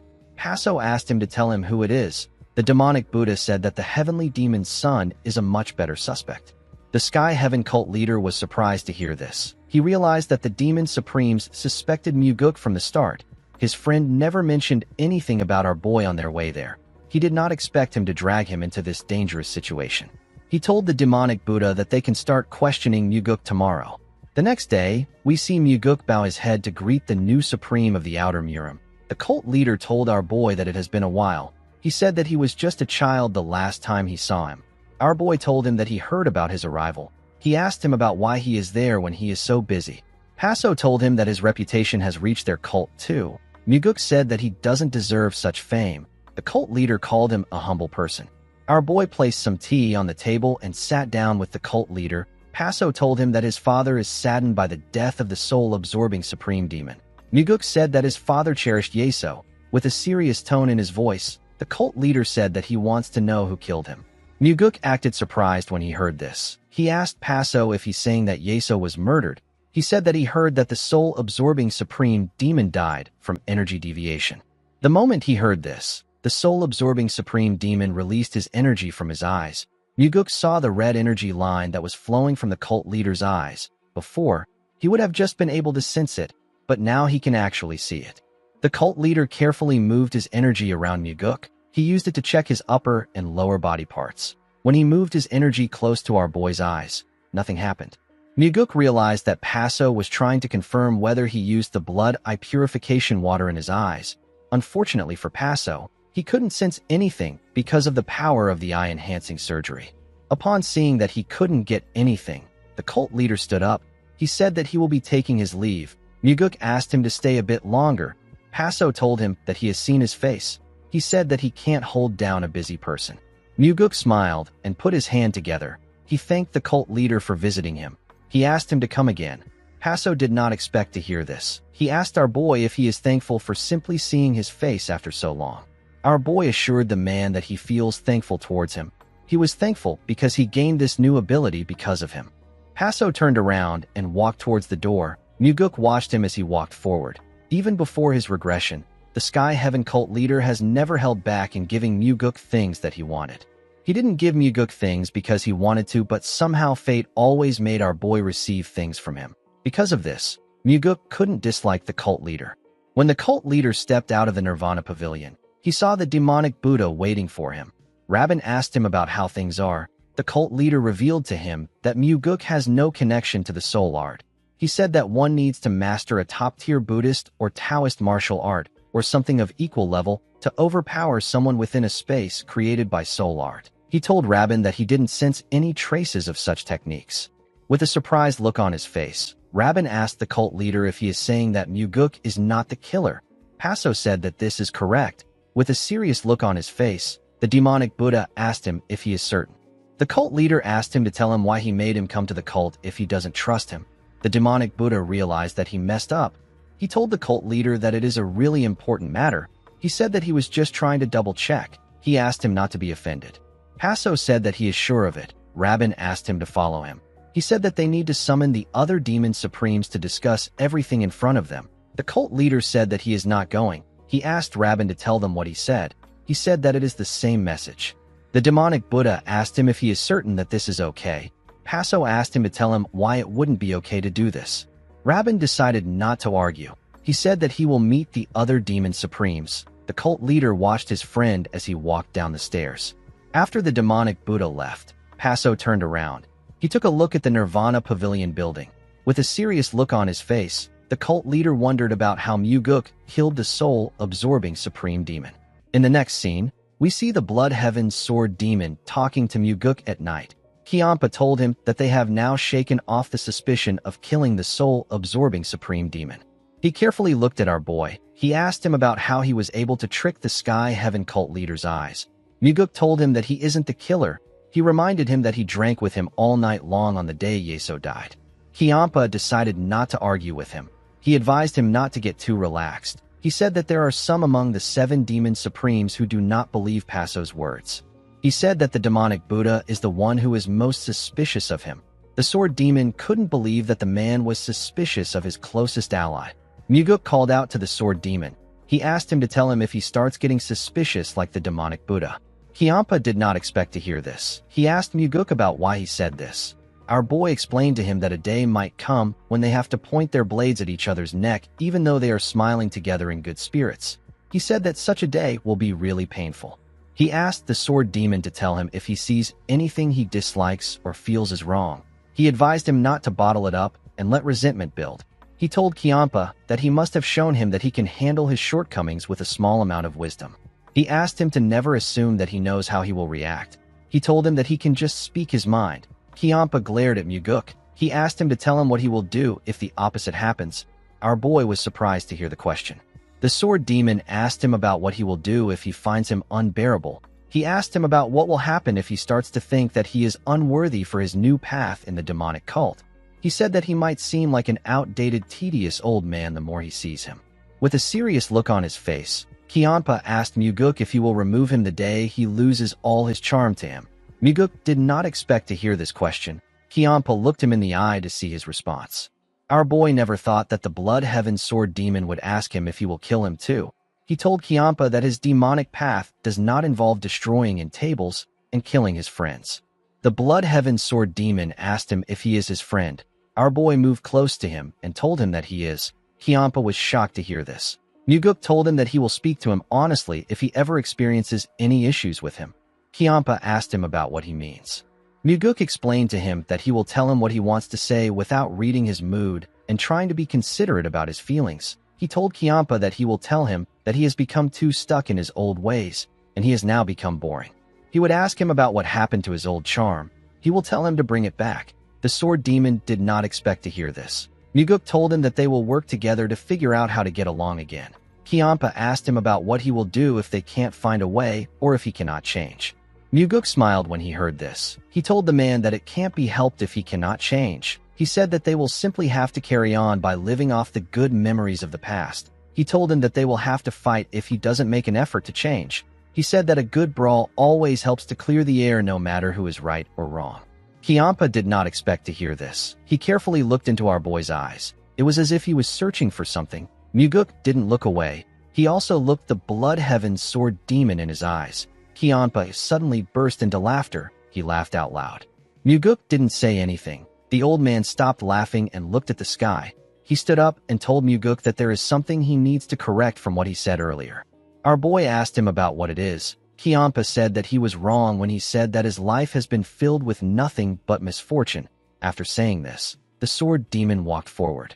Muguk smiled as he watched the old man walk. He could hear the sound of his heart's door opening a little wider when he spoke. He looked at the moon and said that he has decided to keep searching for this sound. Muguk believed that he is growing when he hears other people's heart's door opening. The door was a weapon that was as important to him as the 9 calamities demonic art. As he looked at the moon, he wondered about the kind of sound Wamugi is hearing now. Later in the night, we see Muguk open his eyes while he was meditating. He felt someone's energy. He stepped outside to greet the Sky Heaven cult leader. He asked him about why he came there at such a late hour. The cult leader told him that he came to see him because he has something to say to him. Muguk found it odd that the man came alone at this time of the night. He suggested that they go inside. Paso told him that it is urgent. He asked him to follow him. Immediately he said this. He dragged Muguk to the blank and empty world that the soul-absorbing supreme demon took him to before. Our boy quickly recognized the space. The cult leader asked him if this martial art doesn't feel familiar. Muguk glared at the man.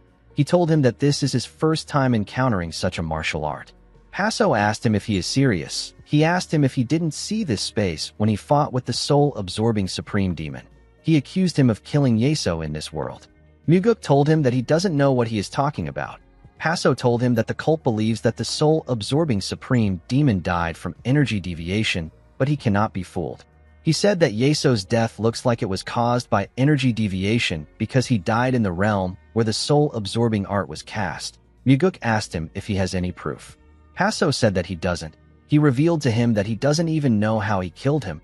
He said that he simply knows that he is the killer. Our boy asked him to tell him why he is so certain. The cult leader told him that he can't read him. He told Muguk that he thinks he killed the soul-absorbing supreme demon because he cannot read him. He said that he could also be killed by him. Our boy smiled when he heard this. He was impressed that the man accurately assessed him. He told him that he never expected someone as wise as him to make such misjudgment. The cult leader assured him that he did not come to provoke him. He said that he doesn't want to be killed in a place like this, like the soul-absorbing supreme demon. Muguk realized that the man is not arrogant enough to overestimate his own skills. He asked him about why he hasn't told the demon supremes if he is so certain. He said that there will be an uproar if word got out that his father secretly passed the 9 calamities demonic art to him behind their backs. He told the cult leader that his friend would really like to know this secret. Paso said that there is no such thing as a friend in the Murim. He said that they only meet when it is necessary. He told Muguk that he and the demonic Buddha are no different from the others. Our boy asked him about what he wants from him. Paso told him that this is his goodwill gesture. He told Muguk that he only came to visit him to make sure that he remembers it. Muguk smiled when he heard this. He wondered if something happened between the Sky Heaven cult leader and the 7 demon supremes. He realized that they might have not been as close as he thought. With a serious look on his face, he told the cult leader that he hasn't done him any favors at all. Paso was shocked to hear this. Muguk explained to him that he can't tell the demon supremes because he has no evidence. The cult leader knew that our boy was right. He told Muguk that he can still tell them that he suspects him. Our boy smiled and told him that this would actually work in his favor. He explained to Paso that the demon supremes will think he is skilled enough to kill the soul-absorbing supreme demon, and they will believe that his father has passed the 9 calamities demonic art to him. Without proof, they won't be sure, but they will also never be disrespectful to Muguk. Our boy asked the man if this wouldn't help him control the situation. The cult leader was surprised to hear this. Muguk told him that he has actually just held him back. Paso couldn't believe what he was hearing. Our boy smiled and told him that he will accept his help if he is offering to do him a favor. He asked him to make it a real favor. Paso was shocked to hear this. He couldn't believe that our boy turned the situation around. In the next scene, we are taken to a different room. We see different treasures in the room. The thunder bell was also in the room. A shirtless man with long hair was sitting in front of the bell. He had a collar around his neck. The chain from the collar was tied to the thunder bell. The man is the guardian of the thunder bell. The Sky Heaven cult leader walked up to the man and asked him about what he thinks. The man was annoyed to hear this. He called the cult leader a bastard and asked him about why he is asking him. Paso did not say anything. He simply raised one finger up. He told the man that he is the only one in the room. He said that there is no one else he can question. The man advised him to ask the Grim Reaper standing behind him. He told him that he can ask the Grim Reaper when he dies. The cult leader raised another finger. He told the man that death told him that he will die before him. He told him that he won't get to see his death. While screaming at the top of his voice, the man called Paso a pig bastard and asked him if it is nice to live a long life. The cult leader raised another finger when he heard this. He told the man that he has 2 curses left and 2 more times that he can speak informally to him. He asked the man about why he is in such a bad mood. The man yelled at him and asked him about how he would feel if he was in his place. Paso raised another finger and showed the man that he had 1 more chance left. The chain man didn't really care. He showed Paso his chains out of anger. The cult leader snapped his fingers when he saw this. He dragged the man to another world. He took him to a grassland with a clear sky. He took out a key from his necklace and used it to unlock the man's collar. The man quickly stood up and ran into the field. He was very happy to see the sun and feel the grass on his feet. He laid on the grass to feel it around his body. He carefully raised his head up to see the clear sky. While he was looking at the sky, the cult leader entered his vision. The man was annoyed to see this. He referred to Paso as an oversized cult leader and asked him to move. He told him that he is blocking the sky. Paso raised his thumb to show the man that he is out of chances. He told him that the sky is fake. The man referred to him as cult leader and told him that he misses the fake sky very much. He begged him to move aside. Paso glared at him. He allows this man to curse him or speak informally to him 5 times a day. The reason the cult leader tolerates his rudeness, even when he goes too far, is because the man has a sharper mind than anyone else in the cult. This is also why Paso chose him as the military advisor of the Sky Heaven cult. Paso needs to endure the man's insults in order to get his advice. His advice has almost always been correct, and they have always favored the cult leader. Paso never tried to tame the man through pain. He knew that the man had no attachment to life. If he ever pressured him too much, the man would simply choose death. He is a man with nothing in life to cling to, and yet he has never chosen to kill himself. Paso once asked the man about why he never tried to kill himself. The man never gave him an answer. The cult leader told his advisor that he showed goodwill to Muguk just like he advised. He revealed to him that our boy demanded for specific favors. The man did not seem surprised to hear this. Paso asked him if Muguk will really become the heir. The man asked him if our boy was really the one who killed the soul-absorbing supreme demon. The cult leader said that he is sure of this. The advisor asked him about who will become the heir if it is not someone like Muguk. He said that it should be impossible for someone as young as Muguk, who is only 20 years old, to kill the soul-absorbing supreme demon. The cult leader said that our boy's skills are great. His advisor asked him if he is afraid that Muguk might kill him too.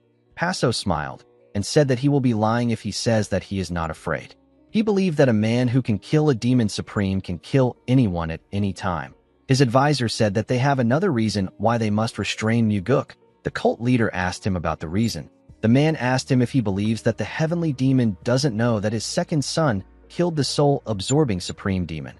Paso asked him if the heavenly demon really knows. His advisor said that he does. He said that the heavenly demon of this generation is an extraordinary man. He is a man with great ambition. The advisor asked his cult leader if he knows why the heavenly demon is staying silent. The cult leader asked him to tell him why. The man was annoyed to hear this. He asked his cult leader to try to think instead of just stuffing his face with food every day. The cult leader asked him if he just insulted him. The advisor quickly calmed himself. He told Paso that it wasn't an insult. He told him that he was simply asking him to think. Paso said that he doesn't like this. He asked his advisor to do the thinking. He told him that he has no reason to keep him alive if he also does the thinking. The advisor was annoyed to hear this. He calmed himself and explained to Paso that an extraordinary man only stays silent when he is preparing to make a big move. The cult leader asked him if the heavenly demon wants to unify the Central Plains. The advisor said that he doesn't know for sure. He said that the only thing he is certain about is that Muguk was either ordered by the heavenly demon or the heavenly demon decided to let it happen on purpose. The man explained to Paso that the Murim Alliance saw the soul-absorbing supreme demon as the most troublesome demon supreme. They fear him the same way they fear Paso, and yet the heavenly demon allowed his own son to kill the soul-absorbing supreme demon. The advisor said that the heavenly demon intends to replace the 8 demon supremes with his own loyal subordinates. He asked his cult leader about where he thinks the heavenly demon will strike once he is done with the demon supremes. Paso said that the heavenly demon will come for them. His advisor explained to him that the heavenly demon of this generation will not go to war with the Murim Alliance and leave them at his back. The man speculated that the heavenly demon will either use them as a vanguard or eliminate them first before starting the war. The cult leader did not like what he was hearing. His advisor told him that a wind of change is blowing through the divine cult. Anyone who fails to sense it will die. He said that the soul-absorbing supreme demon died because he was too isolated from the world to feel the wind. He told his cult leader that he must decide whether they should hide behind the wall of the 8 demon supremes or the wall of the heavenly demon. Paso asked him if he wants them to choose the heavenly demon. His advisor said that the heavenly demon will win. The cult leader asked him for the reason why he thinks he will win. The man said that the heavenly demon, whose name is Jiao Wujin, is an extraordinary man. He would never start a battle that he had no chance of winning. The advisor told Paso that they need to side with Muguk at all costs. He advised him to win our boy's favor with a gift. Paso asked him about the kind of gift he should give Muguk. The man asked him to give our boy the thing that he least wants to give. He said that they will survive if he is able to do this. Immediately he said this, he told Paso that he has given him enough advice for the day. He asked him to step aside and stop bothering him. When the cult leader moved away, the man began to laugh like a crazy person. It was as if he lost his intelligence.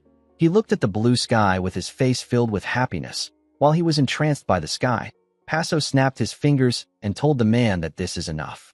Immediately he did this. The man noticed that the sky was slowly disappearing. He begged Paso to give him more time.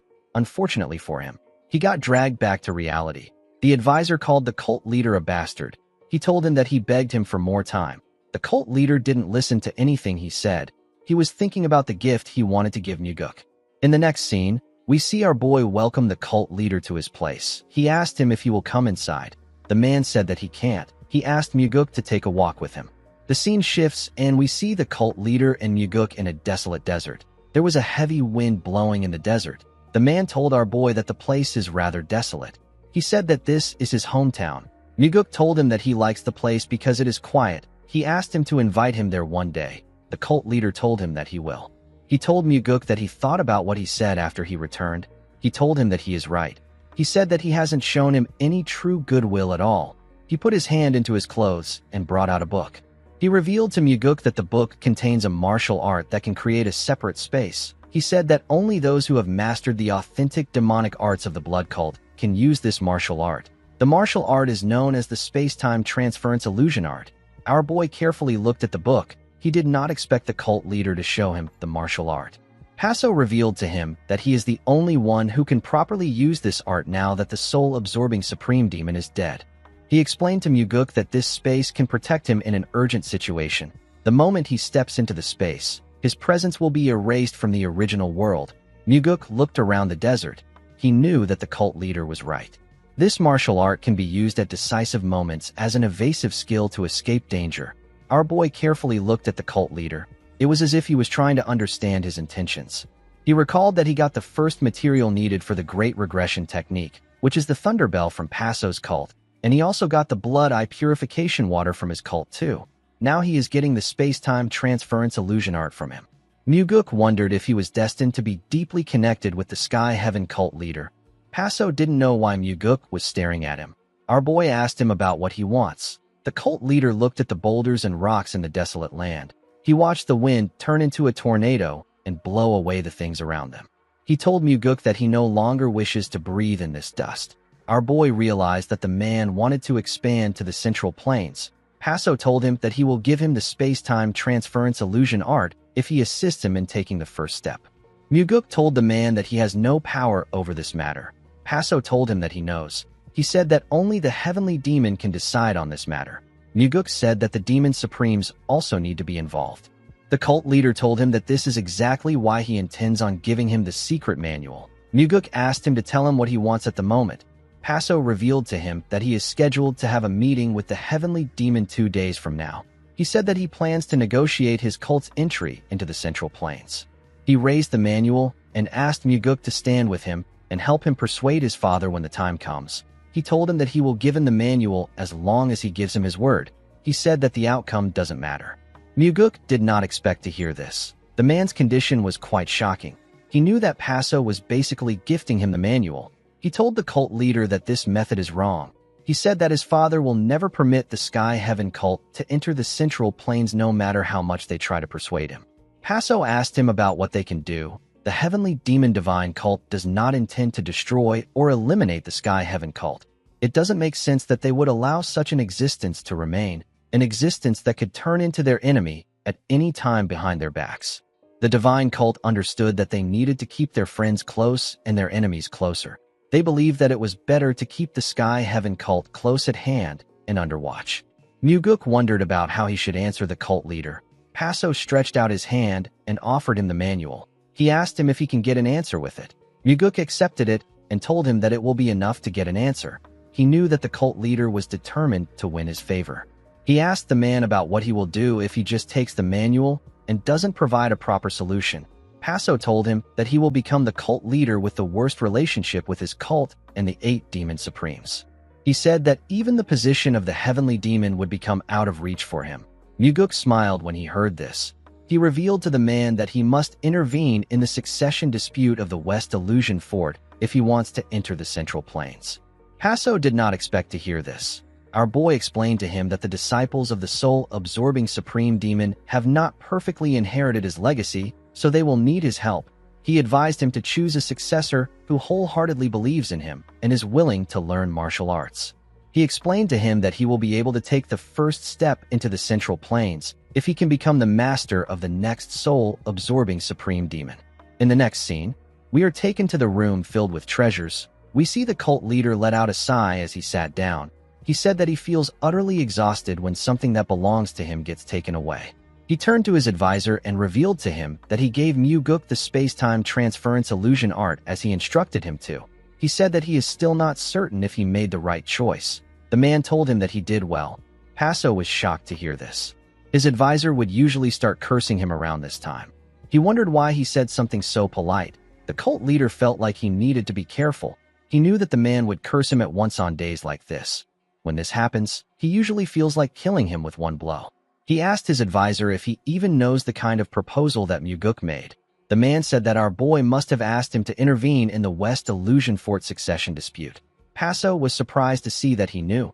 He asked him about how he knew what Muguk said. The man told him that this is the best method that is available to them. The cult leader could not believe that he already knew about this. He asked his advisor about why he didn't just tell him. He asked him about why he made him give Muguk the space-time transference illusion art. The advisor didn't answer his question. The cult leader stood up and screamed at the top of his voice. He ordered the man to tell him why he made him give away such a precious manual.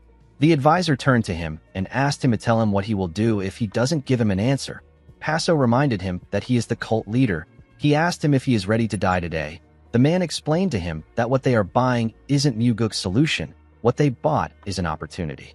The cult leader was surprised to hear this. He asked him about what he means. His advisor explained to him that he got an opportunity to make Muguk stand on his side. He told him that he might have to pay the price multiple times in the future if he wants to form a firm alliance. Passo asked him if he really believes that Muguk is that great. He asked him if he believes that our boy will become the heavenly demon. His advisor told him that he doesn't know. Passo was shocked to hear this. The man told his cult leader that he cannot possibly know the future. Passo felt like this was a stupid answer.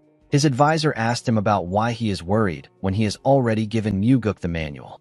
Passo told him that the manual is precious. The man didn't say anything. The cult leader realized that he needed to calm himself. He let out a sigh and asked the man about what he should do now. The man asked him to befriend Muguk and do as he says. The cult leader said that he won't do this. He told his advisor that they don't know the kind of dark ambitions our boy might be harboring. He said that he will only follow his own advice. The man screamed at him and asked him to shut up. Passo was shocked to hear this. His advisor turned to him and called him a pathetic fool. He explained to him that he has already seized the momentum by giving out a gift and receiving a favorable reaction. He asked him about why he keeps doubting like an idiot. He said that this is how he will die, with useless suspicions. He asked the cult leader if he knows the common trait that exists among those who die a meaningless death in the Murim. Passo wanted to argue with him, but he calmed himself. He asked the man to tell him the trait. The man told him that the people who die a meaningless death fail to use their heads when they need to, and they use it when they shouldn't. When they should believe to their dying breath, they don't. When they should doubt, they foolishly trust out of nowhere. This is why those people end up dead. While listening to the man, Passo counted the amount of curses he received. His advisor was annoyed to see that he was counting. He asked him to stop before he cuts off his fingers. He told him that he won't answer any more questions today. He asked the cult leader to keep his mouth shut unless he intends to truly kill him. The moment he said this, Passo took the man to his favorite field. The man quickly became calm. The sky made him feel at ease. He asked his cult leader to tell him what troubles him. Passo was shocked to see how his mood changed so quickly.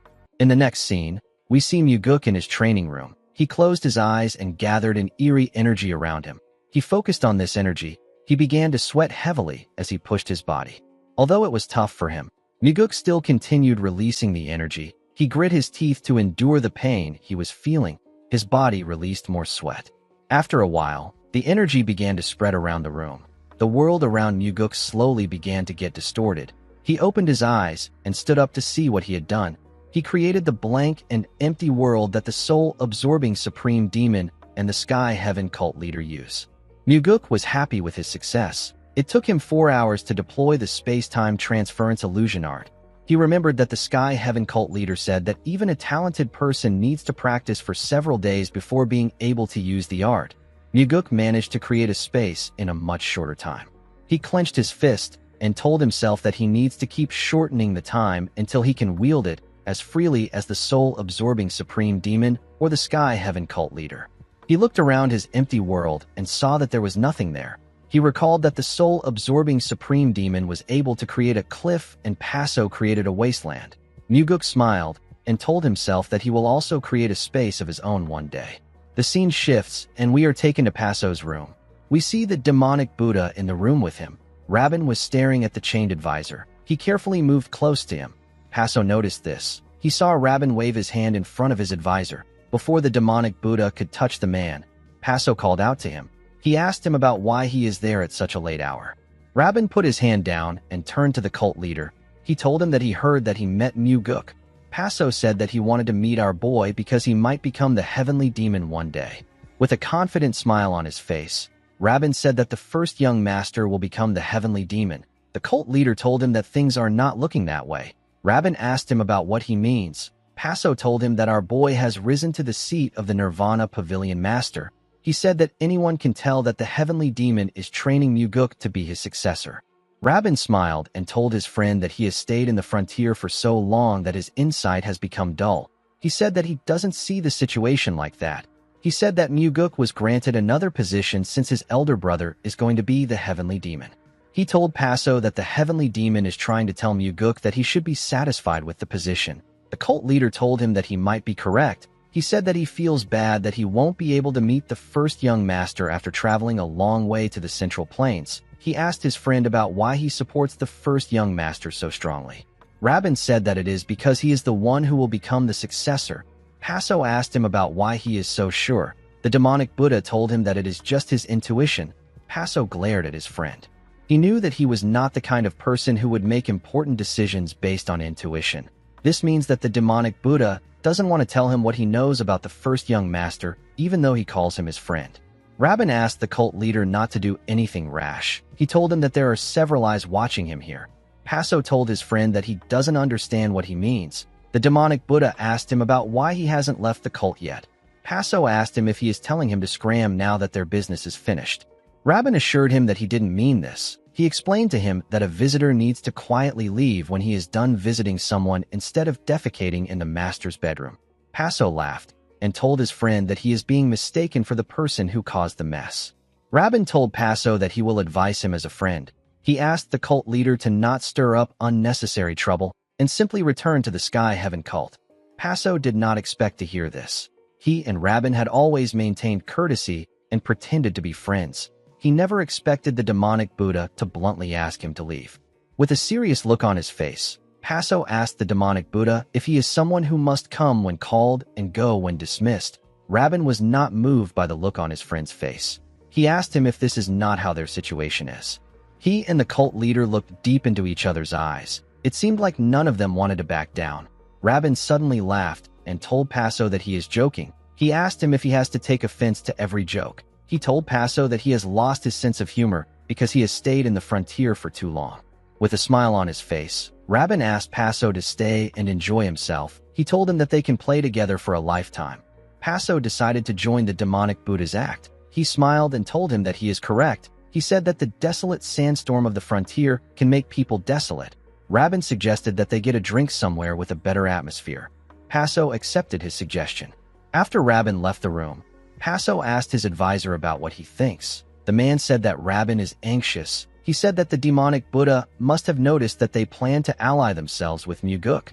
Paso asked his advisor if their alliance with Muguk is worth such anxiety. The man told him that Rabin is quite wary of our boy. Paso asked him about what they should do. His advisor asked him to think by himself. He asked him to not always seek advice from him. Paso reminded him that this issue concerns the very survival of him and the cult. He asked him not to be so stingy. The man raised his chains to show the cult leader that he is tied down. Paso took him into his favorite world. The man was extremely happy to see this. The cult leader used his key to unlock the man's chains.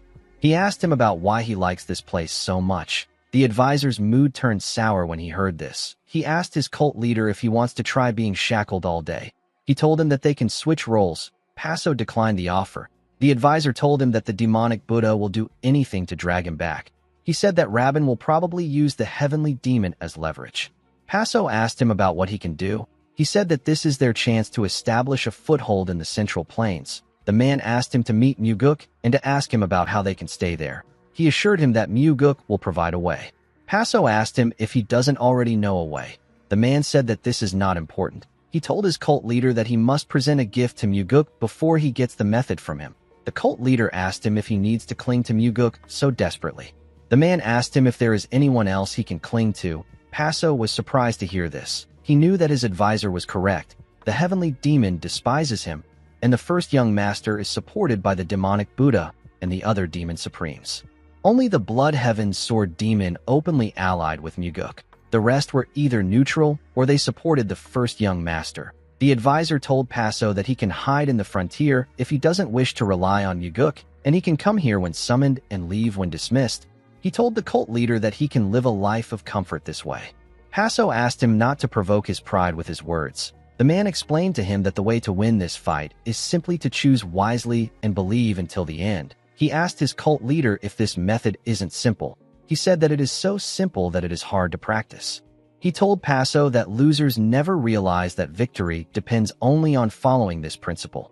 Paso was annoyed to hear this. He asked his advisor to end the lectures. The man told him that they should leave just as the demonic Buddha suggested if they cannot uphold this principle. Paso became angry when he heard this. He said that he doesn't want to give Muguk all his things. He told him that it feels like a waste. He revealed to the man that he still regrets giving Muguk the space-time transference illusion art. He said that he couldn't sleep last night because he kept thinking about how he shouldn't have given it away. With a cold gaze in his eyes, his advisor told him that he wasn't able to sleep because he is narrow-minded and greedy. Paso was shocked to hear this. He looked into his advisor's eyes and stopped talking.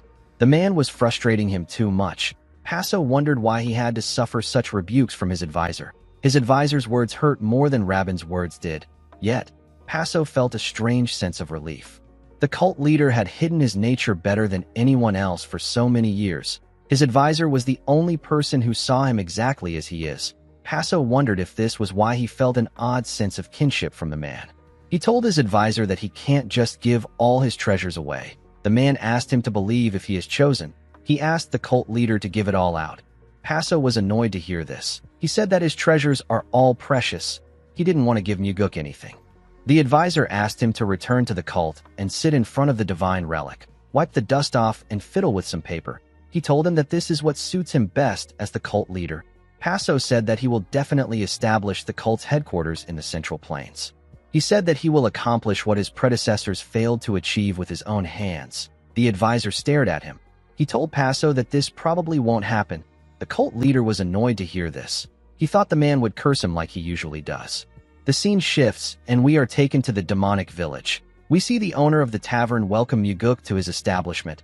Our boy told him that he had to come here because he is very hungry. The man told him that he will prepare all his favorites and ensure that they are made deliciously. Before he left the balcony, the man turned around and told Muguk that he has a question for him. Our boy allowed him to ask his question. The man asked Muguk about why he always comes to their tavern when he can go to better taverns. With a serious look on his face, Muguk asked him if he still doesn't know. The owner nervously asked our boy to tell him his reason. With a serious look on his face, Muguk told the man that this place is good liquor, tasty food, pleasant atmosphere, and they always bring him what he likes even without him asking. Our boy said that the owner of the tavern is also quite handsome. He asked the man if he needs any more reasons to come to this place. The owner smiled and told him that he will make sure his food is delicious as usual. He left the balcony with a smile on his face. Muguk smiled as he watched him leave the balcony. He knew that the owner would not know how important this place is to him. The demonic village is the very foundation for the demonic path Muguk plans to establish. The current Sky Heaven cult leader, the 8 demon supremes, and the villagers are not as important as this place. Muguk knew that he will never be different from the demon supremes the moment he forgets this. Immediately he thought of this. He heard a loud sound come from the village. He quickly looked down. He saw a fat, bald man with crooked teeth yelling at someone. The man asked the person if he is glaring at him. The man who he slapped told him that he wasn't glaring at him. The fat man told him that he was. He called him a lying little bastard and gave him a heavy slap on his face. The man's wife quickly ran to the fat man and begged him to stop. The huge man pushed her back and asked her not to get in the way. The woman fell to the ground. Her child quickly ran to her and asked her if she is okay. Everyone was shocked to see this. The little boy cried in his mother's arms. The huge man was annoyed to see the boy crying. He raised his hand and asked the boy to stop crying. The boy's father quickly held him and begged him not to do this. He tried to push him back. The huge man asked him about what he is doing. The moment he asked this question, he received a powerful blow in his stomach. The punch sent him flying. He slammed his back on the ground. The father was shocked to see what happened. His wife asked him about how he was able to send the huge man flying. The man said that he doesn't know what is going on. The boy seemed to be proud of his brave father. The wife suggested that they leave the place. The man agreed with her. He walked forward with the woman and his son. The huge man pushed himself up while screaming at the top of his voice. The man asked the people around to tell him where the man went.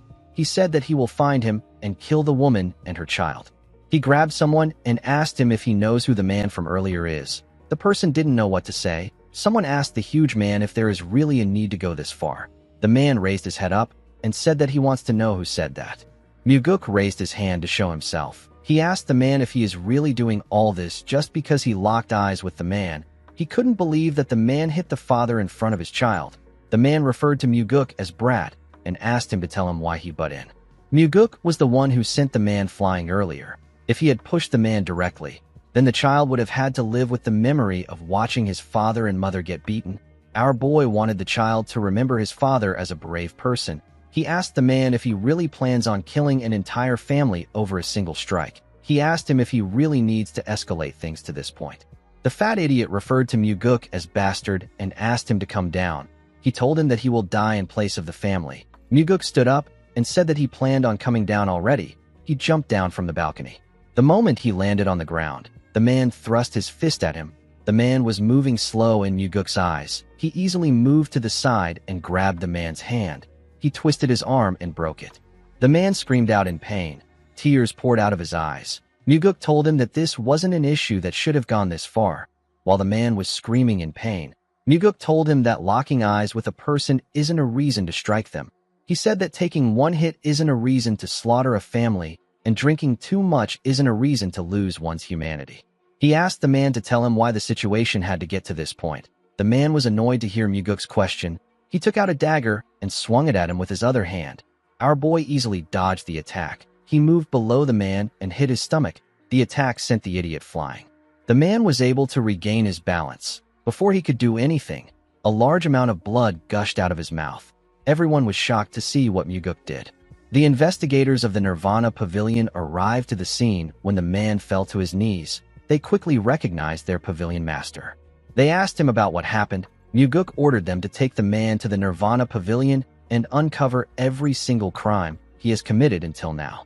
The men accepted his order. They picked up the injured man and pushed him forward. After the investigators left, everyone turned to Muguk. While screaming at the top of his voice, our boy explained to them that there is no law within their cult that says that demonic martial artists may commit atrocities without consequences. He told them that if any of the cult's martial artists act in this manner, they should report them to the Nirvana Pavilion branch. The people began to cheer when they heard this. They were all excited. Muguk walked to the entrance of the tavern after giving his speech. Before he could step in, someone asked him if he means what he just said. Muguk was surprised to hear the person's voice. He quickly turned to him. The person turned out to be the Sky Heaven cult leader. Paso asked him if he really means it when he says that demonic martial artists should not be allowed to take evil deeds for granted. In the next scene, we see Muguk pour Paso a drink. They sat in the tavern together. The cult leader reminded Muguk about what he just said. He said that this isn't the kind of thing that one would expect to hear from the young master of the heavenly demon divine cult. Muguk told him that he doesn't like rigid ways. He said that young people nowadays don't like the old ways. The cult leader said that he is still old-fashioned. Muguk advised him to keep young people with open minds by his side. He told him that the Blood Heaven Sword Demon has grown younger in spirit because he does this. Paso laughed and drank his liquor. He placed his cup down and asked our boy if he has been able to deploy the space-time transference illusion art. Muguk told him that he has. Paso smiled and asked him not to worry. He told him that everyone fails at first. He asked Muguk not to let it bother him too much. Muguk placed his cup on the table and told the man that he succeeded in deploying it. Paso was shocked to hear this. Our boy told him that the space was marvelous. He said that he is going to be completely immersed in the martial art from now on. Paso asked him if he has seriously deployed it. Our boy assured him that he did. The cult leader asked him about how long it took him to deploy the martial art. Muguk revealed to him that it took him 4 hours to learn it. Paso couldn't believe what he was hearing. Our boy told him that the martial art suits his aptitude well. The cult leader told him that he wouldn't have believed this if someone else said this. He asked Muguk if he is a martial genius. He said that it will still be impossible for him to learn it in 4 hours, even if he is a martial genius. Muguk didn't say anything to the cult leader. Paso asked him if he can show it to him next time.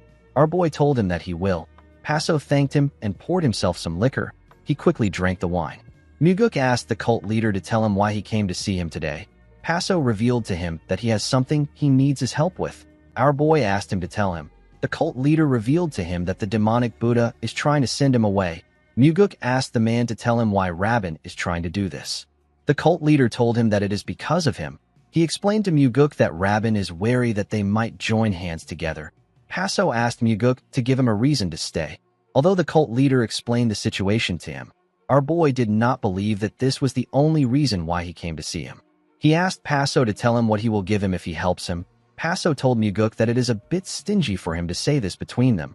Muguk told the cult leader that there is no such thing as between them for now. He said that they have only had a single deal. Paso asked him about what he wants. Our boy asked the man if he can choose a relic from the divine relics he brought. The cult leader was shocked to hear this. He asked Muguk if he is insane, with a cold gaze in his eyes.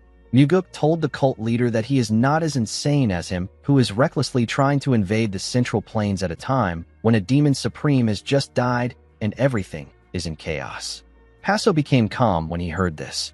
The scene shifts and we see Muguk follow the cult leader to his residence. He couldn't believe that Paso agreed to his proposal. He did not expect the man to actually give him a divine relic just to join hands with him. Muguk didn't understand why this man was pushing himself beyond reason to form an alliance with him. When our boy stepped into the building, he saw the advisor sitting in front of the Thunder Bell. He asked the cult leader about who he is. Paso introduced him as a subordinate that guards the Thunder Bell. Although he said this, Muguk could tell that the man was much more than a mere subordinate. Paso wasn't looking at him the same way a person would look at a subordinate or a slave. Aside from this, the advisor didn't greet the cult leader when he entered the room. If this man was truly a mere subordinate of the Sky Heaven cult leader, he would not act in this manner. Paso told Muguk that he cannot ask for the Thunder Bell and the Blood Flame if he wants to choose a relic. Our boy told him that he understands. He asked the cult leader if this is truly the famous Thunder Bell of his cult. Paso asked him about how it looks in person. Muguk smiled and said that it is incredible. He carefully looked at the carvings on the bell. He felt like an evil spirit trapped within the Thunder Bell was speaking to him. It was as if the spirit was saying you again. Muguk moved close to it and took a look at the advisor. The man also looked at our boy. Their eyes were locked on each other. Paso interrupted them by asking Muguk to choose a relic. Our boy looked at the boxes placed in front of him. He asked the cult leader to give him the smallest box there. Paso was annoyed to hear this. He squeezed his face like someone who just ate a terrible food. He quickly regained his composure. Muguk noticed this. He could tell that the cult leader wanted to refuse his request. However, the advisor used the frequency whispering technique to send a message to Paso. Muguk couldn't believe that the chain man dared to intervene in the cult leader's decision at such an important moment. With a nervous look on his face, Paso asked Muguk if he knows what he just chose. Our boy told him that he doesn't know. He said that he felt strongly drawn to it. Paso picked up the item inside the box. The item looked like an egg. He pressed a button under the item. It opened up and revealed a red elixir. The cult leader told Muguk that this is the Blood God Pill. He asked him if he has heard of it. The Blood God Pill is renowned not just in the Sky Heaven cult, but throughout the entire Outer Murim as one of the greatest elixirs. Muguk told the cult leader that he knows that it is a truly precious pill. Paso said that precious is not enough to describe it. Our boy asked him about why he hasn't consumed something this valuable. The cult leader said that he was saving it for the future. Muguk told him that the future he is referring to must have been for him. Paso was annoyed to hear this. He quickly calmed himself. Muguk noticed how fast he calmed himself. He became certain that the two men were communicating through frequency whispering techniques. He became curious about the advisor's identity. He wondered about who he was for him to have a say in such a critical decision. Paso let out a sigh and told Muguk that he will give him the elixir. Our boy thanked him for his generosity. The cult leader told him that they will do things differently this time. He asked Muguk to first tell him how he can remain in the heavenly demon divine cult. Muguk grabbed the pill and threw it into his mouth. He told the cult leader that this is the way for him to stay. The cult leader and the advisor were shocked to see this. The cult leader asked our boy to tell him what he is doing. Muguk sat on the ground in a lotus position and begged Paso to stand guard while he digests the elixir. The cult leader was annoyed to hear this. He couldn't believe what was happening. Muguk's body was releasing the red energy of the Blood God Pill. Paso was annoyed to see that Muguk actually dared to eat the elixir in front of him. The advisor began to laugh. He was laughing with his frequency whispering technique, so his laughter was going directly into the cult leader's head. Paso was extremely angry with our boy. His advisor didn't even bother to comfort him. He simply continued laughing. The cult leader wondered if he should just kill Muguk right now. His advisor asked him to do it. He He told him that he will start an all-out war with the divine cult if he kills Muguk. He told Paso that he would love to see the heavenly demon tear him apart. With a look of anger on his face, the cult leader said that Muguk took the elixir because the method he is about to propose will be something utterly absurd. The advisor asked him to kill our boy. He asked him to smash Muguk's skull into the ground right now. Paso gathered his energy into his hand. He wanted to slam Muguk's head to the ground. Before he could swing his hand, his energy disappeared. The cult leader grit his teeth and forcefully calmed himself. He really wanted to end Muguk there, but he had no choice but to be patient. He sat down and rested his back on the bell. His advisor asked him if he won't kill Muguk. The cult leader asked him if he thinks that he is a coward who can't bring himself to kill Muguk. The advisor told him that the reason he can't kill our boy is because he is sharper than he thought. Paso did not understand why the man said this. He asked him about what he means. The man explained to him that Muguk is so confident that he won't kill him because he has already assessed him completely. He said that a man like Muguk will surely provide the right answer. The cult leader asked the man if he knows what Muguk will suggest. The advisor revealed to him that he didn't actually know the method at first, but now that he is seeing Muguk consume the blood god pill, he is able to guess what our boy will suggest. Paso asked him to tell him the method. The advisor asked him to hear it from Muguk once he is done circulating his energy. Paso asked him about why he doesn't just tell him. The man told him that his face will show that they know everything. The cult leader said that this is not true. He told the man that he never lost in gambling when he was in his youth. The man told him that no gambler wanted to show their skills in front of the successor of the Sky Heaven cult. Paso couldn't believe what he was hearing. He realized that he only won his games because he was the successor of his cult. He turned to Muguk and hissed at him. The moment he did this, his advisor called out to him. The cult leader turned to him and asked him if he thinks that he is his buddy now. The man advised Paso to just give Muguk everything. He said that it won't be a loss. Paso was shocked to hear this. He asked him if he is serious. The advisor explained to him that he used to judge Muguk based on the bits of information flying around. However, now that he had seen Muguk with his own eyes, the man realized that the information was not accurate. He told his cult leader that the information he got was an understatement of Muguk's ability. The cult leader did not expect to hear this. He asked his advisor to tell him what will be left for him if he gives Muguk everything. His advisor told him that he will get to fulfill his dream of living in the Central Plains. Paso asked him if Muguk will really keep his word to let him live in the Central Plains. The man explained to him that the very fact that Muguk is so quick to swallow everything means that he intends on keeping his promise. The cult leader told him that they will become beggars rattling around with broken bowls if our boy doesn't keep his promise. The man smiled and asked him not to worry. He assured his cult leader that he will feed him if they go poor. Paso was shocked to hear this. With a smile on his face, the advisor said that he is willing to drag his shackles around and sell medicine to feed him. Paso didn't know how to react to what his advisor said. He asked the man about what they will do if Muguk loses the succession struggle and dies. The man explained to him that this is what it means to bet one's fate on someone else. A person either gains everything or loses it all. The cult leader asked the man if he is doing all this just to drag him into ruin. With a smile on his face, the advisor asked Paso if he is just realizing this now. Paso didn't know what to say to him. The man gently called out to his cult leader. Paso was annoyed to hear his voice. He asked him not to talk casually to him. He told him that he has already done it more than 5 times today. The man told Paso that he understands him. Paso was shocked to hear this. His advisor explained to him that a person must give up something in order to gain something. He told him that they are not the kind of people who are blessed enough to have it all without sacrifice. Paso turned to the man. He did not expect to hear this. His advisor told him that someone who has it all is the young master sitting in front of them. The cult leader closed his eyes and said that it is a waste. A while later, we see the energy around Muguk intensify. Our boy slowly dragged the energy and pushed it to his lower core. Paso was shocked to see this. He quickly stood up. Muguk released the energy which he moved to his core. A bright red light shined in the room as he did this. When he opened his eyes, we see that his pupils have turned red. They quickly returned back to their natural state. Paso couldn't believe that our boy was already settling his energy circulation. He wondered about how deep Muguk's cultivation is. He noticed that our boy didn't even bother to hide it in front of him. It was as if Muguk was showing him how strong he is and asking him to trust and follow him. Muguk stood up and thanked the cult leader. Paso told him that he is audacious. He was still annoyed that our boy stole his elixir and dared to circulate it in front of him. Muguk told him that he didn't steal it. He said that he accepted it as payment. The cult leader asked him to tell him what he means. He told him that he hasn't heard a single method from him yet. Our boy reminded the cult leader that he told him that the method for him to stay here is for him to consume the blood god pill. Paso was surprised to hear this. Muguk asked him to come to the Nirvana Pavilion tomorrow and file a report. He asked him to claim that his elixir was stolen.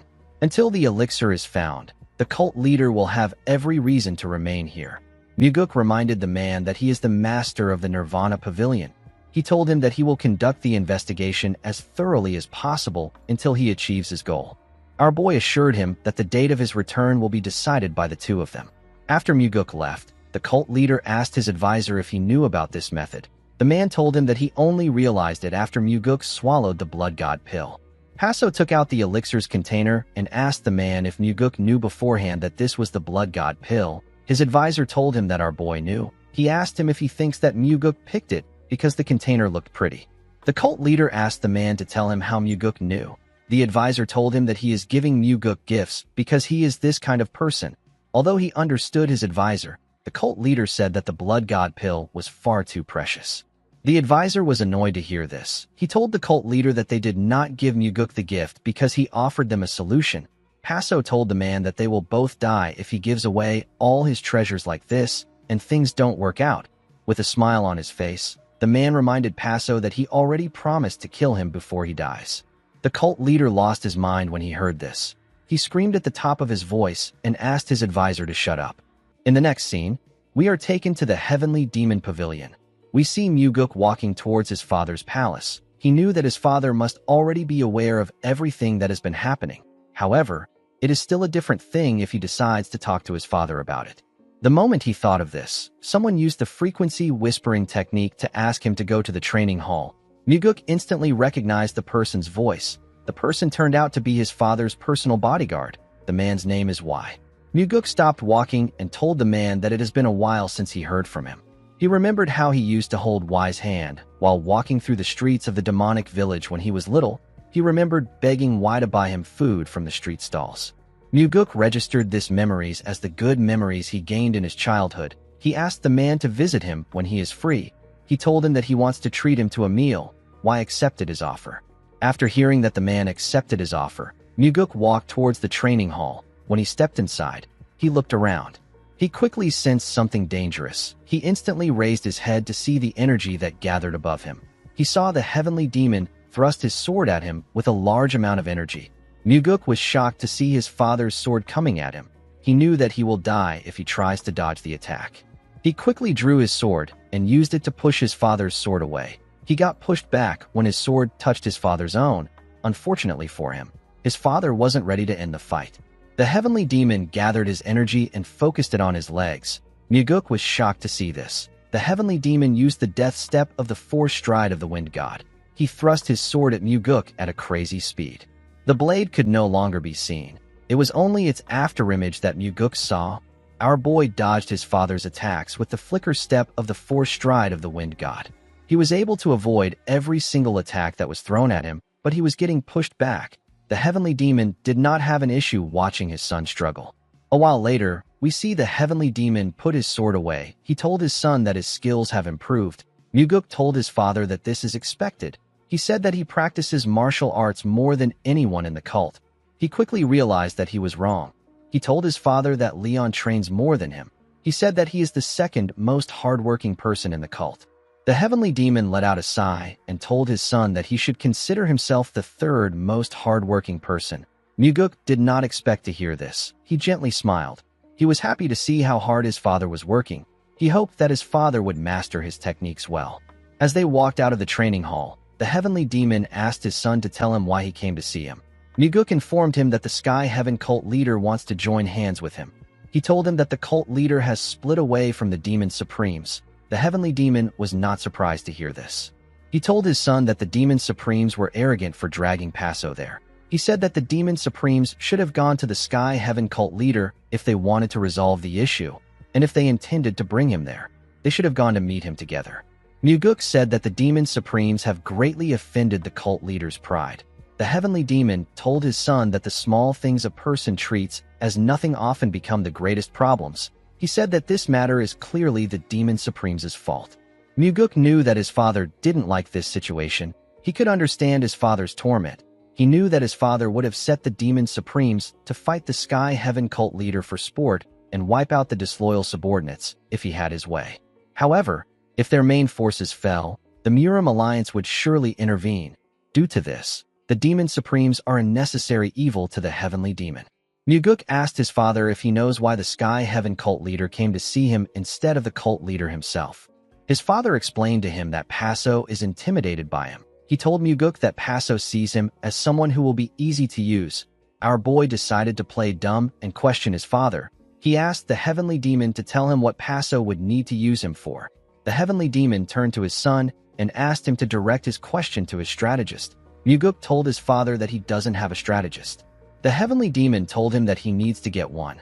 Muguk asked his father to tell him where he will find a skilled strategist like the chief advisor. The Heavenly Demon didn't say anything to him. Our boy told him that he said something like that because he already has a good strategist. Although he said this, Muguk knew that his father was right. He also wanted to find a strategist that is as clever as Myung. The Heavenly Demon told his son that he has been managing well without a strategist. Muguk thanked him for saying this. He told his father that most things worked out thanks to his luck. Muguk knew that he was only able to navigate situations based on the experience he gained from his past life. He was well aware that he wasn't a naturally strategic person. He knew that he had to find a strategist with a clear vision and good insight to support him. He begged his father to answer one question. He asked him to tell him what the Sky Heaven cult leader wants. The Heavenly Demon stopped walking when he heard this. He revealed to his son that the Sky Heaven cult leader wants to advance to the Central Plains. He said that Paso's dream is to move into the Central Plains. Muguk recalled that the Sky Heaven cult leader failed to advance to the Central Plains in his previous life because while Mugi swept the Murim, Paso never dared to set foot in the Central Plains. He eventually died in the Outer Lands. Muguk believed that Paso's life could change now that he has regressed. In this life, Paso has come to the Central Plains and entered the Divine Cult. These are things that he didn't do in the previous life. The Heavenly Demon revealed to his son that the people of the Blood Cult have always dreamed of entering the Central Plains. Although they are never successful, this desire is in their blood. Muguk smiled and said that he now understands why Paso came to him. Our boy didn't have to ask his father these things, but sometimes it is better to learn things from him. It is sometimes better for a person to act as if they don't know something even when they do. Muguk did this to show respect for his father. He understood that most parents want their children to come and ask questions like this. He was certain that his father was no different. The moment he thought of this, his father turned around and asked him to eat before leaving. Muguk was shocked to hear this. He gladly accepted his father's offer. Later in the day, we are taken to the Nirvana Pavilion. We see Muguk looking at someone in his office. The person turned out to be the demonic Buddha. Rabin told Muguk that he couldn't just stand by after hearing that his friend's divine relic has been stolen. He said that he came to see how the investigation is going. He asked our boy if the relic was really stolen by thieves. Muguk asked him about what he means. Rabin said that no one can believe that there are actually thieves within their cult.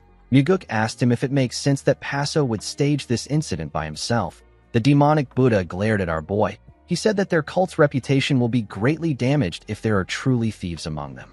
He told our boy that they need to handle this case quietly. Muguk asked him about what he means. Rabin suggested that they send the cult leader away for now, so that he can't make a fuss. He said that Paso won't suddenly catch the thieves just because he is there. Muguk understood that Rabin was trying to test him. He could tell that the man believed that the incident was staged and that he was helping Paso. Our boy told the demonic Buddha that the cult leader won't listen to what he says. He said that he is just a mere pavilion master. Rabin informed him that the cult leader believes that he will become the successor. Muguk told the man that the cult leader didn't show any sign of this. He asked him to tell him why he thinks that Paso believes that he will be the successor. Rabin told him that Paso is used to people paying him respect. He told him that the cult leader must have seen that he has the potential to be the successor since he came to visit him. Muguk noticed that the demonic Buddha was constantly watching his reactions to read his thoughts. Unfortunately for Rabin, this is something that even the heavenly demon can't do. With a serious look on his face, Rabin told Muguk that they need to send Paso back for the sake of their cult. Our boy told him that they can't send him back if it is for their cult. The demonic Buddha was surprised to hear this. He asked our boy about what he means. Muguk explained to him that they need to keep the cult leader there if he is going to use this incident to damage their cult's reputation. He said that Paso won't dare to speak freely while he is in the cult. He told Rabin that he will subtly ask Paso not to blab if he wants to find his relic. The demonic Buddha did not expect things to go this way. In the next scene, we see Daryong standing in front of his master. He explained to Muguk that the soul-absorbing supreme demon had 5 disciples in total. In terms of age and skill, the most likely candidates for succession are the first disciple whose name is Yongdu and the female third disciple whose name is Chongxian. Muguk asked the man about how their reputations are within the West Illusion Fort. Daryong explained to him that Yongdu is superior in experience and martial skill because of his age. However, within the West Illusion Fort, Chongxian is more popular. Muguk asked him to tell him why it is like this. According to Daryong, Chongxian is young, beautiful, and has a pleasant personality. On the other hand, Yongdu has a brutal temperament, and he has injured many skilled martial artists. Some have even lost their lives to him. Despite his terrible nature, the late soul-absorbing supreme demon favored Yongdu the most. This makes him highly likely to be the successor. Of course, the situation has now changed. Muguk ordered Daryong to investigate everything about the 2 disciples thoroughly. He asked him to check their martial arts, wealth, abilities, hobbies, and even human relationships. He asked him not to leave anything out. Daryong told him that he understands. Muguk asked the man if he knows who the Sky Heaven cult leader will choose. Daryong was shocked to hear this. He asked his lord if the cult leader will select one of them. Muguk told him that he will. He said that this is why he also sent the disciples' data to the cult leader. Daryong asked his master about why he did this. Muguk revealed to him that he intends on joining the succession battle in the West Illusion Fort. Daryong was shocked to hear this. He used the frequency whispering technique to ask his master if he plans on killing the cult leader, Yongdu, and even Chongxian. Our boy asked him if he looks like a killer who kills everyone. The investigator was relieved to hear this. Muguk noticed that everyone has been worried about who he will kill. He said that this has now become his reputation. Daryong asked his lord to tell him who else is worried about him killing someone. He asked him if it is his master. Muguk was surprised to hear this. Daryong told him that he is referring to the Blood Heaven's sword demon. He said that the old man has not yet allowed him to call him master. Muguk found it surprising that Daryong regarded himself as the Blood Heaven's sword demon's disciple. He knew that the man unconsciously called the old man his master. The scene shifts, and we are taken to Paso's chambers. We see him asking his advisor to tell him who they should support. He asked him about why he is staring at the bell. He asked him if the demon engraved on it is trying to speak to him. The man asked him about how he knew.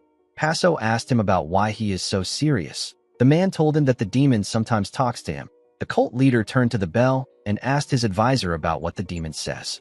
The advisor said that the demon usually asks him about why he lives like this. Paso didn't expect to hear this. He asked the man about the answer he gave the demon. The man told him that he used to tell the demon that he lives like this because of one petty and greedy person. The cult leader asked him about the answer he gives now. The man said that he told the demon that it was not entirely because of that one person. Paso asked him to tell him what the demon said next. The advisor didn't answer him. Paso became annoyed. He asked him to give him an answer. The advisor asked him about why he keeps questioning him. He told him that the demon is just a carving. He said that a carving can't speak. He asked Paso if he has lost his mind. The cult leader became furious. He said that it would be weird if he didn't lose his mind. He said that he will soon sit in front of the demon and converse with it. He pointed at the demon and asked it to tell him why he accepts being looked down upon. He asked it to tell him the answer. Immediately he said this. His advisor told him that they should support Chongxian. The cult leader was shocked to hear this. He thought that the voice came from the demon.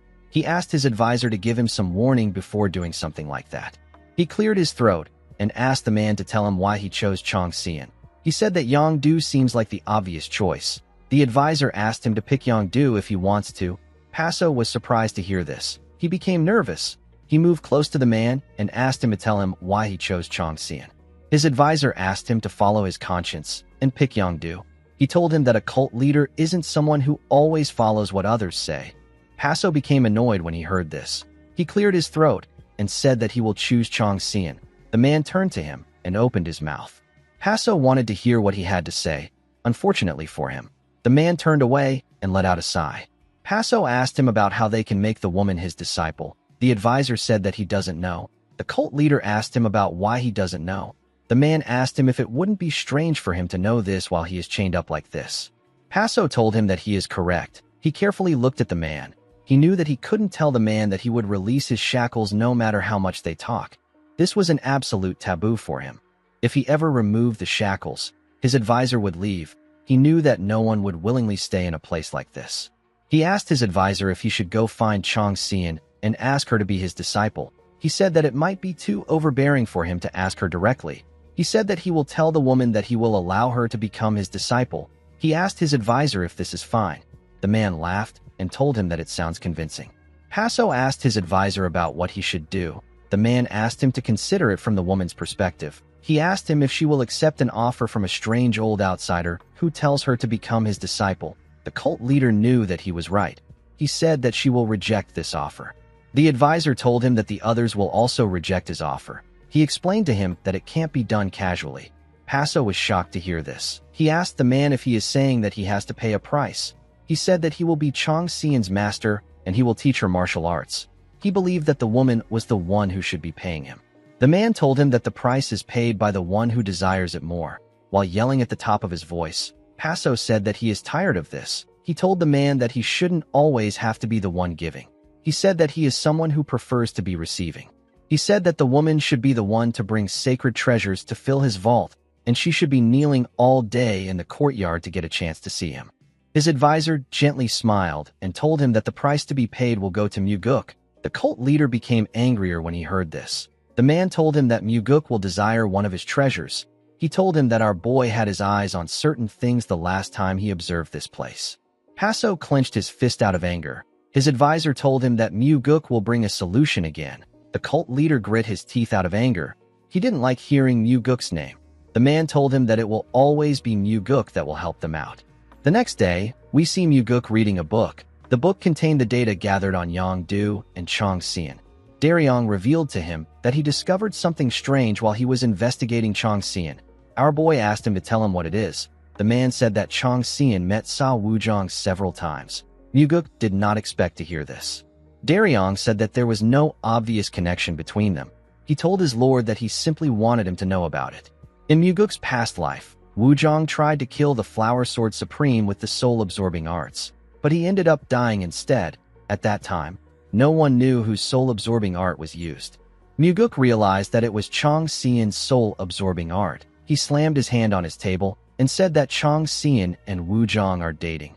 Daryong was surprised to hear this. He asked his lord about how he knew. Our boy recalled that Wuzhong likes the Flower Sword Supreme. He realized that the person who revealed where the corpses of the soul arts were buried and the person who stole Nung Haiyu's fan to place it, there was Chang Xian. Only a disciple of the soul-absorbing Supreme Demon could have known or done such things. Also, she wouldn't have leaked such an important information if she wasn't dating Wuzhong. Muguk quickly stood up and grabbed his sword. Daryong asked him about where he is going. Our boy smiled and told him that he is going to get a sacred treasure. In the next scene, we see the cult leader thank Muguk for the material he sent to him. He told him that he has reviewed it. Our boy asked him not to worry about it. He took a sip of his tea and took a look at the advisor. He turned to the cult leader and asked him if he has found a way to join the Battle of the West Illusion Fort Succession. Paso said that he hasn't. Muguk told him that he has to hurry. He revealed to him that the Demon Supremes will soon intervene and choose the successor by themselves. The cult leader told him that he is shackled to his chamber just like the Guardian. He said that it won't be easy to even meet the disciples. Muguk told him that he understands. Paso asked him about who he thinks he should accept as his disciple. Our boy asked him to take Chang Xian in. Paso didn't say anything. Due to the fact that he wasn't surprised by his answer, Muguk realized that the cult leader and the Guardian already came to the same conclusion. Paso told him that he also sees Chang Xian as the most suitable choice. He said that he has no way of persuading the woman. Muguk told him that he can make Chang Xian come directly to him. The cult leader asked him about what he means. Our boy explained to him that Chang Xian will personally come to him and request to be his disciple. He told Paso that he will prepare the meal and feed it to him. The cult leader told him that he will really appreciate it. Our boy asked him to grant him a relic in return for his favor. Paso was shocked to hear this. He told Muguk that he is quite shameless. Muguk told him that it is just the natural order of things. He said that making someone work out of mere loyalty or personal ties without fair compensation, is something that belongs to his father's era. Paso told him that he is from that era. Muguk placed his hand on his chest and told the man that the person sitting before him belongs to the present era. He asked him to remain frozen like a fossil if he dislikes it. Paso didn't say anything to him. With a smile on his face, Muguk told the man that this is an issue that involves with dealing with someone young. He asked the cult leader to entrust it to him.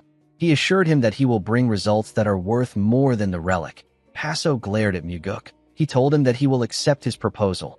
Our boy knew that the guardian must have managed to convince Paso. He told the cult leader that his responsibility ends once the woman becomes his disciple. He told him that he will be the one to determine whether she can rise to the rank of Demon Supreme. Paso grit his teeth out of anger. He told Muguk that he will demand for another relic when that time comes. He asked him if he won't just take the relic now. Our boy told him that he would take it if he had the ability to do so. He stood up and told the cult leader that he will be leaving. He bowed his head to Paso and carefully looked at the advisor. He and the man locked their eyes on each other. The scene shifts, and we are taken to the Northern Heavenly Sword clan. We see Wuzhong welcome Muguk. Our boy asked him if he has been well. The man thanked him for his concern and told him that he has been doing fine. As Wuzhong guided him through the forest, Muguk carefully looked at the man. Even though Wuzhong failed to drive him out with the soul-absorbing supreme demon, he showed no form of resentment for Muguk. Our boy decided to use Chong Xian to bait the man. When he arrived at the Sword Supreme's house, the woman stepped outside to welcome him. Muguk told her that she looks even younger than before. The woman smiled and told him that he still uses empty flattery. She moved forward and asked him to come see something. She showed our boy a plant. She revealed to him that this is the seed he gave her as a gift. Muguk was surprised to see that it had already grown this much. The Sword Supreme told him that the life force of the world is truly mysterious. While our boy was looking at the plant, Wuzhong was subtly releasing his energy. Muguk smiled when he noticed this. He realized that Wuzhong was calming his energy down. Ever since our boy arrived in this place, he had been discreetly releasing his energy to observe the man. He used the frequency whispering technique to ask the Sword Supreme if she can ask Wuzhong to bring them some wine and side dishes. He said that he has some information that he needs to leak. He assured her that he will explain his reason later. Yonrang did not expect to hear a request like this. She ordered Wuzhong to bring her some wine. She told him that it has been a while since she last shared a drink with Muguk. The man bowed his head and accepted her order. He was annoyed to see that she wanted to drink with Muguk after saying that she won't drink again. Some minutes later, we see Wuzhong carrying the wine and side dishes on a small table before he could enter his master's room. He heard Muguk tell her that the most likely candidates to succeed the soul-absorbing supreme demon are Yongdu and Chong Xian. Wuzhong was shocked to hear his girlfriend's name.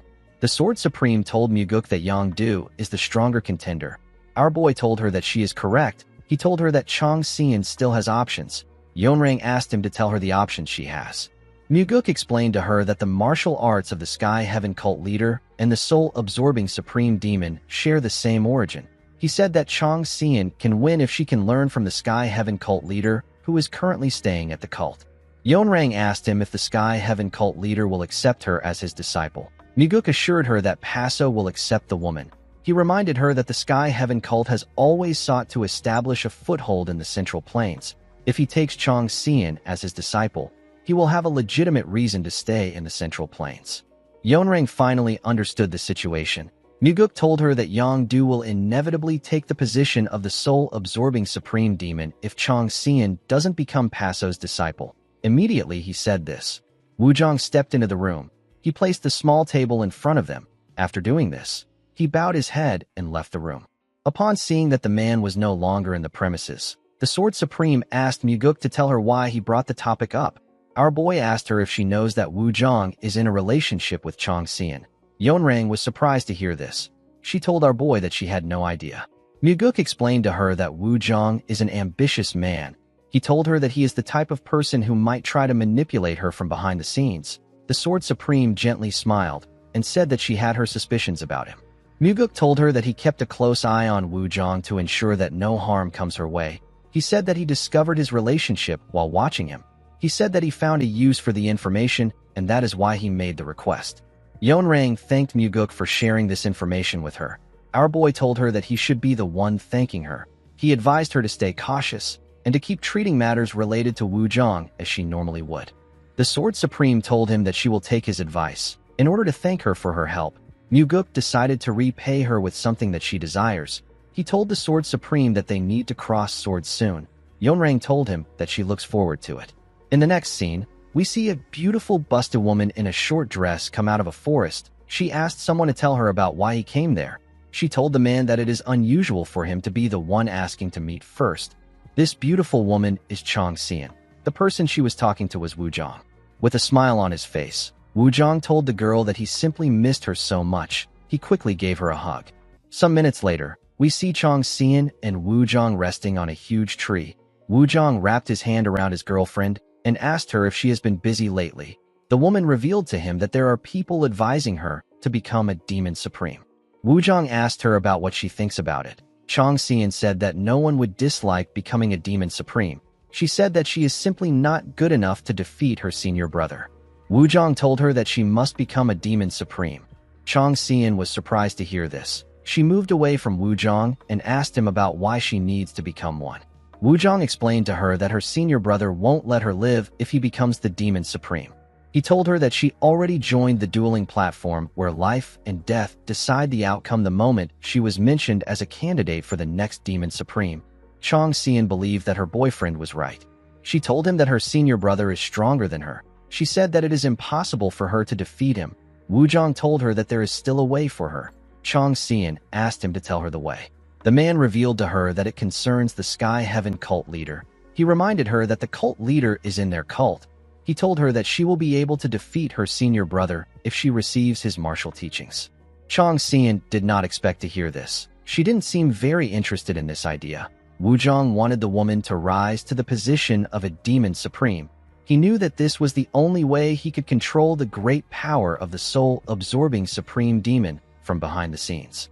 He wanted to become strong to the point where he could make the Sword Supreme his woman. The scene shifts, and we see the Sky Heaven cult leader grit his teeth as he read a letter. He squeezed the paper out of anger. His advisor asked him about what is going on. Passo revealed to him that he just got a report that the food and side dishes provided to his subordinates in the outer court has changed. The food portions have reduced. The meat is mostly fat, and the wine has been replaced with cheap swill. The advisor laughed and said that the cult is trying to drive them out. Passo threw the paper to the ground and said that no one would believe that the heavenly demon divine cult would resort to such petty tricks. He said that the divine cult should just poison their foods. His advisor told him that petty methods are the most effective methods. He said that this is not the divine cult's doing. It is the work of the demonic Buddha. He told his lord that the heavenly demon might use force to drive them out, but he would never do something this disgraceful. Passo turned around and told his advisor that he will confront the demonic Buddha. The man asked him about what he will say when he gets there. He asked him if he will ask the demonic Buddha to give them their food back. Passo said that he will say this. He said that he will scream that the demonic Buddha's subordinates stole all their food.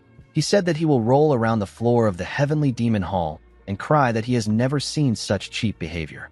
His advisor asked him to have a safe trip.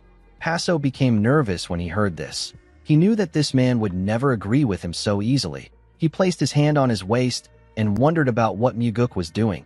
He said that our boy told him that he will provide a solution for him. He told his advisor that things like this happen because Muguk is too slow. The man asked him to be patient.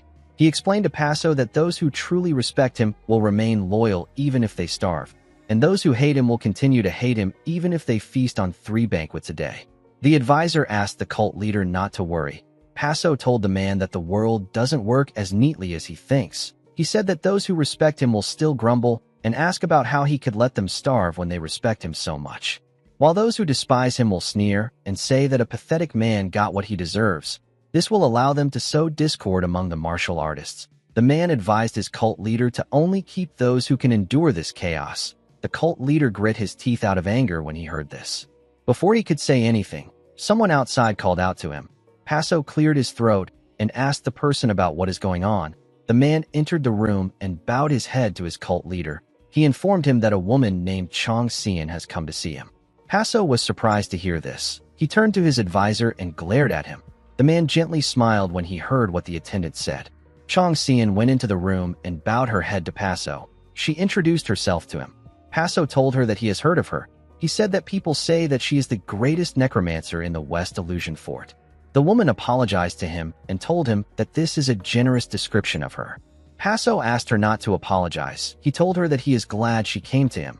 Chang Xian told him that her late master once said that the roots of the martial arts she learned originated from the blood cult.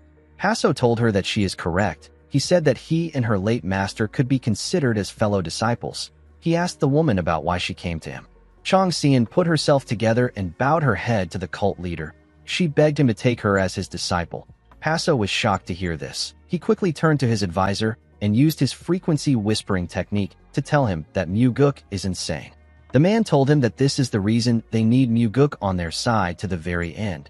Paso told him that his heart aches when he thinks about our boy coming there to get the relic. His advisor asked him to use this chance to broaden his small-minded patience. Paso asked him to shut up. Due to the fact that he was talking to his advisor, Paso was unable to give Chang Xian a reply. The woman wondered why the cult leader didn't give her an answer. She wondered if Paso was thinking of a polite way to reject her. The cult leader cleared his throat and told the woman that he truly wishes to see the demonic arts of the blood cult shine brightly in the Central Plains. He told her that he is not certain if the heavenly demon will permit this bond between them. Chang Xian raised her head and smiled. She informed him that their cult doesn't place restrictions on master-disciple relationships. She said that their relationship will strengthen the West Illusion Fort. She told Paso that the cult leader wouldn't oppose to it. Paso asked her if she is certain. He told her that her senior brother will surely object to this. Chang Xian told him that it doesn't matter. She begged the cult leader to teach her a way to defeat her senior brother. Paso carefully looked at her and told her that her senior brother might perish. Chang Xian put herself together and smiled. She asked the cult leader if she is the one who's supposed to die instead. Paso instantly recognized the fierce glint in her eyes.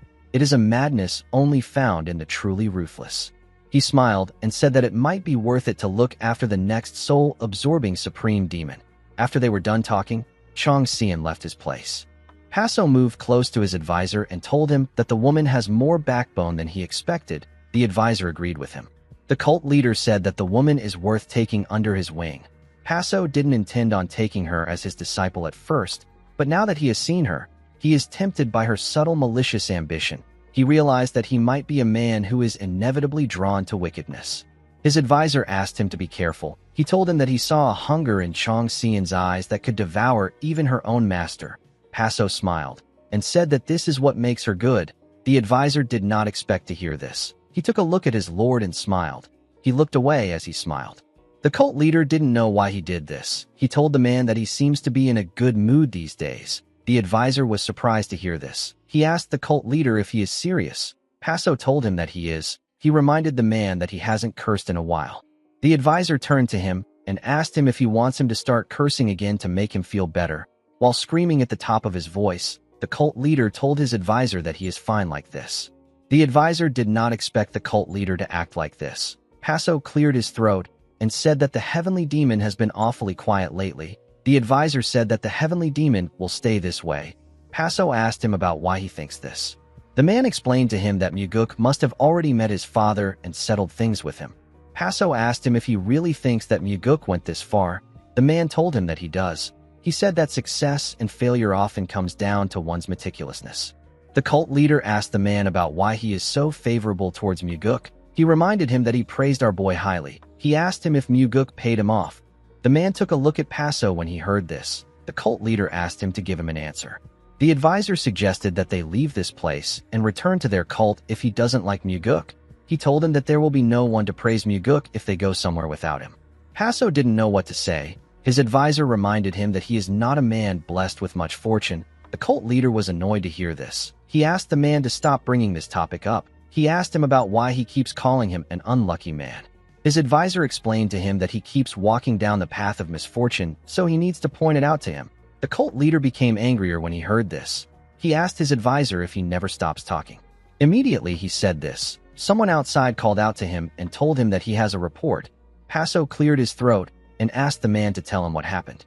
The man revealed to him that the cooks came to the outer court and prepared food for their warriors. The cult leader was shocked to hear this. He asked the man about who the cooks work for.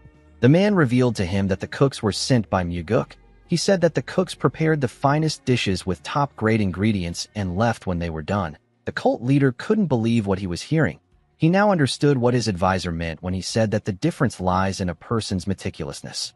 The advisor found it impressive that Muguk was able to achieve this much at such a young age. He said that this might be the moment when an unprecedented figure is born, not just in the demonic cult, but in the entire Murim. He told his cult leader that they have the honor of witnessing this moment together. Paso let out a sigh and said that he is losing all of his sacred treasures in this historic moment. The man told him that his relics are being used for a great cause. The cult leader asked his advisor if he is truly not the protagonist of this great cause. He said that he has no intention of being a mere tool for someone else's success. His advisor explained to him that he has to work as diligently as Muguk if he wants to be the protagonist. Paso asked him if he hasn't worked hard. The man asked him if his definition of working hard is to ask him questions every single day. Paso couldn't argue with him. He looked away in disappointment. His advisor told him that he is aware that he is doing his best. The cult leader was surprised to hear this. He quickly turned to his advisor. He saw the man smiling at him. He felt a bit embarrassed. He told his advisor that he is right. He said that he is not putting in effort. The man told him that it doesn't necessarily have to be this kind of effort. He explained to Paso that he is making an effort by resisting his own greed and handing over his sacred relics. He told him that perseverance is needed to gather, guard, and even long for these treasures. The man said that he is aware that greed is also a form of effort. He said that greed is as hard as the blood-soaked efforts of those who barely escape a heavenly net formation. The advisor assured the cult leader that he is well aware of his struggles. Paso did not expect the man to comfort him. He felt kind of free. He thought about how no one has ever truly understood his heart. He remembered watching his people suffer in the desolate desert. All he could do was helplessly stand at the top. He didn't like the view he saw below. Paso noticed that he was about to cry. He quickly put himself together and said that he hates this situation. He told his advisor that he doesn't want to give Muguk his sacred relics anymore. While screaming at the top of his voice, he said that he will ask Muguk to get lost the moment he steps into his chambers. He told his advisor that he will scream so loud that Muguk's ear will burst. The man simply smiled at him. The moment Paso said this, his attendant announced that Muguk has arrived.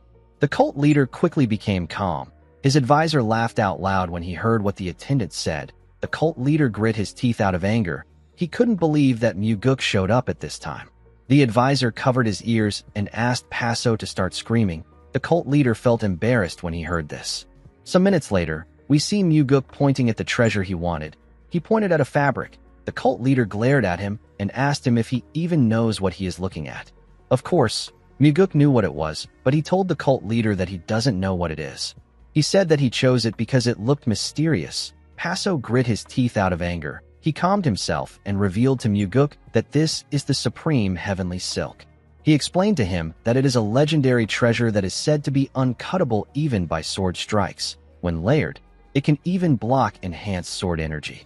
The cult leader told our boy that he can wrap the silk around his arms or legs, or even coil it near his heart for protection. The silk also blocks cold, and it doesn't burn even in fire. Paso said that there are only a handful of weapons in the Murim that are capable of cutting the supreme heavenly silk without enhanced energy. Muguk recalled that his black demonic sword is one of the few weapons that Paso speaks of. He told the cult leader that he didn't realize it was such a precious item. He said that his ignorance is inexcusable. The cult leader grit his teeth out of anger when he heard this. He asked Muguk to tell him why he chose the item if he didn't know its value. Muguk apologized to him. The cult leader picked the silk up and asked our boy to use it well. Muguk grabbed the silk and thanked Paso. The cult leader tightened his grip around the silk. He didn't want to let it go. Muguk didn't know what to say. After Paso gave him the item, our boy told him that he will never forget his generosity. Paso did not care about this. Due to how reluctant the cult leader was to give this item away, Muguk realized that Paso would have never given him any of his relics easily. He would have never given our boy the blood god pill and this supreme heavenly silk without persuasion. Muguk realized that he was able to get these relics thanks to the chained man. He carefully looked at the advisor. The advisor also stared at him. Our boy thanked the man in his head and promised to never forget the favor. The advisor looked away even though he didn't know why Muguk was looking at him. It was as if he knew what our boy said in his head. The scene shifts and we see the Blood Heaven sword demon standing in front of Muguk. He asked our boy if he is the one who created this situation. Muguk raised his head and asked Kiampa about what he means. The Blood Heaven's Sword Demon informed Muguk that Chong Xian, who is the third disciple of the soul-absorbing Supreme Demon, just became the disciple of the Sky Heaven cult leader. Muguk put down the document in his hand and asked Qianpa to tell him why he assumes every strange event is his doing.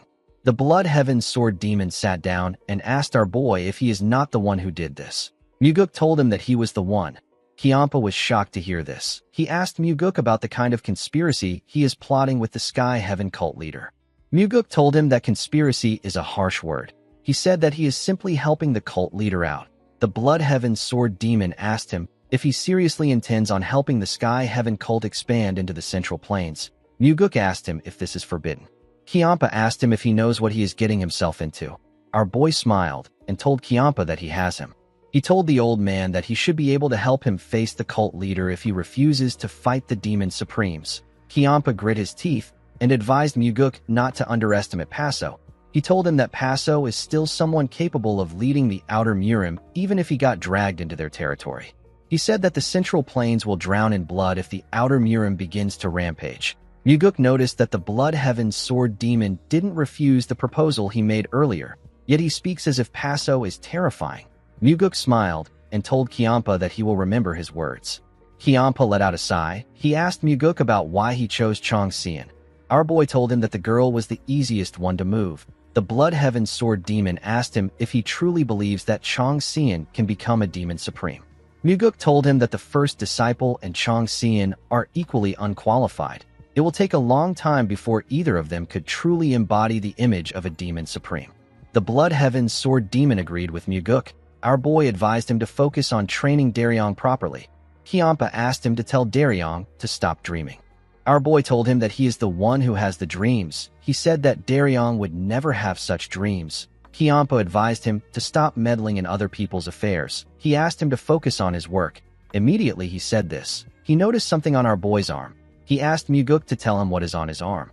Our boy tied the supreme heavenly silk on his arm. He told Qianpa that it is just a decorative wrap. Qianpa knew that he was lying. He asked him if he got the silk from the Sky Heaven cult leader. Muguk asked him about what gave him this thought. Qianpa explained to him that he has never seen the item before. He told Muguk that he is not the type of person who would help the cult leader for free. Muguk smiled and said that it would be miserly to expect a reward every time he helps someone. Qianpa asked him if he didn't receive anything from the cult leader. Muguk told him that he did. The Blood Heaven's Sword Demon called him a heartless bastard. Muguk laughed out loud when he heard this. The old man could only calm himself and let out a sigh. Muguk revealed to him that the silk is the supreme heavenly silk. Qianpa said that this makes sense. Our boy asked him if he recognizes it. The Blood Heaven's Sword Demon said that he does. He said that this is his first time seeing it up close. Muguk pointed at the silk he wrapped around his sword hilt. He asked Qianpa if he wants him to cut a piece of silk for him. He informed him that he wrapped an extra layer around the hilt. Qianpa rejected the offer. He said that the item doesn't suit his old body. Muguk told him that he should be wrapping the silk for protection because he is old. The Blood Heaven's Sword Demon still declined his offer. He asked Muguk if he received anything else. Our boy revealed to him that he also received the Blood God pill. Qianpa did not expect to hear this. He carefully thought about the pill. He tried to recall what it was. The moment he got an idea, his face turned red. He stood up and screamed. He asked Muguk if he is talking about the best elixir in the Outer Murim. Muguk smiled and told him that he is correct. The Blood Heaven's Sword Demon asked our boy if the cult leader really gave him the elixir. Muguk told him that he did. He told the man that he has already taken it. Qianpa told him that his inner energy must have surpassed his own. Even before taking the Blood God pill, Muguk's inner energy could already rival the Demon Supreme's energy. This is because Muguk took the Demonic Essence pill and the Heavenly Divine pill.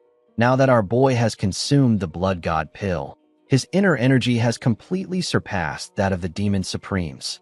The Blood Heaven's Sword Demon told Muguk that he can now discard his left wing without hesitation since he has received an elixir superior to the Heavenly Divine pill and the highest grade Celestial Silkworm thread. Muguk gently smiled when he heard this. He told Qianpa that his left wing is one with his body. He said that he cannot replace it. He told the old man that he will die if he tears it off. Qianpa did not expect to hear this. He sat down and put his arms together. He reminded Muguk that he once said that he will fly away to find another person if his body dies. With a smile on his face, Muguk asked the Blood Heaven Sword Demon if he is jealous of the Sky Heaven cult leader. Kiampa was annoyed to hear this. While screaming at the top of his voice, he said that it is precaution, not jealousy. He said that he doesn't want Paso to get any ideas about coveting his position just because he gave him some divine relics. Muguk smiled and asked him if he has gotten his answer. Kiampa didn't say anything. He stood up and said that he is leaving. He picked up his huge sword and placed it behind him. Before reaching the door, he told our boy that he doesn't care if he is a dragonfly's wing. Muguk was shocked to hear this. He smiled at Kiampa. Before the old man could leave, an attendant entered the room and informed Muguk that the Sword Supreme has arrived. Kiampa quickly turned to Muguk. He asked our boy if he summoned him just to make them meet. Muguk reminded him that he was the one who showed up there unannounced. The Blood Heaven Sword Demon quickly opened the window and prepared to jump out. Our boy was surprised to see this. He told the old man that he is being rude. Kiampa said that Yonrang won't be happy to see him. Muguk asked him if this matters. He asked Kiampa about when he started caring about people's feelings. Some minutes later, we see the Sword Supreme looking shocked. She was shocked to see Kiampa in Muguk's office. The Blood Heaven Sword Demon looked forward and avoided eye contact with her. Yonrang asked our boy if he arranged this meeting on purpose. Muguk stood up and moved the chair out for her. He told her that Kiampa just asked him the same thing. He asked her if it is possible for him to arrange this when he didn't even know she would come. He revealed to her that neither of them sent word beforehand. He asked her to have a seat. Yonrang glared at Kiampa and sat down. The two Demon Supremes avoided eye contact. Muguk asked the Sword Supreme about why she came to see him. The Sword Supreme told him that she came to share something with him. Kiampa stood up and said that he will take his leave. The Sword Supreme asked him not to bother. She told him that it is something he can also hear. She revealed to them that the demonic Buddha came to see her and asked her for a favor. Muguk asked her about the kind of favor the man asked for. Yonrang revealed to them that the demonic Buddha wants her to support the succession of one of the soul-absorbing Supreme Demon's disciples. The appointment of a new Demon Supreme is entirely under the jurisdiction of the 8 Demon Supremes. If a Demon Supreme dies without naming a successor, the remaining Demon Supremes nominate candidates and vote. A person must receive more than half of the votes to ascend as the next Demon Supreme. Yonrang reminded Muguk that he once told her that they should support their own people as sparring partners. Muguk smiled and asked her if she remembers. The Blood Heaven Sword Demon asked our boy about what he means by sparring partners. Muguk told him that it is a long story. Kiampa carefully glanced at the Sword Supreme. He asked Muguk if he is conspiring with everyone except him. Our boy assured him that it is nothing like that. He reminded Kiampa that he is his first wing. The Sword Supreme asked him about what this is. Muguk revealed to her that Kiampa is his left wing. He informed her that he is currently searching for a right wing. The Sword Supreme simply stared at him. She looked away and asked Muguk to tell her who he supports. Our boy said that it is Chang Xian. The Sword Supreme already had the idea that it would be her. She knew that Muguk and the demonic Buddha have different goals. She said that she will also support Chang Xian. Muguk was surprised to hear this. Even the Blood Heaven Sword Demon did not expect her to do this. Our boy did not expect the Flower Sword Supreme to show him any consideration since he even allowed the Blood Heaven's Sword Demon stay. Aside from this, Yonrang didn't ask why he supports Chang Xian. Muguk realized that the Sword Supreme completely trusts him. He smiled and thanked her. Kiampa told our boy that he only has 2 votes. He asked him if he has secured any other votes. To make Chang Xian the next Demon Supreme, they need at least 4 of the 7 votes. Muguk told Kiampa that he hasn't gotten any votes. Kiampa asked him for his plan. Muguk told them that he would like each of them to persuade one other Demon Supreme. He told them that he is counting on them. The Blood Heaven Sword Demon asked Muguk to tell him what they will gain if Chang Xian becomes a Demon Supreme. Our boy told him that he is the one who will benefit the most. Kiampa was annoyed to hear this. He said that he should also benefit something from it. Muguk smiled and told him that it will benefit him too if it helps him. Kiampa let out a sigh. Muguk already knew that the Blood Heaven Sword Demon was going to help. He just wanted to make a fuss. The Sword Supreme told him that she will try to persuade the others. She said that one of them might vote for Chang Xian. Kiampa told her that she makes it sound like he is useless. Yonrang glared at him and asked him if this isn't true. Kiampa also glared at her. The two of them looked like they wanted to kill each other. Muguk didn't stop this. He believed that it was okay to give them time to vent out their emotions. He believed that this process needed to be repeated over and over again.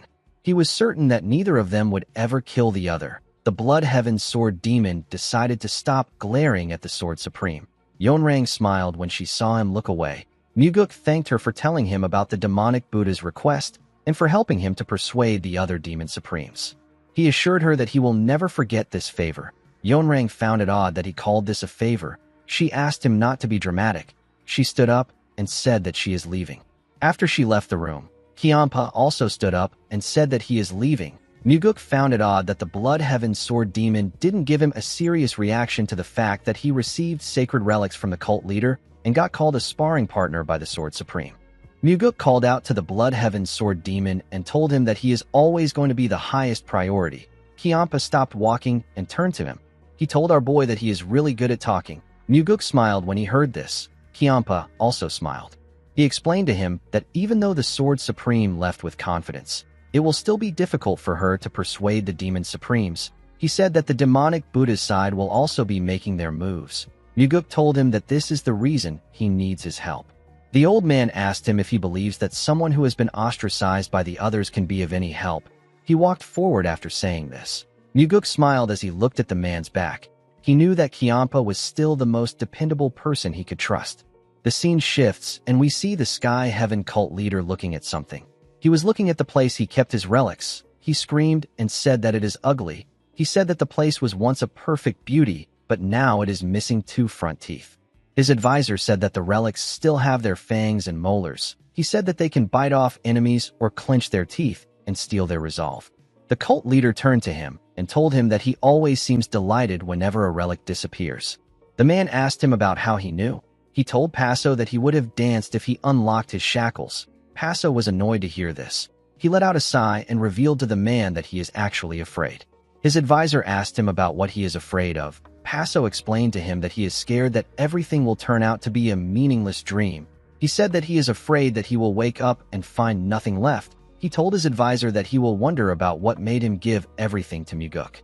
The advisor raised his hair and showed his cult leader his face. Paso asked him about what he is doing. The man told him that he's showing him how he got charmed by his face to give up everything.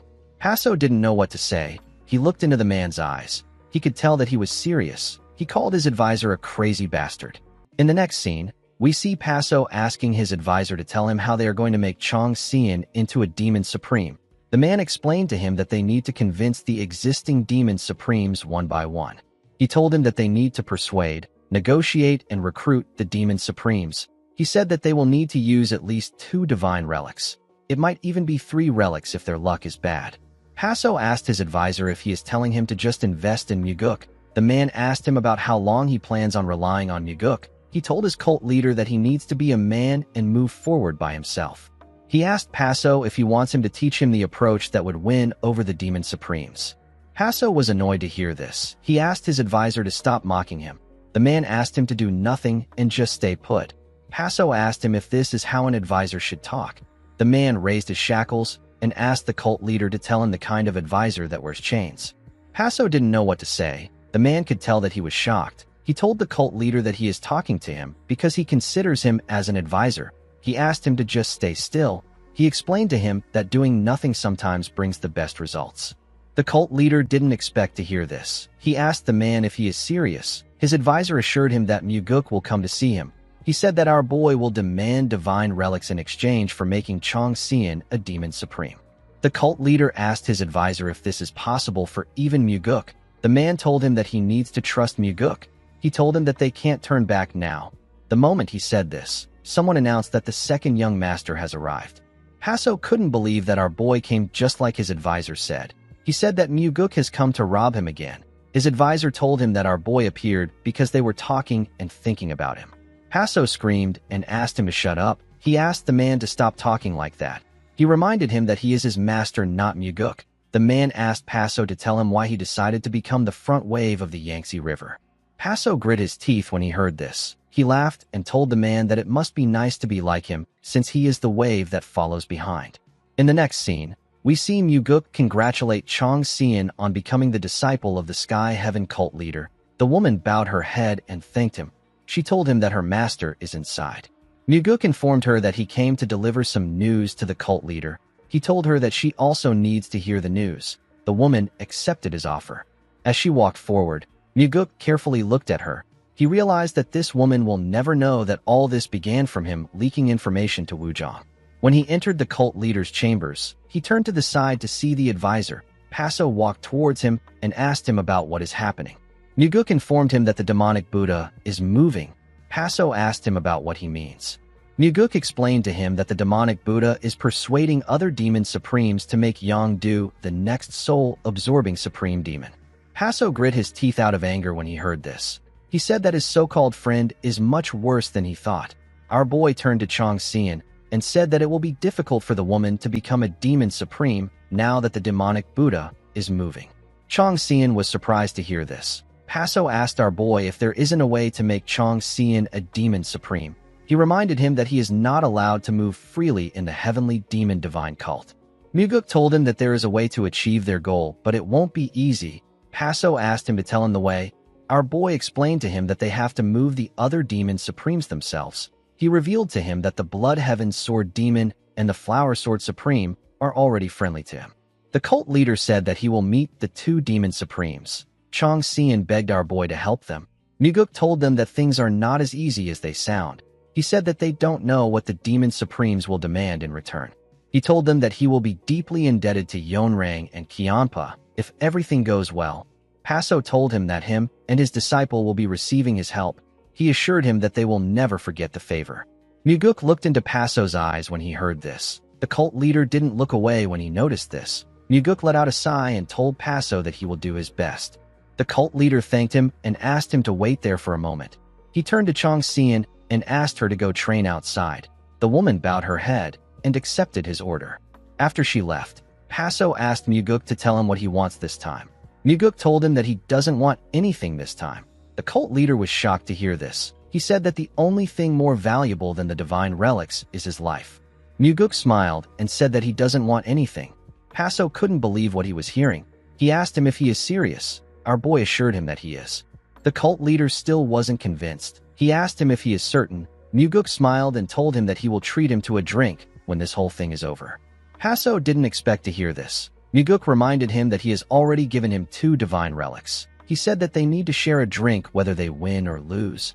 He told him that he will prepare some liquor and food.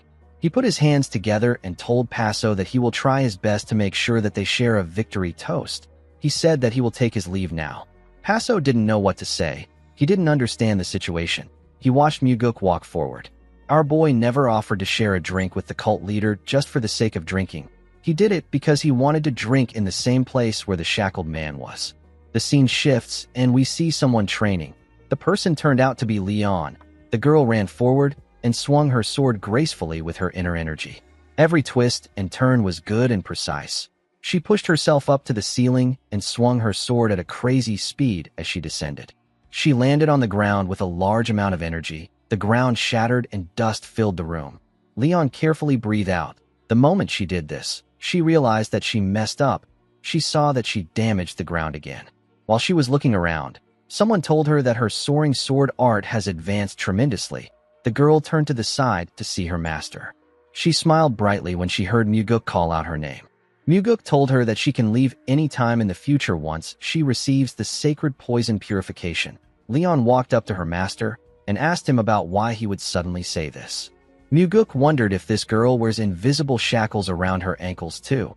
He wondered if it is just like how he was bound by unseen chains to his resolve to kill Wamugi. He recalled that the Blood Heaven's Sword Demon and the Flower Sword Supreme are also connected by chains of hatred that cannot be easily cut. Our boy wondered if his father is also bound to something just like the man who is bound to the Thunder Bell. He told himself that his father might also be unknowingly shackled by the heavy burden of duty to the cult. He explained to Leon that she can choose her own life. He told her that she can leave the cult and travel the Central Plains. He told her that she can find a peaceful village somewhere and live as a hidden martial master. He explained to her that she owes him nothing since she has already learned his martial art. He told her that she is free to live as she wishes because she has done more than enough for him. Leon told her master that she is happier and living a better life by his side. She said that it might be fun to live as a hidden master for a day or two, but it won't be the same without Muguk. She smiled brightly and told Muguk that being around him every day brings her happiness. She said that she is not a fool. She told Muguk that she would have risked her life to run away a long time ago if she truly hated things around her. She explained to him that she never understood why he always looks at her with such pity. Muguk was shocked to hear this. He gently smiled. The scene shifts, and we see the Sky Heaven cult leader facing his friend. The demonic Buddha asked Paso if he knows how long they have known each other. Paso said that he doesn't even remember. The demonic Buddha told him that their relationship has lasted for so long that he can hardly remember when it started. He told his friend that he didn't expect him to do this. He said that he didn't expect him to resort to such a transparent trick. Paso asked him about what he means. The demonic Buddha told him that he seduced the young disciple of the soul-absorbing supreme demon and took her in as his own disciple. He asked the cult leader to tell him the kind of scheme he is planning. Paso told his friend that he didn't seduce her. He revealed to him that Chang Xian came to him on her own. The demonic Buddha told him that he should have sent the woman back. He told him that he should have known better since he is the adult. Paso asked him to tell him why he should do this. The demonic Buddha asked him about why he is helping the woman. The cult leader reminded him that the martial arts used by demon sorcerers originated from the blood cult. The demonic Buddha asked him if he is saying that he belongs to the blood cult. Paso asked him if he is trying to twist his words. The demonic Buddha reminded his friend that he is not in his domain right now. The cult leader glared at him and asked him if he is threatening him. Rabin told him that it is not a threat. He said that it is reality. He told him that he is saying this because he has known him for a long time. He said that the other demon supremes won't feel the same way. He told Paso that he cannot predict how they will act. The cult leader was annoyed to hear this. He told his friend that he can already guess what he is thinking with his limited imagination. He said that he knows he might try to kill him. Rabin said that they will know they were still able to say their goodbyes even if things come to that. He said that the demon supremes won't foolishly attack him directly if they decide to eliminate him. He explained to Paso that the demon supremes will simply drive a wedge between him and the heavenly demon until they destroy each other. Paso glared at him when he heard this. Rabin advised him to pretend to search for his relics for a few more days and quietly leave. He asked him to expel his disciple too. He told him that he will smooth things over with the demon supremes once he is done. The cult leader asked his friend to tell him what will happen if he refuses. Rabin gently smiled. He walked out of the cult leader's chambers. Paso told his advisor that he has made up his mind. The man quickly turned to him. With a look of anger on his face, the cult leader said that he will definitely make Muguk the next heavenly demon. In the next scene, we see Muguk pour someone a drink. He told the person that he should have invited him for a drink much earlier. The man gently smiled and asked him to not think too much about it. He told Muguk that he knows he has been incredibly busy. The man turned out to be Myung. Muguk told the chief advisor that he is the busy one. He said that he is just slacking off. Myung picked up his cup and asked Muguk to tell him what the actual slackers are supposed to do if he says this. He and our boy drank their wine at the same time. Myung asked Muguk to tell him why he invited him. Our boy informed the man that he has something he wants to ask him. Myung asked him to go ahead. With a serious look on his face, Muguk asked the man to tell him what makes a person a good advisor. Myung was surprised to hear this. He told our boy that he did not expect to hear this question. He said that he used to ask himself this question countless times when he was young. He told Muguk that he eventually forgot about it. He said that a good advisor is simply someone who is smarter than the opposing advisor. He told Muguk that there is no deeper meaning to his question. It means exactly what it sounds like. Myung said that his answer is that a good advisor is one who is more intelligent than the enemy's advisor. Muguk did not expect such a simplistic answer. Myung explained to him that it doesn't matter if someone in the cult is smarter than him. It doesn't matter if someone in this tavern is smarter than him. He said that it doesn't matter if Muguk is smarter than him. He said that what is important is that he must be smarter than the advisor of the Murim Alliance, and he must also be smarter than the advisor of the Unorthodox Alliance. Muguk didn't expect to get an answer like this. Myung asked him if the answer sounds boring. Our boy picked up a bottle and poured the man some wine. He told him that the answer struck him so clearly because it is boring. Myung picked up his cup and explained to him that martial artists in the front lines can easily improvise. They can change tactics according to the situation, but an advisor cannot do this because a group could be annihilated if the advisor chooses the wrong plan even once. Myung looked at his wine and said that there is less regrets when one dies by one's own choice. However, it is unbearably unjust for one to die due to the mistake of a single person. Myung said that this is why he always tells the junior advisors to become smarter with their life on the line. After saying this, the man drank his wine. He poured Myuguk a drink and told him that it is his turn to ask a question. He asked our boy to tell him why he asked his question. Myuguk picked up his cup and revealed to the man that he has recently been looking for an advisor. Our boy asked the man to meet him today to discuss about this. Myung asked our boy if he is not enough. Myuguk smiled and reminded him that him and his father have different ambitions. He explained to the man that he came to seek his advice. He said that he wants to know the kind of advisor he should be looking for. Myung picked up his cup and looked into the wine. Myuguk noticed this. He realized that Myung was hesitating and wondering about how much he should reveal to him. He understood that the chief advisor was worried about how his words would affect him, the cult, and even the succession struggle. Myung asked our boy if he has already decided. Myuguk realized that this man already knows about the man in chains. He knew that the advisor was indirectly asking him if he is considering the man from the Sky Heaven cult. Myuguk told Myung that he has someone he is considering. He said that he is not still certain. This was our boy's way of asking if it is acceptable to make the man his advisor. Myung explained to Myuguk that no one can ever be certain when it comes to choosing people. A person can only know the outcome after going through a long process. Myung asked our boy to just trust his intuition for now. Myuguk couldn't believe that Myung asked him to trust his intuition when he already knows that he is considering the man in chains. He understood that Myung was asking him to accept the shackled man. He raised his cup and told Myung that he will trust his intuition. The chief advisor also raised his cup when he heard this. In the next scene, we are taken to Myuguk's office. We see Daryong in the office with him. The man told his lord that some people are probably discussing right now. While looking at a document, Myuguk told him that he is correct. At this moment, the Demon Supremes are having a meeting to choose the successor of the soul-absorbing Supreme Demon. It was impossible for Myuguk to know whether the Blood Heaven Sword Demon and the Flower Sword Supreme managed to persuade the other Demon Supremes. Our boy didn't visit them to ask, and they did not come to tell him. Daryong asked his lord if he is involved in this matter. Our boy told him that he is. He asked Daryong if he finds it upsetting that he was left out of this, even though he is his right-hand man. Daryong told him that it is fine. He said that he prefers to not know these things. He told his lord that he has never felt bad about being excluded from such matters. He begged Myuguk to continue hiding things like this from him. He said that it is fine if he learns that our boy has unified the Murim tomorrow. Myuguk was surprised to hear this. He gently smiled and told Daryong that he didn't know that he was such a funny person. He asked him if he acted gloomy on purpose the first time they met. Daryong said that he also doesn't know. He said that he doesn't even know the kind of person he is. The moment he said this, someone ran inside the office and said that it has been decided. Myuguk and Daryong turned to the person. The investigator informed them that the votes ended in a tie because one Demon Supreme chose to abstain. Due to this, the first and the third disciple will have a duel to decide the person who will become the next Demon Supreme. Daryong was surprised to hear this. Myuguk didn't expect this outcome. Daryong turned to him and asked him about who he thinks will win.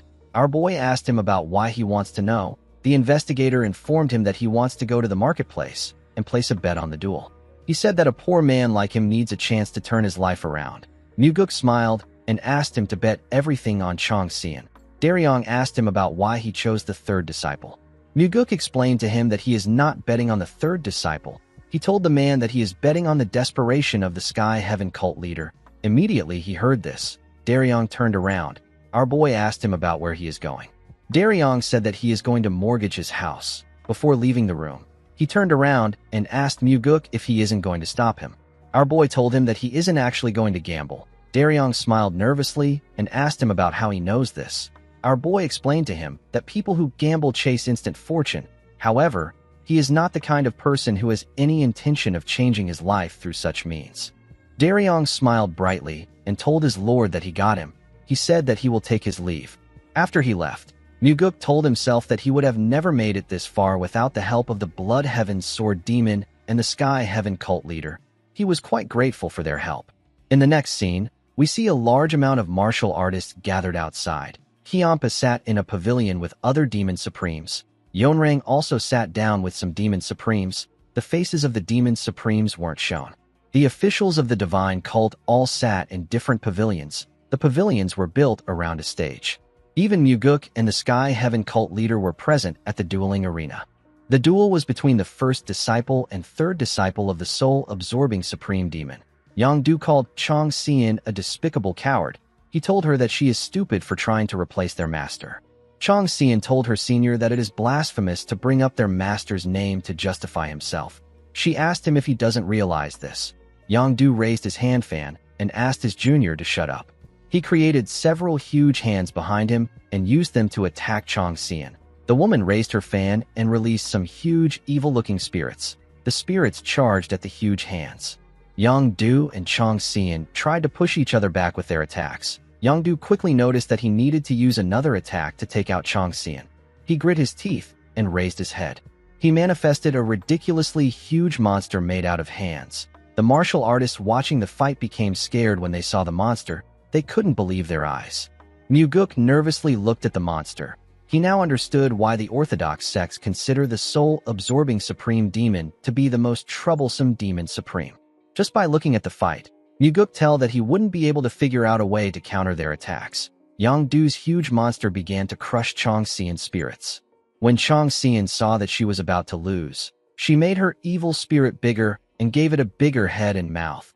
Her evil spirit began to eat and crush the hands of the monster. The monster's body began to crumble. Muguk said that the match has been decided.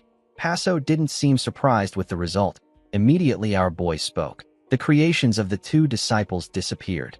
Yangdu asked Chong Xian about how she used her last technique. The woman told him that her new master taught her a lethal demonic art. Yangdu grit his teeth and called her a bastard.